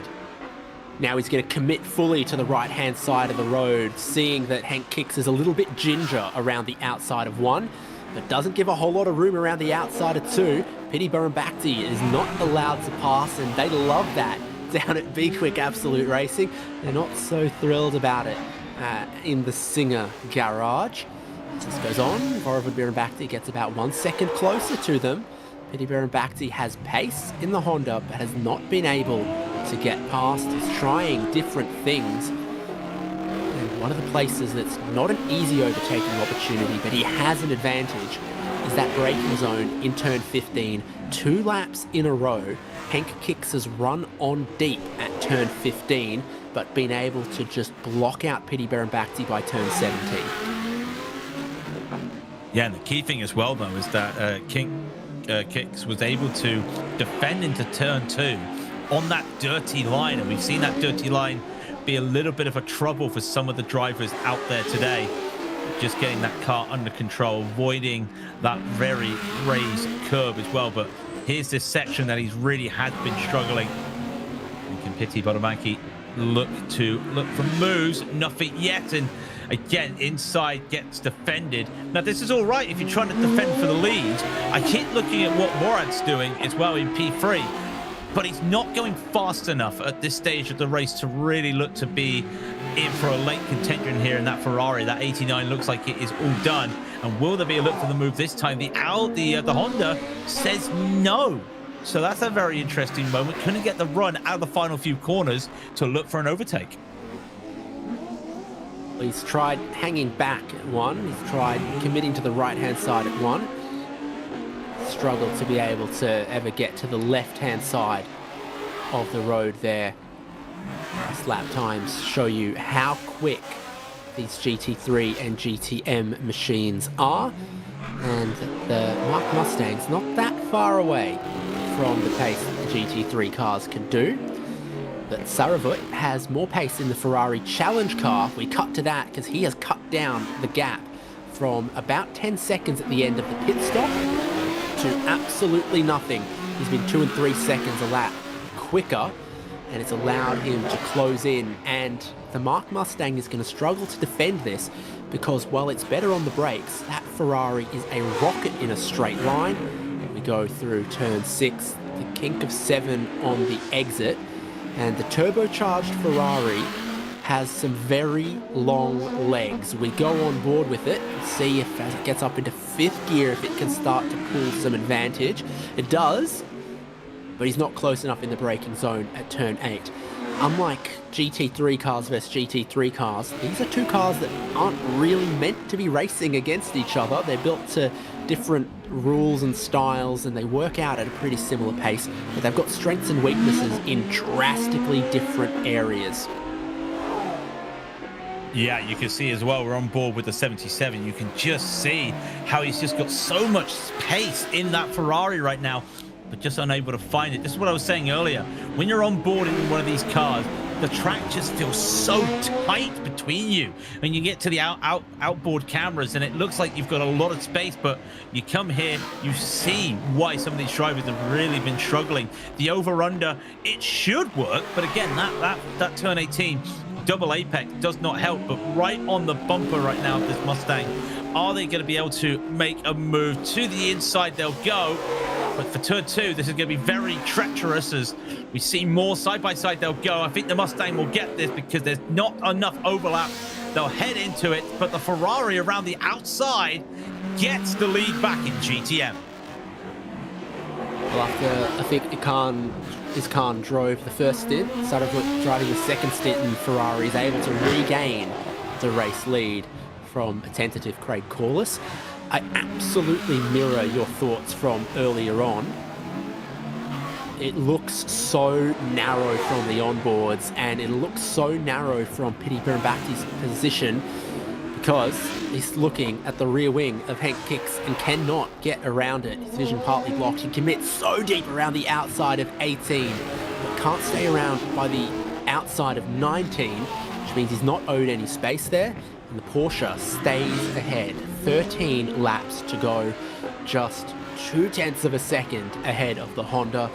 The Ferrari is 8 seconds back. Now, Piti Bhirombhakdi commits to the right-hand side of the road again, braking deep into 1, crossing back underneath, making a tiny bit of contact on the exit of 2. He has been continually frustrated by the efforts of Henk Kiks. Yeah, almost had a look for a move there, but to go up the hill before you come down to the yellow flag area here at 6 is not exactly something you want to do, but getting such a good run because every time Piti puts that Honda to the inside of 1, it means that the Porsche has to go on the dirty side of the track going into turn 2. We know what the damage is, what that has caused before. The dirty marbles there as well, that dirty track. These are the older tires. Remember, the Porsche, they did not change the tires at the mandatory pit stop, but the Honda did indeed. So these are fresher tires that have now fully up to temperature. They're at the peak after 10 minutes of racing. The Honda really does feel like it has the advantage. You can see it almost going into the back of the Porsche. Well, having seen Kiks go shallow into turn 15, Piti Bhirombhakdi tried to go round the outside, committing deep around the outside of turn 15, tried to cross over underneath, didn't quite work out. Now he commits again to the outside of 18, and space runs out. So what has he tried? He's tried turn 1, he's tried turn 15, he's tried turn 18. What other options are there? Kiks stays middle of the road, forces Piti Bhirombhakdi to the right-hand side of the track. He tries to come across in 1. He's a little offline, but if he can stop that car and turn it into turn 2, Piti Bhirombhakdi has the race lead. Yeah, you can see the concern on the wall there from the Porsche's team. don't think they were looking forward to that, but that was coming a mile away. We've seen Piti Bhirombhakdi trying to make that move done for, what, a good 5 laps now. And with 10 minutes to go, one would think that that could be it. And I'm also looking, because you look at the timing towers, I'm seeing that Ferrari has started to close the gap quite a bit at the moment. They were 2 seconds faster than these two at the front last time by. And that gap's now less than 5 seconds when they crossed the line last. I wonder if this is not going to be nailed on for that Porsche, having that P2 at the end of this race. Yeah, so a couple of things are in flux here. Borovic Bhirombhakdi still has time to try to catch Henk Kicks, and Benjamin Schutz has been making passes in the outright positions as well. Here's how the lead was taken. A much better run out of turn 20. The nose ahead and not letting Henk Kicks turn in to turn 1. Piti Bhirombhakdi then has the track position braking into turn 2. It's a unique braking zone with a sweep one way into a tight corner the other, and Piti Bhirombhakdi able to get through. I'm sure that's his teammate, Kandasat Kasiri, there watching on, perhaps nervously, trying to count down the next 9 minutes, 38 seconds, plus 1 lap. It's looking good with Piti Bhirombhakdi behind the wheel. Now look at that though, Vorad a second faster than Henk Kicks last time by. And the gap's now under 4 seconds. So this could still be a little bit of a battle happening for the last 2 spots of the podium. I'm just looking around. I don't think we'll be seeing anybody else threaten the podium. It's just such a shame we never got the 888 involved after what happened earlier. And this battle in GTM, well, they're not battling. That's a Mercedes who's been trying to work their way through the field after not the best of starts, but that gap now is over 7 seconds between the two main GTM battlers out there, the Ferrari Challenge and the Ford Mac Mustang. That Ferrari just continues to show its pace, and well, in all due fairness, I don't think the Mercedes is having the best of time trying to get by it. Just goes to show that the straight line speed is really good on that Ferrari, but the Mercedes will have the cornering abilities that he does not, unless he almost goes into the barrier at turn 6. See if Sarabut elects to let him go. I think that might be what's happening here. And indeed, it looks like it. That's a super dusty inside line there for Benjamin Schutz, but he will get another position in the outright. It's GT3 car versus GTM. But it shows the pace that team has got from the Mercedes AMG. They've passed the Mark Mustang, and now they've passed the Ferrari Challenge car to slot into 6th outright.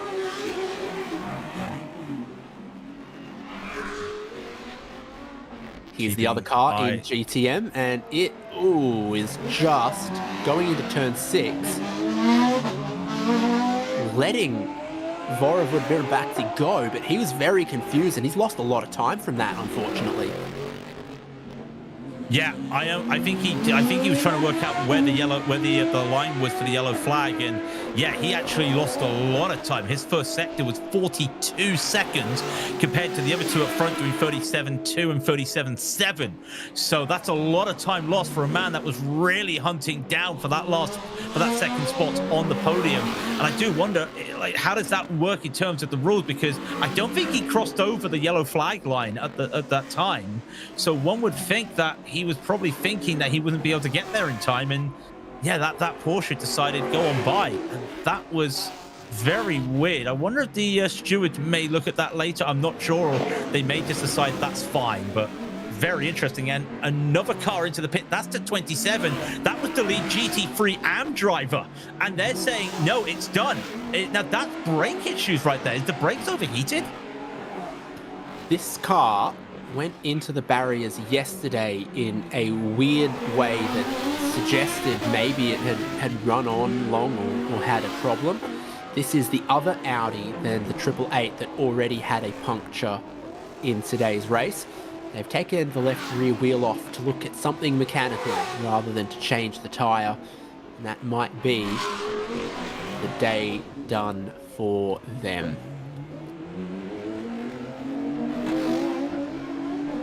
Yeah, they're coming out the car. That's unfortunate. Remember, they spent the night trying to fix that car. I did see some smoke. Could just be a brake failure.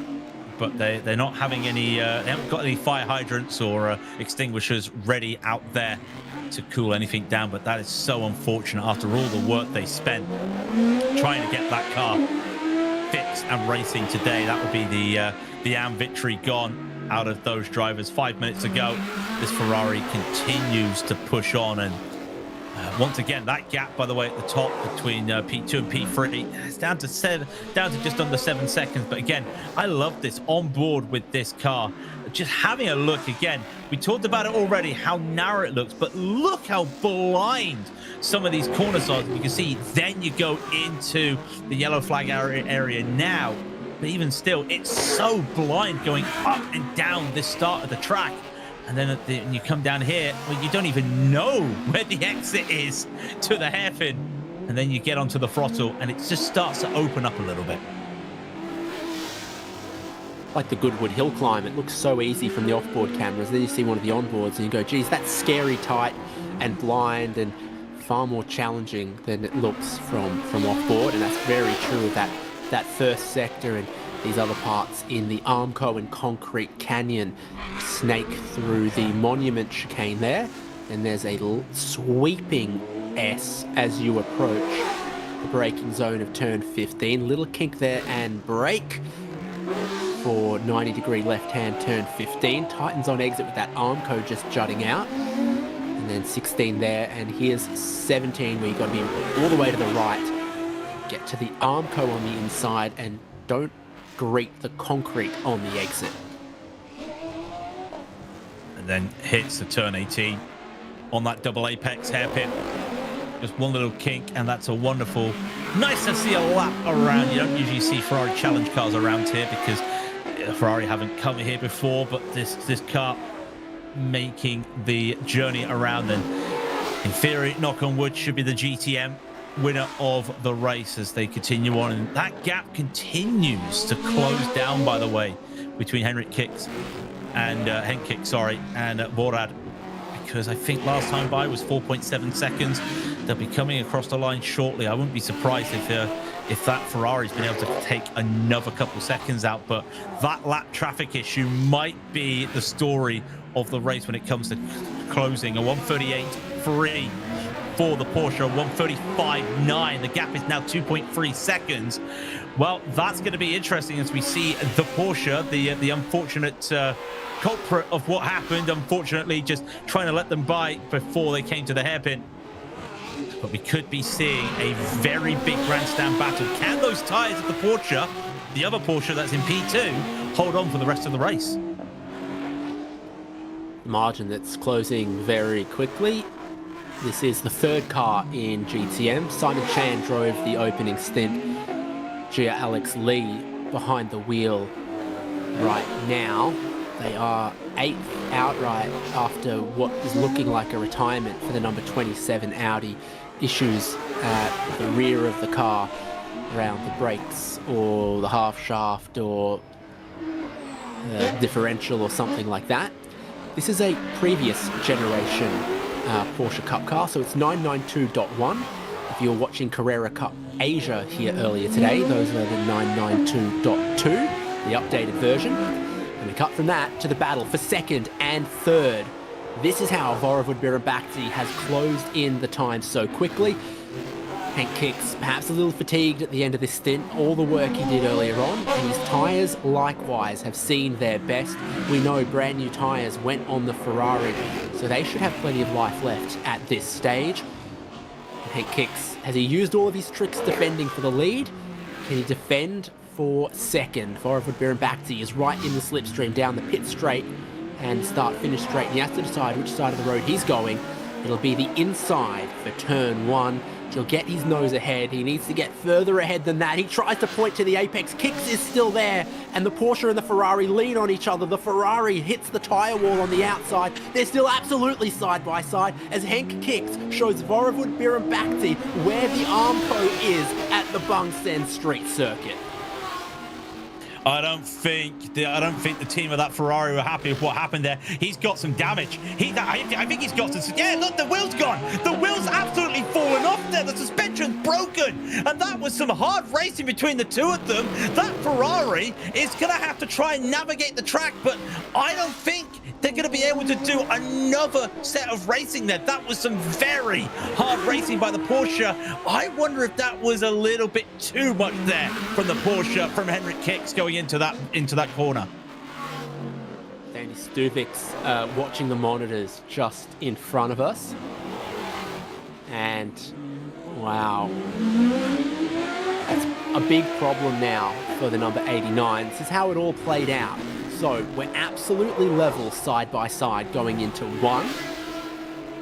Vorevud Birimbakti points now to the apex of turn 2, but Henk Kicks is still there.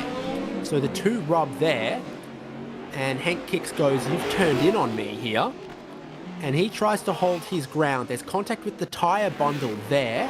Then they head up the hill, and at turn 3, Henk Kicks is not in a mind to leave space.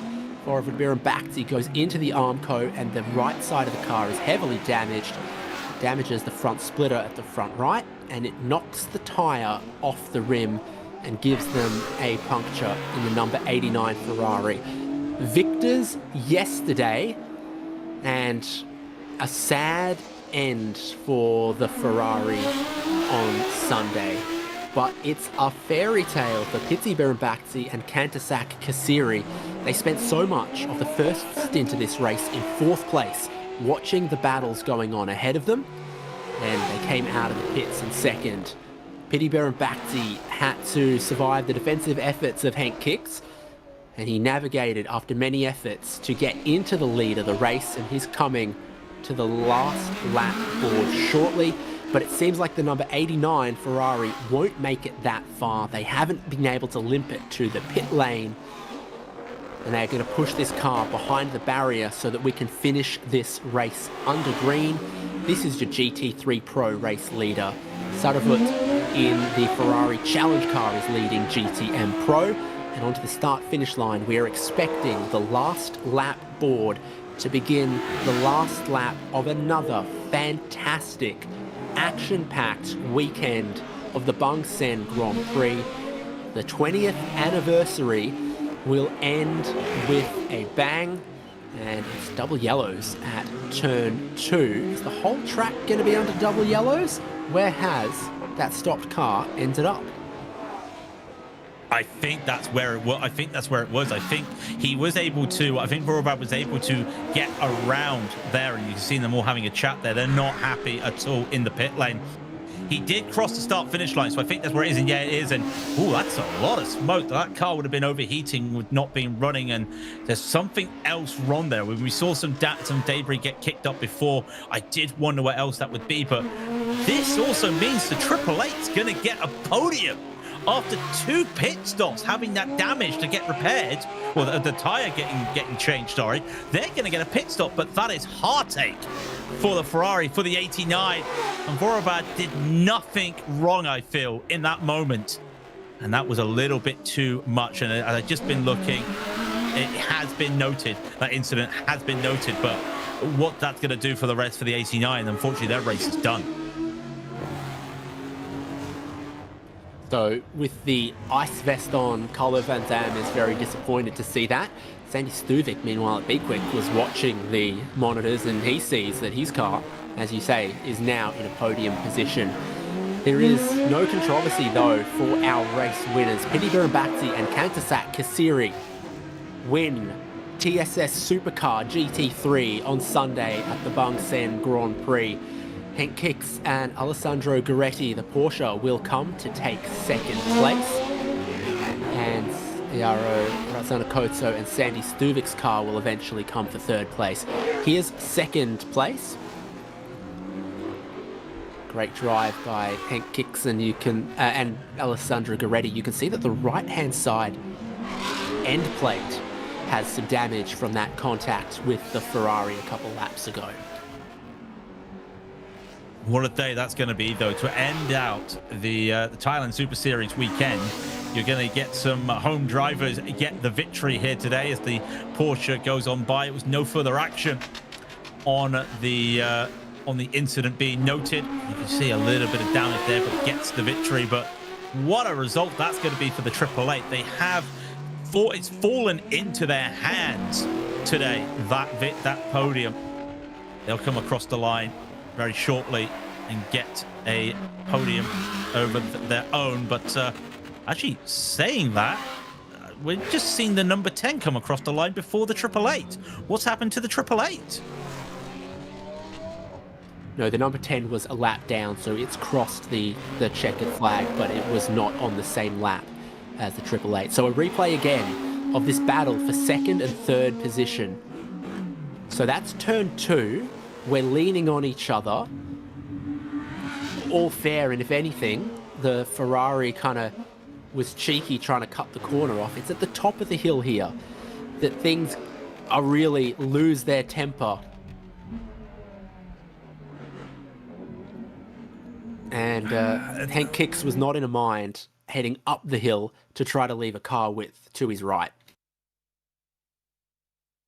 Yeah, it's an interesting one. You could argue they were also kind of locked together there going up the hill, but they've also know that they're both side by side together there, and they do have the fans there just trying to cool that car down to be on the safe side. But you can see the celebrations will be coming out there for some of the teams. You can see they're happy. Porsche's got onto the podium, but yeah, it will be the team getting second and third on the podium. They're very happy with that. And everyone's going to be happy as well. Like I said earlier, who said a Honda can't win anymore? It's still got life in it. And that's going to be a great result for the home fans. Those ladies have finished their ice cream and their iced tea. I hope it wasn't their bag that got in the radiator of Sandy Stuvik. This is the overall results. It's Kandasak Kasiri and Piti Bhirombhakdi as race winners. In second, Alessandro Gueretti and Hank Kicks. Third, Sandy Stuvik and Iaro Ratsunakotso. Recovery there, having had a puncture earlier in the race. It's exactly the same in GT3 as it was overall, because our overall was 3 GT3s. GTM Pro, though, had a battle back and forth between CRE Racing and PSC Motorsport. Afik Izkan and Saravut take the race win in the Ferrari Challenge car, having passed Jalen Robotham and Craig Corliss on track in the final stint. Simon Chan and Gia Alex Lee complete the trifecta of GTM cars. Here is our 10. The 10th place car from GTM didn't take the start. In 9th was the damaged Daniel Bilski car, and also Vorevud Bhirombhakdi and Carlo Van Dam not finishing the race. Only 7 cars did finish. Sandy Stuvik, I believe, took the fastest lap of the race after they changed that punctured tyre. 1:33.178 around Bangsaen Street Circuit's tight confines. The whole field head back to the pit lane, and then we'll hear from the podium and we'll see some highlights.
ดีด้วยครับขอบคุณมากครับโอ้โหเราลุ้นกันมาเนี่ยตั้งแต่ในช่วงแรกๆเลยนะแซนดี้มาเป็นระดับ4น่าเสียดายนิดเดียวครับก็ในช่วงแรกๆก็สนุกดีนะครับแซนดี้ก็รักษาตำแหน่งที่3ได้นะครับแล้วก็ตามอเล็กซานโดรกับคาร์โลไปก็ไม่ค่อยมีโอกาสแซงเพราะว่าทั้งคู่ก็เร็วมากผมก็ไม่อยากเสี่ยงขนาดนั้นก็ผมก็ตามไปแต่ก็โชคร้ายที่ผมยางแตกนิดเดียวครับจังหวะที่ไปกระแทกตอนโค้งแฮร์พินใช่ครับนะครับก็ถือว่าไม่เป็นไรแต่ก็กลับมาได้นะครับใช่ครับAero congratulations how about you Yeah, hi everybody. Yeah, basically we are pretty happy with the result. Yes. I tried to push during the end, and especially big thanks to Sandy. Drive pretty good.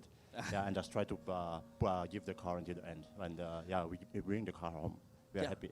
You can talk about your Ona toli fa tel chikan ronya na no si maximum matewa tim sochana ro fide manuana na phone so ครับโอเคสำหรับสนามต่อไปแซนดี้ครับเราจะต้องไปลุยกันต่อสนามต่อไปก็ที่เซปังนะครับซึ่งเป็นสนามที่เรามีข้อมูลเยอะพอสมควรและคิดว่าแซนดี้กับยาโร่น่าจะกลับมาสู้ที่หัวได้ครับครับโอเคครับแซนดี้อยากให้ปิดท้ายถึงแฟนๆที่กำลังเชียร์ด้วยครับก็ขอบคุณทุกคนที่ส่งกำลังใจเชียร์แซนดี้กับยาโร่นะครับเบอร์ 888ก็ฝากเชียร์สนามหน้าที่เซปัง International Circuit ด้วยครับครับยาโร่ครับพูดถึงแฟนๆด้วยครับ Yeah, so hope you guys always cheer for us. The next race will be at Sepang.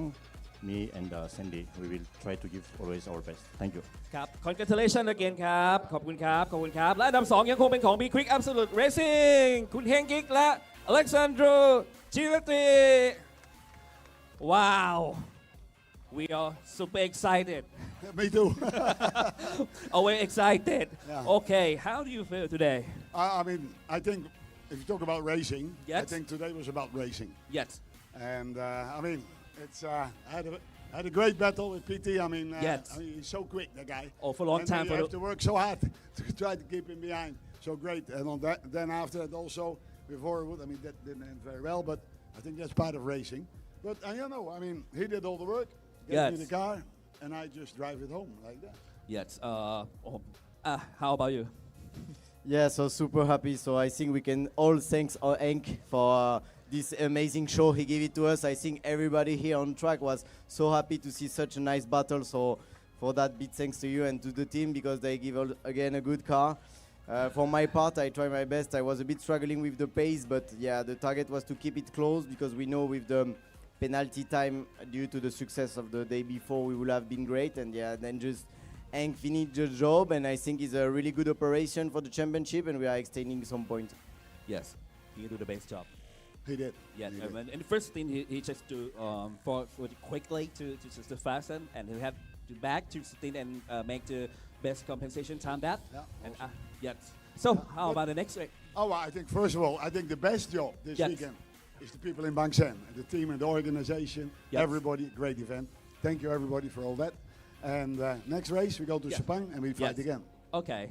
Thank you. Congratulations. Thank you ครับขอบคุณมากครับครับและอันดับหนึ่งในรุ่นของ Thailand Supercar GT3 นะครับเป็นของสิงห์มอเตอร์สปอร์ตทีม Thailand ว้าวโอ้โหคือครับสนุกมากคือเป็นการดูการแข่งรถที่ต้องบอกว่าสนุกมากที่สุดในการแข่งขันนะครับเป็นการแบทเทิลกันนะครับแล้วก็แบงค์รู้สึกยังไงบ้างครับสำหรับวันนี้ก็อย่างแรกก็ต้องขอบคุณทางทีมงานสิงห์มอเตอร์สปอร์ตทุกคนนะครับก็ทุกคนทำงานได้ 100% จริงๆทั้งที่รถเรามีปัญหาอะไรตั้งแต่วันซ้อมนะครับก็ในช่วงในเลสเนี่ยก็พยายามจากแผนที่เราวางไว้เนี่ยก็พยายามตามกลุ่มเกาะกลุ่มให้ได้ตลอดเพราะว่าเราไม่มีเวลาที่บวกในพิษเยอะนะครับก็มีโอกาสที่จะได้โพเดียมค่อนข้างสูงก็มีจังหวะพลาดนิดนึงตรงที่ตอนรถของแซนดี้ยางแตกเราไปติดจังหวะนั้นก็ทำให้มีระยะนิดนึงแล้วก็ส่งต่อพี่ต๊อดก็พี่ต๊อดทำหน้าที่ของเขาได้ดีมากโอ้โห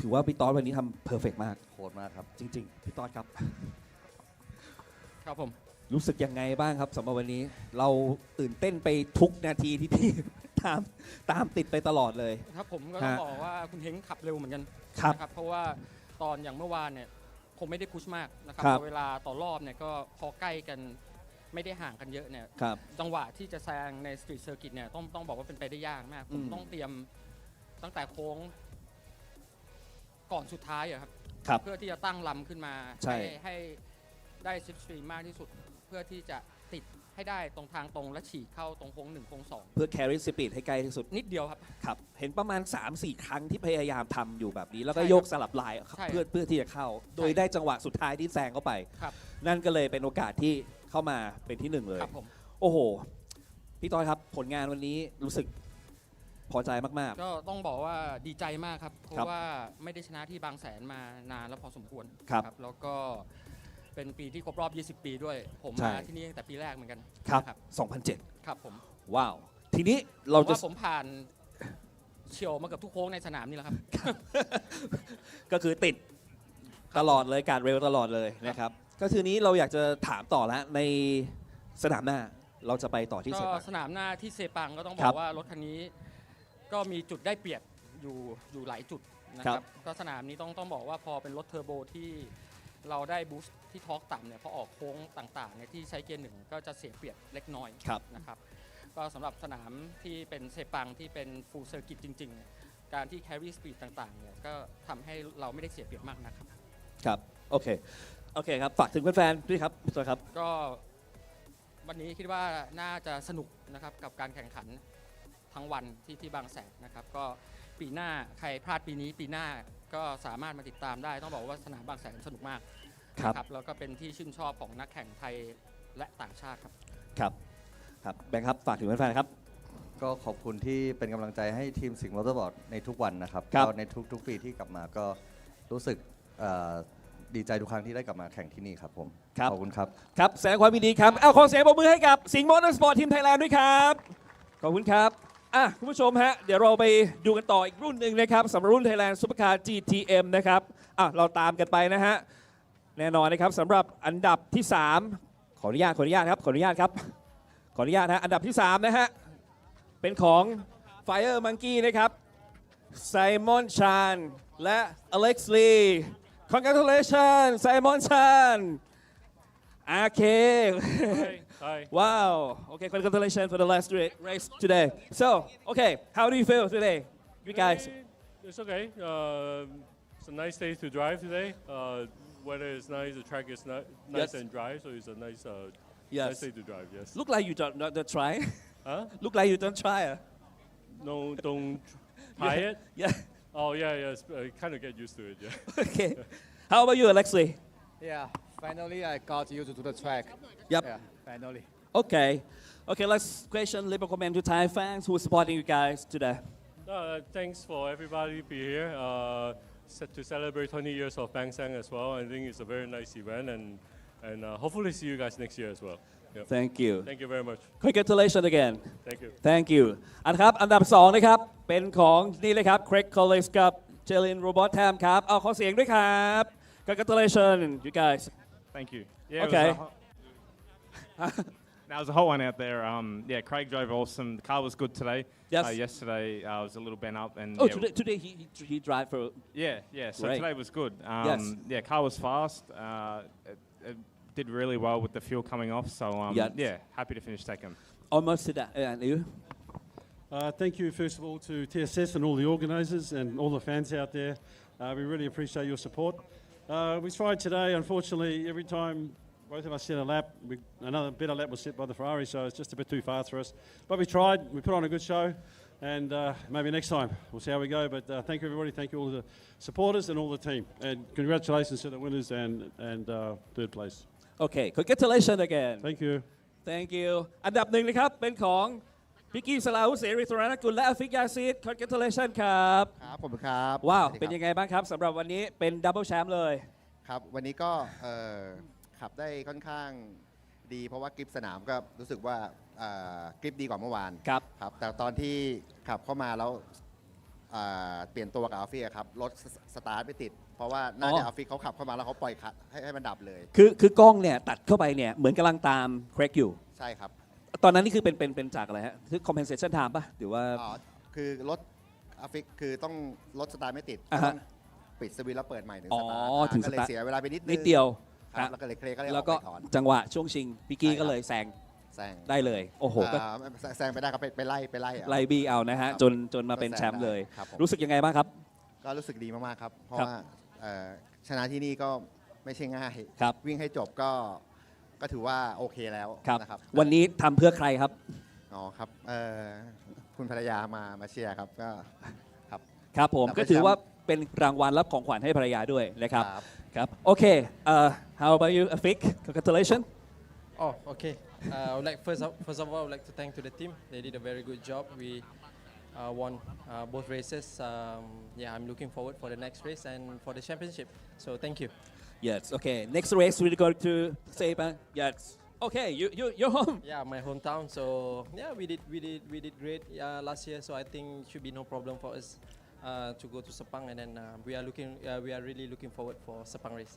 โอเคพี่กี้ครับปิดท้ายหน่อยครับขอบคุณแฟนๆครับ ครับยังไงขอบคุณแฟนๆด้วยนะครับ ทุกคนที่มาเชียร์นะครับ ก็วันนี้ก็สนุกมากๆแล้วก็ ครับ ฝากสนามหน้าเซปังนะครับ ครับ ฝากเชียร์ด้วยนะครับ ครับ เบอร์ 77 ครับ ครับผมแสดงความยินดีอีกครั้งครับ ขอบคุณครับ ขอบคุณครับ สวัสดีครับ แน่นอนนะครับคุณผู้ชมครับความมันของสนามบางแสนสิริธกิจยังมีแบบนี้เรื่อยๆทุกๆ ปีและทุกๆ ปีพี่น้องประชาชนก็จะมีมากขึ้นเพิ่มเติมเช่นกัน ความมันแบบนี้จะมีไปเรื่อยๆและในทีมผู้จัดก็จะทำให้ดีที่สุดไปตลอดไปนั่นเองนะครับคุณผู้ชมบอกได้เลยนะครับแล้วพบกันใหม่กับงานบางแสนกลางปีในปีหน้าเป็นปีที่ 21 ติดตามกันให้ดีนะครับกับบางแสนกลางปี 2021 ในปีหน้า ช่วงนี้ไปพบกับการรับรางวัลกันเลยครับ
Prestigious pinnacle of Thai motorsport, the Bangsaen Grand Prix, is done for another year. Well done to all of the team and the organisers for this 20th anniversary event.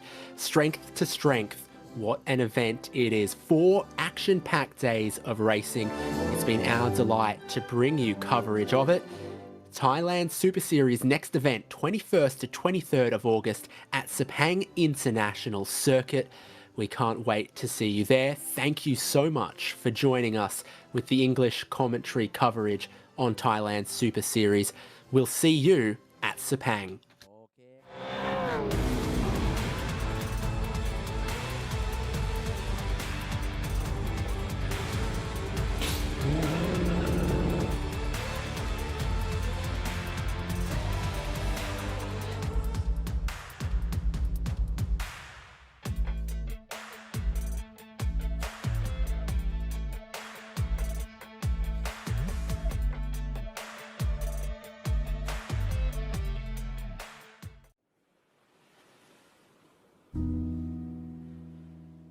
Years ago,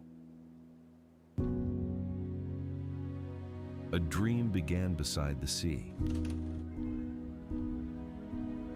What started as a bold vision became Thailand's most iconic street circuit.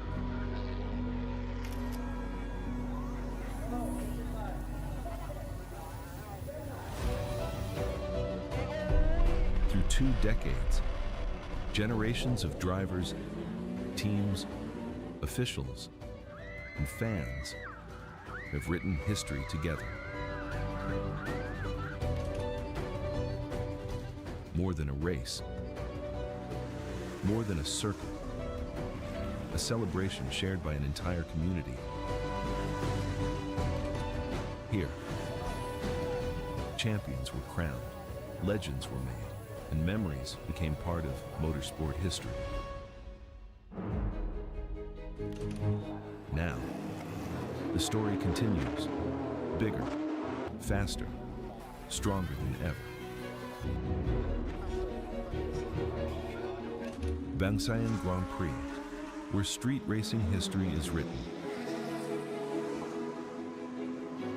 Race to the horizon. The next chapter begins.